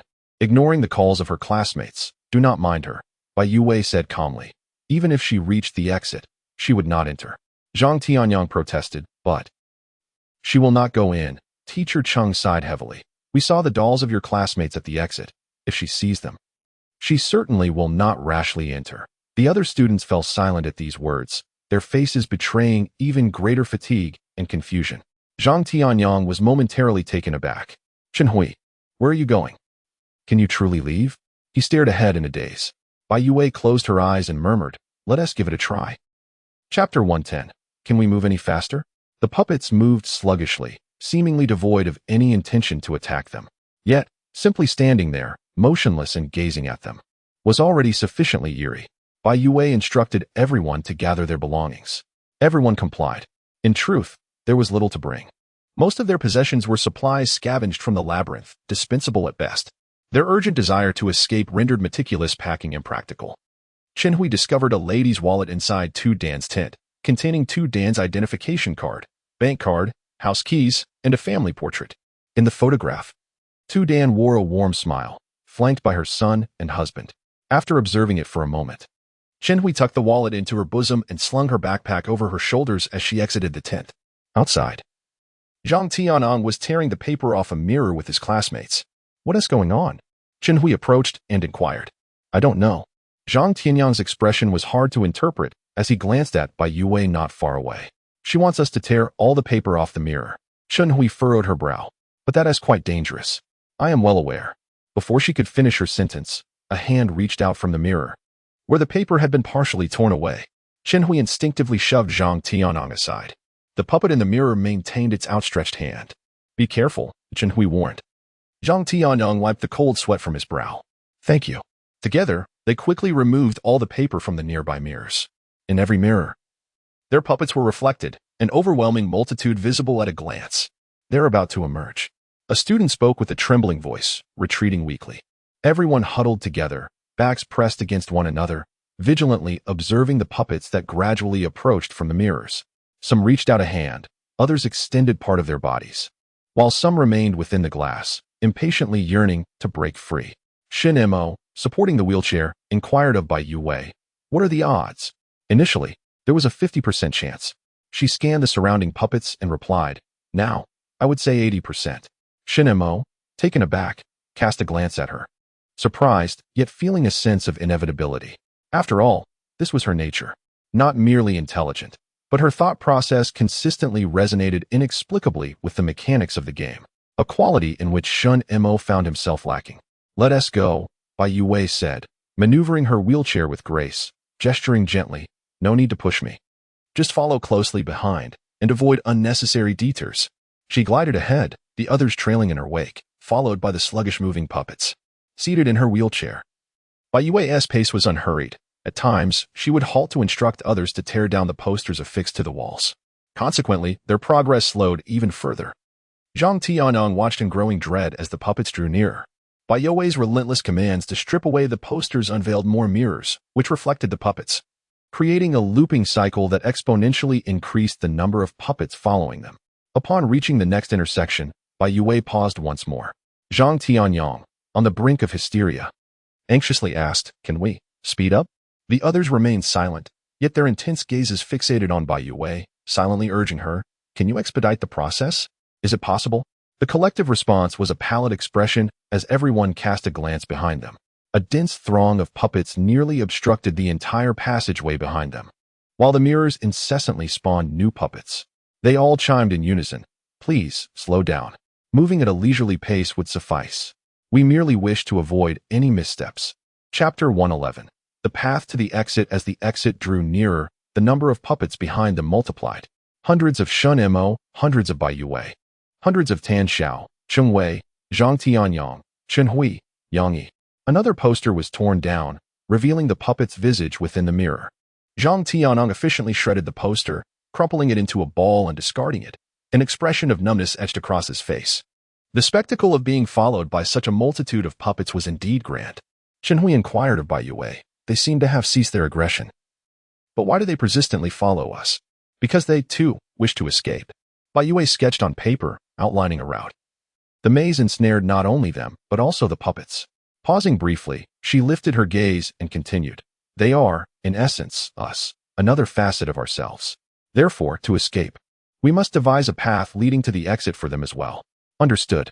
Chen Hui nodded, realizing that the reflections and refractions within the mirror could facilitate the puppet's movements, indicating that the mirrored door was indeed the true exit.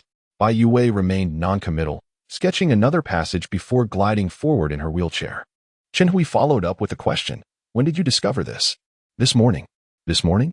She paused for a moment, gazing ahead, and continued.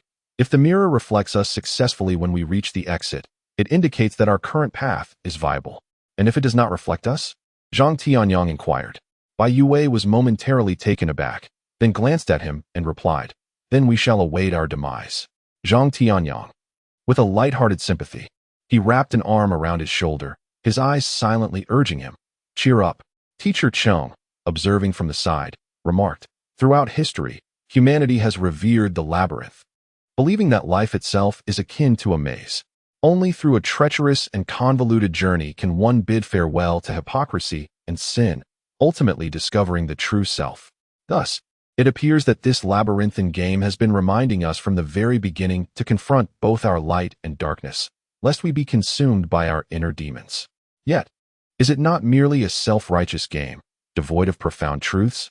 Bai Youwei scoffed, asserting that even if such truths existed, they would merely serve to embellish the maze itself. Striding alone at the forefront of the group, her tone dripped with disdain.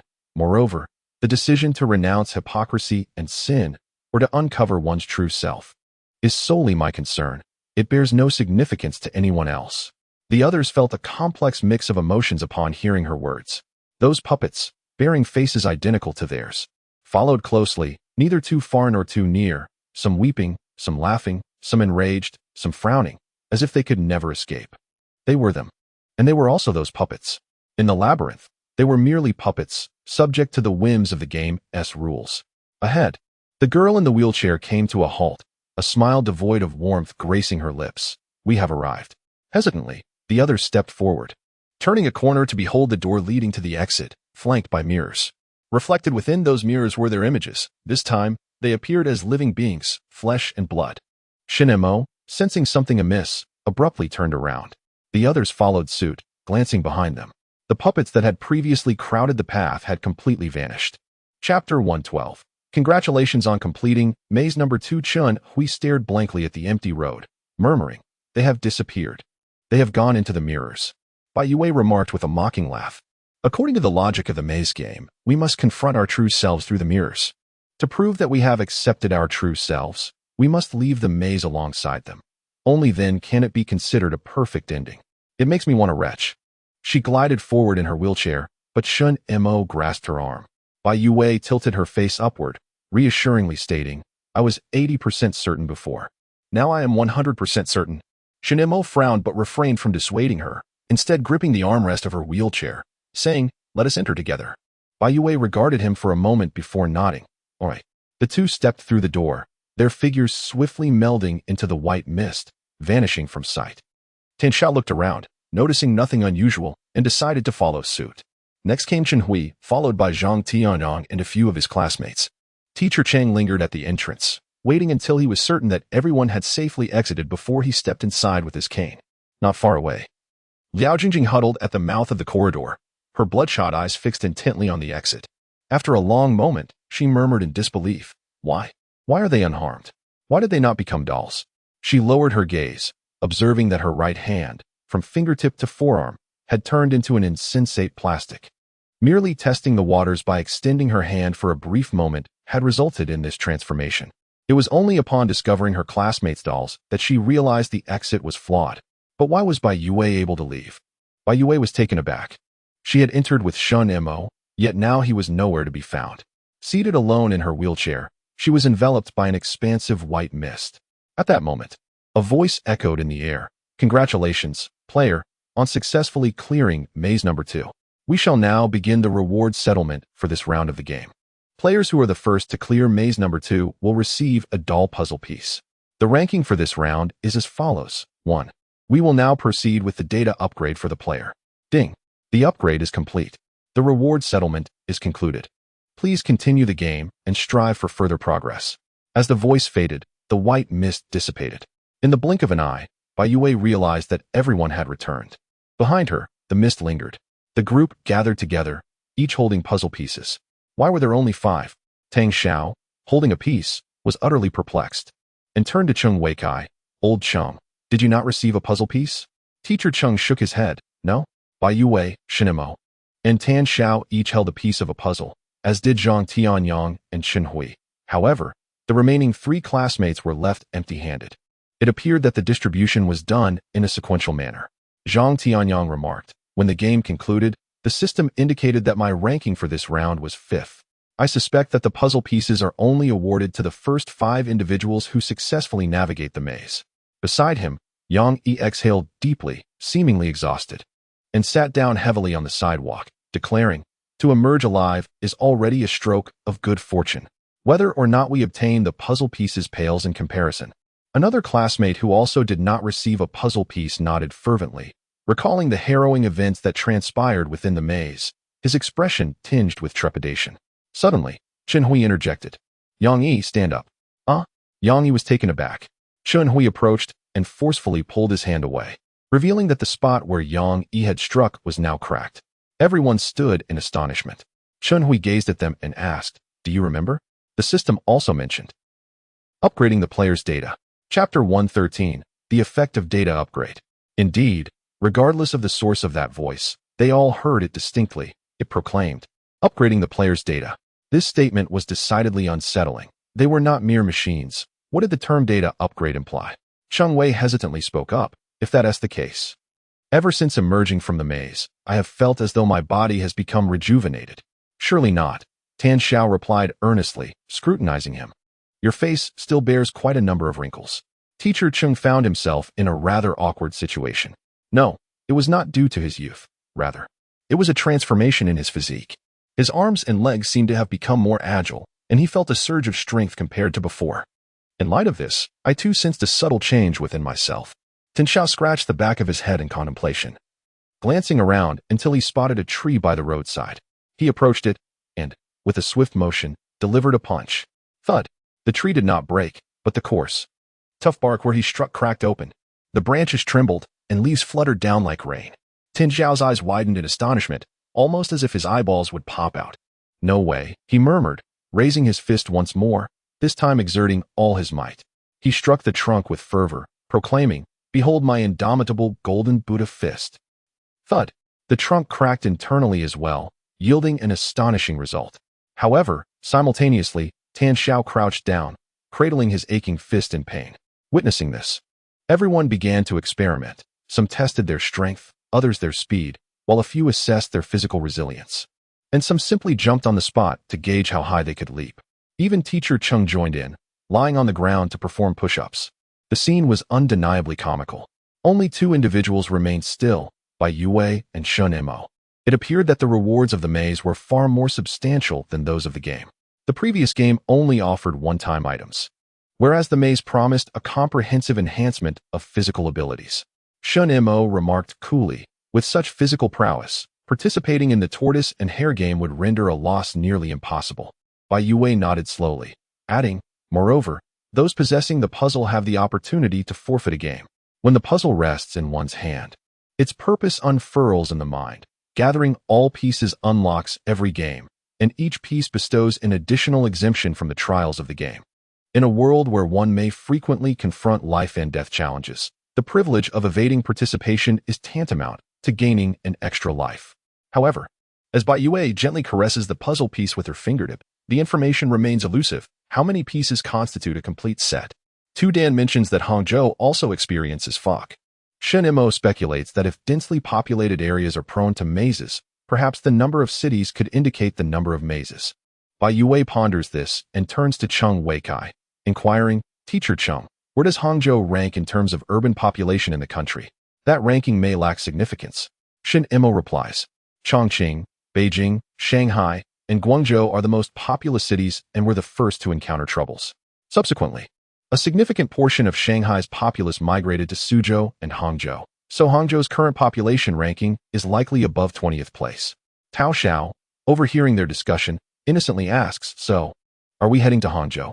Only by entering the maze can they obtain the puzzle pieces. If they wish to complete the collection, they must indeed journey to the fog-laden city. Shen Mo contemplates this and turns to students Chen Hui and Zhang Tianyong, asking, what are your plans moving forward? In Chapter 114, while trapped in the maze, the greatest desire is to escape its confines. Now that they have emerged, they find themselves even more bewildered. The world has transformed, and their lives hang by a thread. Where should they go? 5 students huddle together, whispering in hushed tones. Bai Youwei sits in her wheelchair, quietly observing them, her fingers gently kneading her plush rabbit, her expression utterly serene. She can feel a faint tingling in her legs, a sensation that has returned for the first time since the accident at the age of 12. Yet, she remains silent, choosing not to confide in anyone. She abhors the notion of false hope. If a mere data upgrade could restore sensation to her legs, might a second upgrade grant her the ability to stand once more? What is a labyrinth? Whether it be divine or demonic, she is indifferent. All she desires is to rise again. At last, the students reach a consensus. Zhang Tianyang declares, we plan to travel south along the Yangtze River, in hopes of finding rescue or joining the throngs of those seeking refuge. He pauses, turning to Chen Hui, who expresses her intention to head north to seek out Teacher Tu's son in Beijing. The others are taken aback. But, Teacher Cheng interjects, it's a long journey. You are but a young girl. Indeed, Chen Hui, it is likely that Teacher Tu's son has already sought safety, and you may not find him. Her classmates urge. Chen Hui produces Teacher Tu's wallet, opening it to reveal a family photo. Teacher Tu wrote a letter to his child. I wish to deliver it, to return it to its rightful owner. Shall we? Mother misses you dearly. My child, I hope you are safe. As they gaze at the photograph, a profound silence envelopes them. Shen Hui adds, the ID has an address.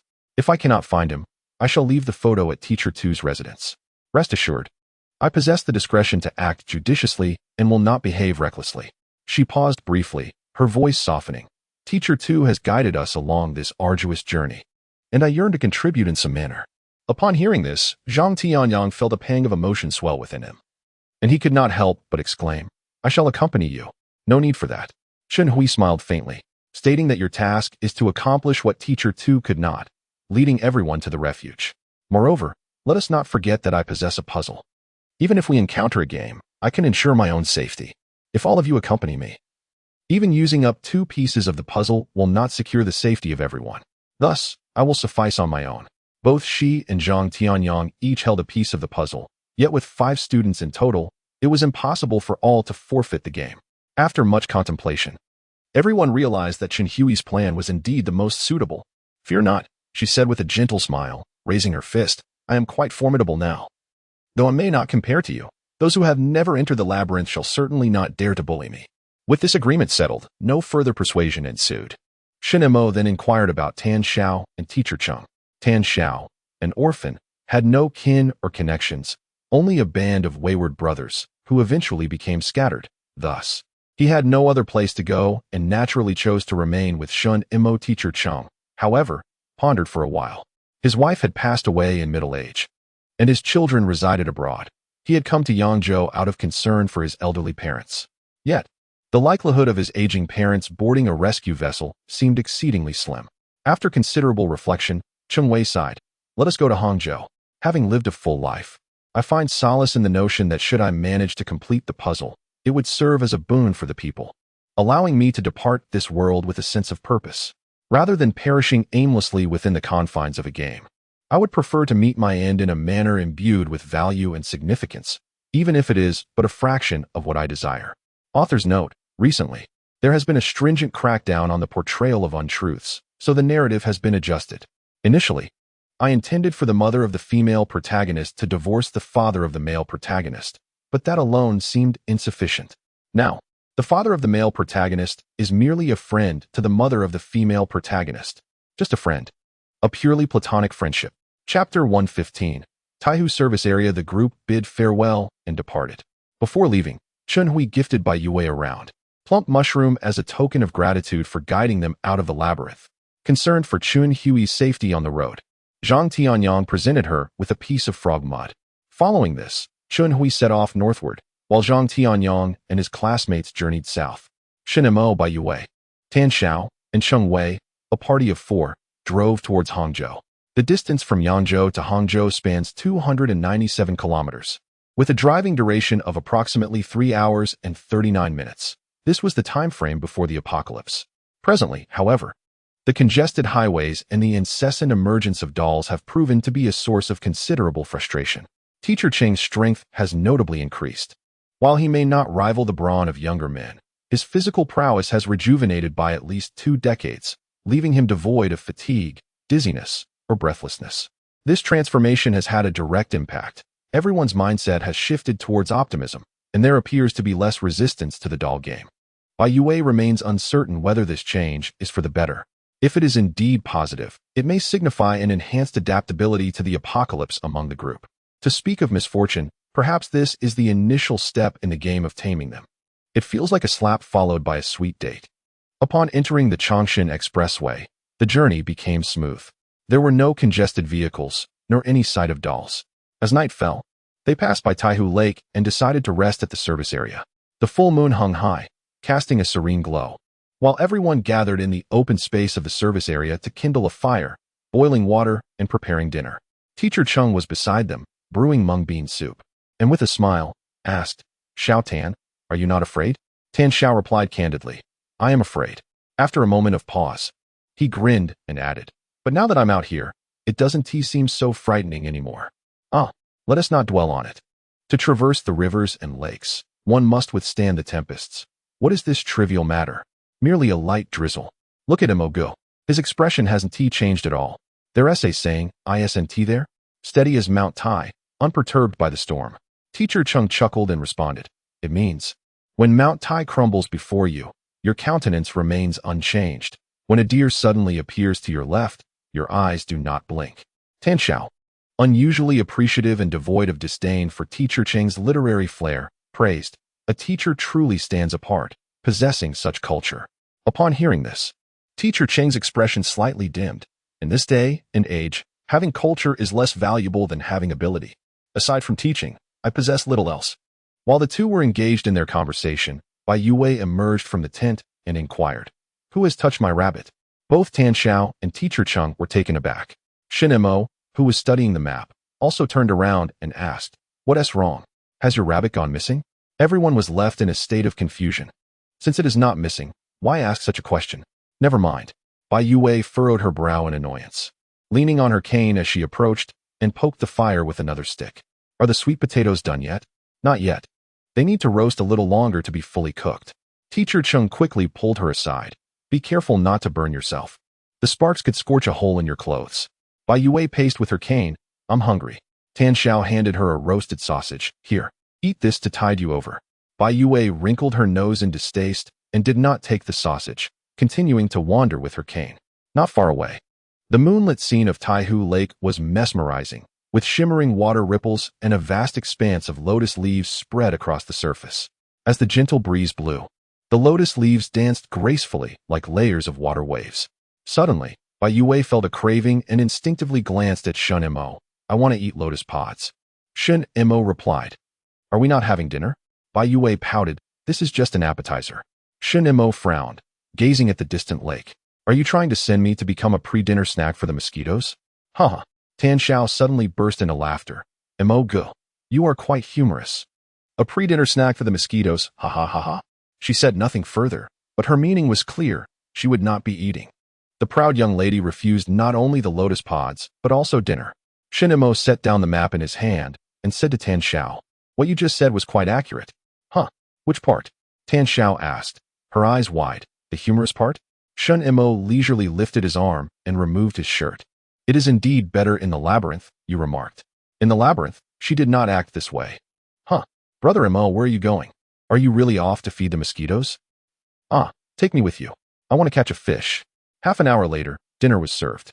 Bai Youwei sat by the campfire, a large lotus leaf resting on her lap, as she cheerfully peeled open lotus pods to eat. The greenish shells of the lotus seeds fell softly onto the leaf, accumulating into a small pile, which she then shook off into the fire, releasing the fragrant scent of fresh grass. After consuming 2 lotus pods, Shen Mo worried that she might catch a chill and forbade her from eating more. He extracted a roasted sweet potato from the fire, placed it in a large porcelain bowl, and peeled away the dusty skin to reveal its honeyed orange interior. He then handed her a small spoon, urging her to dig in. The sweet potato was steaming hot, sweet and sticky. She took a bite, blew on it gently, and savored the soft, sweet flavor, delicious enough to make even her teeth feel overwhelmed. Teacher Chung served her a bowl of mung bean soup, unadorned with rock candy. Its taste slightly bland, yet perfectly balancing the sweetness of the roasted sweet potato. As Bai Youwei enjoyed her meal and drink, she became blissfully content, feeling utterly at ease. Tan Xiao, while munching on sausages and poking the fire with a stick, remarked, "Don't you think we resemble a band? Is there a hint of seeking wisdom in our endeavor? While they faced 81 tribulations to attain the true scriptures, we are merely playing a game to assemble a puzzle."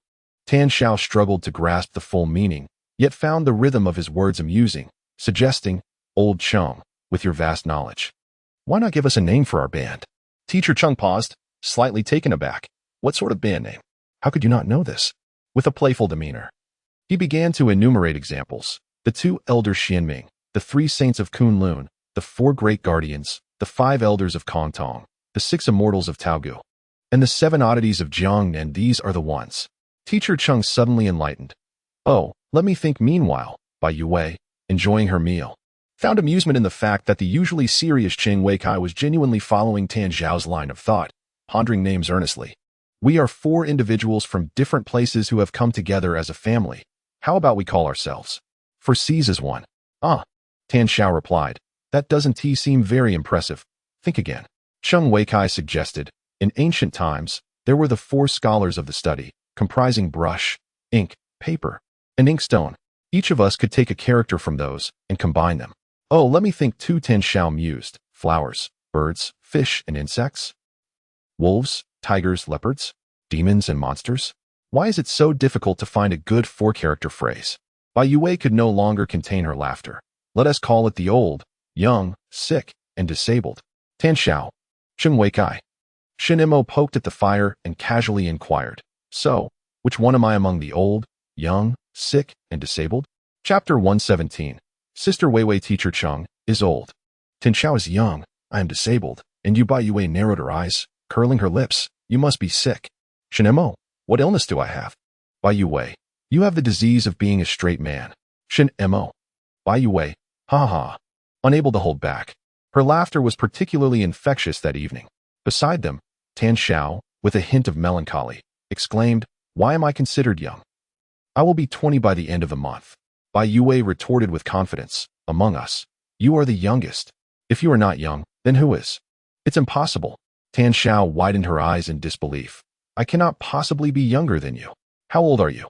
Shen Mo, lost in thought, subtly curved his lips in amusement. Bai Youwei responded nonchalantly, it's none of your business how old I am. I am older than you. Tan Xiao, incredulous, exclaimed, you look so young. You must not be an adult. Bai Youwei replied coolly, I apologize, but after the accident, I didn't develop properly. Her words left everyone at a loss for how to respond. Nevertheless, Bai Youwei seemed unfazed, her spirits still high as she teased Tan Xiao, since you call him Moge. According to the rules of the underworld, what should I be called? Tan Xiao, with a face full of bitterness, replied, Sister Weiwei. Bai Youwei's eyes immediately turned into crescent moons. Shen Mo thought to himself that she was beyond redemption, silently shaking his head as he continued to poke at the fire with a stick. The flames danced, casting a flickering light upon his deep, dark eyes, reminiscent of fireflies flitting through the night sky. A large batch of charred items was unearthed from the fire, packages of chicken, pig's trotters, and duck necks wrapped in lotus leaves. The aroma was as delightful as ever, but after being double-cooked and vacuum-sealed, the food seemed to have reached a new level. The rich sauce now infused with a robust fragrance of lotus leaves. Bai Youwei reached out for a taste. Shen Mo glanced at her, can you still eat? The sweet potatoes are quite filling. Bai Youwei licked her lips, gazing at the chicken in his hand. Let me have a try.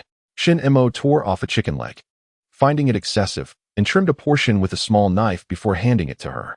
Bai Youwei finished the chicken leg and proceeded to gnaw on a duck neck, her little hands becoming greasy, and she also devoured 2 tender lotus pots. Shen Mo was genuinely concerned she might upset her stomach and furrowed his brow, asking, do you fear a famine upon entering Hangzhou? He thought to himself, your good mood is indeed hard won. After finishing dinner, everyone attended to their personal hygiene and prepared for rest. Having driven all day, Shen Mo entrusted the night watch to Tan Xiao, while Teacher Cheng, not yet feeling sleepy, chose to accompany him. Perhaps due to enhanced physical resilience, the old gentleman felt that staying up late posed no significant challenge. Should we extinguish the fire?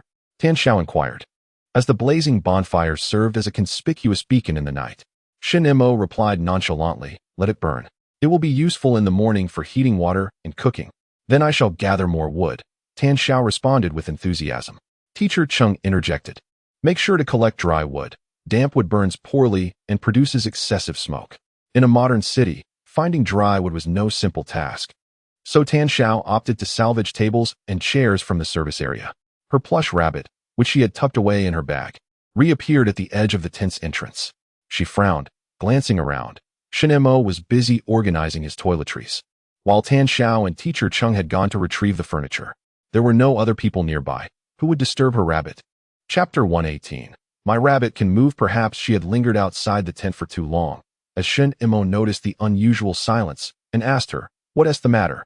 Bai Youwei pondered for a moment, then candidly pointed at the plush rabbit by the curtain, saying, it seems my rabbit can move on its own.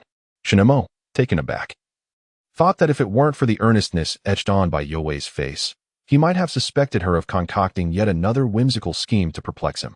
With a soft thud, the rabbit landed on the mat, rolling twice before coming to a halt. Bai Youwei furrowed her brow as she observed it, the rabbit remaining utterly still. Could it be that you placed it there and simply forgot? Shen Mo inquired, stepping closer. Bai Youwei cast him a sidelong glance, asserting, I distinctly remember putting it in my bag, not once but twice. She possessed a large canvas tote, designated for her personal belongings, tissues, wet wipes, her phone, a coin purse, along with a toy gun, some frog mud, and the sponge mushroom gifted by Chen Hui. The rabbit often found its place within, for the sweltering heat made it cumbersome to cradle it all day. She only retrieved it at night, using it as a pillow. After a moment of contemplation, she clapped her hands gently. I figured it out. Shen Mo queried. Figured out what? Bai Youwei replied. The function of 1/10 of me allows the user to release electrical energy within a 2-meter radius. So, does that imply it cannot stray more than 2 meters from me? She lowered her hands and gently pushed the wheel backward. Currently, the distance is about 1 meter. Let me try retreating a bit further. Shen Mo raised an eyebrow. Yet before he could voice his thoughts, he witnessed the plush rabbit within the tent stir slightly. Bai Youwei noticed as well, a smile gracing her lips. This is rather intriguing. She continued to step backward. The plush rabbit shook its ears twice, slowly rising to a sitting position. It then turned its head with precision towards the direction of Bai Youwei, stood up, and began to waddle outside on its little short legs. The rabbit was truly moving. Although the scene should have been exceedingly bizarre, Bai Youwei found herself in fits of laughter, for the sight of this chubby plush rabbit waddling was simply too comical. With its legs so short, it reached the tent's entrance only to be halted, its body obstructed by the lower half of the tent fabric. It strained to lift its short legs, yet no matter how hard it tried, it could not advance. Bai Youwei laughed heartily, pushing her wheelchair further back. Shen Mo reached out to grasp her. If you go back any further, you'll end up in the fire, he said, as the wheelchair neared the flames. He cautioned her. You'll get it dirty. Then it won't serve as a pillow tonight. Bai Youwei replied. Then will you help me fetch it? Shen Mo. Bai Youwei interpreted his silence as acquiescence and waved at him. Stay a bit farther away. Shen Mo paused for a moment, somewhat resigned, then took about 10 steps back. Glancing at her, Bai Youwei continued to wave a bit farther. Shen Mo took another 10 steps back. Bai Youwei declared, I'm going to throw it. Shen Mo's expression darkened, unsure if he was overthinking, but it felt akin to playing fetch with a dog. Shen Mo. Seizing the moment before Shen Mo could fully lose his temper, Bai Youwei swung her arm and tossed the plush rabbit. The rabbit soared through the air, tracing a white parabolic arc before Shen Mo caught it. He immediately felt the plush creature wriggling in his hands, with its short limbs flailing. He struggled to maintain his grasp, furrowing his brow and tightening his grip. Suddenly, a sharp pain surged through his palm, prompting an instinctive release. The rabbit tumbled to the ground and dashed towards Bai Youwei. She picked it up and brought it closer to Shen Mo, noticing a slight redness in his palm. Did it bite you? Bai Youwei inquired. Shen Mo, at a loss for words, gazed at her and replied, It shocked me. Chapter 119. The rabbit experiment. Bai Youwei's plush rabbit possessed the remarkable ability to move autonomously. Whenever it ventured beyond a 2-meter radius, it seemed to activate a particular program, embarking on an unwavering quest to locate its owner.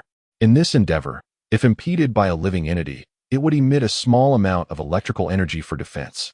However, it remained unresponsive to inanimate objects such as tents, stones, tree trunks, and walls. Together, Bai Youwei and Shen Mo conducted several additional experiments. For instance, Bai Youwei positioned the rabbit on the windowsill of a first-floor room, closed the glass window, and then retreated to a position 2 meters outside.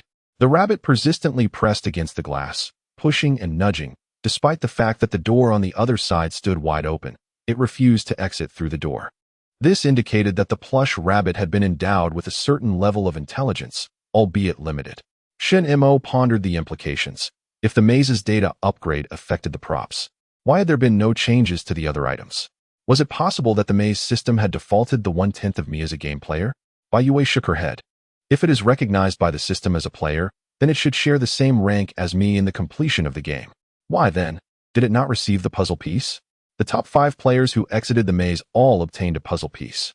Thus, this hypothesis is flawed. Shen Mo furrowed his brows. Contemplating further, the system must have criteria for upgrading players' data. If we assume that the system pertains to all sentient beings, then this item could indeed meet those criteria. However, since the role of the inspector is inherently excluded from the game, it cannot acquire the puzzle piece. That is a possibility, Bai Youwei mused, gently stroking the plush rabbit ears.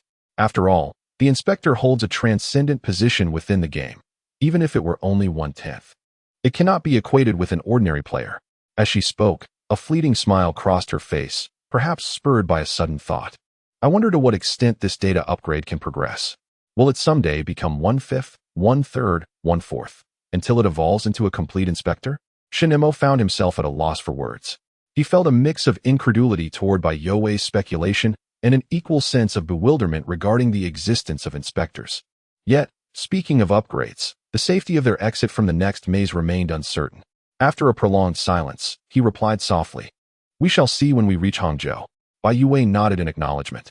After a moment, she quietly remarked, "I thought you would choose to journey alongside Zhang Tianong and the others." Upon hearing this, Shen Mo turned to her. Her gaze was fixed on the distant horizon. On a tranquil night, the moonlight cascades over the industrial concrete pavement, creating an illusion of frost-laden snow. Two individuals sit side by side in front of the tent's entrance. Bai Youwei remarks, "My relationship with my mother is rather distant. It seems quite natural not to seek her out. What about you? Have you ever considered looking for your father?" Shen Mo pauses for a moment, his tone remaining as calm as a placid lake. "Given my father's temperament, he would likely distrust a makeshift rescue team and would probably seek another means of escape." After a brief silence, he continues, "Moreover, even if we were to find him, we would still need to unravel the mysteries of these games and the labyrinth." He speaks slowly, his gaze gently descending to her slightly bent leg. Churning with concern over data upgrades and her physical condition, he contemplates asking her about it when Tan Xiao and Cheng Wei come running from a distance. Calling out to them, "Imogu, Wei Wei, there's something approaching on the lake." Their shouts are punctuated by breathlessness, making it difficult to discern the details. Shen Mo strides forward to inquire, "What is coming?" "It looks like a boat," Tan Xiao exclaims excitedly. "There are lights on it. It has electricity, and it's making a thunderous noise." Chapter 120. The rescue team. Cheng Wei, being somewhat more composed than Tan Xiao, comments, "From a distance, it's hard to see clearly, and we can't know who might be aboard. It should be docking in a few minutes. Encountering others of their kind could have been fortunate, as it would mean warmth in numbers, the sharing of information, and mutual assistance. However, ever since they heard from two Dan students that some had resorted to aggression against their own kind for the sake of acquiring items, they have grown wary of their fellow survivors. If the items themselves were so fiercely contested, how much greater would the temptation be for something as coveted as a puzzle? However, currently, the number of individuals who have successfully navigated the maze is quite limited, rendering information about the puzzle relatively obscure. The average person is likely unaware of its existence. After a moment of contemplation, Shen Mo addressed the group. "There is no need to be overly anxious. Let us proceed to assess the situation." Despite his reassurances, Teacher Tang took up his cane, and even Tan Xiao carried a baseball bat, while Shen Mo retained his inconspicuous folding fruit knife. As for Bai Youwei, all her belongings were securely stowed in her bag. The four of them arrived at the lakeside, where they discovered a boat approaching the shore. It was a scenic tour boat, designed with an antique charm, its crimson hull adorned with bright yellow curtains, intricately carved dragons and phoenixes, and numerous vibrant red lanterns hanging from the windows. A few individuals leapt from the vessel and called out to them, "We are the rescue team. How many of you are there?" Everyone was taken aback. After drifting for so many days, they had long since given up hope for rescue, and now they had unexpectedly encountered a rescue team? "It must be a volunteer organization," Shen Mo remarked. "The official rescue operations would not utilize such a boat." Upon hearing this, their excitement began to subside. Indeed, if these were genuine rescuers, it was unlikely they would use a park tour boat for such a purpose. Nevertheless, encountering a civilian rescue team was, in itself, a stroke of luck. The leader of the group was a robust man, with a formidable physique, dark skin, and a somewhat fierce appearance. Yet, his smile was warm and genuine. He approached Shen Mo and the others with two young men in tow, exclaiming, "Fortunately, you lit a fire. Otherwise, we would not have found you. Are there any others? Gather your things and board the boat. We will take you to Safety Island." Shen Mo inquired, "Safety Island?" "Over there," the burly man pointed, indicating Sinshan Island, where our people are gathered. "However, it is too dark now. You surely cannot see it." A young fellow beside him, clearly reluctant to linger on the shore, urged impatiently, "Let us board the boat quickly. Uncle Zhao said the land is not safe." Shen Mo subtly furrowed his brow. Without clarity regarding the situation, how could they embark on the vessel? "Brother, it's pitch black over there. I'm frightened." Bai Youwei tugged at Shen Mo's hand, her voice soft and plaintive, almost tearful. "Can we not go?" Upon hearing her, both Tan Xiao and Teacher Cheng were momentarily taken aback, their eyes wide and silent. Shen Mo, however, remained composed and calmly addressed the burly man. "We do not require assistance at this moment. Thank you." Teacher Cheng hastily clarified, "It's just that we were cooking something. Not a distress signal. I apologize for any misunderstanding." The man's expression turned peculiar, and his scrutiny of them shifted in an unusual manner. Typically, when others encountered rescue, they were filled with elation, yet Shen Mo and his companions well. In any case, the matter of rescue is one of mutual consent. Since they did not seek help, there was no reason for others to press forward. The burly man replied, "Then, please take care of yourselves." Just as he had taken a few steps, someone on the boat called out to them, "Hey, wait a moment. Please, hold on." The voice was slightly hoarse and worn, reminiscent of an elderly gentleman. Everyone paused, turning to see another individual disembarking from the vessel. He was of modest stature, sprightly in his movements, with his trousers cinched at the knees, resembling an elderly man accustomed to labor aboard the ship. A few young men trailed respectfully behind him. As the old man stepped onto the shore, he smiled warmly at Bai Youwei, assuring her, "Little girl, do not be afraid. Our island is very safe, devoid of dolls or man-eating fog. You will be secure there, and you need not worry about accommodation or food. Aside from the absence of a network signal, life here is much like before." Bai Youwei continued her act, her small face a picture of anxiety as she timidly inquired, "But once we arrive on the island, will anyone bully my brother and me?" She appeared genuinely frightened, her delicate form clutching the hem of Shen Mo's shirt. Shen Mo could feel her small hand resting against his waist through the thin fabric of his t-shirt. He shot her a warning glance, silently urging her to behave. However, she remained engrossed in her performance, oblivious to his gaze. The old man waved his hand reassuringly, "No one will bully you." A burly man behind him added, "Although we may seem like a mere civilian organization, as long as you work diligently and conduct yourselves well, you will have the opportunity to join the officially established safety base. Rest assured, the island is secure. No one will intentionally trouble you." Shen Mo discreetly pressed down on the mischievous hand, calmly asking, "What kind of safety base is this? Could you elaborate?" "It is established by the Suzhou Rescue Organization, located on Shishan Island, which is larger and better supplied than Sanshan Island. However, due to the nearby rescue teams frequently sending people there are now restrictions on the number of individuals accepted." Shen Mo inquired, "Is there a way to establish contact with the people over there?" The robust man replied, "You can submit your documents tomorrow. If fortune favors you, perhaps you will be selected, and at that point, you shall naturally be able to proceed to the base." Shen Mo pressed further, "To whom should the documents be submitted?" "To Uncle Zhao." The man gestured towards the elderly figure beside him. It became clear to everyone that this elder, referred to as Uncle Zhao, was the sole individual capable of liaising with the official institutions, which explained the profound respect the young people exhibited towards him. Shen Mo held little interest in the grassroots rescue organizations. Rather, it was the officially established safety base that piqued his curiosity. If there were indeed official personnel present, perhaps he could leverage this opportunity to connect with the local departments of the safety administration. He still found it hard to believe that a fully operational, orderly large-scale institution could so easily succumb and vanish following the invasion of the dolls. After a brief discussion, the four decided to board the vessel. They left their off-road vehicle at the service area, taking only their personal belongings and some provisions aboard. Once on the ship, they gleaned further details about the island from the robust man. For instance, every individual on the island had a designated role. Some were tasked with fishing, others with gathering firewood, and some with cooking.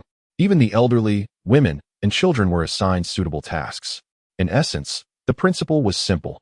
Contributions yielded rewards. Laziness, obstruction of others' work, or bullying the weak would lead to immediate expulsion from the island upon discovery. Thus, the island boasted a commendable atmosphere, with every individual united in camaraderie and mutual assistance, truly a refreshing current in a post-apocalyptic world. Certainly, all of this is merely the account of the individuals aboard the vessel. The truth will only be revealed once Shen Mo and his companions arrive on the island. The lake's surface is vast and tranquil, enveloped by towering mountains that rise majestically against the night sky, their undulating forms hinting at the breathtaking scenery that daylight will unveil. In the distance, flickers of light pierce the darkness. As the boat draws closer, these lights coalesce into a vibrant cluster. Though they may not rival the brilliance of countless homes, they are nonetheless striking, particularly against the backdrop of the desolate surroundings. These glimmers evoke a profound sense of longing for home. Chapter 122. An evening conversation. Sand Mountain Island is a small isle within the Taihu Natural Scenic Area. Being a tourist destination, it boasts a variety of resort hotels. Upon landing, they were assigned 2 double-occupancy rooms. A burly man also delivered a bag of rice to them, just as promised, ensuring that their stay on the island would be worry-free in terms of food and accommodation. However, while the rice was complimentary, subsequent meals would require them to earn their keep through labor. The softness of the beds offered far greater comfort than tents, yet it also instilled a sense of unreality. Bai Youwei lay in bed, rubbing her legs, which felt faintly sore and numb. Moving was uncomfortable, yet remaining still was no respite either. After closing her eyes for a while, she found sleep elusive and nestled deeper into her blankets, asking, "Shen Mo, are you asleep?" Shen Mo, in the adjacent bed, remained still, responding with a low, hoarse hum. "I'm unable to sleep," Bai Youwei confessed. "Shall we engage in some conversation?" After a moment of silence, Shen Mo turned his head to face her, inquiring, "About what?" Bai Youwei replied, "How about discussing matters of the heart?" Shen Mo. "Bai Youwei, if you don't wish to discuss matters of the heart, we could certainly converse about the physical realm." Bai Youwei. Shen Mo's tone bore a hint of frustration, a touch of exhaustion. It was an intricate blend of emotions as he queried, "Are you going to sleep or not?" Bai Youwei, equally troubled, replied, "I want to sleep, but having suddenly changed my surroundings, I find it difficult."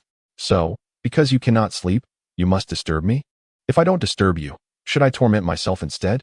She exclaimed, "I'm not foolish." Shen Mo. He fell silent once more.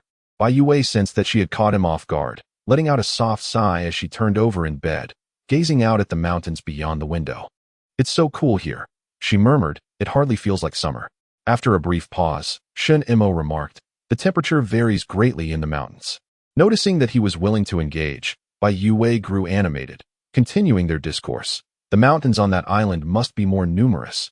It must be even colder at night. Do you truly believe there is a secure base there? I can't shake the feeling that it seems rather dubious. The mountains appear so dark, devoid of any glimmer." "What do you think?" Bai Youwei inquired. "Uncle Zhao mentioned that they send people to the base every week, with the next group departing the day after tomorrow, unless you decide to swim there yourself tomorrow. If there were indeed a large secure base, there would surely be boats transporting supplies," Shen Mo stated calmly. "The dolls have only emerged in the past 2 to 3 months. It is implausible for a secure base to achieve self-sufficiency so swiftly. Thus, there will undoubtedly be transport boats on the lake tomorrow. If not, it would indicate that Uncle Zhao's information is false." As he spoke, his voice grew low. Regarding the reasons for disseminating false information, it could either be to stabilize public sentiment or to conceal a certain secret. Moreover, what has become of those sent to Shishan Island? It is perhaps too early to speculate on these matters. We shall assess the situation tomorrow, Shen Mo pondered. He turned his head and noticed that she had her eyes closed, having unknowingly fallen asleep at some point. A wave of helplessness washed over Shen Mo. Yet, her sleeping visage was undeniably endearing, innocent, and pure like a well-behaved child. How could one individual embody such a stark contrast? He sighed silently, got out of bed, and tucked her blanket a bit more snugly before he too succumbed to slumber. Chapter 123. Let me take a guess at 7 in the morning. The island's inhabitants came to knock on the door, requesting to register their information. Awakened from her slumber, Bai Youwei's expression was stormy enough to rain. During this time, she hazily heard Shen Mo say to her, "Let us go out and take a look. Stay inside and don't wander off." She thought she was dreaming, her mind still foggy with sleep, and buried herself deeper into the covers, muttering, "Am I capable of running? You overestimate these 2 legs of mine." She faintly heard him chuckle. Then, the sound of footsteps faded away, and the door clicked softly shut. Strangely enough, although she had been dead tired, the sound of the click made her increasingly alert. She realized she could no longer fall asleep. Checking her phone, she saw it was only 7:30. They had spent the previous night on a boat, then disembarking and settling into the hotel room, finally getting to sleep in the early hours, severely lacking in rest. Yet now, sleep eluded her. Bai Youwei awoke with a somber expression, lingering for a moment before beginning her morning routine of washing up and changing clothes. She then glided out in her wheelchair. The resort hotel, nestled amidst mountains and waters, boasted a naturally picturesque environment, with serene valleys adorned with orchids and towering pines. and an endless expanse of verdant hills and flowing waters. Teacher Chung, clad in a traditional white shirt reminiscent of a seasoned official, sat in the garden outside the hotel, engaging in conversation with a man dressed in a linen shirt and sporting a straw hat, which obscured half of his face. It was only when Bai Youwei approached that she recognized him as Uncle Zhao, who had invited them onto a boat the previous day. On a stone bench lay a bowl of soy milk and some steamed buns, the contents of which remained a mystery. Bai Youwei softly acknowledged the scene, lingering nearby in the shade of a tree. The morning was tranquil, infused with the warmth of daily life. Now and then, young men passed by, pulling fishing nets in camaraderie, while women with laughter in their hearts strolled by with baskets of fresh produce. In the distance, the kitchen of the restaurant released steam from freshly made buns, the white vapor wafting far and wide, carrying the sweet, unadulterated aroma of rice and flour. It was truly enchanting. Outside, tension hung thick in the air, yet within this haven, time seemed to stand still, evoking an almost surreal sense of peace. Chang Weikai continued his conversation with Uncle Zhao. Perhaps due to their similar ages, they found great delight in each other's company. Uncle Zhao praised Cheng Weikai for his erudition and cultural depth, while Cheng Weikai sincerely commended Uncle Zhao for his grand aspirations. Cheng Wei raised his thumb in admiration towards Uncle Zhao and remarked, "I have dedicated my life to teaching. Yet I have remained confined within the four walls of a classroom. You, however, possess a vision that encompasses the world.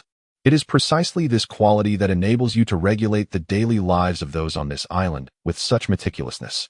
Here, everyone lives a life of seclusion and contentment, akin to the idyllic peach blossom spring." As he spoke with enthusiasm, he composed a poem. Wooling's path leads to the serene, amidst it dwell the Qin folk, chickens, and dogs, who were the first to witness this scene. The spring's water flows, and peach blossoms bloom anew. Uncle Zhao laughed heartily and replied, "It is nothing extraordinary. It is merely the result of our collective efforts. However, we have just planted a batch of corn in July. If we have a bountiful harvest in October, we might plant some wheat as well, and who knows, we could indeed create a paradise." Teacher Chung chuckled, "Not far off at all." Bai Youwei squinted lazily at the two elderly gentlemen. As the sun gradually rose, the shade of the trees shifted slowly. Bai Youwei's wheelchair moved along with the shade. "Let us hold off on conversation for now." She smiled at them. "Allow me to guess. You haven't seen the transport ship, have you?" Chapter 124, Self-Inflicted Consequences. "How did you know?" Tan Xiao exclaimed, eyes wide with surprise. "Ah, I merely guessed." Bai Youwei lowered her eyelids. Shen Mo interjected, "This afternoon, Tan Xiao and I will explore another direction on the island. You and Teacher Chung should stay here. Don't wait for us. If you're hungry, feel free to eat." She pouted, "I have no appetite." Shen Mo fell silent, then after a few seconds, asked, "Are you sulking?" Bai Youwei replied, "Indeed, I am." Shen Mo suddenly sensed an awkwardness in the atmosphere, prompting him to hesitantly inquire, Wei Wei, after we leave, has anyone upset you?" "No one has bothered me." Bai Youwei replied nonchalantly. "It's just that one person was feeling rather bored, so I decided to entertain myself." This reasoning was rather novel, leaving Tan Xiao momentarily speechless. However, Shen Mo grasped the underlying meaning of her words quite clearly. The implication of boredom was merely a subtle blame directed at him for leaving her alone in the hotel. Bai Youwei retorted, "I'm not causing a fuss." Shen Mo pressed his lips together and remarked, "You didn't say a word when I left. Isn't it a bit late to blame me now?" "Have I blamed you?" Bai Youwei exclaimed, her eyes wide with disbelief. "Am I not allowed to sulk in my own way? While you're out there admiring flowers and girls, how is it wrong for me to feel a bit miffed?" Her unreasonable antics ignited a fire within Shen Mo, yet the sardonic undertone of her words left him both exasperated and amused. "Where did you see a girl?" he questioned. "Brother Shen, may I come in?" A melodious voice chimed from outside the door. "Since it's your first day here, Uncle Zhao is concerned you might not be comfortable. So he has set up a table for you in the restaurant. Shall we go eat?" Bai Youwei scoffed. "Oh, that voice is even more charming than mine. Don't tell me there's a man outside." Shen Mo felt as though he had been struck by a whirlwind. His emotions were a tangled web of complexity. "That's our guide arranged by Uncle Zhao for Tan Xiao and me," he replied. Bai Youwei's tone remained light and airy, akin to the delightful scenery that the female tour guide presented to them. However, this statement bore a hint of ambiguity. What precisely was the landscape that the guide was showcasing? Was it mountains, rivers, or something else entirely? Shen Mo found it difficult to articulate this to her, so he rose to open the door. He took a couple of steps, but then hesitated, concerned that her sarcastic demeanor might create an uncomfortable atmosphere. Turning back, he grasped her chin, issuing a stern warning. Do not stir up trouble later, do you understand? His words were rather brusque, imbued with an authoritative severity, and the grip on her chin was somewhat painful. Yet, inexplicably, the pent-up frustration that had lingered in her heart since 7 in the morning dissipated at once. Bai Youwei observed Shen Mo's retreating figure, pondering, am I perhaps a masochist? The door swung open to reveal a woman in her 20s, clad in casual athletic wear. Possessing an ordinary appearance that was enhanced by a touch of makeup, exuding a cheerful demeanor that added to her approachability. She left a favorable impression, not at all unpleasant. I was rather careless this morning and forgot to remind you all to apply sunscreen. It's exceedingly hot today, and by noon, it's nearly unbearable to go outside. I've brought hats, sunglasses, and sunscreen for you. The woman cheerfully enumerated her offerings. No, thank you, Shen Mo politely declined. The young woman, undeterred, thrust a large bag of items into his arms, smiling as she said, Brother Shen, please don't mind that these items are typically for women. Under the blazing sun, it matters not whether one is male or female, sunscreen must be applied, or you'll regret it tonight. Sunburn is no trifling matter. Bai Youwei silently trailed behind Shen Mo, thinking to herself, this person is insufferable. Chapter 125. It's him. Despite her distaste, she had to endure her annoyance and share a table with the individual. A table hosted 8 individuals. In addition to the 4 of them, there were Uncle Zhao, the female tour guide, a robust man aboard the vessel, and a young lad seated beside him. The dishes predominantly featured fish, accompanied by an ample selection of vegetables. Laughter and chatter filled the air as everyone heartily indulged in their meals. Teacher Tan raised his glass, engaging in jovial toasts with Uncle Zhao, while the sturdy man and his companion remained reticent, merely exchanging hearty smiles. The tour guide busily served dishes to one and all, with particular frequency in her attentions towards Shen Mo, whose charming demeanor and physique were undeniably appealing. However, Shen Mo refrained from tasting the dishes she offered, for otherwise, Bai Youwei would not have remained so quietly seated until now. After a round of drinks, Uncle Zhao cheerfully inquired of Shen Mo, I hear you spent the entire morning exploring the island? Indeed, Shen Mo replied, nonchalantly. I merely wandered about, hoping to spot any passing transport vessels. He spoke candidly, as the island was rather diminutive, making it nearly impossible to conceal one's movements. Additionally, he sought to gauge the reactions of those present through his inquiry. Tin Xiao interjected with enthusiasm, we roamed for most of the day and saw nothing at all. Uncle Zhao chuckled.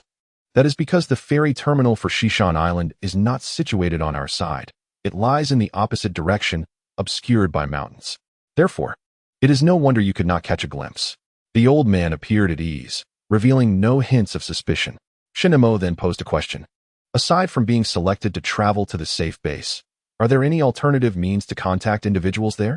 Is there an urgent matter at hand? Uncle Zhao set down his glass, displaying a cordial demeanor. If it is pressing, feel free to share. I can pass a message along the next time I sail over, but I can only communicate with those at the ferry terminal. Beyond that, it becomes quite challenging. The burly man poured a glass of wine for Shen Mo and said, My friend, why the hurry? After all, a selection of individuals occurs every week, typically a dozen or so. There are about 60 to 70 people on this island now. So just wait 3 or 4 weeks, and it will surely be your turn. Only 60 to 70 people on the island? Shen Mo was taken aback. This number was considerably less than he had anticipated, as he and Tan Xiao had observed signs of habitation in many areas on the island. The burly man replied, There used to be more, over 300 at one point. But gradually, everyone has moved to the base. Tan Xiao inquired, Then why have you remained here? The burly man chuckled, Just bad luck, I suppose. My name has never appeared in the selections. However, I'm not anxious. Life on this island is quite pleasant. The base has many more rules, and I find it rather enjoyable to stay here. He nudged his companion beside him. Right, Xiaozhong? The burly man laughed heartily and exclaimed, This guy is missing his wife. The others at the table erupted in laughter. The meal was thoroughly enjoyable. Aside from Shen Mo, several men had indulged a bit too much. Teacher Chong, with a low tolerance for alcohol, was flushed after a few rounds with Uncle Zhao, swaying as he walked. And Tan Xiao was not faring much better. Shen Mo, Bai Youwei. And Tan Xiao observed him with a mix of amusement and concern. Shen Mo asked Bai Youwei, Are you certain about selecting him? Bai Youwei nodded with a smile. Yes, it's definitely him. Xiaozhong, feeling confused, asked, What? What is going on? Be honest. With a carefree chuckle, he nonchalantly waved the baseball bat in his hand, declaring, Whatever my brother says, you shall comply. Otherwise, you shall face dire consequences. Chapter 126. Causing trouble, the young man immediately panicked, forcing himself to appear composed as he inquired, What do you intend to do? If you dare to act recklessly, Uncle Zhao will surely expel you all from the island. He leaned closer and whispered to Bai Youwei, Weiwei, what exactly are we planning to do with him? Bai Youwei shot him a dispassionate glance. Just observe from the sidelines. After a moment of contemplation, he nodded in agreement. Very well. Xiao Zhang, filled with suspicion, scrutinized them. What do you wish to ask? What is your name? Zhang Qi. How long have you been here? 2 months. Have you ever been to Xishan Island? Not at all. Having been with Uncle Zhao for such a duration, why hasn't he made arrangements to take you there? Is he not in charge? Bai Youwei, deep in thought, continued her inquiry. What kind of individuals were chosen to go to Xishan before? Zhang Qi furrowed his brow. Why do you want to know that? Just answer the question, Bai Youwei replied, her smile unwavering. As for anything else, you need not concern yourself. After listening, Bai Youwei remained silent. Casting a glance at Shen Mo, who was also observing her, Tan Xiao, perplexed, watched the silent exchange between them, feeling a sense of urgency. Could you two refrain from merely exchanging glances? Do share something that I can hear. There's nothing much, Bai Youwei replied with a faint smile. Her gaze once again fixating on Zhang Qi. Her gaze was enigmatic, akin to a smile, yet not quite, leaving Zhang Qi feeling uneasy. He steeled himself and declared, I have already divulged everything I know. May I leave now? Rest assured, Bai Youwei replied, we shall honor our promise. However, prior to that, I wish to present you with a reward. Zhang Qi, wary, inquired, What reward? Come closer, Bai Youwei beckoned with a finger. I shall bestow upon you an earth-shattering secret. Zhang Qi glanced at Shen Mo and then at Tan Xiao, gritting his teeth as he approached. Bend down, Bai Youwei instructed. For I shall confide in you alone. Zhang Qi complied, bending down. Bai Youwei whispered something into his ear. At once, his expression shifted, revealing shock in his eyes. Bai Youwei smiled. All right, you may leave now. Beside them, Shen Mo opened the door. Zhang Qi remained rooted to the spot, standing in silence for an extended moment. Finally, he lifted his foot and stepped outside, his face paling with distress. Once he had departed, Shen Mo closed the door and turned to Bai Youwei. Although the selected personnel are suspicious, it seems rather tenuous to convict the old man based solely on that. There are 2 points. Bai Youwei raised 2 slender fingers, her eyes sparkling with mirth.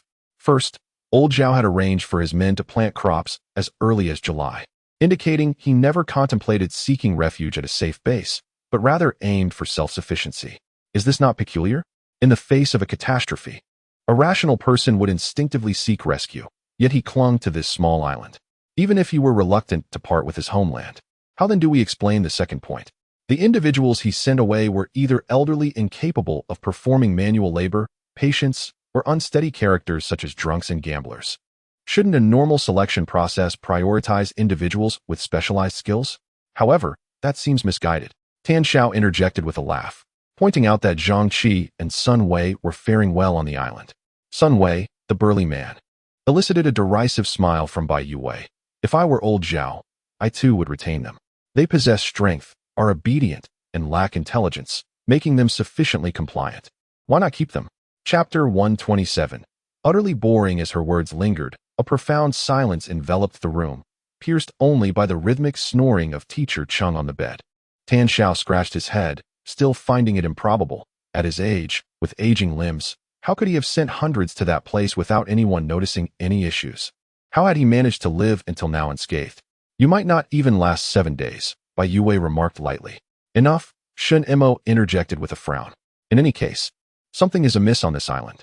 From now on, everyone must remain vigilant. While safeguarding ourselves, we should save as many as we can. There were still 60 or 70 lives at stake on the island. Shen Mo turned to Bai Youwei and inquired, What did you discuss with that person named Zhang Qi earlier? Oh, Bai Youwei replied leisurely. I feared you might find 2 reasons insufficient, so I fabricated a third. Shen Mo's eyes twitched slightly. What reason? I told Zhang Qi that if he pretended to have broken his leg, his name might appear on tomorrow's selection list. Shen Mo. Tan Xiao, is that really acceptable? So, that constitutes the third reason. Bai Youwei smiled lightly.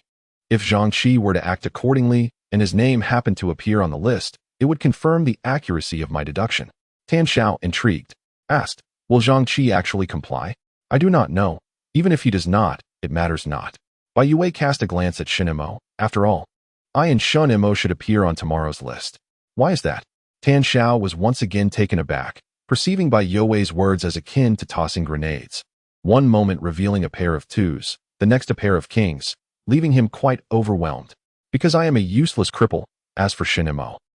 Bai Youwei smirked mischievously. Upon arriving on the island, he began various investigations and even harbored the delusion of contacting the safety base. Such a person, TSK, is far too restless and must be dealt with swiftly. Tan Xiao looked at Shen Mo in confusion. Brother Mo, what Wei Wei said gives me the creeps. If we are indeed selected tomorrow, should we go or not? Bai Youwei wrapped her arms around Shen Mo's waist, whining, wherever my brother goes, I shall follow. After being rejected twice in quick succession, Bai Youwei's expression fell, and she wheeled herself into the adjacent room. Tan Xiao, watching her depart, hesitantly asked Shen Mo, Brother Mo, why does Wei Wei sometimes speak that way? Shen Mo, speak in what manner? Shen Mo. Tan Xiao, Teacher Chung mentioned that Wei Wei is quite clever. Her actions may be intended to confound the enemy, adopting a guise of weakness to lower their guard. However, just now, it was only the few of us in this room, and she, Tan Xiao found himself at a loss for words. His expression tangled with confusion.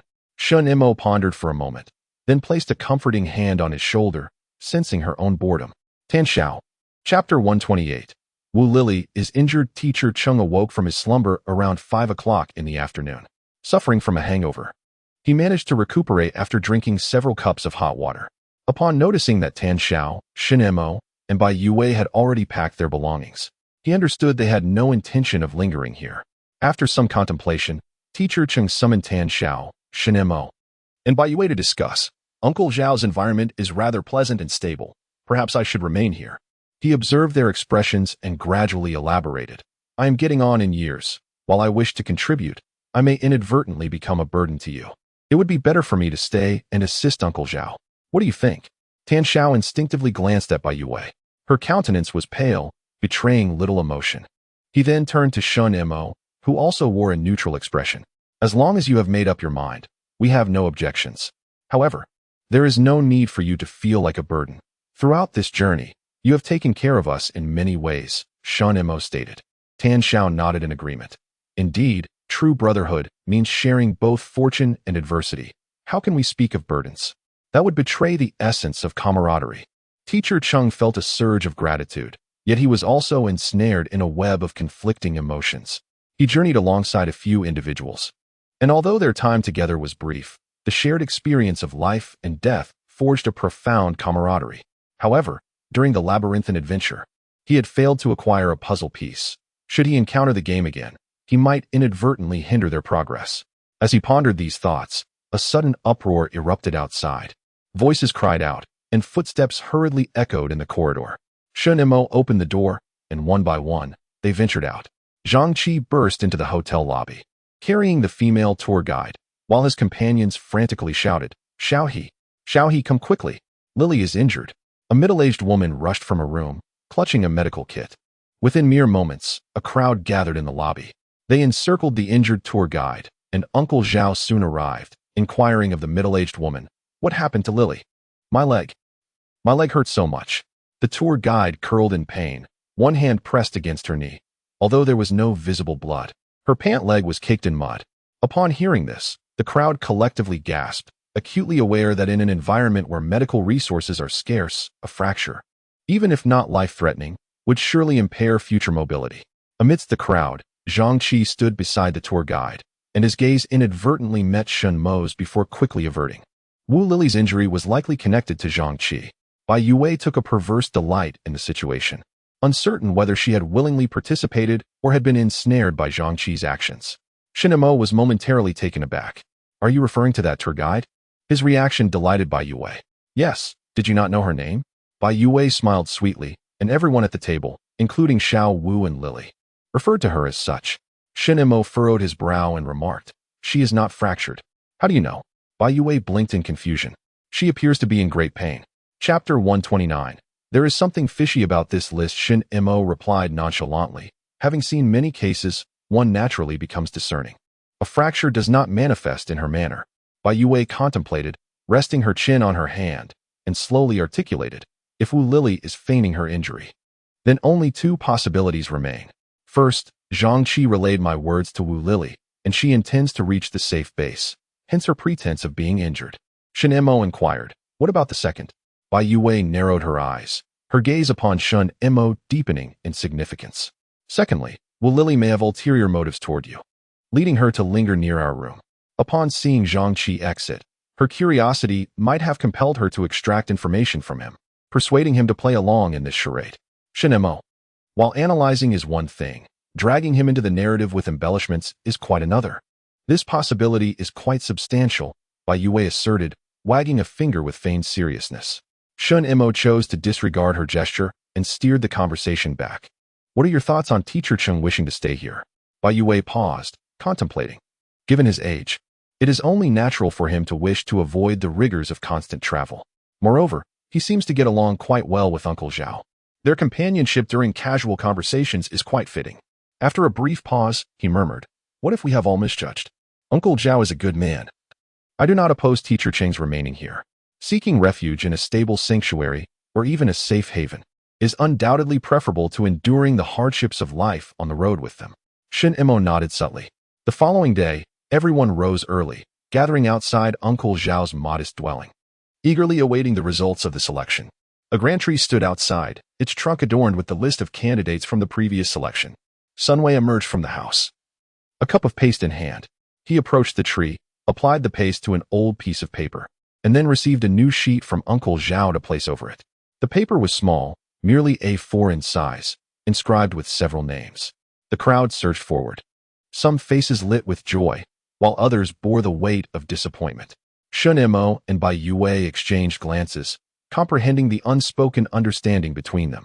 It was no wonder that Uncle Zhao had evaded suspicion for so long. The names were printed, indicating that the safe base was equipped with a generator. They were indeed fortunate, having just registered their information the day prior, only to be selected today. Amidst the crowd, hushed discussions arose. The names Shen Mo, Bai Youwei, and Cheng Weikai were inscribed on the paper. The old man is more ruthless than I anticipated. Bai Youwei gazed at the list with a frosty expression. She had not expected Uncle Zhao to include Cheng Weicai's name. Although Cheng was older, he was far from incapacitated, and his knowledge and willingness to contribute to the island's development were evident. Why, then, had Uncle Zhao chosen not to retain him? Their conversation had been so amiable just yesterday. Bai Youwei's keen intellect found itself perplexed by the intricacies of human nature. Gradually, the crowd dispersed. At that moment, Zhang Qi suddenly stood up and exclaimed, this list is suspicious. I refuse to accept it. Everyone was taken aback, turning to look at him, including old Zhao and Sun Wei. Zhang Qi, what madness is this? Sun Wei shouted. I have been on the island for 2 months and have not been selected even once. It is unacceptable. Wu Lili broke her leg and still got chosen. Why can't I go to the base? Chapter 130, must board the ship. What gives you the right to question this? I arrived earlier than you and remained silent. Why are you making such a fuss? Sun Wei retorted angrily. This list was determined by the safety base. If you have any objections, take them up with them. Throwing a tantrum at Uncle Zhao achieves nothing. Zhang Qi replied defiantly, fine. I shall go and confront them today. Even if I cannot enter the base, I will demand to know how this selection was made. Uncle Zhao, maintaining his calm demeanor, spoke, it's all right. Everyone desires to go to the safety base. After a prolonged wait without being selected, it is natural to feel resentment. However, he paused, addressing the crowd, and continued slowly, I assure you, there is absolutely nothing wrong with this list, and no one is tampering with it. You can rest assured, if you doubt my word. Uncle Zhao, please don't say that. We all trust you implicitly. Indeed, without Uncle Zhao, we would still be in the dark about our situation. Don't worry, Uncle Zhao. Zhang Qi is just momentarily confused. We will talk to him soon. Everyone chimed in, attempting to ease the tension in the atmosphere. Zhang Qi stood amidst the crowd, his expression one of indignation, radiating an aura of resentment. Old Zhao attempted to dissuade him, stating, the base is currently overcrowded. They must have their reasons for selecting individuals. I reported Wu Lili's situation yesterday, Perhaps they deemed her a better fit due to the superior medical facilities at the base. Zhang Qi scoffed defiantly, retorting, "Regardless, I am determined to go today. If I cannot board, then none of you shall set sail." With that declaration, he brandished an axe from his cloth bag, instilling fear among the onlookers, who quickly dispersed. "Zhang Qi, have you lost your mind?" Sun Wei bellowed, incredulous that his friend would resort to such extremes. Uncle Zhao's expression turned icy, his demeanor stoic as he regarded Zhang Qi. "Even if I were to ferry you across, the numbers would not align, the base would not permit our vessel to dock, and you would still be unable to reach the island.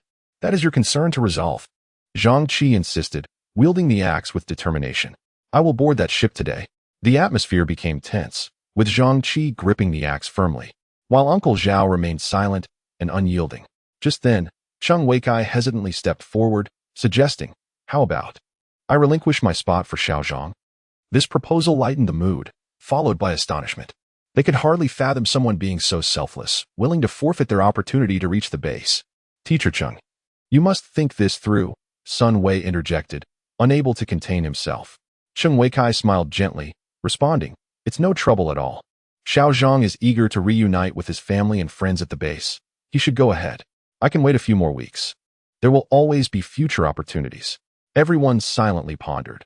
Though the opportunity for the future is known to all, who would wish to let it slip away when it arrives at their doorstep? Zhang Qi's eyes reddened. He lowered his head and silently walked away. The others approached Cheng Weikai, offering a few words of gratitude before gradually dispersing. Bai Youwei observed this scene from a distance, sensing in her heart the reason behind why old Zhao had inscribed Cheng Weicai's name. Chapter 131. A gathering of friends at 10 o'clock in the morning. The chosen ones boarded the vessel punctually. It was a modest-sized yacht, with 2 rows of seats capable of accommodating 12 individuals each. And with space at the bow and stern, it could hold a significant number of passengers. It was said that in previous selections, there could be more than 30 candidates, along with their various belongings, filling the boat to capacity. However, now there were only 18 individuals aboard, rendering the cabin somewhat sparse. Bai Youwei, confined to a wheelchair, felt constrained within the cabin and opted to remain at the stern with Shen Mo. The deck was occupied by others, making conversation inconvenient for the two. So they remained silent, gazing at the scenery. In the distance lay verdant mountains and a sapphire lake beneath a cerulean sky, while nearby, the emerald waters shimmered with ripples. It was hard to fathom the lurking dangers that might be concealed within such tranquil landscapes. The distance from Sanshan Island to Shishan Island was quite short. Reaching Mingyue Bay ancient village on Shishan Island took merely 4 kilometers. Yet, Uncle Zhao did not dock at Mingyue Bay. Instead, he opted for a longer route, veering off in the opposite direction and circling for several kilometers before finally approaching Desheng Bay. As everyone disembarked, they were met with an eerie silence. The shore was devoid of any human presence, and the surroundings were so quiet that even the chirping of birds was absent. The group exchanged puzzled glances. Where were Uncle Zhao and the base staff? Wu Lily gripped a branch as a makeshift cane, limping along at the rear of the group. "Uncle Zhao, could you please have the staff bring a vehicle? My legs simply cannot bear the strain any longer." Zhang Qi raised his voice, inquiring, "Why is there no one on the shore? Where are the people from the safety base?" Ahead, old Zhao's voice remained calm as he continued his steady pace, assuring, "We will reach the front soon." The group found the situation peculiar, yet having arrived at this point, they felt compelled to press onward. Once Uncle Zhao reached the summit, his figure swiftly vanished over the other side of the slope. By the time the others struggled to climb up, he was nowhere to be seen. Some were bewildered. Without Uncle Zhao, they felt adrift. 18 individuals stood atop the slope, gazing down to behold a sprawling vista of cottages and trees. Yet they could not locate old Zhao amidst it all. Suddenly, the scene before them began to tremble. The slope beneath their feet seemed to transform into a thick carpet, quivering and rippling, swiftly shifting from a bluish gray to a vibrant green. The entire hillside became cloaked in lush, verdant grass, stretching far into the distance. All the cottages had vanished. Ding! Welcome to the doll game. The theme of this game is a gathering of friends. The rules are as follows. 1. Refuse to let the game turn you into a doll. 2. Failure in the game results in becoming a doll. 3. Completing the game rewards you with a doll. As this familiar incantation echoed, the expressions of those on the hillside shifted dramatically. It was the doll game. Someone cried out in terror. "Why is there a doll game here? Aren't such games supposed to occur only in places with dolls? Those who have experienced the game were thrown into a state of panic, while those who had not were equally aware of the dire situation, their faces pale with fear. And what of Uncle Zhao? Why did he lead us to such a place? Wu Lily wept bitterly, casting aside her crutch as she lunged at Zhang Qi, exclaiming, "You have doomed me. I wanted to reach the safe base. I refused to enter the game." Zhang Qi's countenance darkened to an extreme, and he turned to confront Shen Mo and Bai Youwei, ready to voice his inquiries. Just then, a cool, gentle male voice resonated from behind. "Ah, dear miss. Please cease your actions. The game is about to commence, and attacking a player constitutes a violation." At the sound of his voice, everyone turned to behold a man ascending the hillside. As they discerned his features, they collectively inhaled sharply. Chapter 132. The third inspector. This was the third inspector encountered by Shen Mo and Bai Youwei. The total number of inspectors in the game remains unknown, yet thus far, each inspector has been remarkably distinct. The first, a gentleman with a rabbit's head, possessed a pure white visage and a slender, androgynous form, speaking in an indifferent and serene manner, akin to an emotionless automaton. The second, a golden orb, lacked human form, yet carried the tone and temperament of a playful child, lively and cunning, with a penchant for mischievous rule-bending. The third, the individual before them, could be described as the most human-like inspector they had encountered to date. His appearance resembled that of a blonde, blue-eyed male model from a magazine, clad in an immaculate white suit, radiating an exquisite and striking beauty. However, what is truly astonishing is his towering stature. His elongated limbs resemble the proportions of a comic book character. While such a figure may be visually appealing in illustrations, witnessing it in the realm of reality is a jarring experience, leaving one with an indescribable sense of unease. As he ascends the slope, he stands in close proximity to them, towering several heads above the already tall Shen Mo. If Shen Mo embodies the ideal 9-head body ratio, then this individual likely surpasses even a 12-head proportion. Silence envelopes the group. All eyes are tense upon him. Joy seems utterly unattainable. The sole hope is to avoid a swift demise. The inspector's gaze leisurely sweeps across each face, his tone light. "There are a total of 18 players today, so which of you shall become my friends?" Bai Youwei furrows her brow slightly. She recalls that the theme of the game is a gathering of friends. And now the inspector suggests forming a friendship with him. Could it be that the inspector will partake in the game as well? "Ladies and gentlemen, do you see that long white table at the foot of the hill?" the inspector inquires.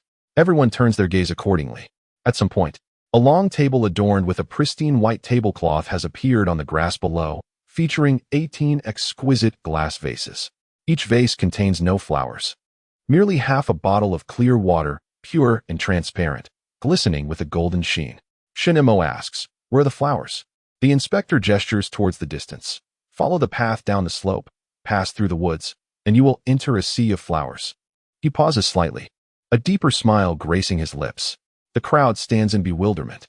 It turns out this was merely a preliminary gathering. The true assembly of friends has yet to commence. "What awaits us after we become friends?" Bai Youwei inquired. The inspector, with his exquisite cerulean eyes, cast a glance her way, revealing a playful smile. "Oh, my dear young lady, that remains a secret, one I can only share with my friends. Thus, only those who have earned the title of friend shall uncover the true essence of this gathering." Chapter 133. The most beautiful flower regardless of their inner desires. Everyone descended the hillside, proceeding along a narrow path, scarcely half a meter wide, nestled in the verdant grass. The inspector stood beside a long table, seemingly benevolent as he reminded them, "When you make a decision, be resolute and steadfast, for as the sun dips towards the west, those beautiful flowers shall succumb to slumber." With that, the group hastened their pace. The most exquisite blossoms, after all, must be gathered at the pinnacle of their bloom. At first glance, this game appeared uncomplicated, merely the act of picking flowers. Any individual with a normal sense of aesthetics could discern beauty from ugliness, making the selection of a lovely flower seem a trivial task. However, this ostensibly simple game harbored an approximate 50 elimination rate. Out of 18 participants, only 10 would remain. In the tale of Socrates, the outcome revealed that none were satisfied with the apples they had chosen. Shen Mo pushed Bai Youwei's wheelchair, his gait steady as he navigated through the thicket, his voice mirroring the calmness of his steps. They ventured into the woods, where the dense foliage shielded them from the sun, and the atmosphere became increasingly perfumed with the scent of flowers. Shen Mo inquired of Bai Youwei, "What do you think is the significance of mentioning Socrates?" Bai Youwei pondered for a moment, resting her chin on her hand. There are indeed numerous iterations of such tales. Some involve choosing apples, others wheat ears, or trees. Ultimately, they all impart the lesson of exercising caution in our choices. However, I hardly believe the inspector would be so benevolent as to provide us with a lesson in philosophy. Shen Mo nodded lightly, perhaps contemplating the possibility of misdirection. After all, the methods of selecting an apple and a flower are fundamentally distinct. Choosing a large, fine apple presents clear criteria, yet determining the most exquisite flower is inherently subjective. Enough of this discussion for now, Shen Mo interjected. The group traversed the woods for approximately a quarter of an hour until they emerged into a breathtaking expanse, where the fragrance of blossoms enveloped them.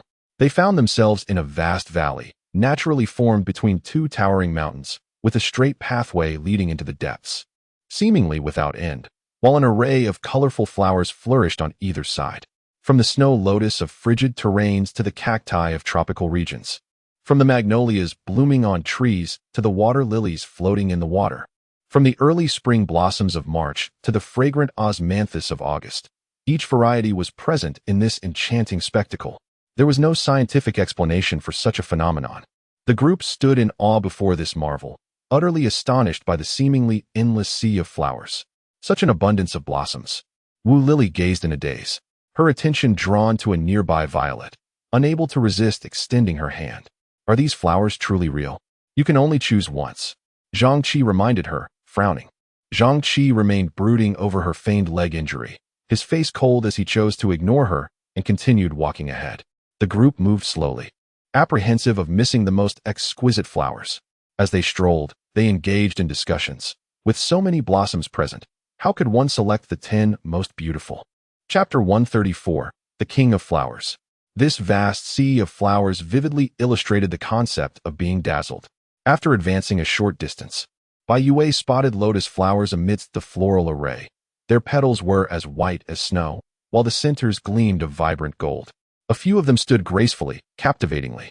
Bai Youwei tugged at Shen Mo's sleeve, requesting his assistance to rise, as she intended to pluck a lotus. "Have you made your choice so quickly?" Wu Lily exclaimed in surprise, noting that there were still many flowers ahead. "I simply adore this one," Bai Youwei replied as she leaned against Shen Mo for support, her cane steadying her. With her other cane, she reached for the lotus nestled among the blooms. When she grasped the deep green stem, thick and robust with small thorns, she anticipated a struggle, yet to her astonishment, it snapped effortlessly with a gentle pinch, the white lotus now in her possession. The others gazed at her in disbelief, unable to fathom how someone could be so swift in flower picking, questioning if she had considered other options, especially with so many beautiful blooms still ahead. In the next moment, however, Bai Youwei extended her hand once more. "You can only pick once." A voice interjected. Not Zhang Qi, but rather a plump lady who looked at Bai Youwei with an expression that nearly branded her a fool. Ignoring the remark, Bai Youwei deftly retrieved a lotus seed pod that had been adjacent to the earlier flower. "Shen Mo, do you think the lotus pods here are edible?" Bai Youwei inquired, holding a fresh lotus pod. Shen Mo fell silent, then cast a glance around, noting that the others were indeed staring at them in astonishment. He looked down again and discovered that Bai Youwei had already begun to peel the lotus pods. All present, Bai Youwei, seated in her wheelchair, meticulously extracted the tender, plump lotus seeds, placing them onto her skirt, and then proceeded to eat them one by one. "They are somewhat bland, lacking the sweetness of those you helped me pick last time."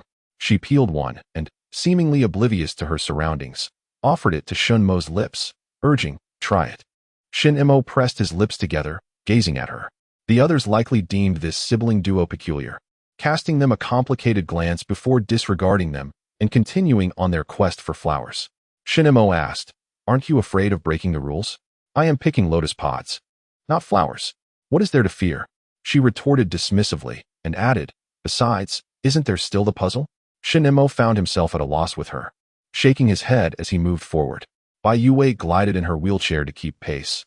Her curiosity piqued as she asked, "Which flower do you intend to choose?"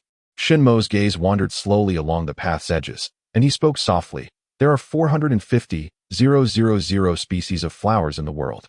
Even with a rough classification, There are at least 5,000. To select the 10 most beautiful from such a multitude is inherently unrealistic, but he bent down, plucking a strikingly pink flower from the thicket, its petals layered like the skirts of a princess, resplendent and vivid. The peony has been revered since ancient times as the king of flowers. Few can rival its magnificence. Thus, choosing a peony would likely yield greater success. Wow, brother, your words are truly insightful. Bai Youwei gazed at the flower in his hand. However, I believe the one you hold resembles a peony.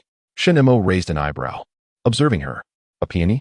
Bai Youwei affirmed. Yes, indeed, a peony. Shen Mo inquired. Then what does a peony look like? After pondering for a moment, Bai Youwei replied. It's actually quite similar to this one. Chapter 135. Too much happiness as they walked along the path. Shen Mo couldn't shake the feeling that his flower was withering at an alarming rate. In merely 15 minutes of traversing the woods, the outer petals began to wrinkle, losing their former elegance and ease. This was clearly abnormal. In the real world, such a flower would typically last for at least 2 or 3 hours after being picked. Wouldn't it? He glanced at Bai Youwei's lotus flower, which remained in pristine condition. Its large, plump petals glistened with droplets of water, reflecting a crystalline brilliance. Bai Youwei remarked. It's because yours lacks sufficient thickness. Shen Mo responded. Bai Youwei pointed to the stem of the lotus, explaining, the thicker the stem, the more nutrients it can provide to the flower, prolonging its vitality. However, the stem of the peony is acceptable as well. Let us hasten our pace and place the flower in a vase. It was then that Shen Mo recalled the transparent glass vases on the table filled with water. A thought stirred within him, and he asked Bai Youwei, did you choose the lotus because you had already noticed that the flowers here wilt rapidly once picked? Bai Youwei, I cannot foresee why others choose the lotus. It is merely because the first flowers I received from a man were lotuses, and I picked them out of fondness. Shen Mo. Shen Mo cast a fleeting glance at Bai Youwei, his voice tranquil as he remarked. Your mindset appears to have improved. It was one thing for her to be playful in everyday life, but now she dared to banter with him in the game. Bai Youwei held the lotus, a smile gracing her lips, her face partially concealed behind the flower, revealing a pair of clear, mischievous eyes. She laughed, saying, upon seeing the water in the vase, I did entertain a similar notion. After all, the difference between flowers and apples is quite pronounced. An apple can endure several days without spoiling, yet flowers, particularly small plants, daisies, evening primroses, night-blooming jasmine, these wilt within mere minutes of being picked. Shen Mo nodded slightly, implying that she was indeed aware. Not only was she aware, but she also refrained from informing others. The realization of this caused a barely perceptible frown to form on his brow. Bai Youwei, sensitive to his demeanor, inquired, you're not upset with me, are you? With 18 participants and 10 eliminations, the rules evidently bore a competitive nature. Bai Youwei felt no obligation to generously divulge the secrets to success to everyone. Shen Mo truly bore her no ill will.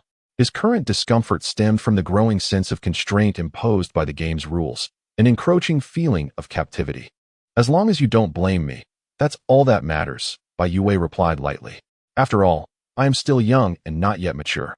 I do not wish to assume the role of a mother so soon. Shen Mo halted in his tracks, raising an eyebrow at her. Was he truly aging? What was this new jest? Bai Youwei understood the meaning behind his gaze and elucidated. It is akin to being a maternal figure, nurturing everyone.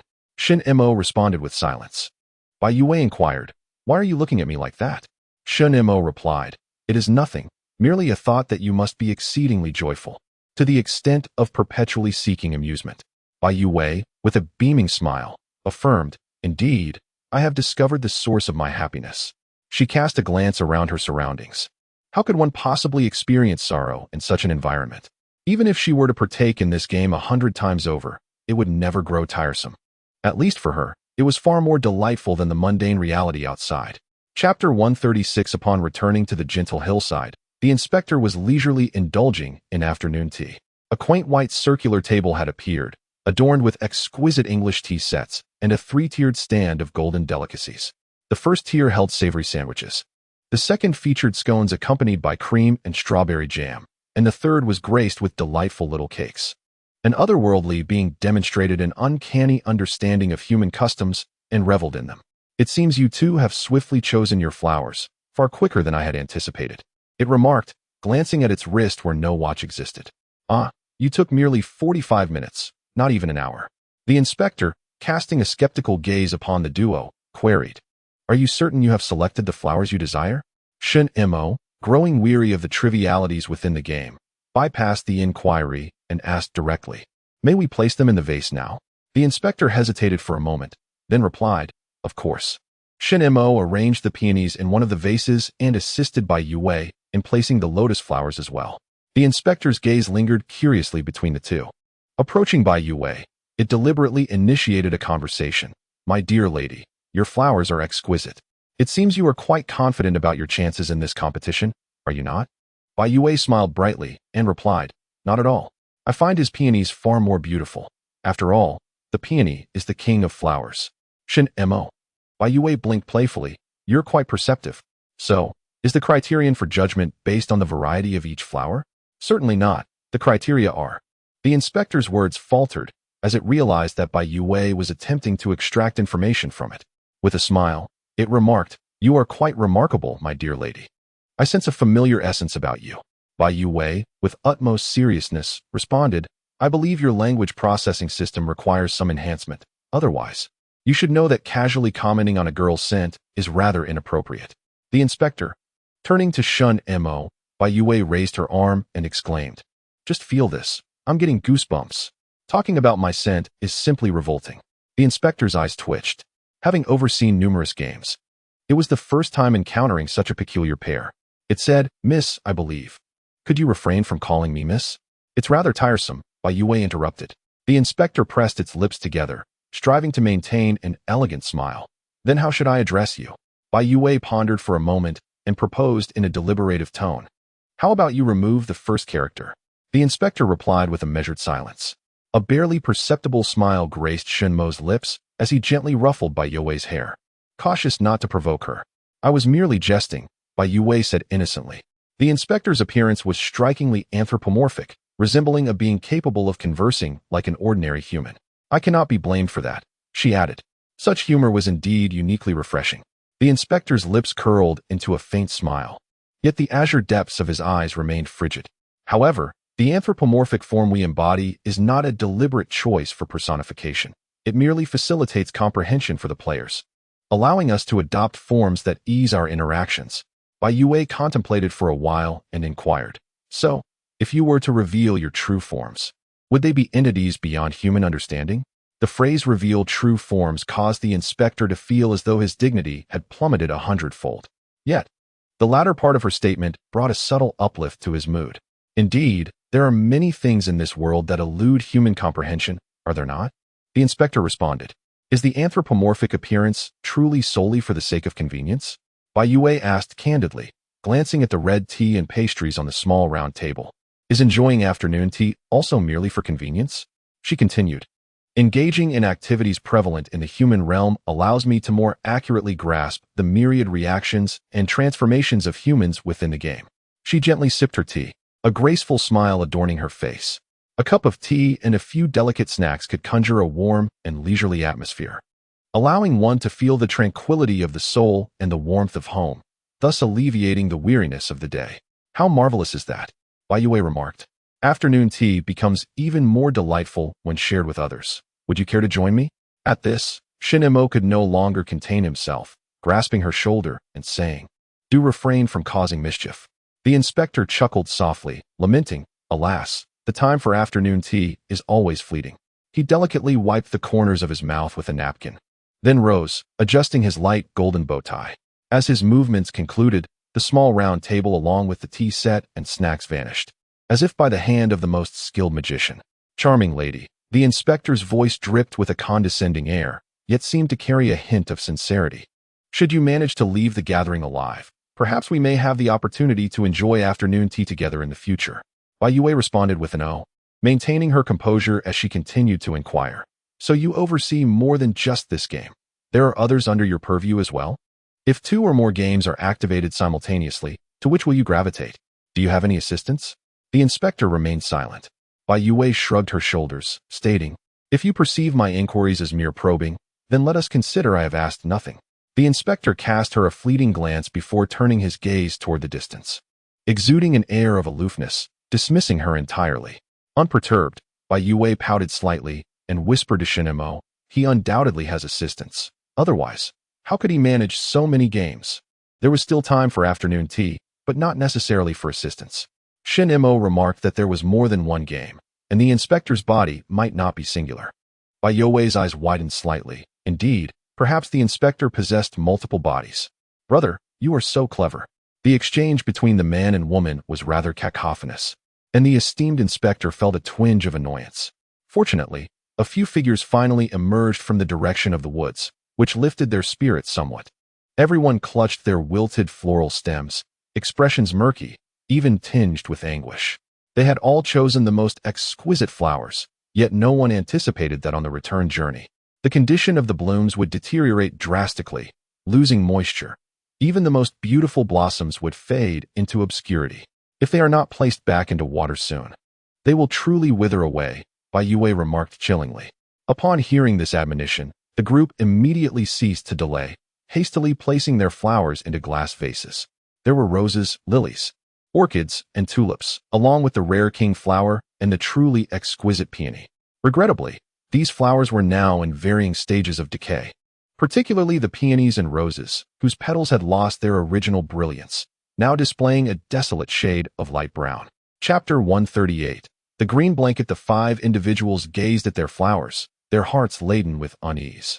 Their glances often strayed towards the blossoms of Bai Youwei and Shen Mo. The pristine white lotus and the resplendent peony, nearly unscathed, stood in stark contrast to the others in their glass vases. The atmosphere was stifling. Anxiety, impatience, jealousy, and unrest enveloped these individuals like an invisible net, suffocating them in their confinement. However, Zhang Qi's hand was pierced and injured, stained with blood. Bai Youwei speculated that Zhang Qi must have encountered someone returning midway, noticing the wilting condition of their flowers, which prompted such a clever ploy. Apart from Zhang Qi, the flowers of the third batch were in a lamentable state, some even unrecognizable in their variety. There was no need for comparison. A mere glance was sufficient to discern the superior from the inferior. The inspector gleefully announced, "Now, please place your selections into the empty vases." Zhang Qi inserted his flower into the 8th vase, while the remaining 10 vases remained vacant. The participants clutched their flowers tightly, acutely aware that once they placed them in the vases, they would face elimination. To be eliminated from the doll game would certainly lead to a dire fate. Some had already begun to tremble. The inspector's smile widened as he patiently reiterated, "Everyone, please place your choices into the vases." Still, no one moved. Wu Lily felt a surge of panic, her eyes darting towards the flowers of others, secretly comparing her chances of securing a spot in the top 10. The flower in her hand had already wilted, barely maintaining its bloom, its color a dismal hue. Of course, the flowers of others were not in much better condition. She bit her lip, steeling herself to raise her flower, preparing to place it in the vase. Suddenly, a hand reached out. Grabbing her flower abruptly, it was yanked away. The wilted petals shattered into pieces. Wu Lily's expression contorted in fury as she turned to confront Aunt He. "What are you doing?" The middle-aged woman, referred to as Aunt He, completely disregarded her, swiftly arranging the flowers into a vase. Wu Lily, filled with rage, raised her hand with the intention of shattering the vase, only to discover that once the flowers were placed within, that area became untouchable, as if shielded by a translucent barrier. The sudden turn of events left everyone in a state of shock.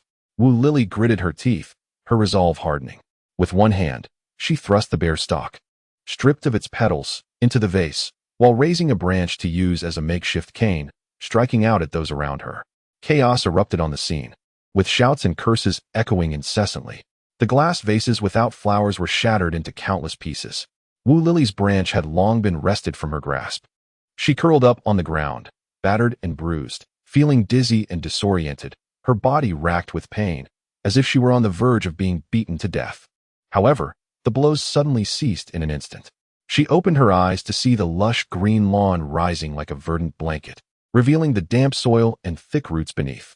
The roots resembled pale, fleshy appendages, with crimson gashes splitting them open, revealing a mass of sharp teeth within. Among those teeth were the remnants of individuals, devoured whole. Chapter 139. Searching and Seeking. Wu Lily fainted. Although the process was far from satisfactory, the desired outcome had ultimately been achieved. The inspector, with a pleased expression, waved his hand gently, causing 10 fresh flowers to soar from the vase and gather in his palm. Whether vibrant or dull, blooming or withered, they all gathered into a bouquet, accompanied by the bare stem of Wu Lily, transforming into a handful of blossoms. "Your gift, I graciously accept," the inspector remarked with a smile. "Now, allow me to invite you to a gathering of friends." As his words faded, the long table and the vase vanished simultaneously. Meanwhile, the distant woods approached at an alarming rate, visible to the naked eye. A wave of astonishment washed over the group. It was only after surveying their surroundings that they realized the grass beneath their feet was moving, as if imbued with sentience, crawling along the ground and swiftly gliding them forward. Everyone stood frozen in place, too startled to move. Despite the absence of any sensation of writhing creatures below, the surreal scene was sufficient to elicit cold sweat. They traversed the grassy expanse, passed through the woods, and crossed the sea of flowers. Ultimately, they arrived at the end of the floral expanse, standing before a quaint log cabin steeped in retro charm. The cabin was flanked by a yard, enclosed by a half-meter-high fence. The inspector entered, standing in the yard awaiting their arrival. One by one, they stepped inside, including the awakened Wu Lily. Flowers adorned either side of the yard, distinct from those in the floral sea. Their stems and leaves were robust and flourishing, with vividly colored buds atop, seemingly not yet in bloom. All stood in the yard, anxiously awaiting the inspector's next directive. "What shall we do?" one murmured. The inspector chuckled. "I nearly forgot. My home accommodates only 6 chairs. With one for myself, that leaves 5 remaining. It appears some must remain here." Bai Youwei comprehended the implication. 18 would be reduced to 10, and now 5 must be eliminated. "What game shall we play now?" she inquired. The inspector replied, "Since we are friends, we shall engage in a game befitting friends." Standing before the wooden cabin, the inspector raised one hand, and a stack of black cards materialized in his palm. There were 10 cards, each inscribed with a word. These cards would be randomly distributed among you, and your task would be to identify the players who possess the same word as you, subsequently voting to eliminate those with differing words. Shen Mo asked, "How shall we discern whether another's word aligns with our own?" The inspector smiled and elucidated, "To forge friendships, one must seek commonalities and dismiss differences. Each round affords you an opportunity to speak, allowing you to uncover your true friends. An intriguing concept, wouldn't you agree?" A petite woman hesitantly queried, "Could we not simply reveal our words to one another?" The inspector glanced at her, his blue eyes reflecting her timid visage, and replied, "That is not permissible. Even the mention of a single letter would result in immediate disqualification." A hush fell over the group as they swiftly contemplated the game's rules, its nuances, and strategies for success. After all, their very lives were at stake, and caution was paramount. The inspector's gaze swept across their faces, noting the glimmers of realization, and reminded them, utilizing foreign languages, dialects, or codes to convey information is also prohibited. Several faces paled at this revelation, yet the inspector's demeanor grew more jovial. He took pleasure in observing the expressions of those grappling with despair and anguish. "It is vividly alive. Indeed, I increasingly sense the authenticity of life." Chapter 140, The Rules of the Spectre. The inspector's finger gently tapped the air, and a long table adorned with a white lace tablecloth materialized in the courtyard. With another tap on the surface of the table, 10 black cards seemed to be summoned and distributed. Bai Youwei received card number 3, while Shen Mo held number 4. Wu Lily and Zhang Qi obtained cards 7 and 10, respectively. The numbers on the cards merely served as a sequence for speaking and bore no other significance. No one knew the words of the others. Upon examining her card, Bai Youwei discovered it to be blank, devoid of any words. It remained uncertain whether this was for the sake of secrecy, with the phrases to be revealed only when the game officially commenced. At this juncture, the inspector began to announce the rules. 10 friends, each holding 2 different sets of words, would take turns describing their respective words. Once all had completed their descriptions, the 10 would vote to eliminate the individual whose word set differed from their own. The 2 individuals with the highest votes would be eliminated. The tall figure of the inspector stood at the head of the long table, casting a slender shadow. Observing the faces before him with an ever-present elegant smile, "There are 3 rules you must pay close attention to. First, during the description, you must not utter any words that contain the phrase. Second, the use of foreign languages, dialects, or codes for information transmission is prohibited. Third, the game concludes when only players with the same word set remain. Ultimately, The victorious player will enter the wooden cabin to partake in the gathering. Shen Mo furrowed his brow. There are 5 slots available. What shall we do if there aren't enough players when the game concludes? The players of the same team are automatically revived. The overseer smiled and stated that players eliminated during the game are merely temporarily out of the contest. Should their teammates achieve ultimate victory, they too would earn the right to join the celebration. Upon hearing this, many individuals exhaled in relief. For this rule indicated that even if one were to be eliminated, defeat was not an absolute certainty. The overseer scanned the crowd with their azure eyes, inquiring if everyone comprehended the rules. Should there be any doubts, feel free to voice them. Silence ensued, as the gathering remained absorbed in the newly received information. The overseer smirked and said, "Then let us commence officially." Everyone lowered their gaze to their cards. Bai Youwei furrowed her brow, for her card remained blank. Suddenly, the overseer spoke again, nearly forgetting to explain the rules regarding the phantoms before the game commenced. Confused, the crowd lifted their heads to look at him. "Among you, there are 2 individuals whose cards bear no words," the overseer chuckled. "Those possessing blank cards are phantoms. They may ally with any team, yet only one phantom may survive. The first phantom to be eliminated shall not have the privilege of revival." Bai Youwei thought to herself, exasperated. "Is there anyone else with questions?" The overseer inquired. Bai Youwei felt a surge of frustration. Asking a question now would blatantly reveal her status as a phantom, wouldn't it? She bit her lower lip and turned to glance at Shen Mo, her eyes silently pleading for understanding. Shen Mo raised an eyebrow slightly, as if comprehending the unspoken query in her gaze. "Are you a phantom?" Shen Mo was acutely aware of her identity. She was a ghost. He glanced down at his card, lost in contemplation on how to forge an alliance with her. The game had commenced, and the inspector beamed towards the right. "Number 1. Please take the floor." Chapter 141. Detrimental to social harmony. Bai Youwei felt a knot of frustration. As player number 3, this meant she could gather a maximum of 2 pieces of information. The ghostly identity appeared advantageous, allowing her to ally with any team, yet in reality, it was the most perilous role. Lacking words, she could easily become a target of elimination due to miscommunication. Player number 1 was a disheveled old man, the quintessential slacker, one who neither worked nor tended to household chores, preferring to meander about, boasting of his exploits, leading a lackadaisical existence. Such individuals often wax eloquent when idle. Yet when pressed, they struggle to produce even a single coherent thought. The inspector inquired, "Number 1, have you determined how you will convey your description to your companions?" Player number 1 stammered, This is something we frequently use at home." Ding. All eyes widened in surprise. Player number 1, taken aback, exclaimed, "Why are you all staring at me?" He looked up, then patted the top of his head, finding nothing amiss. "Number 2, please describe the phrase on your card," the inspector commanded. Player number 2 was a frail woman, the type who endured mistreatment from her in-laws and abuse from her husband, yet lacked the courage to resist. When neighbors or friends intervened to assist her, she would blame them for escalating the situation, believing they were harming her, only to return to her home, drowning in self-pity and lamenting her wretched fate. Uncle Zhao possesses a keen eye for discerning individuals who are often detrimental to societal harmony. Number 2, trembling in her frail form, expressed her fear hesitantly, stating, "In summer, it is frequently used. It can be held in hand for wiping."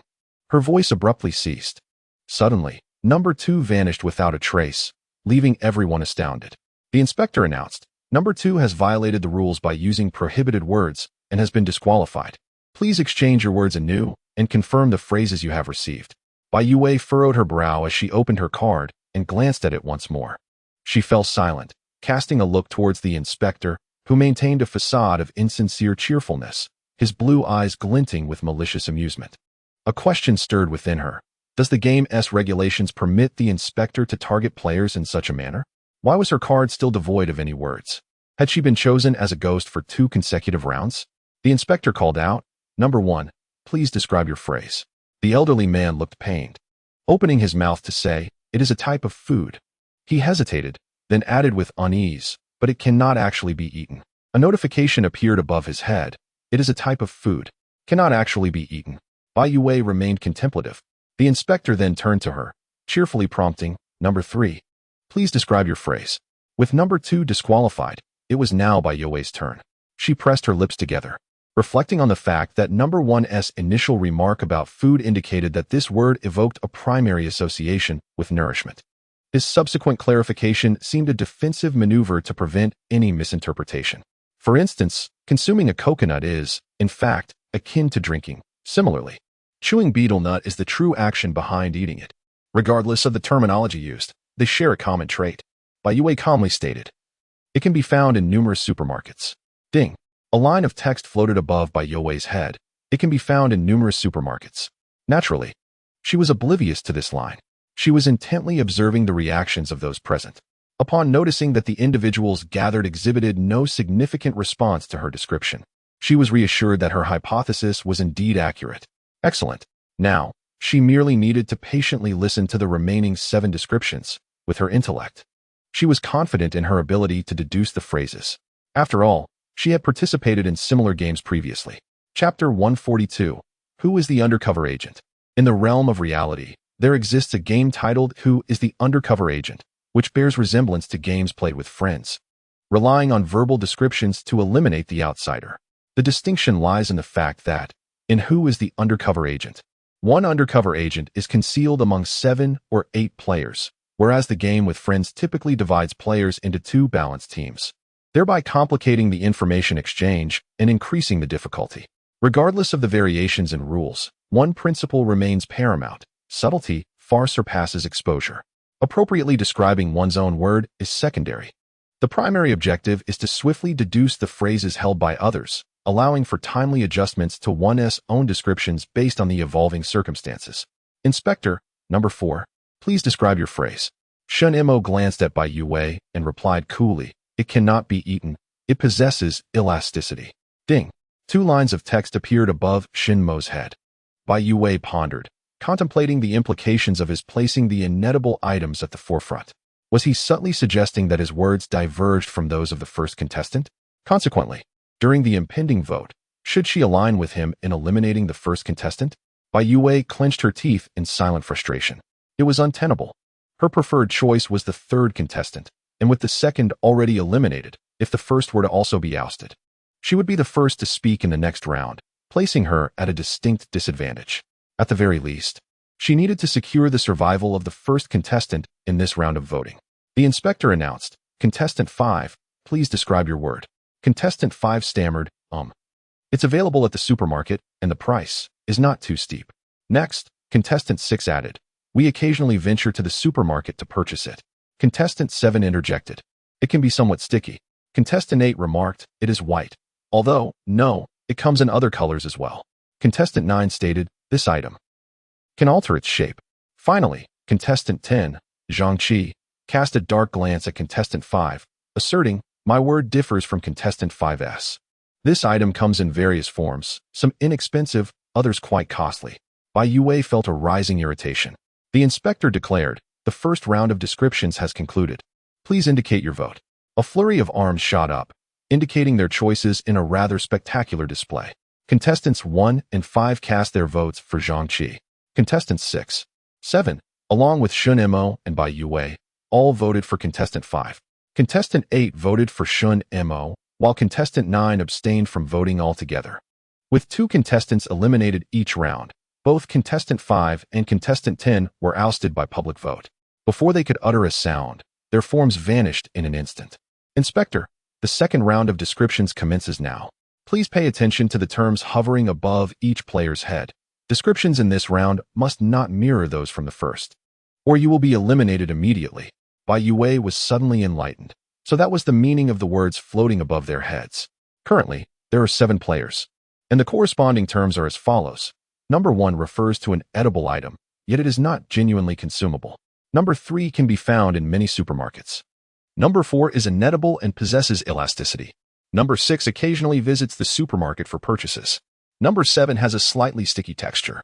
Number 8 is white but also comes in other colors. Number 9 has the ability to change shape. Bai Youwei furrowed her brows in frustration, excluding her own information. The remaining 6 descriptions concealed 2 sets of words, along with 1 false piece of information due to the presence of a ghost. If descriptions for numbers 1, 6, and 7 refer to the same term, she could infer it to be chewing gum or bubble gum, whereas the combinations of numbers 4, Shen Mo, and numbers 8 and 9 could suggest bubble glue or rubber glue. However, since number 8 voted for Shen Mo, it indicated they were not on the same team. Subsequently, Shen Mo and Zhang Qi both cast their votes for number 5. Zhang Qi remarked on the various types available, some of which are quite costly. Could bubble glue indeed be expensive? Bai Youwei found herself somewhat bewildered. How irritating. She needed to ascertain Shen Mo's term quickly, otherwise, how could she continue to enjoy the game with her brother? Meanwhile, the inspector had announced the commencement of the second round. Number 1, please describe your term, and remember, do not repeat your description from the first round. Chapter 143, a change in strategy after a round of voting. The atmosphere had grown considerably tense. The first uncle, no longer hesitant, pondered seriously for a moment before offering a description. Young people enjoy eating. Once again mentioning the act of eating. It was evident that the word he had in mind must pertain to a type of food. Considering his previous vote for the 10th participant, it likely referred to an inexpensive delicacy. Coupling that with its slightly sticky nature and its ability to change shape, attributes favored by the youth, Bai Youwei could almost ascertain that it was chewing gum. Therefore, the word that Shen Mo received must be an item that is strikingly similar to chewing gum, yet distinctly different. The answer was becoming increasingly apparent. With a newfound clarity, Bai Youwei felt considerably lighter. Number 3, please describe your phrase, the inspector prompted. She glanced at the inspector and contemplated a different strategy. After a brief moment of reflection, she said, I initially hesitated to speak, but I have observed that some individuals present seem to be quite unclear about how this game is meant to be played thus far. All eyes turned toward her. A faint smile graced Bai Youwei's lips as she continued. This game is not merely a test of your linguistic prowess. Let us not forget that there are specters involved. If the 2 specters manage to deduce our words and survive to the end, have you considered the potential consequences? The inspector has stated that the game concludes when only players with identical phrases remain. Yet, what if the final survivors are all specters? While the odds may be slim, such a scenario is indeed plausible. The crowd began to realize the gravity of her words, and they collectively directed their gaze toward the inspector. The inspector cast a glance at Bai Youwei, then turned to the crowd, offering a courteous explanation. When a ghost remains until the end, it can ally with any team. However, if 2 ghosts linger until the conclusion, it signifies the absence of friends, thus rendering the gathering impossible. What does that mean? Inquired the anxious middle-aged woman from Team 8. What does it mean that the gathering cannot proceed? The inspector replied, it means the gathering is cancelled, everyone is eliminated, and the ghost triumphs, leaving the game. Do you understand now? A palpable tension enveloped the room as everyone exchanged furtive glances, desperately trying to identify the ghost hidden among them. Bai Youwei felt a sense of satisfaction. Her objective had been achieved. She spoke again. Do you comprehend now? We must first eliminate the ghost. The longer the ghost remains, the more information it acquires, and it may very well deduce the phrase, subsequently concealing itself among us. I propose that in this round, we eliminate those suspected of being ghosts. After all, we are not discarding our own teammates, and I trust no one will object, right? With her last statement, she planted a subtle trap. Anyone who contested her words would reveal themselves as the ghost. Indeed, despite the uncertainty etched on each face, no one dared to voice dissent. The woman from Team 8 directly asked her, who do you suspect is the ghost? The anxious individual from Team 6 interjected, it's not me. Unfazed, Bai Youwei continued. Furthermore, Contestant 4's description was quite flexible. Contestant 7's remarks were somewhat sticky. And then Contestant 9 claimed to be able to change shape. This statement seems a comprehensive deduction concerning the preceding 2. I harbor suspicions about Contestant 9 as well. Contestant 9, instantly incensed, retorted, hey, silence if you cannot analyze. No one wishes to hear your nonsense. On the 7th, Wu Lily glanced around nervously and interjected softly. I don't believe number 9 resembles a ghost. What is the rush? Bai Youwei smirked, bemused by her own misdescription that had sparked suspicion. Was it not entirely natural? As long as she articulated her points clearly this round, she could absolve herself of any doubts. Chapter 144. Who are my friends? Upon her remark, the previously tense atmosphere began to ease. Indeed, as long as she described her thoughts thoroughly this round, she could clear her name. Displaying anger at this juncture would yield no benefit. Bai Youwei continued, in any case, I hope everyone pays close attention to the statements of number 6 and number 9 later on. Naturally, I shall also remain attentive to the contributions of others. The identity of the ghost will soon be revealed.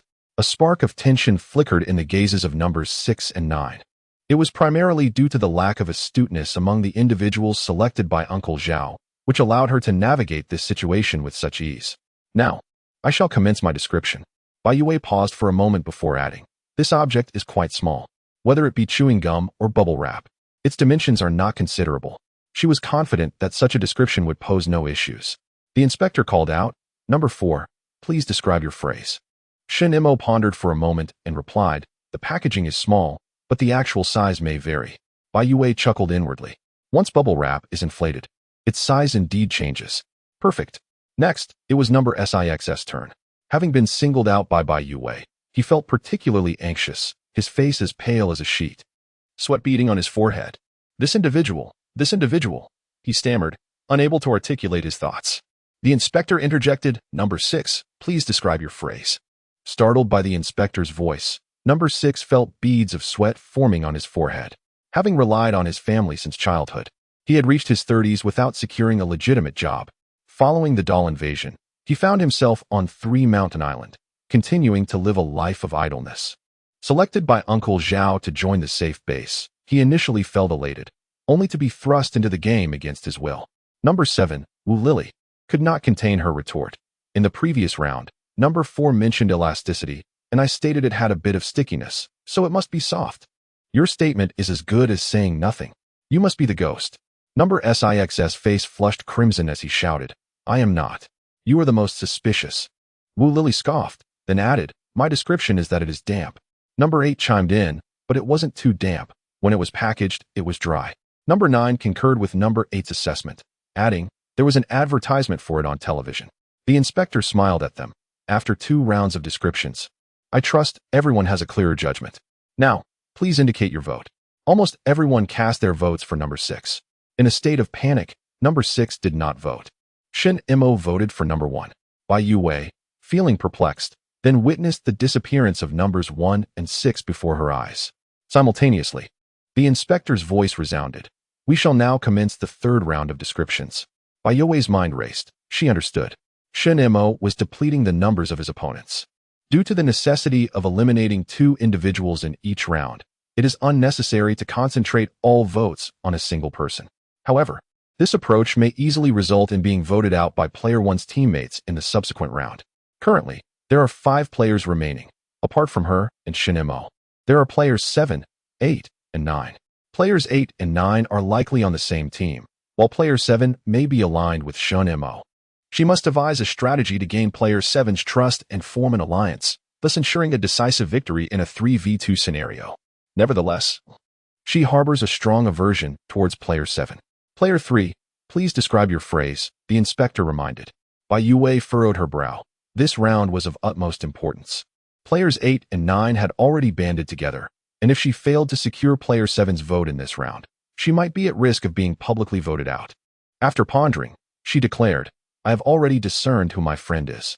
Chapter 145. The furious player 9 Bai Youwei turned to Wu Lily, articulating clearly, "Player 7. Pay close attention to my description. This object can expand significantly." Wu Lily's expression shifted to one of understanding. Shen Mo cast a deep glance at Bai Youwei. "Am I mistaken?" Bai Youwei questioned. "Bubble wrap can indeed be inflated to a considerable size." The inspector interjected, "Player 4, please describe your phrase." Shen Mo gazed meaningfully at Bai Youwei, stating, "The extent of its expansion is contingent upon the skill of its user." Bai Youwei replied, "That is true. If the person blowing bubbles possesses skill and sufficient lung capacity, the resulting bubbles will indeed be larger." Next, it was Wu Lily's turn. The supply of usable adjectives seemed nearly exhausted. After a moment of contemplation, she remarked, some have patterns." The 8th participant, referred to as Auntie, interjected, "They are sweet." The 9th participant aligned with Auntie but displayed a hint of disdain. "Could you please think it through before speaking? They may not necessarily be sweet." The inspector gazed at them with anticipation. The 3rd round of descriptions has concluded. Now, please designate the individual you wish to cast your vote for. Bai Youwei and Wu Lily unhesitatingly voted for the 8th participant. The 8th and 9th participants, in turn, cast their votes for Shen Mo. Shen Mo allocated his vote to the 9th participant. In an instant, both Auntie and the 4th participant, Shen Mo, vanished. Despite knowing it was a temporary elimination and being aware that she possessed a puzzle piece for survival, Bai Youwei's heart sank. and her expression darkened. The inspector smiled. Only 3 players remain. There will be no further ranking speeches. We now enter a 3-minute period of free speech, after which the final vote will take place. Upon concluding this statement, he stood aside, observing with a sense of leisure, refraining from further commentary. Bai Youwei cast a cold glance in his direction and said flatly, "Wu Lily, let us vote for the 9th participant and conclude this game." The 9th participant seethed with rage, wishing to leap across the table and tear Bai Youwei apart. Cursing under his breath, "You insufferable fool. If you can't articulate, just remain silent. All you've done is spout nonsense. I should have voted you out earlier." This individual embodies the essence of a young person in their 20s, having dropped out of school at a tender age, now idling through life with a disdainful attitude towards everyone around him, convinced of his own invincibility, exuding a blend of juvenile bravado and the crude, untamed demeanor of a delinquent. Bai Youwei calmly addressed Wu Lily. "Do you recall what number 9 mentioned last time? He claimed there was an advertisement for this on television." "Huh. I have never encountered it, and even if it exists, it must be exceedingly rare." Wu Lily nodded gravely in agreement. "What the hell? Number 7, are you foolish? I am on your team." Number 9 bellowed. "It's sticky, damp, and patterned, and people often use it on dates. Isn't that right?" Wu Lily paused, her gaze shifting towards Bai Youwei, revealing a hint of skepticism. Bai Youwei couldn't help but curse inwardly. What is going on? Chewing gum is indeed sticky and moist, with some brands featuring designs, and people utilize it on dates to eliminate oral odor, avoiding any awkwardness during kisses. But you, Wu Lily, are fixated on bubble gum. Why are you hesitating? Number 9 continued to shout. Number 7, think about what number 3 has been spouting all this time. Don't let her deceive you. Vote for number 3 with me, and we shall triumph. Wu Lily glanced between number 9 and Bai Youwei, her expression torn. Bai Youwei was on the verge of exasperation. A balloon? Expanding glue? She gritted her teeth, looking at Wu Lily, and said, "Don't be foolish. Ponder carefully." Just now, number 8 stated that this item is sweet, and number 9 immediately countered that it might not be sweet. Damn it, there is definitely more than one flavor. Number 9 shouted vehemently. Bai Youwei had reached her limit and exclaimed in anger, "Can this thing actually be consumed?" In Chapter 146, the inept team member, No. 9 defiantly questioned Wu Lily, "How can it not be edible? Have you thought about it? Isn't there a myriad of flavors? I refuse to believe you've never tried it." Wu Lily, caught off guard by the inquiry, weakly replied, "Well, perhaps it's not entirely inedible." Bai Youwei, incredulous, widened her eyes in disbelief. "You can actually eat it? Don't you find it revolting?" Wu Lily hesitated. "Yes. It is rather disgusting." The crux of the matter, however, was that it was not meant for consumption. It was intended for use. Bai Youwei recalled Shen Mo's parting words. Its potential is determined by its user. Therefore, it must be for utilization. Upon hearing this, number 9 burst into laughter. Pointing at Bai Youwei, she's revealed her hand. "Her definition differs from ours. It's undoubtedly food." Wu Lily wavered once more, casting a dubious glance at No. 9. Sensing an opportunity, Bai Youwei seized the moment, asking number 9, "You claim it's edible? Fine. Then explain how to consume it. Who would eat it? Have you ever eaten it yourself?" "So what if I have?" Number 9 boasted, "My entire family has consumed it, chewing, tearing, pulling it apart. What of it?" Bai Youwei raised her hand, declaring, "Vote for number 9. Wu Lily also lifted her hand. Number 9's expression shifted drastically. Before he could utter a curse, he vanished without a trace. The inspector, having watched enough of the spectacle, clapped his hands with a measured force. The phantom chose to ally with number 7, resulting in the resurrection of all number 7's teammates. Shen Mo, Zhang Qi, and the earliest eliminated contestant, the second woman, materialized before them. Wu Lily, as if awakening from a dream, gazed at Bai Youwei in astonishment. "So you are the phantom." Bai Youwei, weary and disinclined to engage, felt utterly drained. Having just exchanged shouts with number 9, her throat now ached with fatigue. To her surprise, Wu Lily had even considered turning traitor midway. Had it not been for her desperate cries rallying for support, the battlefield would have been a 1v1 duel between Wu Lily and number 9. Given the nature of this game, a 1v1 scenario would undoubtedly preclude any voting, leaving only the option of mutual combat. Wu Lily had just been soundly beaten. Could she truly contend with number 9? Bai Youwei grasped Shen Mo's arm, resting her forehead against his, and, utterly exhausted, inquired, "What on earth is your card?" "I nearly fell into a trap." Shen Mo gently ruffled her hair, his touch imbued with tenderness, and replied, "It no longer matters." After a brief moment of contemplation, Bai Youwei suddenly smiled softly. "Ah, how did I not realize it before? It must be that thing." Shen Mo regarded her curiously. "What thing?" Bai Youwei tilted her face upwards, a resigned smile gracing her lips. "It's a slime. All sticky, wet, slippery, and soft, with remarkable elasticity, capable of expanding and contracting." Zhang Qi's description fits perfectly. Imitation slime toys are inexpensive, while authentic ones are exorbitantly priced. As for whether they are sold in supermarkets, I wouldn't know, considering a sheltered young lady like myself rarely has the opportunity to visit one. It is a slime. Isn't it? Bai Youwei clasped Shen Mo's hand, her eyes sparkling with childlike pride. Am I impressive? Even with an empty card, I can still triumph. Shen Mo's lips curled slightly. Indeed, you are quite remarkable. Her eyes curved even more, resembling a crescent moon, as Shen Mo gazed at her. An indescribable warmth enveloped his heart, akin to a once sturdy heart gradually softening, tenderly embraced by a gentle current of warmth, evoking sensations of softness and comfort. He uttered nothing, merely caressed her head lightly before propelling the wheelchair towards the wooden cottage. There, true friends awaited their gathering. Chapter 147. The genuine gathering on the exterior. It appeared to be an ordinary wooden cabin. However, upon entry, it revealed an extraordinary interior. While it may not rival a palace, it certainly boasted a lavish banquet hall.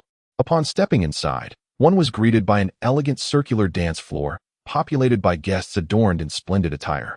At the forefront, a band could be seen playing instruments. Surrounded by a multitude of attendants, some bearing trays of delicacies, others pouring drinks for guests, while some merely stood by, exuding polite composure. The sight was a dazzling panorama of finery and elegance, reminiscent of a soiree hosted by the affluent. Yet, this impression dissipated within a heartbeat, as it became evident that whether it be the dancing guests, the musicians, or the attendants, they remained utterly motionless. They were all mere puppets. The laughter, the conversations, and the music resonating in the air were all fabricated, akin to dressing dolls in exquisite garments, placing them in an ornate setting, striking a pose, and ultimately pairing it with an appropriate melody, so convincingly artificial. The inspector sat at a dining table on the periphery of the dance floor, gently beckoning them.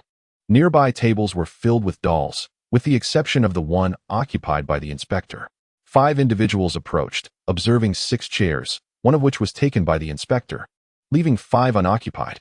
They all understood the unspoken truth, refraining from further inquiry, and found their seats. The moment they settled down, the music abruptly ceased. Upon raising their gazes, they discovered that all the surrounding dolls were now staring at them. The dancers, the musicians, the servers, and even those seated at other tables, all had turned their heads, some twisting their necks a full 180 degrees, fixating their gaze upon this particular table. A chill swept through everyone, their faces paling, palms and soles growing icy. The vast banquet hall was enveloped in an eerie silence. The silent scrutiny of the dolls resembled ominous clouds, casting a shadow over each individual. The inspector maintained an air of cultured politeness, smiling as it addressed them. "My friends and I extend a warm welcome to you all, hoping we may forge a friendship." No one responded. If the price of friendship was to become a doll and remain here, it would undoubtedly haunt them for eternity. Bai Youwei, however, exhibited remarkable boldness. She glanced at the nearby tables and inquired, "Those tables are designed for 6, yet only 5 dolls are seated. Are they the players who lost the game?"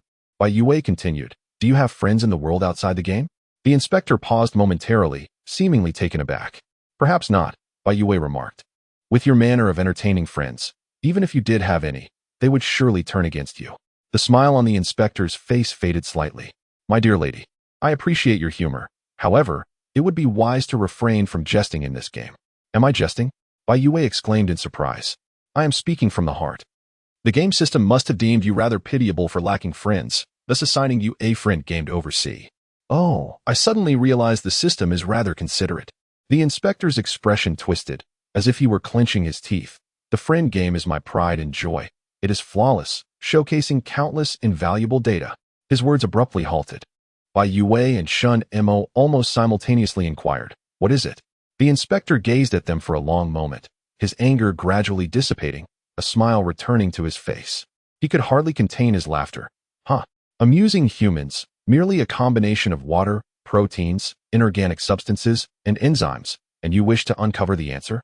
The 5 individuals at the table stared at him, their eyes filled with fear, resentment, and endless confusion. What indeed is the doll game? The inspector spread 2 decks of cards across the table, saying with a smile, "Then let us engage in this game, and see if you have the chance to extract an answer from my lips." Chapter 148, Kill the Inspector. 2 decks of cards, 1 white and 1 black. The back of the white card bore the words truth or dare. The back of the black card read dare. Without needing to guess, merely by observing those few words, they understood that this game was indeed a rendition of truth or dare, a popular party game among friends. However, will the truth or dare game within the doll game mirror the realities of our world? 5 individuals, each displaying a distinct expression, fixate on the cards before them. Some appear contemplative, others fidget with unease, a few silently offer prayers, while others weep uncontrollably. The inspector observes every nuance of their expressions. "I assume everyone has partaken in such a game before?" With a smile directed at the 5, it continues, "I shall not elaborate on the rules." Yet, it chooses to do so. Bai Youwei slowly raises her hand, confessing, "I have never played before." The inspector arches an eyebrow at her, aware that this particular player tends to be quite troublesome. Bai Youwei blinks innocently, "I truly have not played, for I have no friends and hence no opportunity to engage in such games." "Oh, do not be disheartened, my dear," the inspector responds with a cool smile. "You are welcome at our gatherings. As long as you remain here, we shall always be friends." She lets out a soft huff. "Never mind. I have no interest in such outdated games." The inspector remains unfazed, turning to Shen Mo, who takes Bai Youwei's hand, signaling her to cease her chatter. He addresses the inspector, "Please explain the rules of the game." The inspector's gaze flits between the two, offering a neutral smile before pushing forward 2 sets of black and white cards. There are a total of 12 cards, 6 white and 6 black. Each participant will receive 1 white and 1 black card. We shall inscribe the questions of truth on the white cards and the dares on the black cards. Afterward, we can commence the game. With both hands, it picked up a white card and a black card, then proclaimed, "Starting from me, we shall proceed with the game in a clockwise direction. You may choose either truth or dare, but heed this. After 2 consecutive rounds of truth, the third participant must select the black card for a dare. Otherwise, they must offset 1 dare with 2 truths. Conversely, after 2 rounds of dare, the next participant must opt for the white card for truth, or they will have to counter 1 truth with 2 dares. The game concludes once all 12 cards have been exhausted." The explanation of the rules concluded, and each person was handed a pen. The supervisor also held one. Twirling the pen in their hand, they smiled and said, "Friends, let us begin writing our questions." Bai Youwei twirled her pen even faster, glancing around, and inquired, "Can we write anything?" Bai Youwei continued, "What if we accomplish everything?" The supervisor replied, "That card will be consumed, and the game will proceed." Bai Youwei pressed further, "What if there are no cards left?" The supervisor answered, "The game will end." Bai Youwei expressed her disbelief, "I don't believe that." The supervisor remained silent. Ignoring them, Bai Youwei gently tapped the table twice, her expression a blend of amusement and contemplation as she surveyed the room. "Listen," she began. "It is not that I look down on anyone, but certain individuals ought to be acutely aware of their own worth. Let me state this plainly. In the first round, 8 of us were eliminated. In the second round, 5 more were lost. Do you truly believe that it will be lenient with us in the final round? To conclude the game, simply adhere to my instructions. Inscribe on each black card of the adventure, eliminate the inspector of this round." Chapter 149, A Deadlock. The 2 women on the scene turned pale. Wu Lily exclaimed in alarm, "But those who fail to complete the adventure will be eliminated. How could one possibly execute such a task as eliminating the inspector? Are you truly foolish or merely feigning ignorance?" Bai Youwei, exasperated, rolled her eyes and retorted, "Of course, this is intended to eliminate the inspector. There are 5 of us. If all 5 cards bear this inscription, the probability of it being drawn is as high as 83. Should it fail to comply, it will be immediately disqualified, or if it is ruthless enough, it may resolve its own fate. Without the inspector, the game will naturally conclude. Do you understand?" Wu Lily shook her head in panic. No, no, no. We cannot proceed in such a manner. It is far too perilous. What if it does not draw that card, but we do? I believe we should refrain from inscribing anything too outrageous. Perhaps we could simply note something trivial, do a few push-ups, or run a few laps." As long as we ultimately exhaust all the cards, won't that suffice to end the game? Why must we court danger? Bai Youwei, exasperated, rubbed her temples and lamented. Playing games with such individuals is a veritable torment. Inspector, could you please consider user experience a bit more when designing games in the future?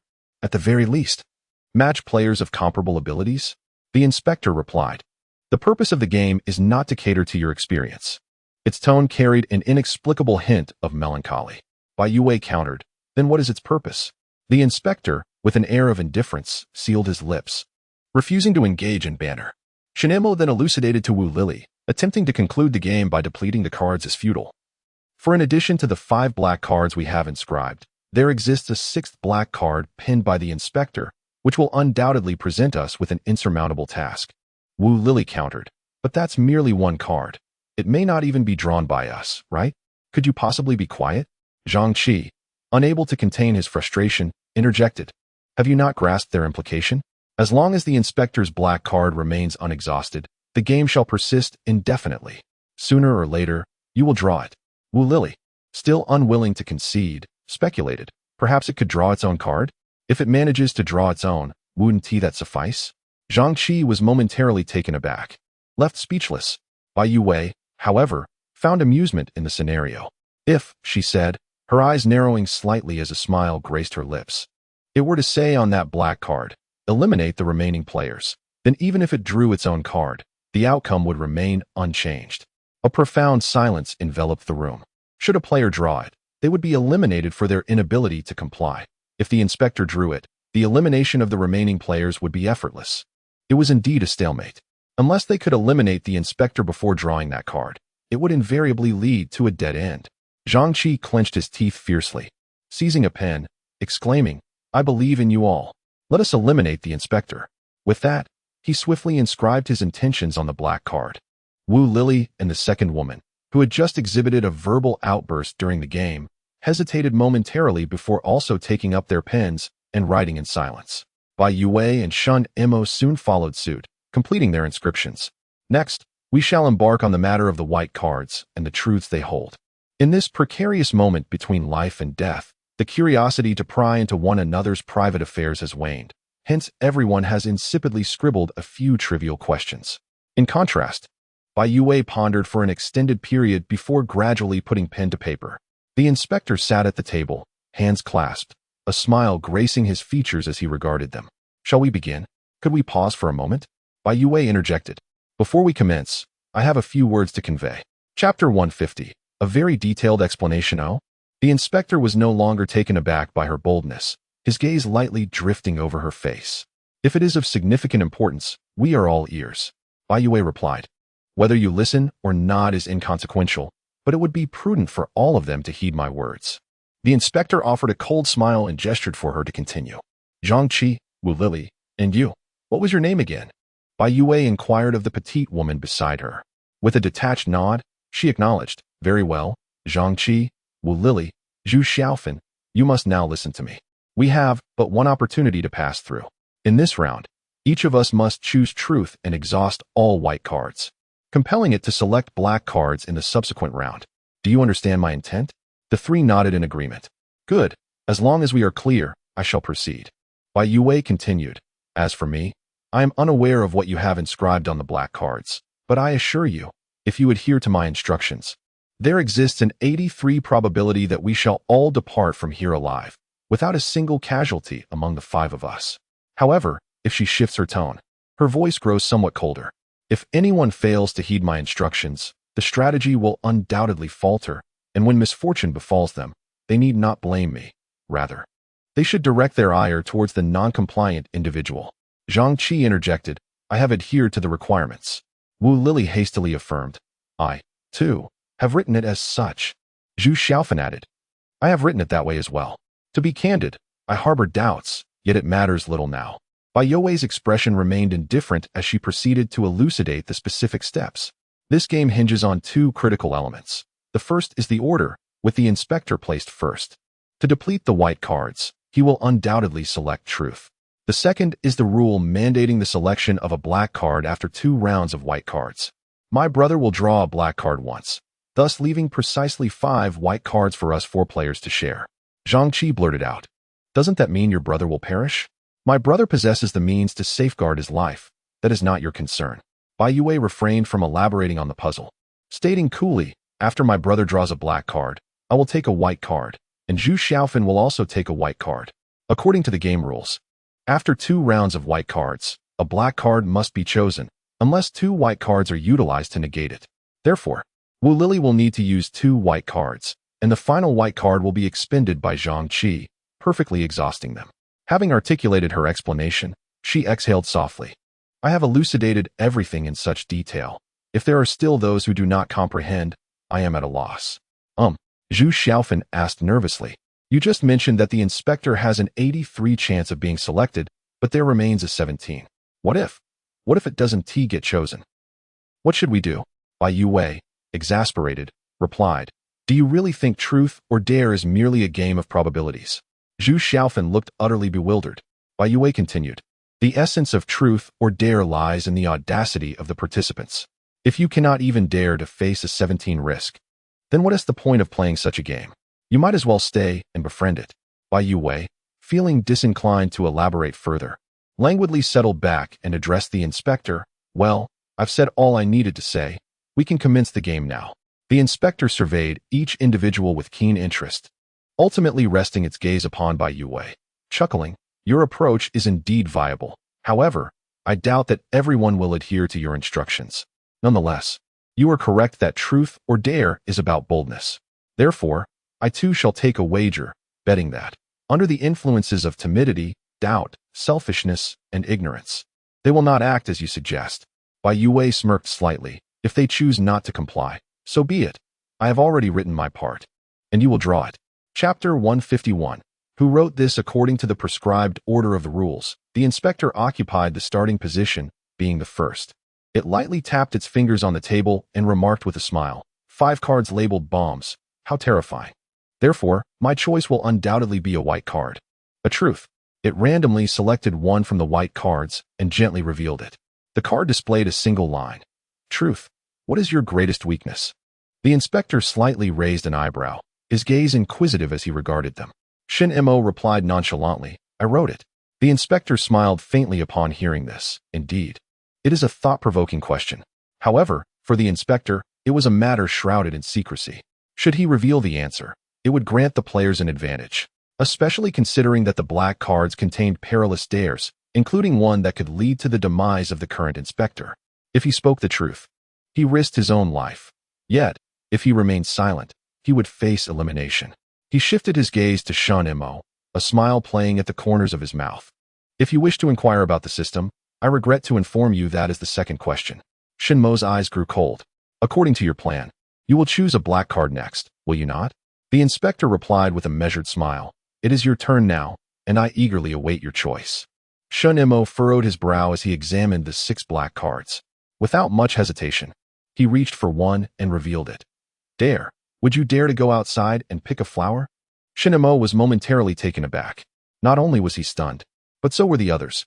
Bai Youwei quickly glanced at Zhang Qi, Wu Lili, and Zhu Xiaofan, inquiring, who wrote this? This could not possibly have been penned by the inspector. The inspector would relish the chance to eliminate them, and such a simple dare was inconceivable. Zhang Qi and Wu Lili displayed expressions of shock and confusion, while Zhu Xiaofan's countenance shifted dramatically.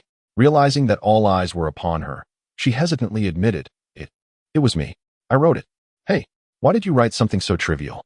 Wu Lili exclaimed in a flurry of urgency. I fear that if the inspector fails to draw, then we will have to draw again. Her flustered explanation lacked conviction. Now that your brother has drawn, is it really of any consequence? As long as among the remaining 5 black cards, 4 are inscribed as required, there remains an 80% chance. It is not significant, is it?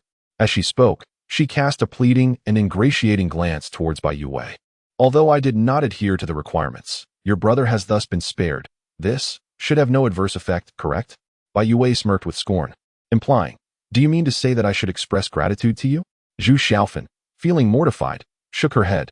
No, that is not what I meant. Was my earlier explanation not sufficiently clear? My brother possesses the means to escape death. Regardless of the card drawn, he will remain unharmed. Your actions, Besides jeopardizing your own chances of survival, serve no purpose whatsoever. Bai Youwei, exasperated to the point of indifference, remarked lightly, "Very well, let it be. A fool cannot be awakened." The inspector gently urged Shen Mo, "Then, please commence your grand adventure." Shen Mo fell silent for 2 seconds, rose from his seat, and proceeded towards the banquet hall's entrance. The lifelike dolls within the hall turned their heads in unison to observe him, as a faint, undulating chorus of calls filled the air. "Be our friend. Join the gathering. Come play with us." Shen Mo remained unheeding, pushing open the grand doors of the banquet hall and stepping outside. Moments later, a primal roar echoed from beyond. Chapter 152, The Flower You Desired. Bai Youwei's countenance shifted dramatically. She glared fiercely at the inspector, demanding, "What is happening outside?" Bai Youwei bit her lower lip, her eyes dark and menacing as she cast a furtive glance at the other three. "If anything happens to my brother, you all shall not live. While I may not be able to eliminate the inspector, I possess countless means to rid myself of you lot." That card was not inscribed by us. Wu Lily urgently pointed at Zhu Xiaofan beside her, exclaiming, "It was her who wrote it. It has nothing to do with us. If you wish to assign blame, let it fall upon her. Are you not aware of the term scapegoating?" Bai Youwei's lips curled into a sardonic smile, her gaze icy as she continued, "But fret not. I too shall not survive. We all must accompany my brother to the grave."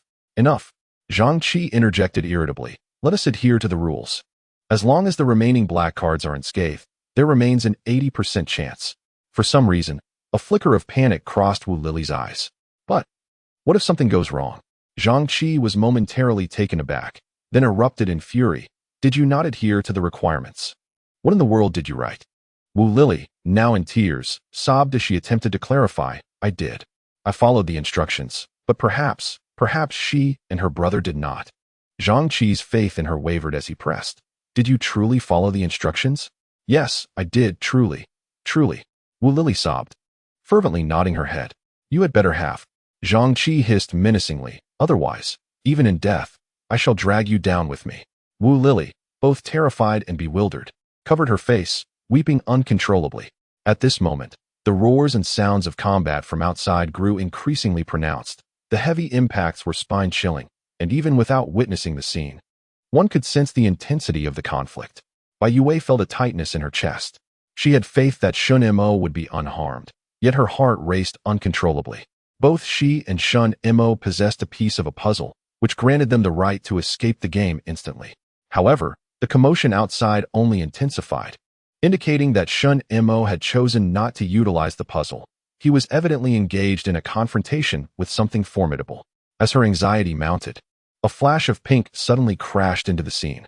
With a resounding thud, it landed in the center of the dance floor, toppling several puppets. Bai Youwei suddenly perceived a cacophony surrounding her. Although the puppets remained motionless, their voices echoed like unseen phantoms, a delicate and ethereal murmur saturating the air, incessantly proclaiming, "He did it. He accomplished the grand adventure. Look, he has slain the carnivorous flower of his friend. He truly achieved it." The inspector raised his hands and gently clapped, causing the sounds to recede like the ebbing tide, fading away with a soft rush. Shen Mo stepped inside, his eyes dark and composed. His t-shirt was torn by some unknown force, crimson stains marring his arm, and his hair, damp with sweat, appeared somewhat disheveled. Despite this, he bore an air of triumph and resilience, exuding the aura of a victor returning from battle. He strode steadily into the room, lifted the quivering object from the dance floor, and with a casual flick of his wrist, tossed it before Zhu Xiaofan. "The flower you desired," Shen Mo remarked coolly.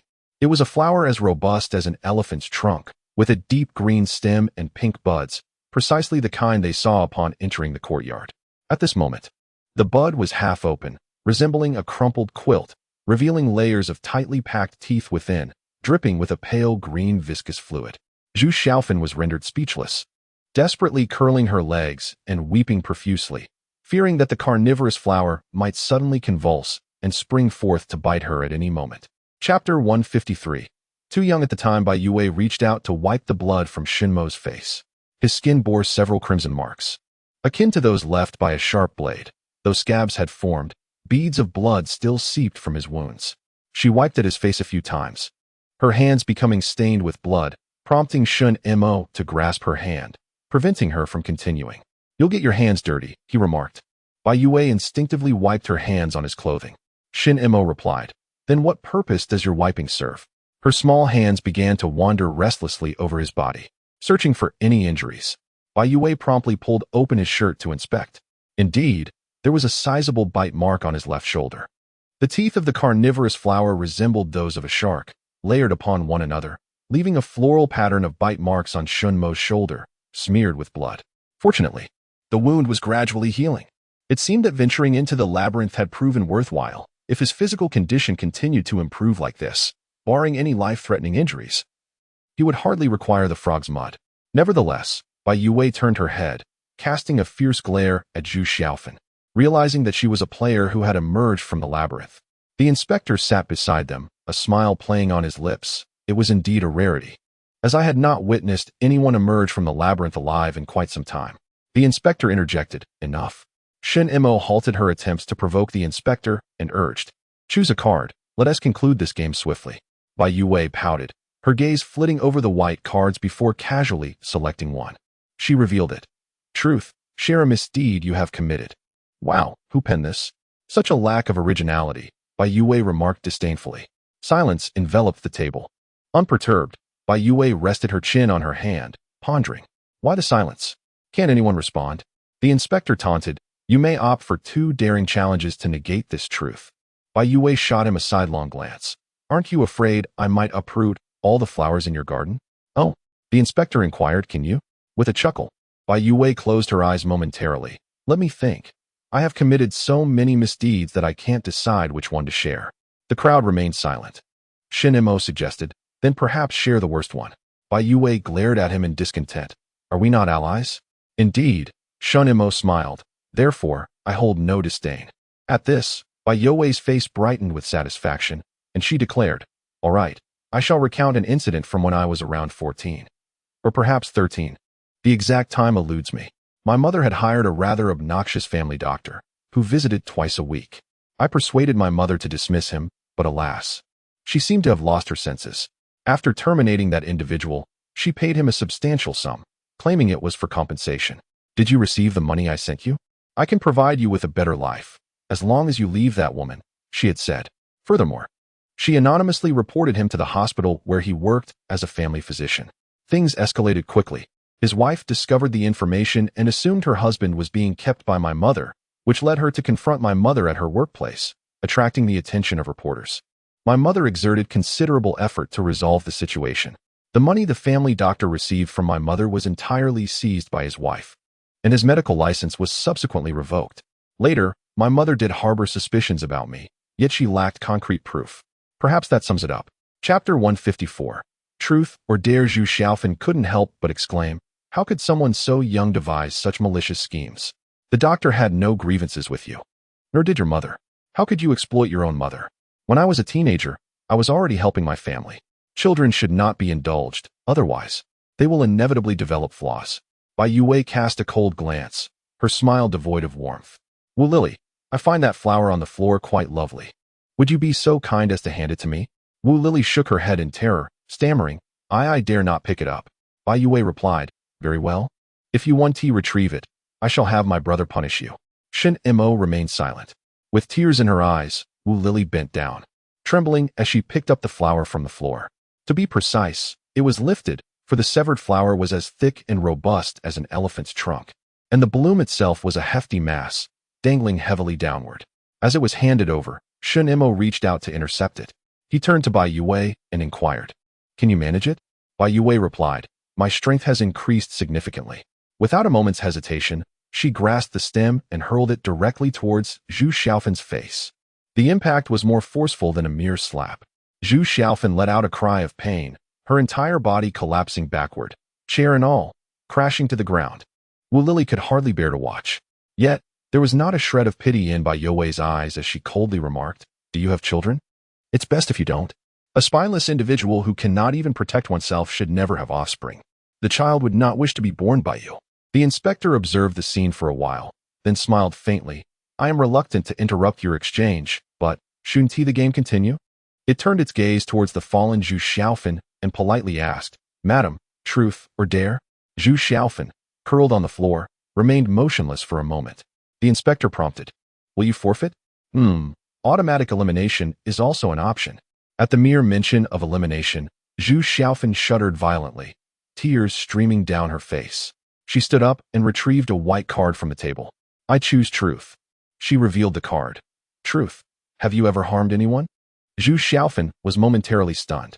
Bai Youwei, seated beside her, scoffed, another tedious question, utterly lacking in originality. Zhu Xiaofan covered her bruised face and awkwardly murmured, "I have never harmed anyone." As her words fell, the white card in her hand suddenly emitted a crimson glow, akin to a flashing alarm. "But I—" Zhu Xiaofan instinctively defended herself, her mouth opening and then snapping shut, her gaze fixated on the card's persistent red light.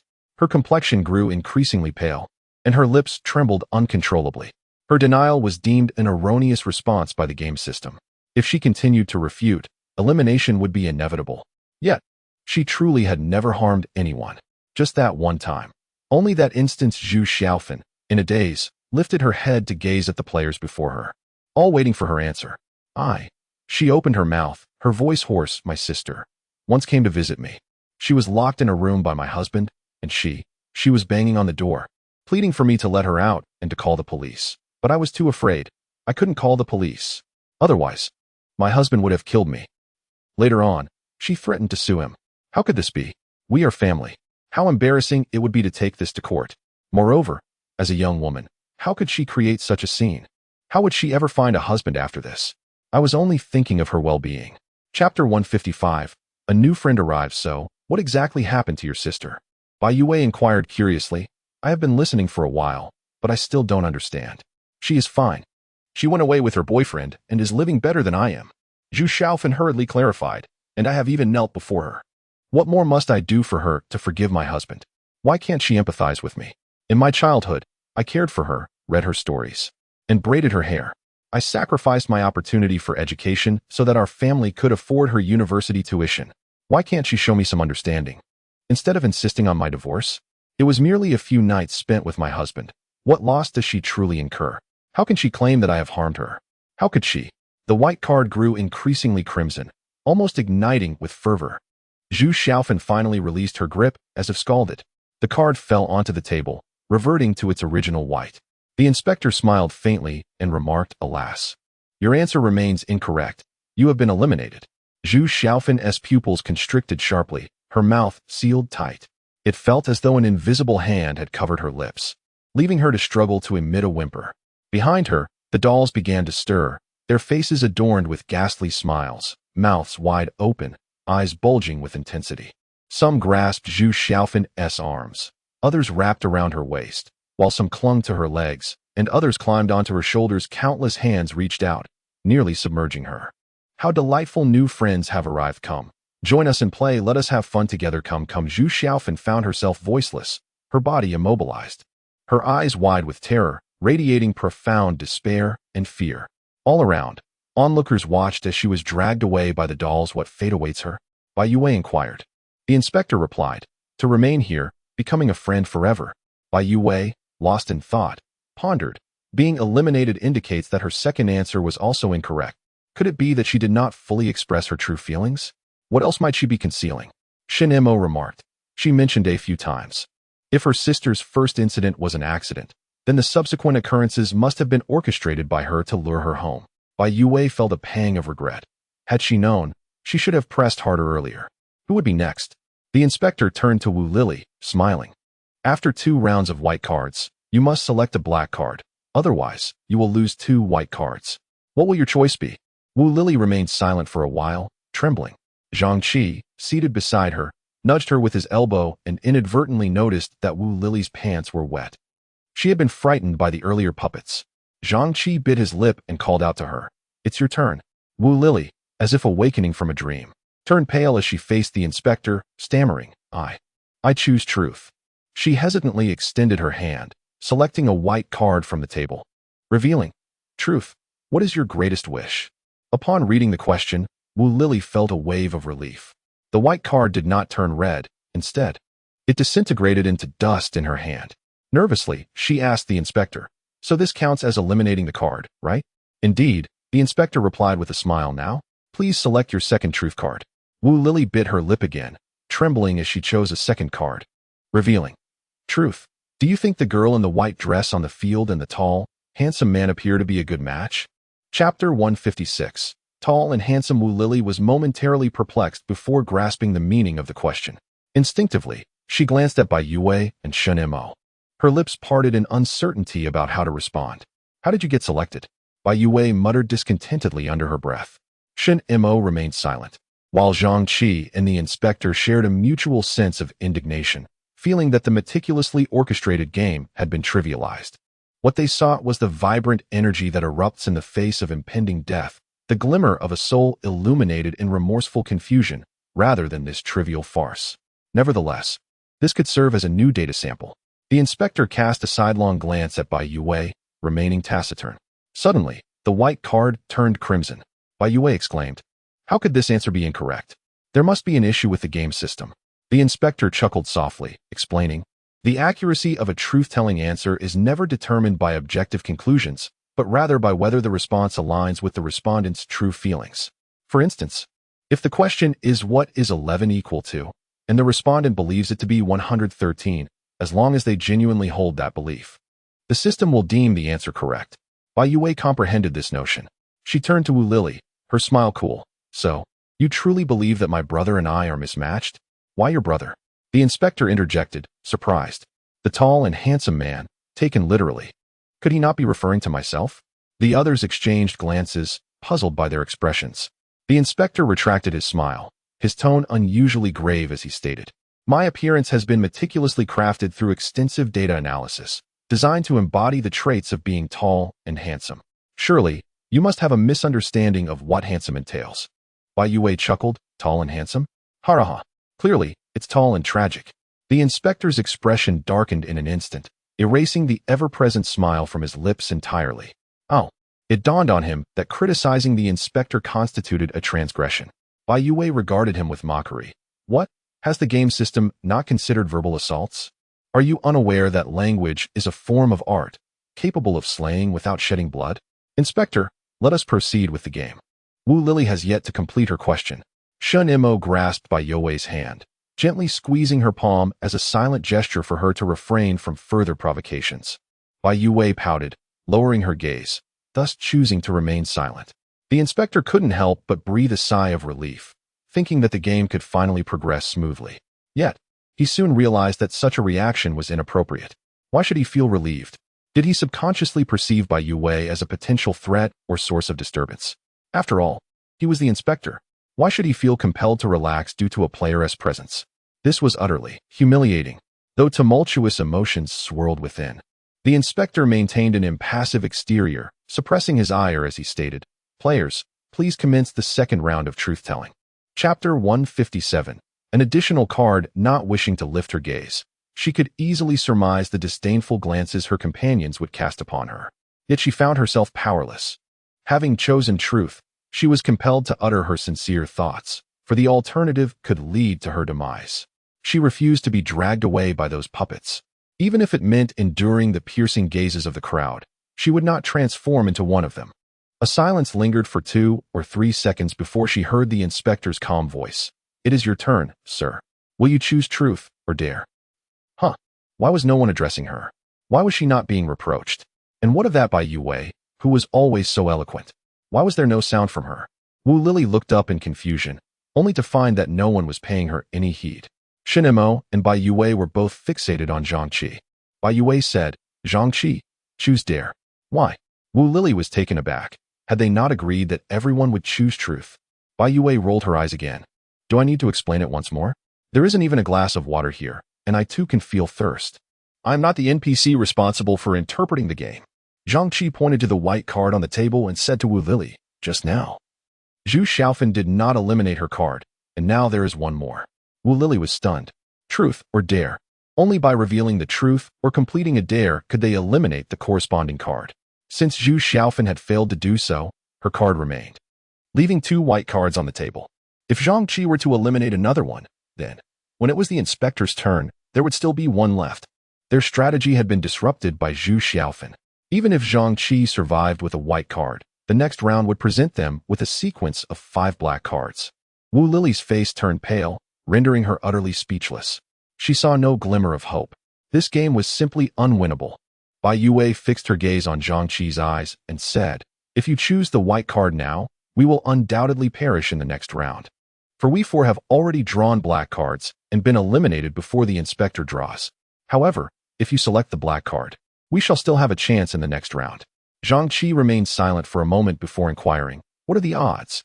Initially expressionless, his lips curled into a cold smirk, tinged with self-mockery, resentment, and a hint of madness. In that case, choosing the black card indeed appeared more advantageous. He turned to the inspector. "Hey, you ugly creature. I choose the dare. Black card." The inspector maintained a calm demeanor. It seems that humans, when confronted with death, are prone to heightened emotions, leading them to speak recklessly in a self-destructive mindset. The inspector had been provoked by Bai Youwei on numerous occasions, far too many to count. It took a deep breath, even though it had no need to breathe. The system was simulating the most authentic expression of uncontrollable fury on its handsome face, which twisted into a grotesque mask of anger. Yet, Bai Youwei felt no fear. She coolly remarked, "Why are you so angry? You could easily interpret my words as reckless and self-destructive as well." "No." It seethed inwardly. "You are not speaking recklessly. You are deliberately trying to provoke me." Bai Youwei turned her head and whispered to Shen Mo, "What do you think? If I anger it enough to act against a player, will the system eliminate it?" The indignant inspector. Chapter 158. We are tiny yet glimmering. Shen Mo lightly tapped her forehead, urging her to cease her antics.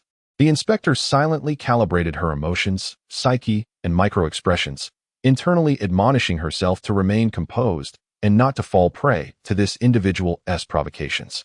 After Bai Youwei concluded her interaction with Shen Mo, she noticed the inspector's lack of response and expressed her surprise. "Oh? Why aren't you angry anymore? To be honest, I was afraid you might hit me, which is why I deliberately spoke that way to my brother." "So, is it true that the inspector cannot casually attack players?" The inspector. "This is truly unbearable. Let this game come to a swift conclusion. Please select the appropriate card, players." She wore a stern expression, her patience waning. Zhang Qi's gaze fell flat upon the table. White cards, 2 remaining. Black cards, 5 remaining. Just as the inspector had stated, with 5 black cards, each representing a bomb, it was almost a certain demise. However, if they could eliminate this monster, he believed it would be worth it. Zhang Qi calmly grasped a black card and forcefully flipped it over.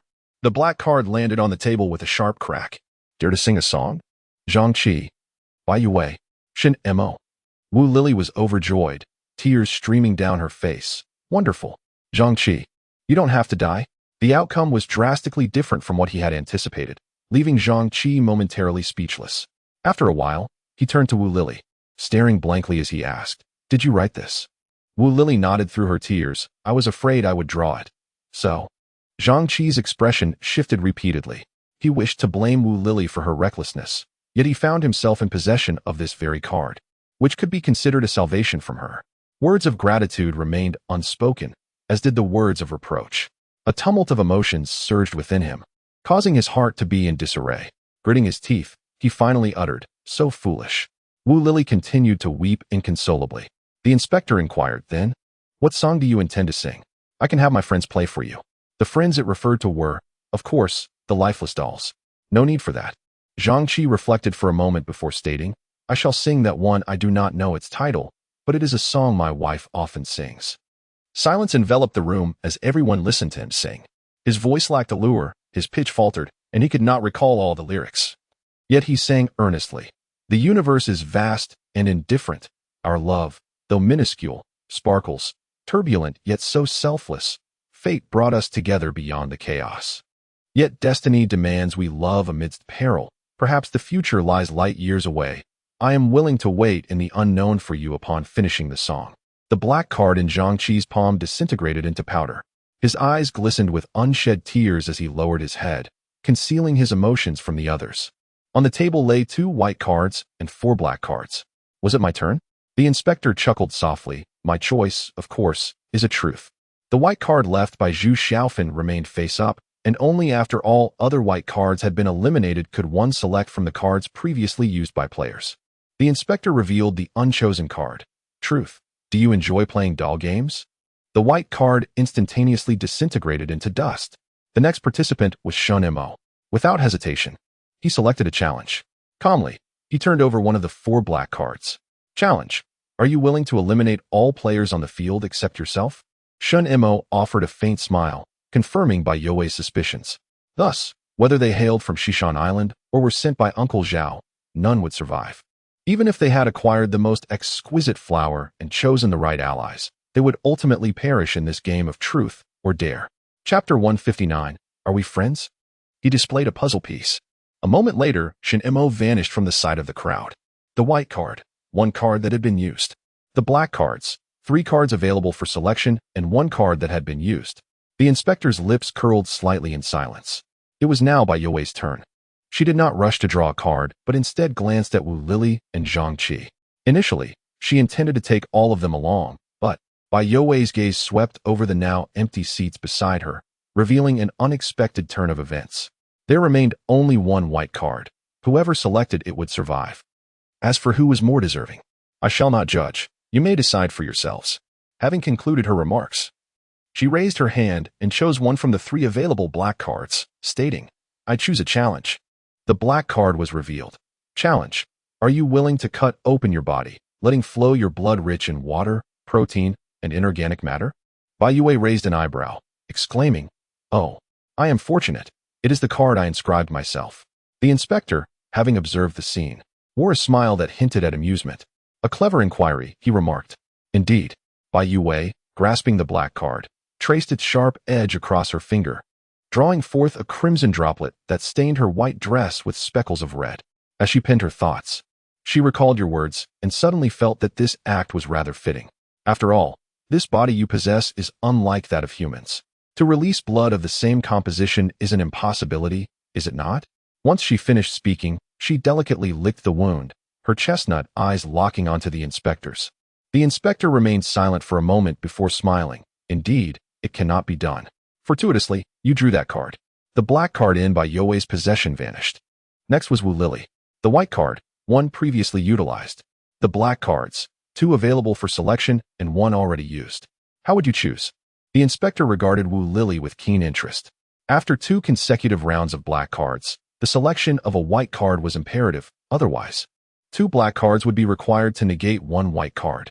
Wu Lili's eyes, bloodshot and filled with despair, reflected her turmoil. The inspector admired her current demeanor, inquiring, What will your choice be? Will you willingly sacrifice by selecting 2 daring black cards to grant your companions a chance at survival, or will you choose the white card, leaving all black cards for your friends? In anguish, Wu Lili clutched her head, unable to bear the sight of Zhang Qi's face. She did not wish for her own demise. Yet, she also could not bear to witness her friends perish. Lili, choose the white card, came Zhang Qi's voice, calm and devoid of any tremor. Initially, the bond was not profound. They merely happened to coexist on the island for 2 months, hardly qualifying as friends. Thus, it seemed unnecessary. Wu Lili's vision blurred, tears cascading down her cheeks. Were they truly not friends? If they were not friends, why had she relayed Bai Youwei's words to her? If they were not friends, why had she refrained from exposing her after she feigned an injury? Were they genuinely not friends? Have you made your decision? The inspector inquired. Truth or dare? Lili, choose the white card. Zhang Qi's voice softened. Even if you select 2 black cards this round, and I draw the remaining one, we still cannot survive. The final black card read, Would you dare to eliminate all other players except yourself? Wu Lili lowered her head. Her trembling fingers gradually raised the card, placing it on the table. Truth or dare? Truth? Dare? Truth. Have you ever harmed anyone? I'm sorry, Zhang Qi. Wu Lili kept her head bowed, her scorching tears searing her cheeks. I'm sorry. I harmed you. It was I who harmed you. I'm so sorry.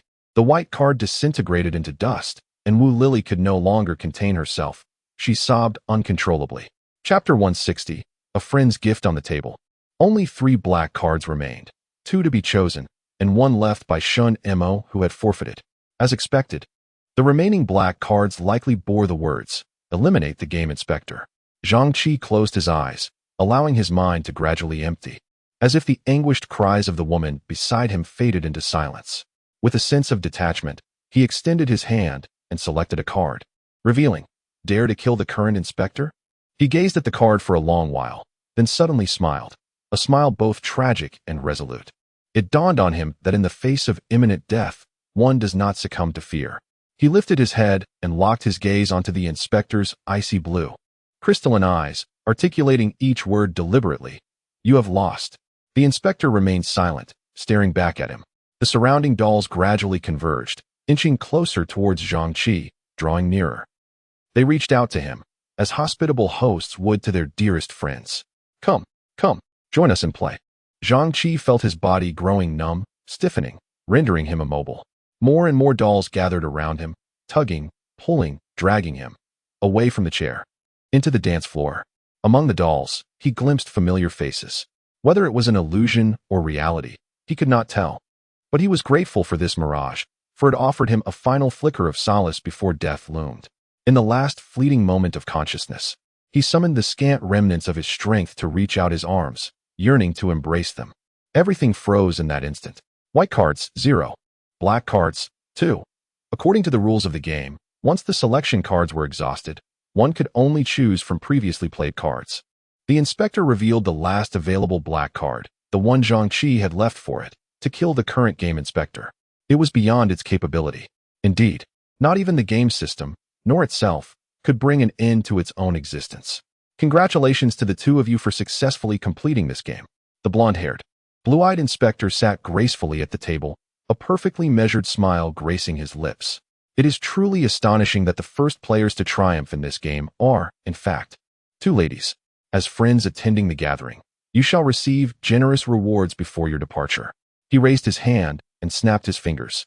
Not far away, two Dalek servants, clad in crisp white shirts and gray vests, approached with trays.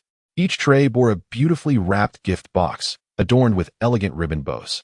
Bai Youwei curiously accepted one of the gift boxes, noting its lightness, and glanced at the inspector, saying, "I hope the rewards within align with the spirit of this game." The inspector replied, "Oh, what spirit do you refer to?" Bai Youwei paused for a moment, her gaze drifting to the carnivorous plant on the floor, grand. She then surveyed the surrounding dolls, numerous. Finally, she looked up to regard the entire banquet hall, opulent. The inspector responded, "May it be as you wish." Bai Youwei furrowed her brow as she unwrapped the gift box, revealing 3 items inside: a packet of flower seeds, a black invitation card embossed with gold, and a palm-sized doll. The flower seeds were a token of her having picked the most exquisite blossoms from a sea of flowers. The invitation card was a reward for securing one of 5 coveted spots at the gathering. As for the doll, it presumably represented the ultimate prize of this gathering's game. Bai Youwei began to touch and examine these rewards, seeking to discern their true significance. Friend invitation card. This card grants access to areas that are otherwise restricted or inaccessible. Substitute doll. It can serve as a secondary body for the user, enduring all harm for up to 36 hours until utterly destroyed. Chapter 161, A Profound Memory. The rewards are indeed bountiful. The first seed appears formidable, yet it comes with a 24-hour time constraint, meaning that if planted now, it will take at least a day to blossom into a sea of flowers. The second invitation card remains shrouded in mystery, its true purpose currently unclear. If it pertains to an uninvited area, why must one enter? The final doll, however, is remarkably significant. Its utility is immense, especially in a perilous game where one might face countless deaths within 36 hours. Bai Youwei collected her thoughts, grasping the general purposes of the rewards, and carefully placed each item into her already overflowing canvas bag. Suddenly, she recalled something, halting her steps to inquire of the inspector. "By the way, you mentioned we are the first to win the game. Does that mean no one has ever cleared it before? Do you know someone named Uncle Zhao?" The inspector raised an eyebrow slightly at the mention of Zhao. Wu Lily quickly added, "His full name is Zhao Jiantao. He is around 60, short in stature, but quite robust." "Ah, that player." The inspector nodded gently. He also attended the gathering and ultimately departed using a puzzle. Bai Youwei expressed her surprise. "He has been through the maze?" "Not at all," the inspector smiled. "Those who have entered the maze carry a distinct scent that I would not mistake." Bai Youwei understood everything in her heart, though she had never traversed the labyrinth. She bore a puzzle piece, either gifted by others or pilfered by her own hand. Such a precious item, would anyone willingly part with it? The answer was self-evident. Thus, "Ladies, farewell." The inspector escorted her to the entrance, casting a lingering glance at Bai Youwei, declaring, "I shall remember you." The phrase struck a familiar chord. though she could not recall who had uttered it. Bai Youwei surveyed the garden, where monstrous carnivorous plants thrived, her eyes glinting with mischief. What if I made that memory even more indelible? The inspector regarded her with confusion, raising an eyebrow. Bai Youwei produced a dull, gray mushroom from her bag and suddenly hurled it into the courtyard. Boom! Wu Lily gasped in shock. What just happened? We must leave. Bai Youwei gave her a swift shove, propelling her wheelchair out of the courtyard at breakneck speed. Behind them, the mushroom erupted. A cloud of spores filled the air. The pale spores blanketed the rooftop, the ground, the fence, and the carnivorous plants, expanding and growing in an instant. The entire woodland cottage was soon overrun with mushrooms of all sizes, and they continued to grow, relentlessly, crushing the flowers, shattering the stems. The mushroom horde frantically seized the air and moisture, suffocating every plant in the garden. The mushroom capsule, upon impact, releases a plethora of spores, rapidly developing into a mushroom cluster, which in turn generates new spores, making eradication a formidable challenge in a short span of time. Trapped amidst the mushrooms, the inspector declared, I will certainly remember you. Nearby lay Zhang-Chi's doll, while the others' dolls remained unseen. Wu Lily approached Zhang-Chi and crouched beside him. Unable to suppress her tears, she glanced around, her voice trembling as she uttered, everyone has vanished, and our belongings are gone. Bai Youwei, furrowing her brow, called out loudly, Shen Mo? He should have emerged earlier and should be nearby. But where could he be? He would never abandon her. Chapter 162. Regular deliveries at the foot of the hill lay a set of steps, devoid of any accessible pathways. Bai Youwei, confined to a wheelchair, found herself unable to descend and could only remain at the top of the slope, consumed by anxiety. Shen Mo? Shen Mo? She cried repeatedly. Wu Lily wiped her tears and, with a tentative tone, asked, Shall I help you down? Bai Youwei shot her an irritated glance, retorting, What strength do you possess? I have no desire to tumble down with you. Wu Lily bit her lip in distress. This place is so vast. Where am I supposed to search? She lamented. If I tell you to search, then go. Why the endless chatter? Bai Youwei snapped. How will you know if you don't look? Wu Lily, intimidated by her tone, wiped her tears and began to descend. After only a few steps, she noticed a distant cottage door swing open, and Shen Mo emerged, carrying none other than Uncle Zhao. Shen Mo? Bai Youwei shouted excitedly. Shen Mo raised one hand in acknowledgement. Quick, help me down. Bai Youwei urged Wu Lily. Huh? Wu Lily hesitated, but didn't you just say? Just push me down. Bai Youwei snapped again, her impatience palpable. Wu Lily, unwilling to provoke her further, silently gripped the wheelchair's armrests and carefully maneuvered down the steps. As they approached, they discovered that Zhao Jiantao had been bound by Shen Mo. The elderly man wore a grim expression, seemingly at a loss for words. The dolls were all contained within those houses. Shen Mo gestured toward the nearby cottages, noting that everyone's luggage was also present. He was meticulous in his methods. Each time someone entered the game, he would stand guard nearby. Should anyone transform into a doll, he would drag them inside to hide, along with their belongings. This way, when he next brought someone to the island, they would remain oblivious to the truth. Why is he unscathed, though? He came with us, Bai Youwei inquired. Shen Mo cast a fleeting glance at Uncle Zhao and replied coolly, I asked him. He stated that players cannot re-enter the same game. So even if he ventures into the doll game area, it would not trigger any game mechanics. However, Wu Lily was far less composed than the others. She rushed forward, clutching the old man's clothing, and questioned him angrily. Zhao Jiantao, why did you do this? Why? It's one thing to endanger others, but why harm Zhang-Chi? Zhang-Chi and Sun Wei have been assisting you on this island. What is your heart made of? How can you be so cruel? Why? Uncle Zhao lifted his gaze to meet hers, his face betraying no emotion. You chose to accompany him, just as he did. With a surge of rage, Wu Lily struck the old man across the face. Beast! She cried, tears streaming down her cheeks. Zhao Jiantao remained unfazed, his expression one of indifference. Bai Youwei glanced at Wu Lily and then at Uncle Zhao. Her curiosity piqued as she inquired. I can't quite comprehend. If you are fully aware of the dangers on this island, why would you deceive everyone into believing there is a safe base here? Uncle Zhao lowered his head, remaining silent. Her gaze shifted back to him, and she pondered, could it be that you are, in fact, a ruthless killer? Deriving pleasure from this? Heh! Zhao Jiantao let out a cold laugh. You know nothing at all. Were it not for my regular contributions of people to the game, the inhabitants of Sanshan Island would have perished long ago. Chapter 163. We are sheep, you're talking nonsense. Wu Lily retorted angrily. The two islands are so far apart. How could anything happen? Everyone has been safe on Sanshan Island. If it weren't for you. It's all because of you that people are dying. Zhao Jiantao replied. Do you think distance ensures safety? Do you believe that merely being separated by water guarantees security? Let me enlighten you. The game is mobile. Bai Youwei was taken aback. Wasn't the gaming area supposed to be fixed? A silence enveloped the trio. Upon learning this information, Wu Lily's demeanor shifted into a daze. She recalled her time on Sanshan Island, consistently witnessing Zhao Jiantao sending people to the so-called safe base. He did so weakly, and everyone accepted it without question. Occasionally, those who expressed doubt would quickly be chosen and sent away the following week. Over time, those who remained were utterly loyal to Zhao Jiantao, like her, like Zhang Qi and Sun Wei. But it turned out to be an elaborate ruse. There was no safe base at all. They are all dead. All dead. Even Zhang Qi has perished there. The thought of Zhang Qi's demise overwhelmed her with sorrow, causing her emotions to unravel completely as she lunged forward, attacking Zhao Jiantao in a frenzy. It's all because of you. All because of you. Why don't you just die? Die? Zhao Jiantao, bound and unable to defend himself, silently endured several blows, his face quickly swelling with bruises. Shen Mo grasped Wu Lily, restraining her from continuing her rampage. Wu Lily sobbed, gasping for breath.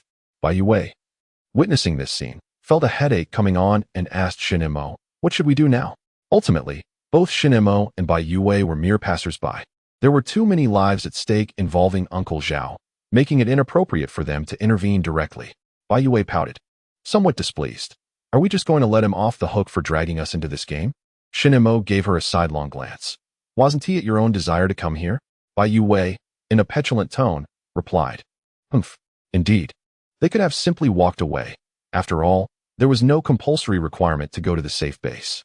It was merely a popular choice, which piqued Shen Mo's curiosity to investigate further. As for Bai Youwei, she naturally could not part ways with Shen Mo. She grasped Shen Mo's hand and quietly complained. He made us waste a puzzle piece.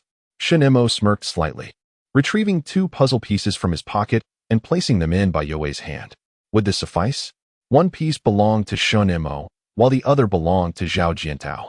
Both puzzle pieces had already utilized their exemptions, yet the pieces themselves remained a rare resource. Bai Youwei joyfully accepted them. On the return journey, Shen Mo untied Zhao Jiantao, allowing him to take the helm. Wu Lily stood beside him throughout, her eyes brimming with fury, wishing she could leap upon him and tear him to shreds. Chapter 164. Back on the island, Wu Lily could hardly contain her urgency as she rushed ashore and seized Sun Wei. Speaking in a single breath, there is no safe base. Zhao Jiantao has been deceiving us all along. Everyone sent to Shishan Island is dead. It is all the doing of that old wretch. Zhang Qi is dead too. Sun Wei stood frozen, his expression dramatically shifting. Lily, what? What are you saying? What happened to Zhang Qi? He glanced back at Zhao Jiantao. Uncle Zhao, is what Lily said true? Zhao Jiantao maintained a calm demeanor, his expression unyielding as he replied, Sun Wei, gather everyone. I have something important to disclose. How dare you issue orders here? Wu Lily retorted angrily. Not even if you beg for forgiveness will anyone absolve you. Sun Wei furrowed his brow. Fine, I will call everyone. He turned to leave. Wu Lily, exasperated, shouted. Sun Wei, why do you still listen to him? Are you deaf? Zhao Jiantao has caused everyone's demise. He will ultimately lead us to ruin as well. Sun Wei did not pause, walking further away. Wu Lily bit her lip, stamped her foot in frustration, and hurried after him. Bai Youwei cast a fleeting glance at Zhao Jiantao and remarked with a smile, well done, Uncle Zhao. It's no wonder you appeared so composed throughout. It seems you have everyone well trained. Zhao Jiantao adjusted his collar, brushed off the dust from his trousers, his face etched with deep wrinkles, revealing no emotion whatsoever. Bai Youwei, upon hearing this, was overwhelmed with amusement. Have they been deceived for so long that they have convinced themselves of their own delusions? Do they genuinely believe themselves to be saviors? Ha ha ha. Zhao Jiantao's eyes flickered with anger. Yet, mindful of the two, he refrained from erupting and simply brushed off his garments before striding away. Bai Youwei giggled behind him. Shen Mo observed Zhao Jiantao's retreating figure, his gaze darkening. After a moment, he grasped the armrest of his wheelchair and remarked, let us depart as well. Mo go. Tan Xiao interjected, just now. Sun Wei came to inform us that we are all to go to Uncle Zhao's, to engage in some light-hearted banter. Tan Xiao, perplexed, exchanged glances with teacher Chung, who also bore a look of confusion. Tan Xiao stole a glance at the gradually departing crowd, scratched his head, and quickened his pace to catch up, then leaned closer to Bai Youwei and inquired, "Wei Wei, what exactly has transpired?" Bai Youwei replied, "Call me sister." Tan Xiao, eager to comply, said, "Sister Wei Wei, what has happened with you and Mo Go?" Bai Youwei narrowed her eyes at him and uttered two words. Tan Xiao responded, "Huh?" Bai Youwei replied, "Quite exhilarating." Tan Xiao, taken aback, murmured to himself, "It's not as if I can't count to 10. Let us move quickly," teacher Chung urged. Patting his shoulder, "Listen to what they have to say. It seems something has occurred." Chapter 165. The Ultimate Destination. Shen Mo succinctly recounted the events that transpired on the island to Tan Xiao and Chung Weikai. Despite efforts to be concise, the complexities arising from the emergence of new inspectors, various forms of gameplay, and the intricate relationships involving the old man Zhao and the inhabitants of the island consumed considerable time. After listening to the discussion, Tan Xiao was rendered speechless, astonished by the incredibility that an elderly man could unwittingly cause the demise of hundreds, all while no one on the island noticed anything amiss. Chung Weikai remained silent, his head bowed and demeanor heavy with unspoken thoughts. Everyone recalled that Chung Weikai had initially intended to stay on the island. Who could have foreseen that what was believed to be a utopia concealed such sordid depths? Shen Mo remarked, "Let us set aside the matter of Zhao Jiantao for now. However, the information he provided piques my interest. The game will move." "Let it move," Tan Xiao retorted nonchalantly. "If it does, we can simply flee." Teacher Chung sighed. "Xiao Tan, you do not comprehend. If the game truly pursues its players, then there will never be a safe haven in this world. As long as one lives, danger lurks." Tan Xiao opened his mouth, momentarily at a loss for words.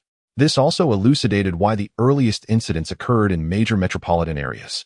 Shen Mo stated matter-of-factly, "Due to population density." Bai Youwei chimed in, "Let us not forget, the labyrinth's characteristic is its continuous expansion.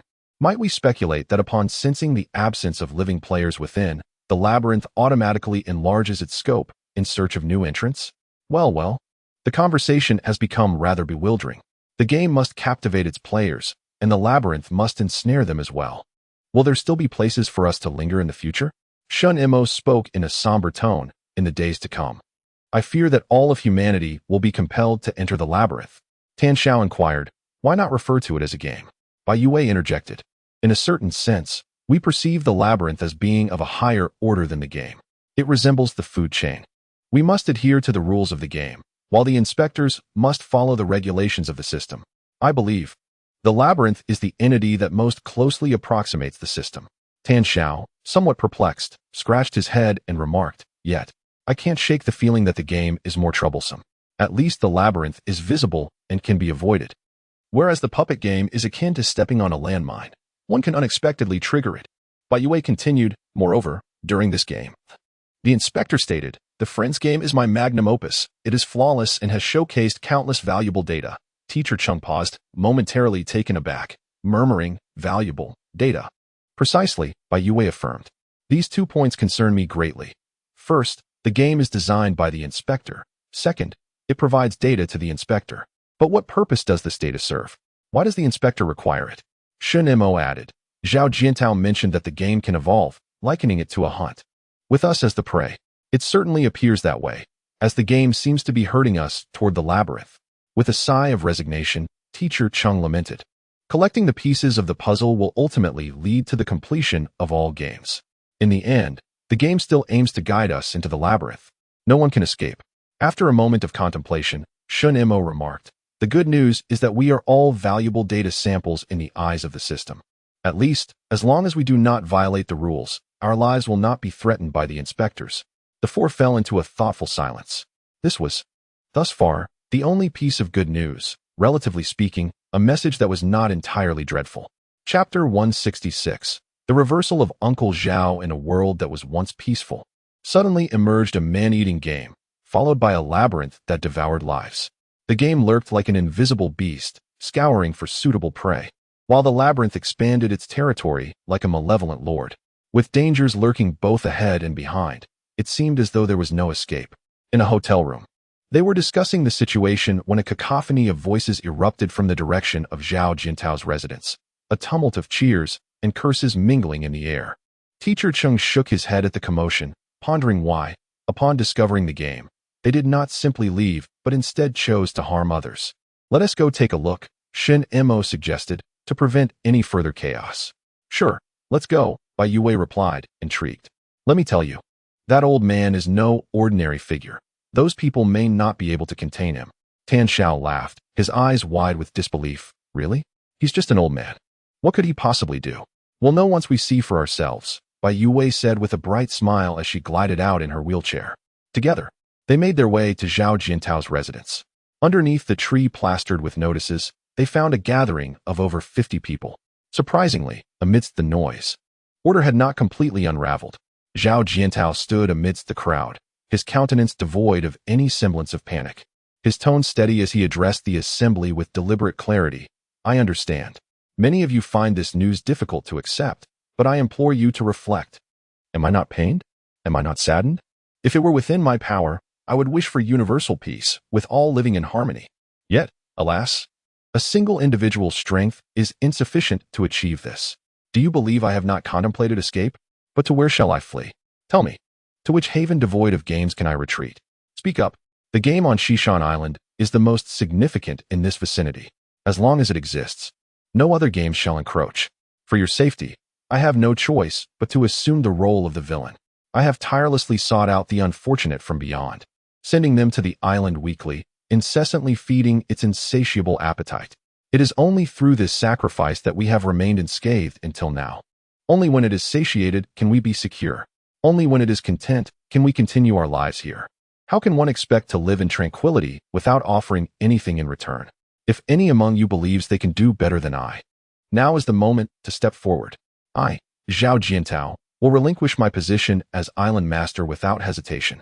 The expressions on the faces of the crowd varied, and the murmurs gradually subsided. Some voiced, "In truth, Uncle Zhao has his struggles. He acts for our safety. The individuals he selects for the island are not virtuous. That aunt he, always seeking petty gains and gossiping about others, would indeed bring peace in her absence. Indeed, Uncle Zhao's actions are underpinned by his own rationale." As Tan Xiao listened, his astonishment was palpable. This reversal felt akin to the opening of a portal to a new realm. Here stood the perpetrator, having caused the demise of countless souls, yet seemingly untouched by consequence. Even more chilling was the realization that, as he absorbed the discourse, he found himself acknowledging the validity of Uncle Zhao's arguments. Bai Youwei, resting her chin on her hand, observed the scene with a slight smirk, an expression tinged with schadenfreude. Leaning closer, she mused, "How could this be?" Bai Youwei remarked, "The individuals present here were meticulously chosen by Zhao Jiantao, and they share a common trait: they lack intellect. To phrase it more delicately, they exhibit a deficiency in independent thought, rendering them susceptible to influence and indoctrination."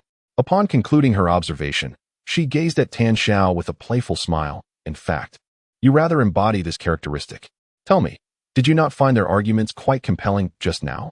Tan Xiao immediately straightened his posture, exclaiming, "No, absolutely not." Chapter 167. Let us depart. Wu Lily shared a similar sentiment with Tan Xiao. Her astonishment was coupled with an uncontrollable fury. Grasping Sun Wei's shirt, she incredulously questioned, "Sun Wei, do you also believe Zhao Jiantao is justified? He was responsible for Zhang Qi's death. Are we to let this pass without consequence?" Sun Wei furrowed his brow, responding, "Lily, we all understand why Zhang Qi went to the island. Had he not brandished an axe to coerce Uncle Zhao, he would never have been chosen."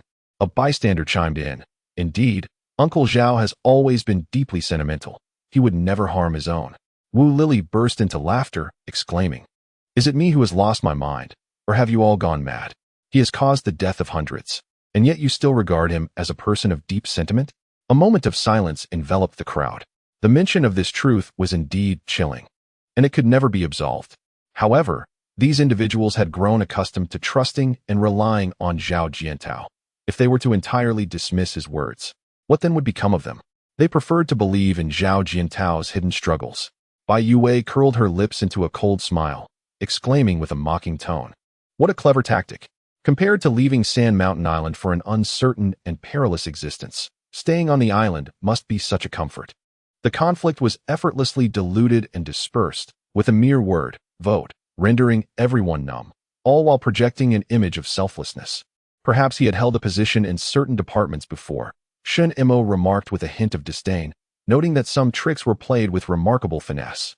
Having seen enough, Bai Youwei lazily suggested, "Let us leave. This is tedious." Anxiously, Tin Xiao asked, "What if he refuses?" Bai Youwei chuckled, "He can't wait for us to leave. How could he refuse?" With a languid yawn, she added, "Let us go." Aside from Shen Mo and his companions, the others gathered beneath the tree for a while before gradually dispersing. Some remarked on Wu Lily. After all, she is a woman, long hair, short insight. Wu Lily trembled with rage. She forcefully shook off Sun Wei, declaring furiously, "You're not leaving. I will. You all have lost your minds. I would rather perish outside than remain here." She ran away in a fit of anger, prompting Sun Wei to hurriedly pursue her. A bystander grasped Sun Wei's arm, advising him, "Let her be. Did you not see her legs? The previous fractures were all feigned. I perceive her as nothing more than a troublemaker, spouting nonsense." Sun Wei hesitated, gazing at Wu Lily's retreating figure, uncertain of what course to take. Amidst all this commotion, Shen Mo and Bai Youwei remained blissfully unaware, diligently packing their belongings in the room. Just as they were halfway through, Wu Lily burst in without a care, ignoring everyone, and rushed directly to Bai Youwei, exclaiming, "You must leave at once. I have already scattered flower seeds here." Chapter 168. The Miss Scenery. Bai Youwei understood the significance of the flower seeds, while the others in the room were left perplexed. Raising an eyebrow, she regarded the tense Wu Lily and couldn't help but smile. Is it really necessary to go to such lengths? Wu Lily's eyes glistened with unshed tears. They have all gone mad, believing Zhao Jiantao's words entirely. Not one person is willing to leave with me. They insist on recruiting others to join the games on the island. There are hardly any living souls outside. She continued, "Zhao Jiantao has managed to find only you for this week. He will eventually fill this place with everyone he can find." Shen Mo chuckled softly, a hint of disdain evident in his voice. "Indeed, there are scarcely any people outside now. Not a single vehicle crossed our path on the way here. If they choose to remain, they are merely sealing their own fate." Wu Lily bit her fingers, engulfed in a tumult of anxiety and indignation. Who could predict the outcome of such events? Perhaps the unfortunate soul might truly be discovered by them. Regardless, I can no longer remain here. You should depart swiftly as well, for I do not wish to implicate you. Bai Youwei tilted her head, scrutinizing her with curiosity. Why the sudden surge of righteousness? Do you intend to avenge Zhangqi? Wu Lily was momentarily taken aback, stating, I do not know, I simply feel revolted, utterly revolted. These people, this island, all of it is profoundly repugnant. After a brief pause, she murmured in bewilderment, "In truth, I am not so different from them. Had it not been for Zhangqi's misfortune, I might have believed Zhao Jiantao's words as well." Upon mentioning Zhangqi, tears welled up in Wu Lily's eyes once more, and she clenched her teeth, declaring, "I have already caused Zhangqi's demise. I cannot allow them to harm others." Bai Youwei offered a nonchalant smile, saying, "Then I wish you good fortune." Wu Lily pressed her lips together firmly and anxiously glanced outside. Sensing that her stay had extended too long, she finally urged Bai Youwei, "I must leave quickly. Please act with haste." With that, she hurriedly departed. Around 5 or 6 o'clock, Shen Mo, Bai Youwei, Tan Xiao, and Teacher Chung boarded a boat to leave Sanshan Island. Zhao Jianao did not accompany them, opting instead to have Sun Wei ferry them away, likely out of caution regarding Shen Mo and Bai Youwei, both of whom had successfully navigated the game. After boarding, Bai Youwei learned that Wu Lily had left the island ahead of them, which surprised her. She inquired, "Did she leave alone?" Sun Wei nodded, while the burly man wore an expression of deep discontent. Lily had initially arrived on the island by rowing a boat herself. Moments ago, she had asked me to assist her in transferring her luggage onto the vessel before she set off. Bai Youwei, with a cheerful demeanor, inquired, "It seems you have quite an affection for her. Why did you not accompany her?" Upon hearing this, Bai Youwei chuckled, contemplating whether to say more, yet deemed it unnecessary. Since Wu Lily had made up her mind, why should she interfere? Bai Youwei fell silent, squinting her eyes as she leisurely absorbed the scenery. Shen Mo glanced at her, maintaining his own silence. The vehicle and luggage remained untouched, and the campfire was undisturbed, indicating that no one had traversed this area in recent days. The four of them settled into the car, preparing to set forth once again. Shen Mo turned the key in the ignition, only to hear Bai Youwei let out a soft sigh. Alas! He paused and asked, What troubles you? Bai Youwei propped her chin on her hand, gazing out the window, and replied slowly, I can't shake the feeling that we are about to miss a breathtaking view, which leaves me somewhat melancholic.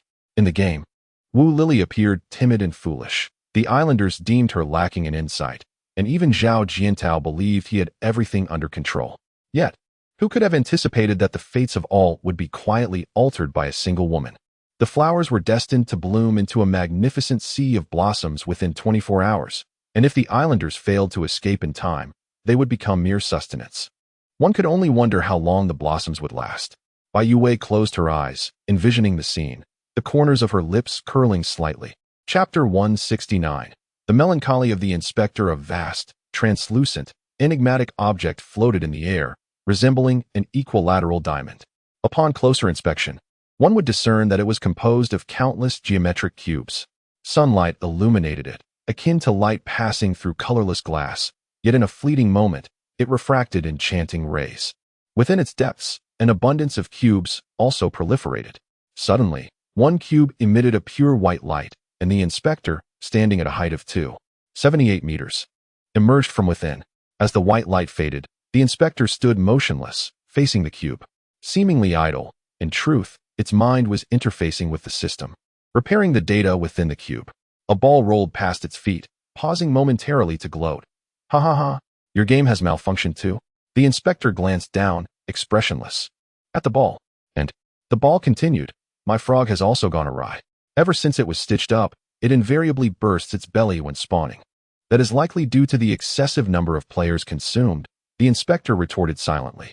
The frog, of course, was not a genuine frog. Players swallowed would not be digested but instead enveloped in a layer of egg membrane, transforming into frog spawn and subsequently hatching into tadpoles. The ball inquired, has your game encountered issues? TSK. The gathering of friends at 2112. Was that not your proud creation? What kind of player have you faced? Quite audacious. Indeed. The sphere was taken aback, but soon resumed its laughter, prompting me to exclaim, your game is far too gentle. What kind of friend games or gatherings are these? What is there to enjoy? You ought to conjure a great monster, akin to my frogs and tadpoles. The sphere began to bounce in place, soaring to the height of the 278-meter tall inspector, then levitated in the air, boasting, my game format is the simplest. Yet the volume of data I provide surpasses all other inspectors. A gentle female voice echoed from nearby. Although your data volume is indeed the highest, the diversity of data types is exceedingly limited.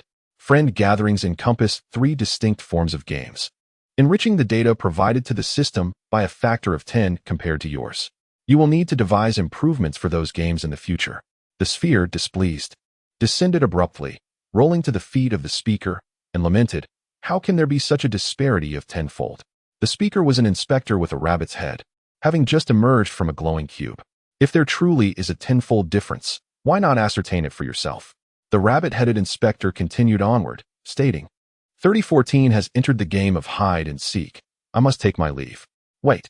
The 278-meter inspector interjected, frowning as it inquired, according to the game rules, if a player attacks an inspector, it constitutes a violation, and the inspector is entitled to impose penalties, correct? The rabbit-headed inspector responded nonchalantly, indeed, and regarded the inspector with curiosity. Is there an issue? Why is verbal assault not considered as well? It questioned. The rabbit-headed inspector was taken aback. What makes you think that? The ball was startled into a jump. Language serves as the most immediate response of players within the game.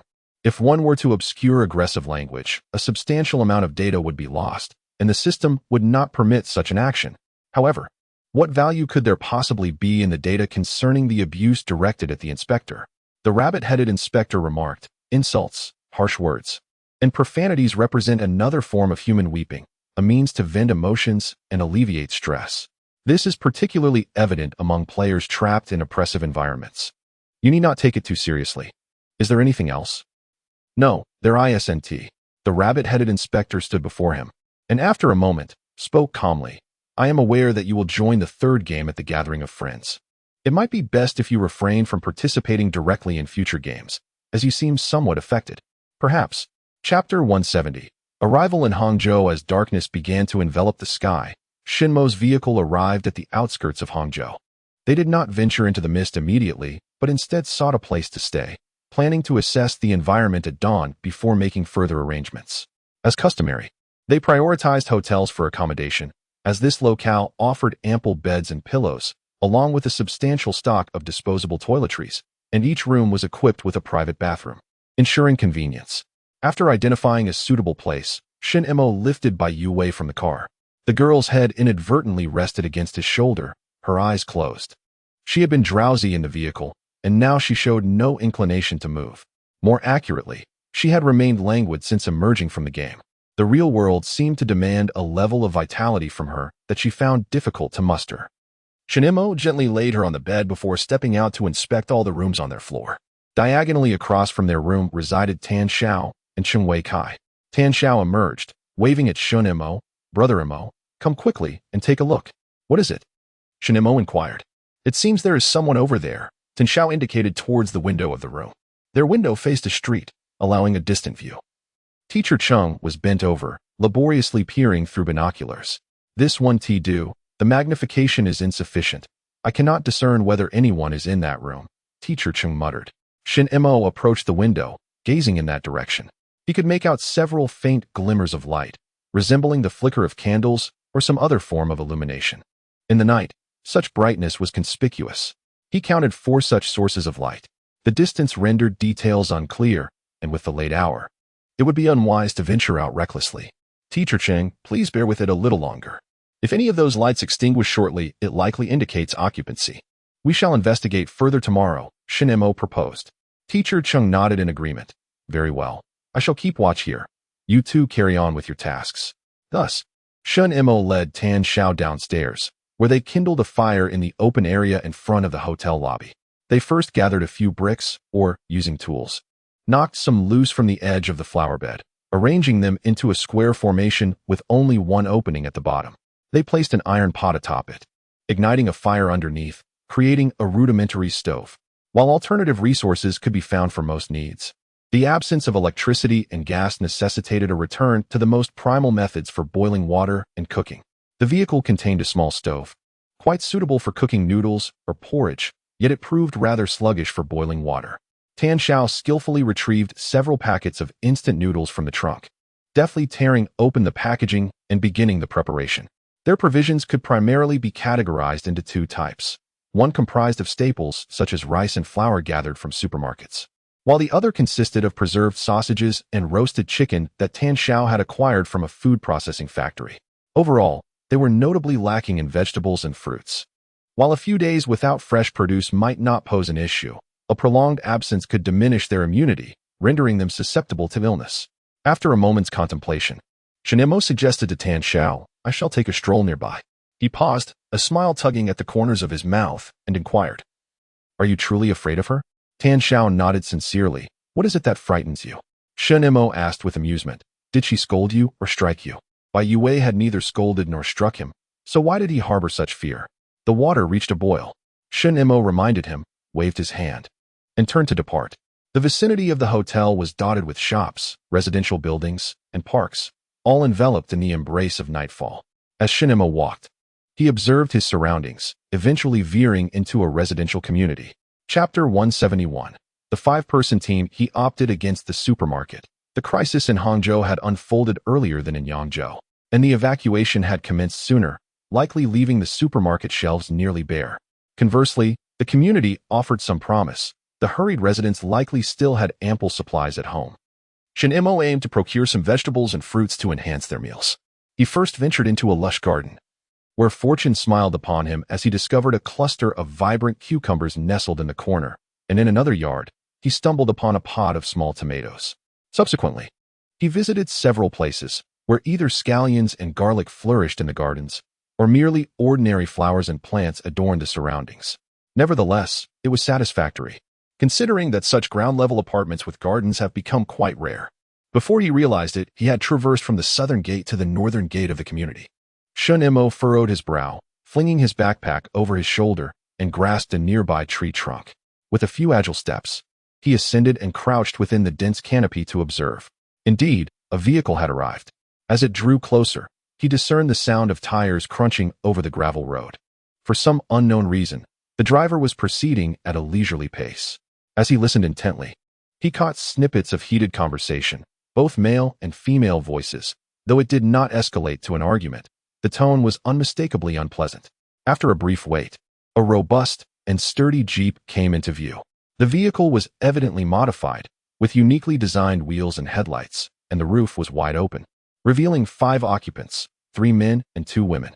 Shen Mo instinctively frowned, not only recalling the group that Dan had mentioned earlier, but also due to the fact that this bunch was visibly armed. In this day and age, those who could procure weapons were either soldiers or outlaws. Shen Mo held his breath high in the tree, careful not to reveal his presence. The Jeep slowly entered the community. The driver was a middle-aged man of considerable girth, or rather, he appeared robust, with a broad back and a face adorned with stubble, exuding a fierce demeanor. In stark contrast, the man in the passenger seat was handsome and refined, possessing an air of tranquility and elegance. To the left sat a woman clad in red, her brows furrowed with impatience. On the right was a bespectacled young man, cradling an injured young girl in his arms, indignantly exclaiming, "Su man, you have gone too far." Zhu Shu did not intend any offense. Was it truly necessary to speak so harshly? Do you find my words unpalatable? The woman in red scoffed. Were it not for your sake, I would have acted long ago. Su man, you. The woman in the man's embrace spoke weakly. It is my fault. I have implicated everyone, causing us to waste a prop. The man tenderly held her, murmuring, "It's all right. Do not speak any further. Rest well. Your wounds will soon heal. Do not be afraid." The woman in red retorted with scorn. "Ha! What a performance of delicate innocence. Su man, I caution you. Enough." The man in the passenger seat interjected with displeasure. The two in the back fell silent in unison, though their faces still bore expressions of indignation. The man continued, "Let us all keep quiet. We have just exited the labyrinth, and everyone needs rest. For now, let us find a place to settle down. Tomorrow, we shall assess Zhu Shu's condition and decide if we shall embark on our journey." The Jeep turned a corner, leaving Shen Mo's sight.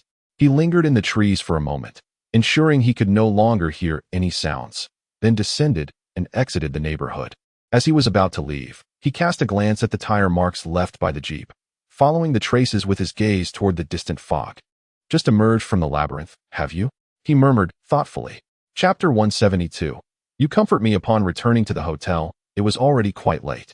Tan Xiao and Cheng Wei were seated by the fire, conversing while a pile of unwashed dishes lay beside them, clearly indicating they had dined already. Bai Youwei was nowhere to be seen.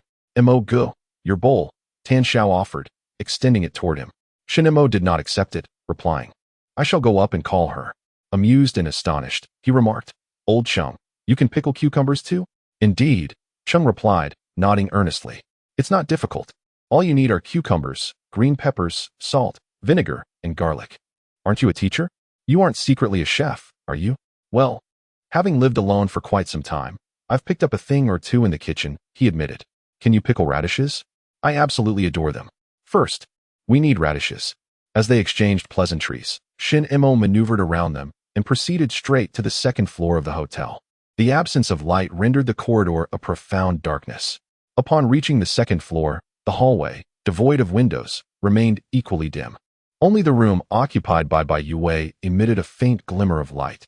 Unconsciously, Shen Mo slowed his pace, progressing through the shadows and silence. He felt an unsettling sensation arise within him, a subtle guilt, despite having been away for merely a short while. He sensed that it was wrong to leave her alone in this darkness. Upon arriving at the door of the room, he found Bai Youwei seated with her back to him, positioned before the floor-to-ceiling window. The moonlight spilled in from outside, casting a silvery glow throughout the chamber, softly illuminating the contours of her silhouette. The flickering candlelight within the room appeared small and faint against the backdrop of the moonlit ambience. It was not overly dark. This realization eased his heart slightly. He entered the room and set down his bag. Shen Mo smiled quietly and inquired, "Teacher Cheng mentioned you lacked an appetite. Are you not having dinner?" Bai Youwei gazed out the window and replied, "I have quite an appetite." Shen Mo asked, "Then why aren't you eating?" Bai Youwei responded, "I simply lack the mood." Shen Mo fell silent for a moment, following her gaze outward. He beheld the uneven skyline, the overlapping shadows, and the heavy, dark veil of night. "What are you looking at?" he inquired. Bai Youwei, maintaining her peculiar tone, replied, "I'm observing the allure of the outside world." which seems to have captivated you for quite some time without a single soul in sight. In the past, Shen Mo might have felt slightly irked by her intermittent provocations, but now he was nearly immune to them. It was rare for him to engage in such playful banter, leaving Bai Youwei momentarily stunned, her expression one of bewilderment. You seem to be in remarkably good spirits. Have you perhaps encountered some enchanting encounter out there? Shen Mo remained silent, turning to retrieve cherry tomatoes, cucumbers, and loquats from his bag. Bai Youwei immediately reached out, exclaiming, I want to eat. Weren't you just saying you had no appetite? He teased. But now that you've coaxed me, I find myself quite hungry, she replied. Shen Mo chuckled. When did I ever coax you? Bai Youwei pointed at the assortment of fruits and vegetables in his hands. Aren't those for me? He playfully countered. Why couldn't they be for Tan Xiao and Teacher Cheng? Bai Youwei retorted with conviction. If they were for them, why would you bother bringing them up? You already gave them to those two downstairs. Well, that is quite logical. Shen Mo mused, turning to leave. Bai Youwei, feeling anxious, protested. Are you really taking them down? I just want to wash them. Shen Mo turned toward the bathroom, his tone laced with amusement. How can you eat them without washing? Chapter 173. Let's give in to him for now. The cucumbers were not particularly appealing, slender and twisted, far less attractive than those from a vegetable greenhouse. Upon recalling Teacher Cheng's earlier mention of pickling cucumbers, Shen Mo set the cucumbers aside for the moment and proceeded to wash the small tomatoes and loquats. The diminutive tomatoes, numbering around 20, filled a glass cup perfectly. The loquats had been picked at night, and in the dim light, he had not noticed that several were not fully ripe. Now, under the beam of a flashlight, he discerned their pale yellow hue tinged with a hint of green. Bai Youwei was eager to taste them. First, she wiped her hands. Shen Mo handed her a damp towel. She quickly wiped her hands and, unable to contain her anticipation, selected the largest loquat to take a bite. You should try the tomatoes first, Shen Mo advised. It's difficult to see at night, and these loquats aren't fully ripe, so they might be a bit sour. Bai Youwei had already bitten into the loquat, chewing thoughtfully as she spat out the skin and pit. It's not sour at all. It's quite sweet. Did you say this is called a loquat? It's delicious. Have you never had one before? Shen Mo peeled a slightly reddened loquat and offered it to her. I have, but only in stews, like pear and loquat soup or peach gum loquat. I've never had them fresh. Bai Youwei finished another loquat in just a few bites, her eyes crescent-shaped with delight.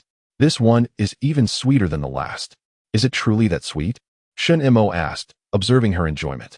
He initially thought she was teasing him, yet her expression was genuine, her eyes sparkling like a clear spring reflecting the moonlight, pure and unblemished. She truly found it sweet. The astringent loquat lingered in his mouth as he silently chewed a few times, discarding the pit before rising to fetch some water. Upon his return, he took all the loquats she held in her hands. What are you doing? Bai Youwei stared at him in confusion. I still want to eat. Loquats are cool in nature. Eating too many is not good for you, Shen Mo replied, placing a small tomato in her hand. Have this instead. Bai Youwei pouted. Who hasn't eaten tomatoes? What is so special about them? I just want loquats. Shen Mo assured her, tomorrow, I will pick you some sweeter ones. Satisfied at last, Bai Youwei ceased her complaints. However, after finishing the small tomato, she still felt hungry. Shen Mo carried her downstairs, reheated the bowl of noodles she had left earlier, and cooked her a poached egg.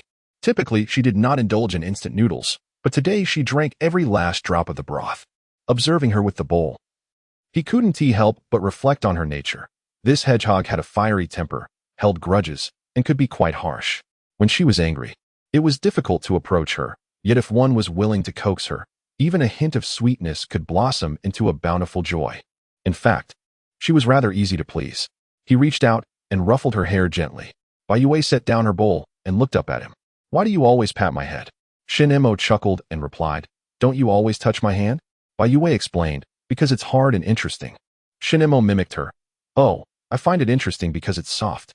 Upon hearing this, Bai Youwei's bright eyes sparkled as she glanced at Cheng Wei, who was chatting nearby while washing dishes. She then reached out and held Shen Mo's hand, whispering, Is there a softer place you would like to touch? Shen Mo paused for half a second before withdrawing his hand and gently tapping her forehead. Hey. Bai Youwei winced in pain, covering her forehead and glaring at him. Why did you hit me? Shen Mo found it amusing, pinching her cheek. Behave yourself from now on. Bai Youwei pouted, contemplating a retort. However, recalling the loquats she had just eaten, she felt a twinge of craving. She gently licked her lips, thinking, Perhaps she could indulge him for these next couple of days, considering his kindness towards her. Chapter 174. Unity is Strength. Everyone was leisurely chatting while tidying their belongings. Teacher Chung rummaged through the car for some expired food, his expression filled with anguish as he discarded it. With a light-hearted demeanor, Tan Xiao comforted him. Autumn is just around the corner. The corn and millet must be ripe. We can easily gather a bagful in the village to sustain us. The mountains have fruit trees, and there are fish in the water. We won't starve. Teacher Ching inquired. But what about winter? Though his words were rather grim, the way he expressed them brought an unexpected humor, prompting everyone to laugh. Tan Xiao scratched his head, joining in the laughter, appearing somewhat foolish. Cheng Wei shook his head, expressing his thoughts. I have been overly worried. The challenges before us resemble a maze and a game. Without resolving these two issues, preparing more food would be futile. Mentioning the maze, Shen Mo recalled the 5-person team they had encountered earlier. When I went out, a group was just emerging from the maze. It seems the difficulty level of the maze here isn't very high. Bai Youwei, intrigued, asked, How can you tell? Shen Mo explained. They were driving a jeep, and there were 5 people in it. That vehicle can accommodate a maximum of 5. What about 5 people? In a light-hearted exchange, Bai Youwei remarked, 5 individuals entered, and 5 emerged unscathed. Hence it appears the challenge is not particularly daunting. Tan Xiao, suddenly enlightened, replied, It is not entirely without casualties. One of the women sustained an injury. Shen Mo paused momentarily before adding, They were armed. Did you discern the nature of her injury? Bai Youwei inquired. Shen Mo shook his head lightly. From a distance, it was difficult to ascertain. They mentioned having wasted a prop because of it. I suspect there are indeed some perils within the labyrinth. However, given that those 5 exited unharmed, we should be capable of managing as well. Tan Xiao pressed further. Isn't weaponry prohibited in the game? The labyrinth differs from the game, Cheng Wei interjected, contemplating aloud. If only we could inquire about their experiences within the maze. What nonsense! Tan Xiao exclaimed, eyes widened. They are armed. What if they decide to shoot us? With the distinction between friend and foe unclear, it would be unwise to approach them. Teacher Chung waved his hand dismissively. I merely expressed my thoughts. Even if we were to ask, there is no guarantee they would divulge the truth. Bai Youwei smirked, a shadow of mischief crossing her features. They might deceive us. You know, Teacher Chung remained steadfast in his belief that unity is strength, arguing, if everyone solely focuses on collecting their own pieces, when will the puzzle ever be completed? As long as the puzzle remains unfinished, the game cannot be fully conquered. As the saying goes, 1,000 hearts united yield 1,000 powers. A multitude of disparate minds renders none of them useful. Alas, this presents a paradox. Bai Youwei smiled gently. When it comes to collecting such items, the more participants, the better. However, each puzzle piece possesses a one-time exemption privilege, which inevitably leads to a reluctance to share, unless it is a piece that has already utilized its exemption. Shen Mo was momentarily taken aback. If it were possible to collect pieces that had already been used. Bai Youwei's eyes sparkled with understanding, realizing that this would yield twice the result with half the effort, wouldn't it? Chapter 175. Inquiring for information. Completing the collection of puzzle pieces would enable one to conquer all the games. This signifies an escape from the nightmarish experience, rendering the puzzle pieces as exceedingly precious and rare resources. Yet, for the majority, the value of these pieces merely resides in that singular exemption privilege. Shen Mo remarked, if we truly wish to achieve this goal, the transmission of information poses a challenge. As long as there are survivors, messages can surely be relayed. Bai Youwei was unperturbed. Did not Teacher Ching witness lights glowing in certain areas today? This indicates that there are indeed people residing within the city. As long as we disseminate the message. Exchanging items for puzzle pieces, I cannot believe anyone would refuse. Tan Xiao was astonished. Exchanging items? Might that not be somewhat unprofitable? Of course, it is not a simple one-for-one exchange. Bai Youwei pondered, I would prefer a 10-for-1 trade, but I suspect that currently, few possess surplus puzzle pieces. A 5-for-1 or 3-for-1 exchange could be feasible. She then looked at everyone. What do you think? In the short term, items hold significant importance, yet in the long run, puzzle pieces undoubtedly bear greater value. Cheng Wei concurred. Gathering puzzle pieces requires perseverance and determination. I have no objections.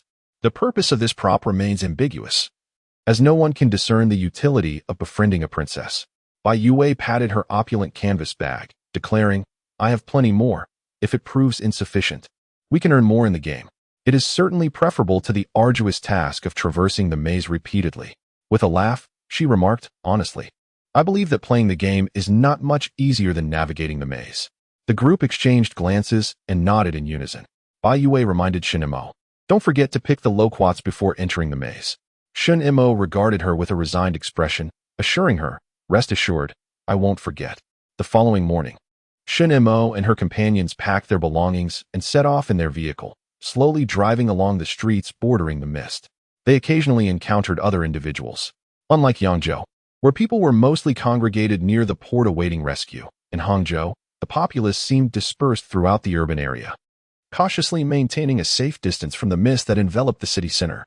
Upon spotting Shen Mo's vehicle, the bystanders exhibited a wary demeanor, standing still with expressions of caution, as if Shen Mo's group were unwelcome intruders. These individuals appeared peculiar. Through the car window, Tan Xiao noticed two people on the roadside gathering supplies and hesitated, asking, should we stop to inquire? No rush, Shen Mo replied, her gaze calmly surveying the scene ahead. These people seem overly tense. I fear that before our vehicle even comes to a halt, they may already flee. Let's proceed further. The off-road vehicle continued forward. The scene was filled with men of various ages, teenagers, those in their 20s, and even individuals in their 30s and 40s, all engaged in labor. Upon encountering the off-road vehicles, although their expressions were vigilant, the presence of many individuals seemed to alleviate any signs of fear or tension, and their task of transporting goods continued unabated. Shen Mo parked his vehicle across the road, alighted, and summoned Tan Xiao to accompany him in gathering information. Teacher Cheng, apprehensive of potential conflict, stood tensely by the vehicle, observing intently. Bai Youwei leaned against the window, gazing at the scene where Shen Mo was engaged in conversation with the other party. To avoid arousing suspicion, he maintained an air of nonchalance and ease, his tall figure standing out amidst the crowd like a resilient pine tree, exuding a silent strength. As Bai Youwei watched, she couldn't help but find him incredibly handsome. She extended her hands, framing him with her fingers like a camera lens, capturing him within her imaginary shot. His profile, striking and resolute, appeared even more commanding amidst the throng. The more she looked, the more she admired him. Sensing her gaze, Shen Mo slightly turned his head in her direction. Their eyes met, and her heart raced, prompting her to playfully wink at him. Bai Youwei understood his silent message, don't be mischievous. Supporting her chin with her hand, she sighed, alas, even when admonishing others, he looks so charming. Weiwei, do you think they might be up to something? Teacher Cheng interjected anxiously, harboring doubts about the intentions of the other party. Still lost in admiration, Bai Youwei murmured, even if there is trouble, it wouldn't matter. Seeing him in action would be even more striking. Teacher Cheng, bewildered, quickly inquired, what is the situation? How is Hangzhou at present? Much like Yangzhou, many individuals did not wait for the rescue team. The few routes out of the city were deemed unsafe, prompting them to remain. Shen Mo remarked that they believed the vicinity of the fog was paradoxically the safest, as the game rarely manifested there. Thus, survival merely required ensuring an adequate supply of food and water. Of course, this was contingent upon the fog not expanding. Should its reach broaden, their space for survival would be further constricted. Bai Youwei inquired, how many people are there in Hangzhou now? Uncertain, Shen Mo gently shook his head. With no electricity or internet, everyone operates within fixed areas and occasionally encounters individuals from other districts. Yet no one has taken the initiative to tally the numbers. Bai Youwei pondered for a moment before asking, why did those people appear so terrified upon seeing our vehicle? Perhaps they fear we might rob them, Tan Xiao interjected. I've heard that some individuals, unable to find food, resort to stealing from others, and there are those who specifically target items. Bai Youwei blinked, questioning. How do they know others possess items? Indeed, how could they know? Tan Xiao smacked his forehead in frustration. I forgot to ask earlier, should I go back and inquire? Shen Mo gently shook his head. Items resemble toys. In times like these, anyone carrying a toy would undoubtedly possess an item. Moreover, they could be lying in wait near certain game areas, where the likelihood of a successful ambush increases significantly when someone emerges from the game, catching the other off guard. Bai Youwei listened thoughtfully, her fingers brushing her bag as she mused, I wonder if someone might try to snatch it from me. Tan Xiao, observing her expression with curiosity, inquired, Weiwei, why do I get the impression that you seem a bit eager? Bai Youwei shot him a fierce glare. Why aren't you calling me sister again? She appeared quite petite, with fair and delicate features, her glare resembling that of a petulant little princess. After a moment of glaring, her eyes shifted, and surprisingly, she did not lose her temper. Instead, she haughtily declared, "Never mind, I won't hold it against you. Let us just assume you were complimenting my youthfulness." Tan Xiao nodded in agreement. "Indeed, you are very youthful. Men are fond of the young, aren't they?" Bai Youwei smiled brightly as she queried. Chapter 177. The little boy that doesn't really matter. Tan Xiao scratched his head. As long as one is beautiful and has a good figure, age is of little consequence. Bai Youwei's expression darkened. Teacher Chung quickly interjected to soothe the atmosphere. Pink Skull, appearances are merely transient. What truly matters for a girl is her inner beauty, for true beauty lies within. Bai Youwei's countenance grew even more somber. As they chatted, a little boy cautiously approached from a short distance away. Perhaps sensing the pleasant atmosphere of their conversation, he timely interjected with a question. "Excuse me. Would you like to buy a map?" Everyone turned to look. The boy was indeed quite young, likely around 10 years old, and at that moment, under the gaze of the group, his face displayed signs of nervousness. Bai Youwei realized she had not seen a child in quite some time. Not only children, but even elderly individuals like Chung Wei were a rare sight. Indeed, her condition renders her even rarer. "Young man, are you selling maps?" inquired Teacher Chung with a gentle demeanor. The little boy clutched a meticulously hand-drawn map, its details evident of repeated erasures and revisions. "You wish to enter the maze, correct?" he said. "This is a map of the maze, and I shall sell it to you for just one prop." "A maze map? Selling for a single prop?" Everyone was taken aback. It would be one thing if it were someone else, but to conduct business was rather audacious for one so young. Teacher Chung could not help but ask, "How old are you, young lad? And what is your name? Do you want the map? I also have a city map, with all the gaming areas marked. Carrying the map will ensure your safety beyond the city, and the price is merely one prop. Interested?" Shen Mo glanced at the map in the boy's hands and, in a measured tone, queried, "How can you prove that your map is genuine and reliable?" Bai Youwei rested her chin on her hand, scrutinizing the child, a chubby little fellow with a backpack, thick eyebrows, and small, yet endearing eyes. He appeared somewhat sunburned, with patches of red skin and dryness. It was rather pitiable to consider. He must have been pampered by his family, but now, perhaps they were no longer around, leaving him to fend for himself at such a tender age. With a mix of teasing and probing, she asked him, "Once you enter the maze, you may not necessarily find your way out. Who can attest to the usefulness of your map? Why should I trade a prop for it? The city map seems even less necessary. Are you not aware that the gaming areas can change?" The child was momentarily taken aback. "The gaming areas can change? You did not know?" In light-hearted banter, they remarked that if no player entered the game for 7 consecutive days, the game area would shift randomly, with neither direction nor distance discernible, automatically locking onto the locations where crowds gathered. The young boy listened, his expression one of bewilderment. After a moment, he nodded and murmured, "Oh, in that case, you truly do not require my map." His voice, tinged with loneliness, evoked a pang of sympathy.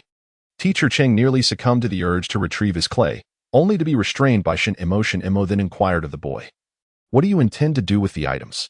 You are so young. Even if you acquire them, they will swiftly be taken from you, putting your life at risk. Such items will only bring you misfortune." He nearly jeopardized the child's safety. "I wish to leave this place," the boy said, casting a glance toward a nearby group of youths. Yet, without items, he lacked the qualification to join Brother Fei's team. Chapter 178. Recruiting allies. Bai Youwei followed the boy's gaze. It was Shen Mo and those individuals with whom Tan Xiao had inquired earlier. At that moment, they were fixated on the two, seemingly curious whether they would indeed produce items to barter with the child. "Perhaps they are merely toying with you," Bai Youwei thought, a mischievous smile curling her lips. Adults relish deceiving children, promising them the reward of watching cartoons upon completing their homework, only to concoct new excuses to dismiss them once the task is done. "Aren't you afraid of their trickery?" The boy furrowed his brow and replied earnestly, "No. I am young. Once we enter the game together, they can provide cover for me, so they will surely take me along." Bai Youwei smiled gently. "You seem quite perceptive." After engaging in light-hearted banter, she couldn't help but inquire, "Since they would use you as a scapegoat, does it really matter if you have any props? Why not allow you to join?" The boy replied, "If I have props, I might not necessarily perish." The notion of life and death articulated by a 10-year-old evoked a sense of melancholy among the group.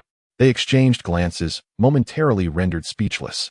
Perhaps sensing Bai Youwei's disinterest in the map, The boy made another earnest attempt to market his other wares, in addition to maps. I can help you find food, both provisions and fresh vegetables, and even some emergency medical supplies. With just one prop, I can procure all these for you. Bai Youwei gently shook her head, dismissively responding, "Child, we are not interested in purchasing such items. In the labyrinth, the value of props far surpasses that of food and medicine." Chen Wei, anxious to intervene, stepped forward to confront the boy. "Hey, little one, do not seek to acquire props any longer, nor should you trust those who speak of forming teams. You are still young and far too susceptible to exploitation. Find a place to hide and live well." "Teacher Ching, it won't matter where he hides. He'll be of no use in any case," Bai Youwei interjected, calling out to the boy, "Hey, child, have you considered joining us?" The young boy paused, turning around with a gaze filled with skepticism directed at Bai Youwei. She continued, "You must know in your heart, don't you? The fact that we dare to enter the labyrinth signifies that our abilities far surpass that of the so-called flying brother. Do you require me to serve as a mere burden in the maze?" The young boy hesitantly inquired, compelled to entertain such doubts. After all, why would they be inclined to take him in? Do adults not generally look down upon children? However, Bai Youwei erupted into gleeful laughter. "Ha ha ha. A burden. Such a notion is only for those who fear death. I possess an abundance of tools that I cannot possibly exhaust. Do I truly need a little one like you to weigh me down?" The boy's cheeks reddened. Yet his eyes sparkled with hope as he asked, "Will you really allow me to join you?" "Of course, it is not without conditions, for this is not a shelter." Bai Youwei smirked, her tone nonchalant, stating that as long as you can survive and exit the labyrinth, I shall permit your inclusion and bestow upon you an item. The boy was taken aback. Survive? Leave the labyrinth? Indeed. Bai Youwei observed him with a teasing demeanor. Since we are to become teammates, it is essential to have an understanding of each other's capabilities, is it not? If one enters the maze merely to wail, such a teammate is not one I would accept. The boy asserted, "I never cry." "Then ponder it over." Bai Youwei replied lazily, turning to Shen Mo, asking, "What time shall we enter the labyrinth this afternoon?" "Very well." Bai Youwei then directed her gaze back to the boy, stating that if he had made up his mind, they would meet here at 2 o'clock this afternoon to enter the labyrinth together. Chapter 179. The difficulty of thinking. Shen Mo drove through the city of Hangzhou, taking a winding route, and encountered various residents along the way. The information gathered bears a striking resemblance to what was initially relayed by Fij and his companions. In short, those who awaited rescue found themselves with nowhere to go, thus remaining in the urban area where food and water could temporarily sustain their existence, provided they exercised utmost caution and refrained from approaching the gaming zone while foraging for supplies. Yet, the duration of this precarious existence remains uncertain. As midday approached, Shen Mo selected a shaded spot, parking to prepare lunch. Bai Youwei once again reminded him, "My loquats." Shin, the procurement officer, replied, "It's all right. You go and pick them for Wei Wei. I will handle the cooking." Teacher Cheng skillfully tended to the fire and pot, muttering quietly, "Aren't loquats typically in season from May to June? How is it that they are still around in August?" Bai Youwei cheerfully responded, "The earliest appearance of dolls was in May. Perhaps time has halted, and we remain unaware of it." Shen Mo cast her a sidelong glance. "The lotus pods you consume mature in July and August. So, it is related to the mist?" Bai Youwei speculated casually. "There is no fog near Taihu, so time flows normally there." These conjectures were unverifiable, serving merely as idle chatter. Shen Mo shouldered his backpack and departed. The meal was ready. Steamed rice, mung bean soup, sweet pumpkin, roasted sausages, and a dish of vinegar-pickled cucumbers hastily prepared by Teacher Cheng. The meal was simple yet wholesome, distinguished by its vibrant colors. Under the shade of a large tree, a small table was set up, and as they gathered around, an inexplicable sense of homeliness enveloped them, igniting their appetites. "Ah, Lao Cheng, your mung bean soup is exquisitely prepared." While sipping and engaging in light-hearted banter, one cannot help but sing its praises. Even without chilling, it remains refreshingly cool. Cheng Wei chuckled, "It's because Wei Wei added mint leaves." Tan Xiao turned to Bai Youwei and inquired, "Wei Wei can cook as well?" "Not really," Bai Youwei replied, delicately picking up a piece of soft pumpkin. With a casual demeanor, she continued, "However, for intelligent individuals, everything can be grasped with a mere hint. Nothing is truly difficult." Tan Xiao pondered for a moment, leaning in with his bowl in hand, earnestly seeking advice. "Is there a way to become smarter?" Bai Youwei replied, "Read more and engage your mind. That one tea worked for me. Every time I read, My head starts to ache. Ah, then you are beyond saving. Is there not some method that does not require thinking yet can still enhance intelligence? Indeed, there is. Tan Xiao widened his eyes, leaning in closer, and asked, "What is it?" Bai Youwei pointed her chopsticks towards the fog enveloping the city center. The maze. Entering the maze can elevate one's physical abilities. Perhaps it could even enhance your intelligence. Tan Xiao contemplated for a moment. So, if that's the case. After my last visit to the maze, it seems my memory has indeed improved a little. Yes, I share that sentiment. Chung Laosher hesitated. I thought it was because my body felt rejuvenated, thus my memory also improved. Shen Mo observed them and remarked, "The maze seems to enhance our bodies in an unbalanced manner. Personally, the most significant change I've experienced is in strength, followed by speed, agility, instantaneous reaction, and endurance. My cognitive abilities might have improved too, but the change is not pronounced." Bai Youwei concluded, "This indicates that cultivating intellect is far more challenging than developing physical strength." Shen Mo remarked, "Why does that sound so much like an insult?" Meanwhile, Teacher Ching expressed a sentiment. Such words suggest that taking the child through a maze would be beneficial. Even in the absence of tools in the future, he would possess the ability to be self-sufficient. However, Bai Youwei interjected, raising a finger, "Teacher Chung, my intention in leading him into the maze is not altruistic. I genuinely wish for him to join us." Chapter 180. Bai Youwei's game. Everyone was taken aback. After spending time together, they had come to understand Bai Youwei. Although her heart was not entirely unkind, it certainly could not be labeled as good. Now, she was considering taking in a 10-year-old child? Could there be a hidden agenda? "What are you all doing?" Bai Youwei furrowed her brows, feeling quite displeased by the expressions directed at her. Shen Mo, more straightforward, inquired, "What is your reasoning?" Bai Youwei shrugged, "Because I perceive potential in that child. His powers of observation are commendable." He deduced that our destination was the maze. He exhibits considerable courage, daring to negotiate with adults at the age of 10. His mind is clear, understanding that Brother Fei merely views him as a means to an end. Of course, he has some shortcomings, but given that he is only 10, I cannot set my expectations too high, can I? Is that the sole basis for your decision? Shen Mo regarded Bai Youwei with skepticism.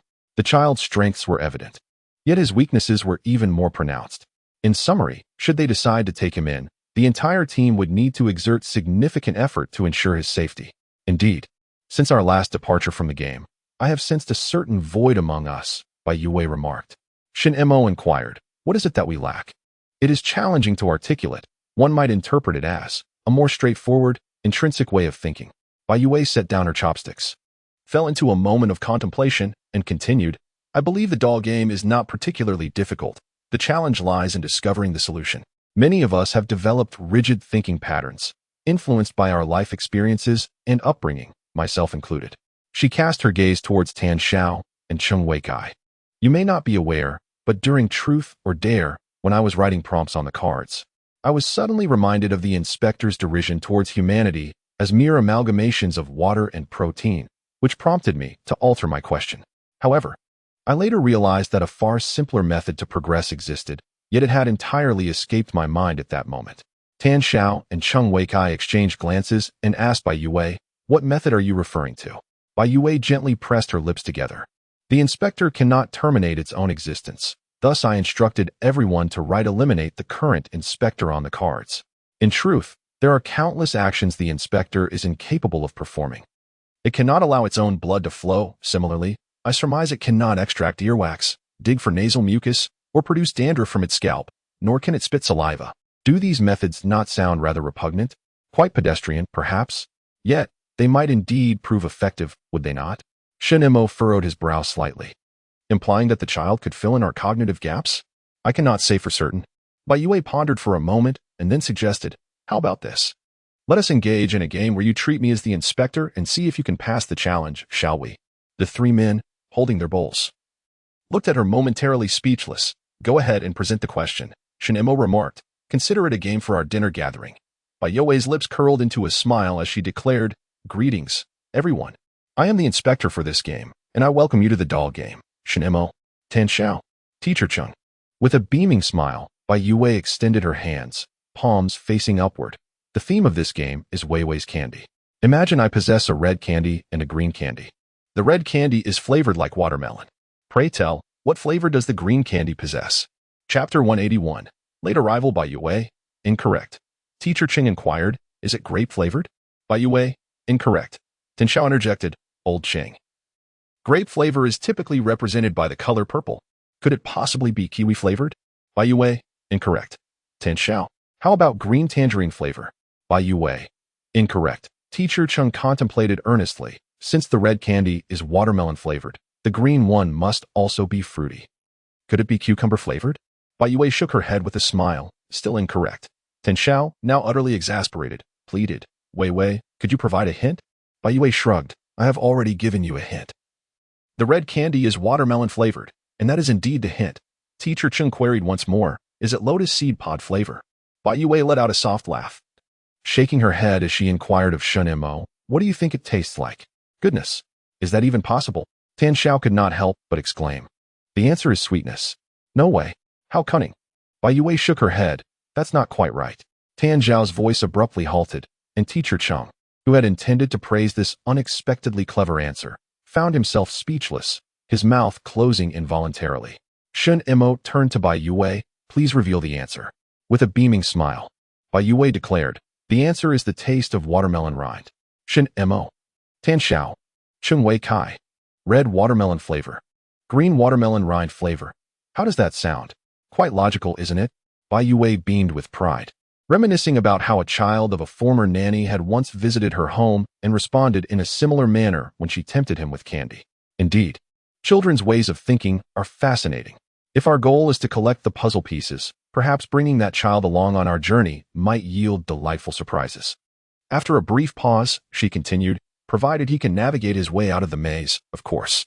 A wave of silence swept over the group. Thus, that is the crux of the matter, isn't it? If one cannot escape the maze alive, then all that has been said is for naught. Tan Xiao resumed his meal, mumbling, I wonder if he will show up at 2 this afternoon. Bai Youwei also picked up her bowl, slowly taking a few bites of rice. Teacher Chung appeared to hesitate, opening his mouth as if to speak, only to glance at his companion's expressions before ultimately falling silent, quietly continuing his meal. Soon, the clock struck 2 in the afternoon. They found themselves once more at the crossroads. Without a vehicle, everyone carried only a few portable belongings.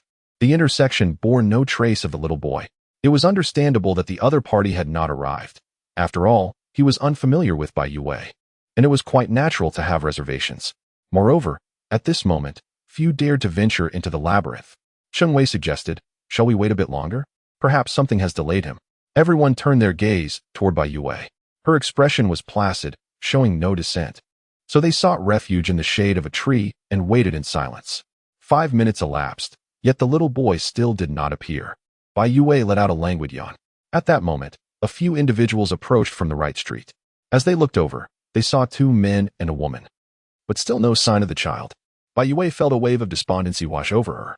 Let us go, there is no need to wait any longer, she said with a hint of irritation. He probably wants he come. Hey, look, there is actually a disabled person here, exclaimed the plump uncle among the 2 men and the woman, his tone devoid of malice, purely astonished and somewhat thoughtless. Bai Youwei lazily lifted her eyelids and gave a cold smile. I say, uncle, we are both disabled. Is there really a need for mutual discrimination? Chapter 182. MBZ. The plump uncle was momentarily taken aback, staring at Bai Youwei with wide eyes. What do you mean? With a smirk, Bai Youwei pointed at her legs. I am physically disabled. Then she gestured toward his head. You are mentally deficient. The air hung heavy for 2 seconds. The plump uncle, indignant, retorted, are you daring to insult me? Bai Youwei mocked him with a smile. It took you 2 seconds to realize you were insulted. It seems your mind truly isn't functioning very well. By gosh. The rotund uncle rolled up his sleeves and approached, exclaiming, you insufferable girl. You are due for a reckoning. Shen Mo and Tan Xiao positioned themselves protectively in front of Bai Youwei, while Teacher Chung cautiously maneuvered the wheelchair backward. Simultaneously, the hefty man's companion reached out to restrain him.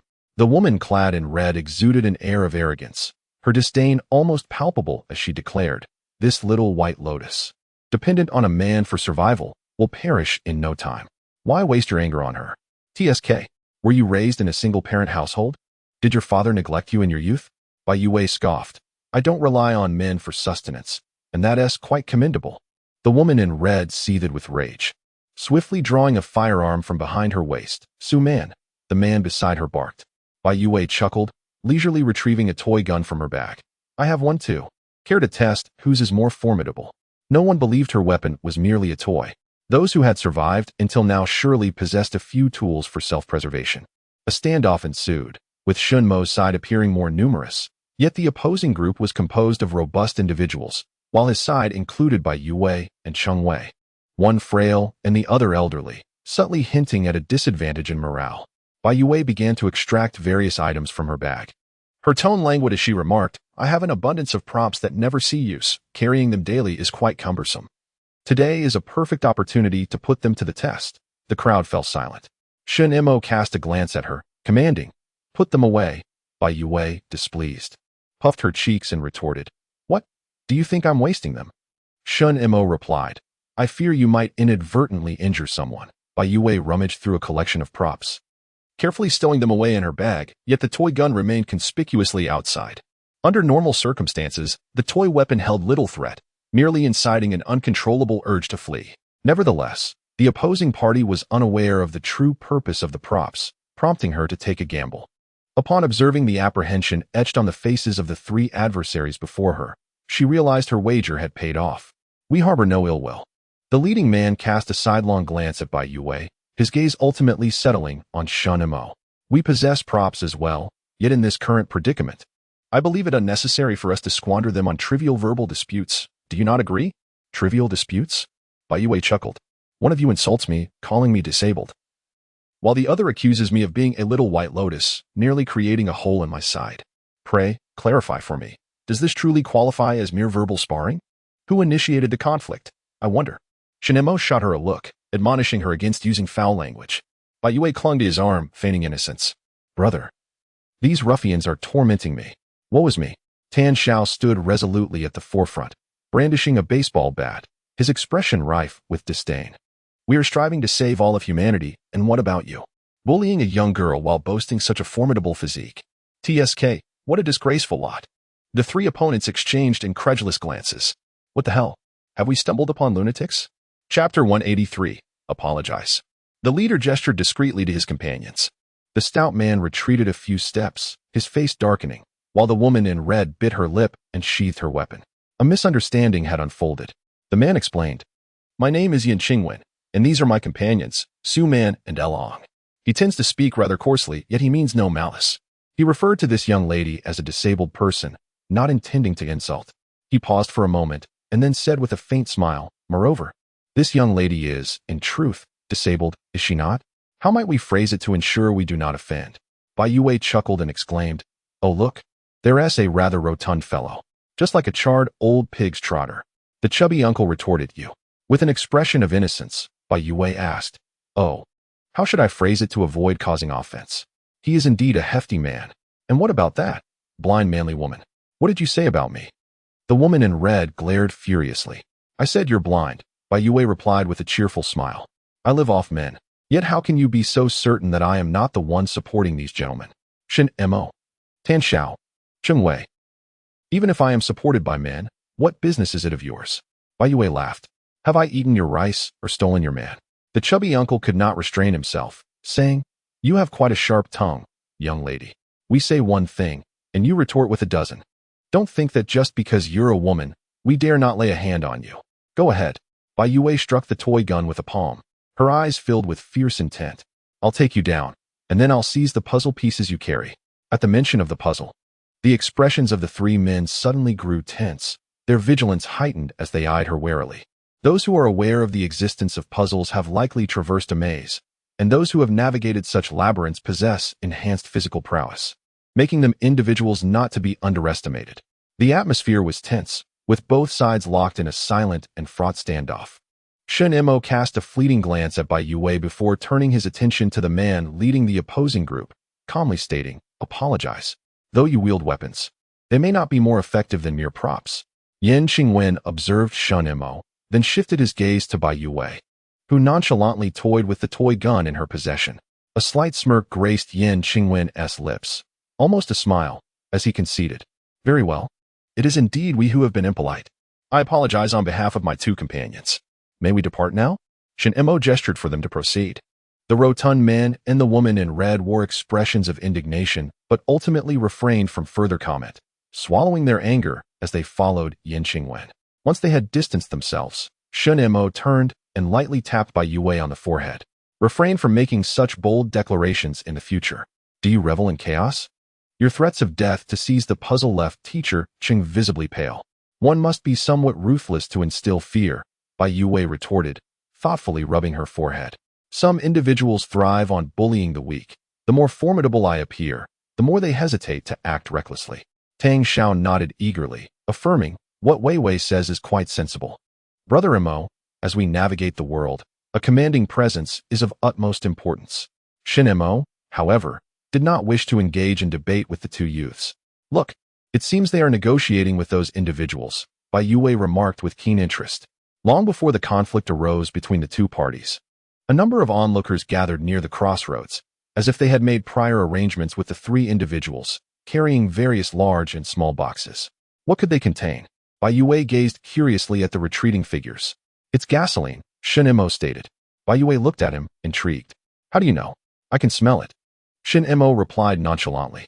Moreover, aside from gasoline, I cannot think of anything more valuable than firearms and ammunition. After a brief pause, he added in a hushed tone. Our gasoline supply is also running low. Chapter 184. Perhaps it will come in handy, Bai Youwei blinked. What shall we do then? Shen Mo replied. Their gasoline must have been collected from abandoned vehicles in the urban area. We can search for vehicles in the gaming zone. No residents dare to approach that vicinity. So we should be able to gather quite a bit. Yes, Bai Youwei nodded, and we can also enjoy some gaming. Shen Mo shot her a sidelong glance. What? Have you become addicted? Bai Youwei shrugged. There's no choice. To exchange for a puzzle, I need items, and to obtain items, I must play games. Ultimately, I am doing this to save all of humanity. Shen Mo found her amusing, pinching her cheek playfully. What that fellow said earlier was correct. Your mouth. Bai Youwei frowned, swatting his hand away in protest. Brother, could you refrain from being so handsy? You're making my face flabby. Shen Mo paused in surprise. Meanwhile, Tan Xiao nodded earnestly from the side. I also feel that Mo Gu has been quite touchy with Bai Youwei lately. Have I? Shen Mo mused, rubbing his nose. They were engaged in idle chatter, oblivious to the fact that others were discussing them. Qingwen, why did you intervene just now? The woman in red expressed her dissatisfaction. If it came to blows, we might not necessarily be at a disadvantage. And what if we win? Yin Qingwen glanced at them with indifference. What benefit do we gain from wasting our resources and energy on these individuals? Let us not forget that this area is far from secure. We could find ourselves drawn into the game at any moment. Moreover, even if they enter the labyrinth, there is no guarantee they will emerge alive. The woman in red scoffed. True, there is no need to squander time on those who are on the verge of death. Ever since encountering that Zhu Shu, he had not experienced a moment of clarity. Due to a dispute at the crossroads, Shen Mo and his companions were delayed in entering the fog for a brief period. At 2:30, they arrived at the mist's edge, double-checking their belongings in preparation to venture forth. At that moment, the young boy from the morning appeared, breathless and burdened by a heavy backpack. Wiping the sweat from his brow, his round, dark eyes fixed on Bai Youwei as he asked, Do the words you spoke this morning still hold true? Yes, they do. Bai Youwei assessed him from head to toe, her gaze lingering on various bruises. But are you certain you are fit to enter the labyrinth in your current state? The boy bore numerous injuries, as if he had endured a beating. He shook his head, insisting, I'm fine. Shen Mo also cautioned him. Once we are inside, we will assist you, but in the event of danger, we may not be able to prioritize your safety. I understand. The young boy adjusted his backpack and declared, I will try to run faster. Shen Mo glanced at him one final time, choosing not to elaborate further, and pushed his wheelchair forward, stating, Then let us proceed. They continued deeper into the mist. Teacher Chung lagged behind slightly, gently patting the boy's backpack. Is it heavy? Allow me to assist you. With a swift motion, he lifted the bag, adding, Let me carry it. You are just a small child, and with such a heavy backpack, how can you run fast in a moment of peril? Suddenly, he noticed something unusual. While lifting the backpack, his fingers snagged a thin string around the boy's neck, slightly pulling it to reveal a whistle nestled at the collar. Chapter 185. The second entrance into the maze. After walking for 5 or 6 minutes further into the fog, the environment began to shift. Everyone understood that this was a sign of entering the labyrinth, hence they remained silent. The air grew increasingly stifling and humid, while beneath their feet, the ground felt soft and yielding. This softness was not akin to the mud encountered in the frog's golden ball game, but rather a distinctly uncomfortable kind of softness. Bai Youwei also sensed the wheelchair's sluggish progress. The terrain had become uneven, sticky, and dull, presenting an eerie sensation. She even caught a whiff of a strong metallic scent of blood. Then, the fog dissipated. The urban landscape came into view, prompting everyone to instinctively cover their mouths and noses, stifling the urge to retch. The city was ensconced in clumps of crimson flesh, indistinguishable as sinew or membrane, enveloping everything, even obscuring the sky above, making them feel as if they were ensconced within the belly of some monstrous creature. The path before them resembled the trachea or intestines within the body, or perhaps something else entirely. Bai Youwei's complexion was exceedingly grim. All her excitement and anticipation for the challenge had vanished without a trace. Initially, she had entered with a mindset to relish the game. Yet now she wished to leave at once. It was repulsive. She covered her nose and spat out 2 words in displeasure. Teacher Chung attempted to touch the nearby wall. Its soft, slightly elastic texture was reminiscent of flayed muscle. As his palm pressed against it, he could even sense the pulsations beneath the flesh-like membrane, akin to blood coursing through veins. Chung pondered aloud. Last time, the maze tested our understanding of the mind. Could it be that this time it seeks to challenge our comprehension of the body? Surely not, Bai Youwei muttered through her hands. Our trip to Hangzhou was a spontaneous decision, and the game system has no way of knowing which maze we would enter. Her expression was one of agony as she inhaled laboriously, only to immediately hold her breath in disgust, feeling both wronged and infuriated. This place is utterly revolting. Tan Xiao glanced around, bewildered, and questioned, have we been consumed by some monstrous creature? Shen Mo drew a dagger and approached the wall, which was covered in fleshy protrusions. He raised his hand and made a swift incision, causing blood to flow freely. He dipped his finger in the crimson liquid and brought it to his nose, furrowing his brow. This maze appears to be alive. Only living beings can bleed. The group stood in silence, momentarily speechless, as the unsettling realization that the very ground beneath them was alive sent a shiver through their legs. After a brief contemplation, Shen Mo addressed the others, saying, "Let us proceed forward." Bai Youwei covered her mouth with one hand while pointing at the little boy with the other, instructing him to produce the map and guide them accordingly. It dawned upon everyone that the boy had previously claimed to possess a map of the labyrinth. How could someone who had never ventured into the maze possibly draw such a map? It was merely a depiction of the urban architecture within the confines of the fog. The little boy pressed his lips together and handed the map to Shen Mo, earnestly stating, "We should currently be on Jinshan West Road. If I am not mistaken, if we proceed further, we will encounter a large overpass." Shen Mo examined the map and then lowered his gaze to the boy's face, inquiring, "Are you from Hangzhou?" "Yes." The boy nodded. "My name is Pan Xiaoxin, and I am a 5th grade student at Hangzhou Central Primary School." "How old are you?" 11. Shen Mo nodded gently, returning the map to him. "From this moment on, you shall be responsible for recording our route." Suddenly bestowed with such a significant responsibility, Pan Xiaoxin was momentarily taken aback but quickly caught the map, stammering, "All right, okay." Chapter 186, a considerable shock that continued onward. The scent of blood and flesh pervading the surroundings. Bai Youwei pinched her nose for a while, but realizing her inability to refrain from breathing, she resignedly let her hand drop, bracing herself to face the air of this place. Concurrently, they also beheld something else, a group of grotesque beings, as if flayed, with disproportionately large heads and notably short, slender limbs. They crawled upon the grotesque flesh, gnawing and feasting, leaving behind gaping wounds from which oozed a foul mixture of pus and blood. The once rosy flesh was now marred by a sinister shade of black and purple due to decay. Bai Youwei felt a surge of nausea.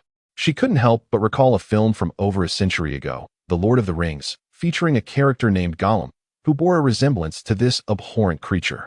No, that was an understatement. This entity was far more repulsive. Gollum at least possessed a pair of bright, expressive eyes, yet after scrutinizing these creatures for some time, she found no trace of eyes at all. What in the world were these abominations? Tan Xiao couldn't restrain himself from exclaiming, "Alien spawn?" No sooner had he spoken than the crimson monstrosities seemed to sense the disturbance, abruptly turning in unison towards them. Their faces bore nothing but gaping maws. Good heavens! Tan Xiao inhaled sharply. In an instant, 7 or 8 of the creatures swarmed toward them. He had no time to utter a curse. Seizing the baseball bat in his hand, he swung it, sending one creature flying. With another swift strike, he smashed another. They truly shattered. The sensation was akin to breaking a blood bag, as it splattered and merged into the flesh beneath their feet, leaving no remnants of bone. Only an overwhelming stench of blood rising to the heavens. "Everyone, be cautious," he called out. "These creatures may be toxic. Try to avoid direct contact." "Why didn't you say so earlier?" he exclaimed, crushing another monster's skull. He grimaced, spitting in disgust. Ugh. Ugh, ugh, ugh, ugh. Although the creatures were terrifying in appearance and agile in movement, their small size rendered them vulnerable. Even surrounded by 7 or 8, they could manage. Pan Xiaoxin was shielded in the center, her face ashen. Despite extensive preparations prior to their arrival, she had not anticipated the ferocity of this group. In less than 5 minutes within the labyrinth, a fierce confrontation with monsters commenced. Astonishingly, even a robust 60-year-old elder managed to vanquish several of these creatures. Among all, only Bai Youwei maintained a semblance of normalcy, sitting motionless in her wheelchair like a delicate maiden.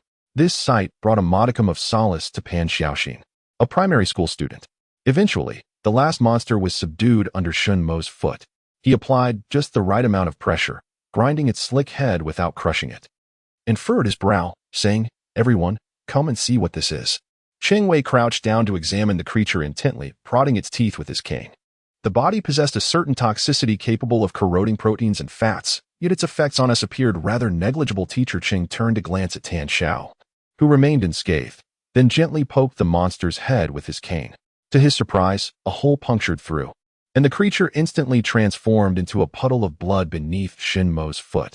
Cheng was momentarily taken aback. The head is exceptionally fragile. It must be their Achilles heel. They tend to appear in swarms, so there are likely many more within the maze. Shen Mo inquired of Bai Youwei, "Any thoughts?" Bai Youwei's face twisted in disgust, exclaiming, "So revolting." Shen Mo responded with silence. Bai Youwei, with a grim countenance, reiterated, "So revolting, so revolting." It seemed their intellect had endured quite a jolt. Chapter 187. At a loss with no clear direction, they could only continue along the street ahead. Subsequently, they encountered several skinning monsters, small yet troublesome, and their numbers gradually increased. While they could manage with 7 or 8, the onslaught of a dozen proved overwhelming. Uncertain of how many more creatures lay ahead, they sought refuge in a nearby convenience store. Inside, they were met with an unsettling sight. The shelves, laden with chunks of flesh, stood askew.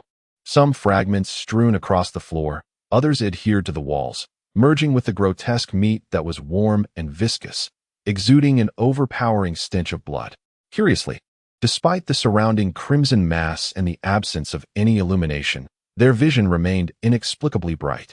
Cheng Wei cautiously extended his hand, tentatively touching the flesh.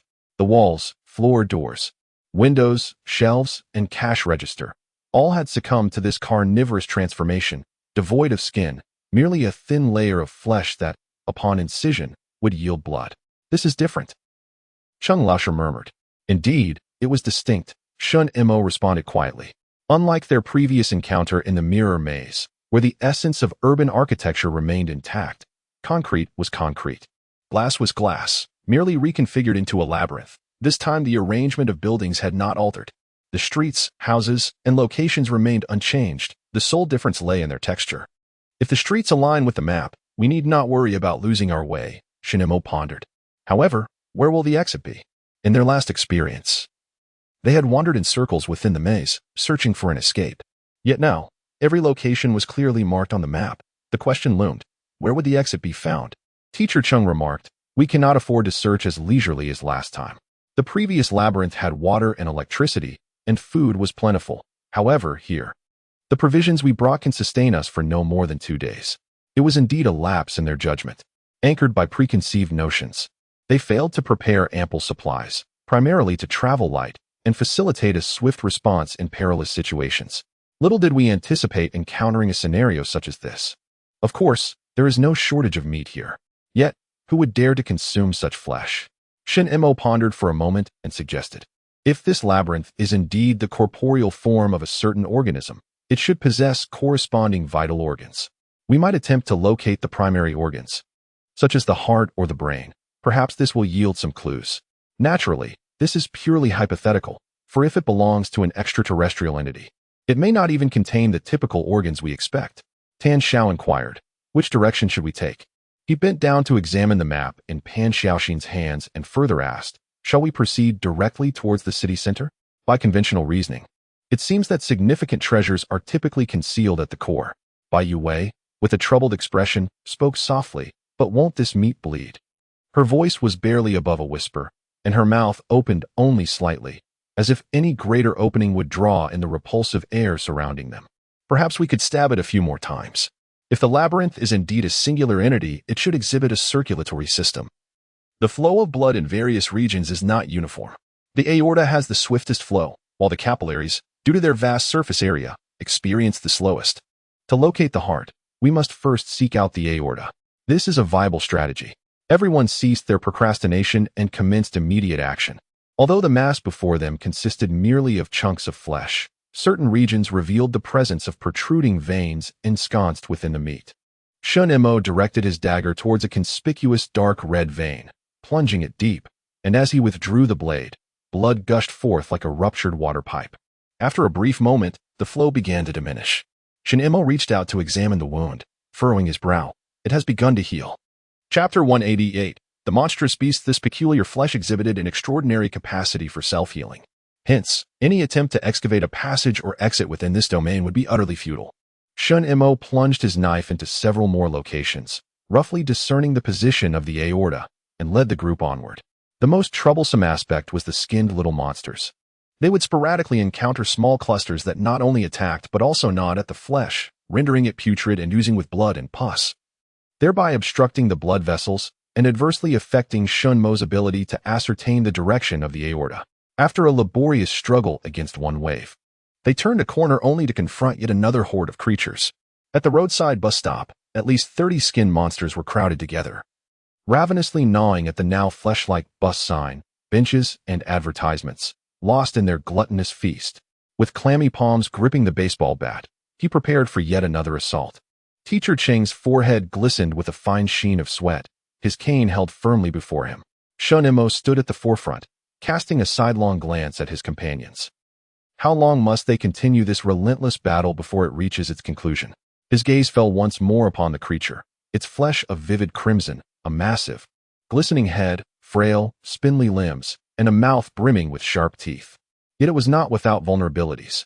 This monster appeared menacing, but a single blow could shatter its head, and a mere stomp could crush its limbs. It possessed little in the way of offensive strength, but the sheer number of them was overwhelming.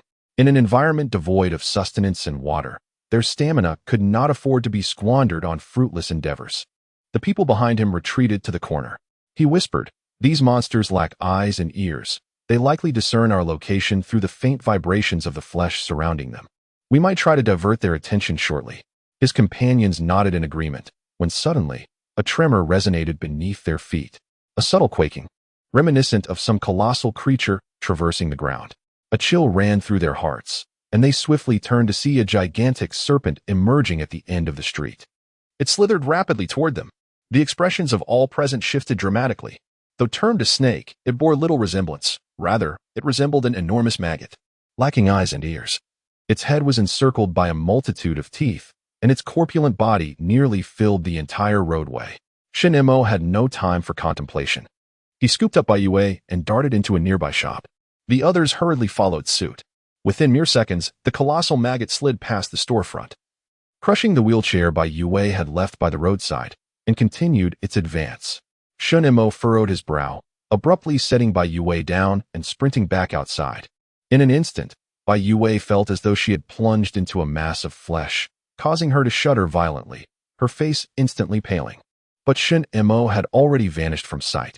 He pursued the plump maggot outside, witnessing with his own eyes as the enormous larva devoured the peeling creature near the signpost one by one. Its body writhed and crawled, agile and swift, soon disappearing around the corner of the street ahead. Shen Mo stood still for a moment.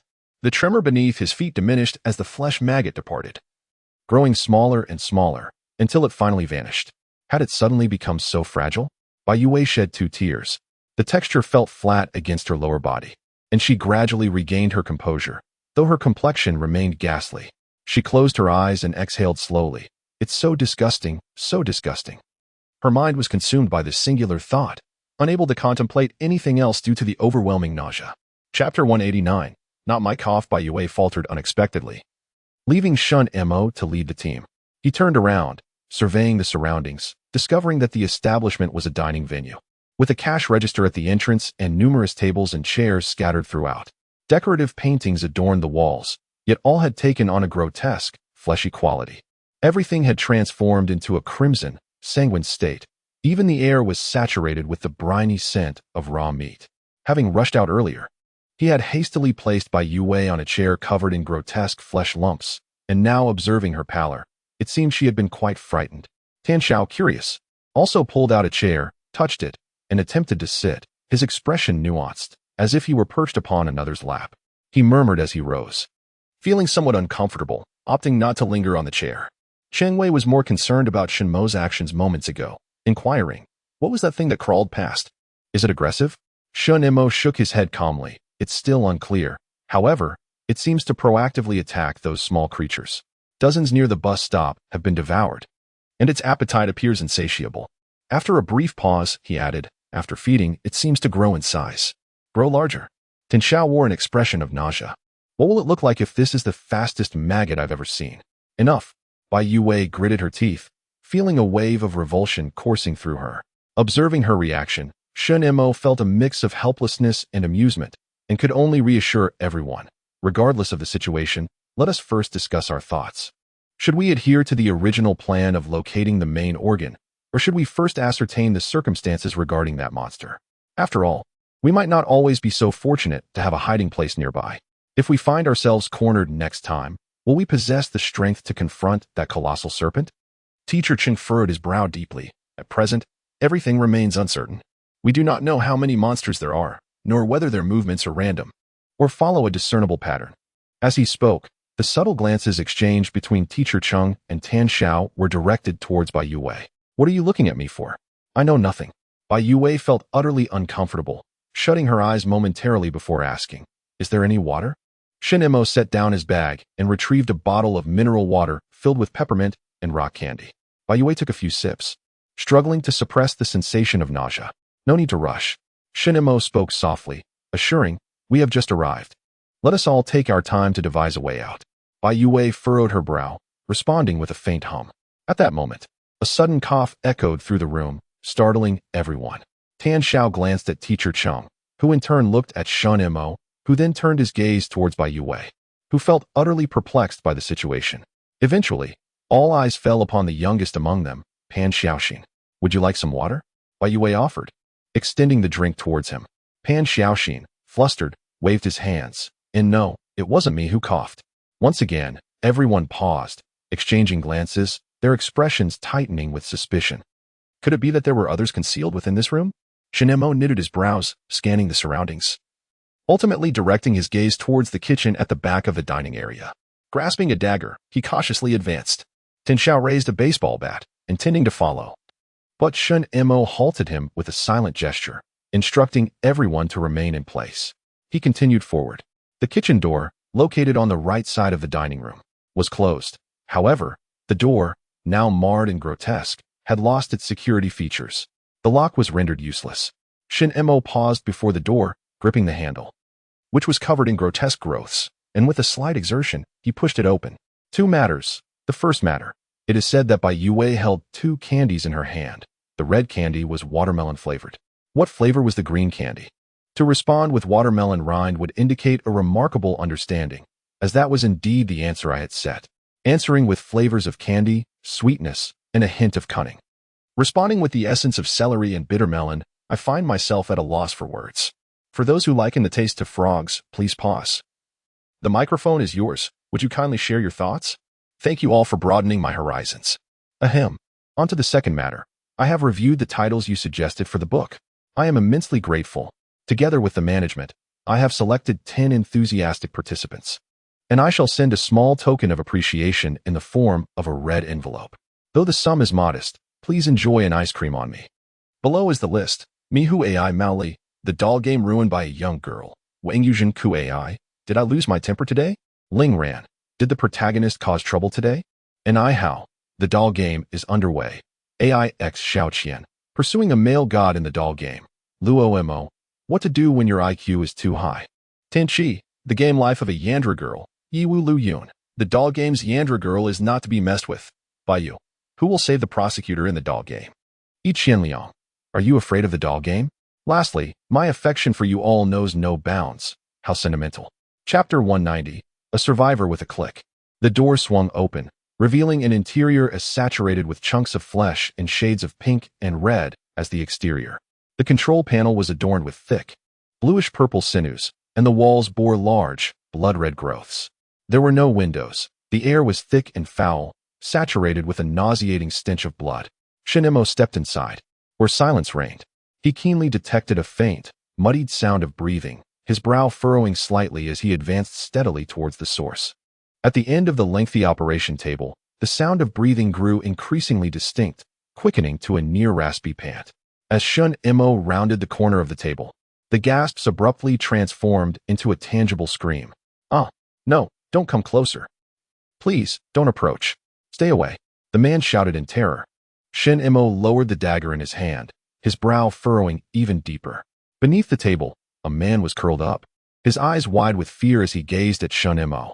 He appeared to be in his 30s, clad in a commonplace white shirt, with a suit jacket draped over his legs.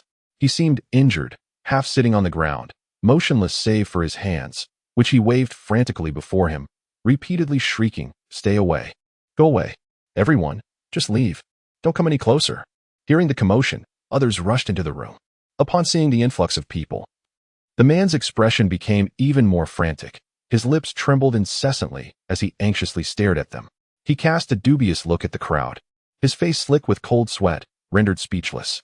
Tan Xiao, noticing the man's apparent injuries, reached out to brush aside the blood-stained suit jacket on his lap, asking, "Where are you hurt? Don't touch me."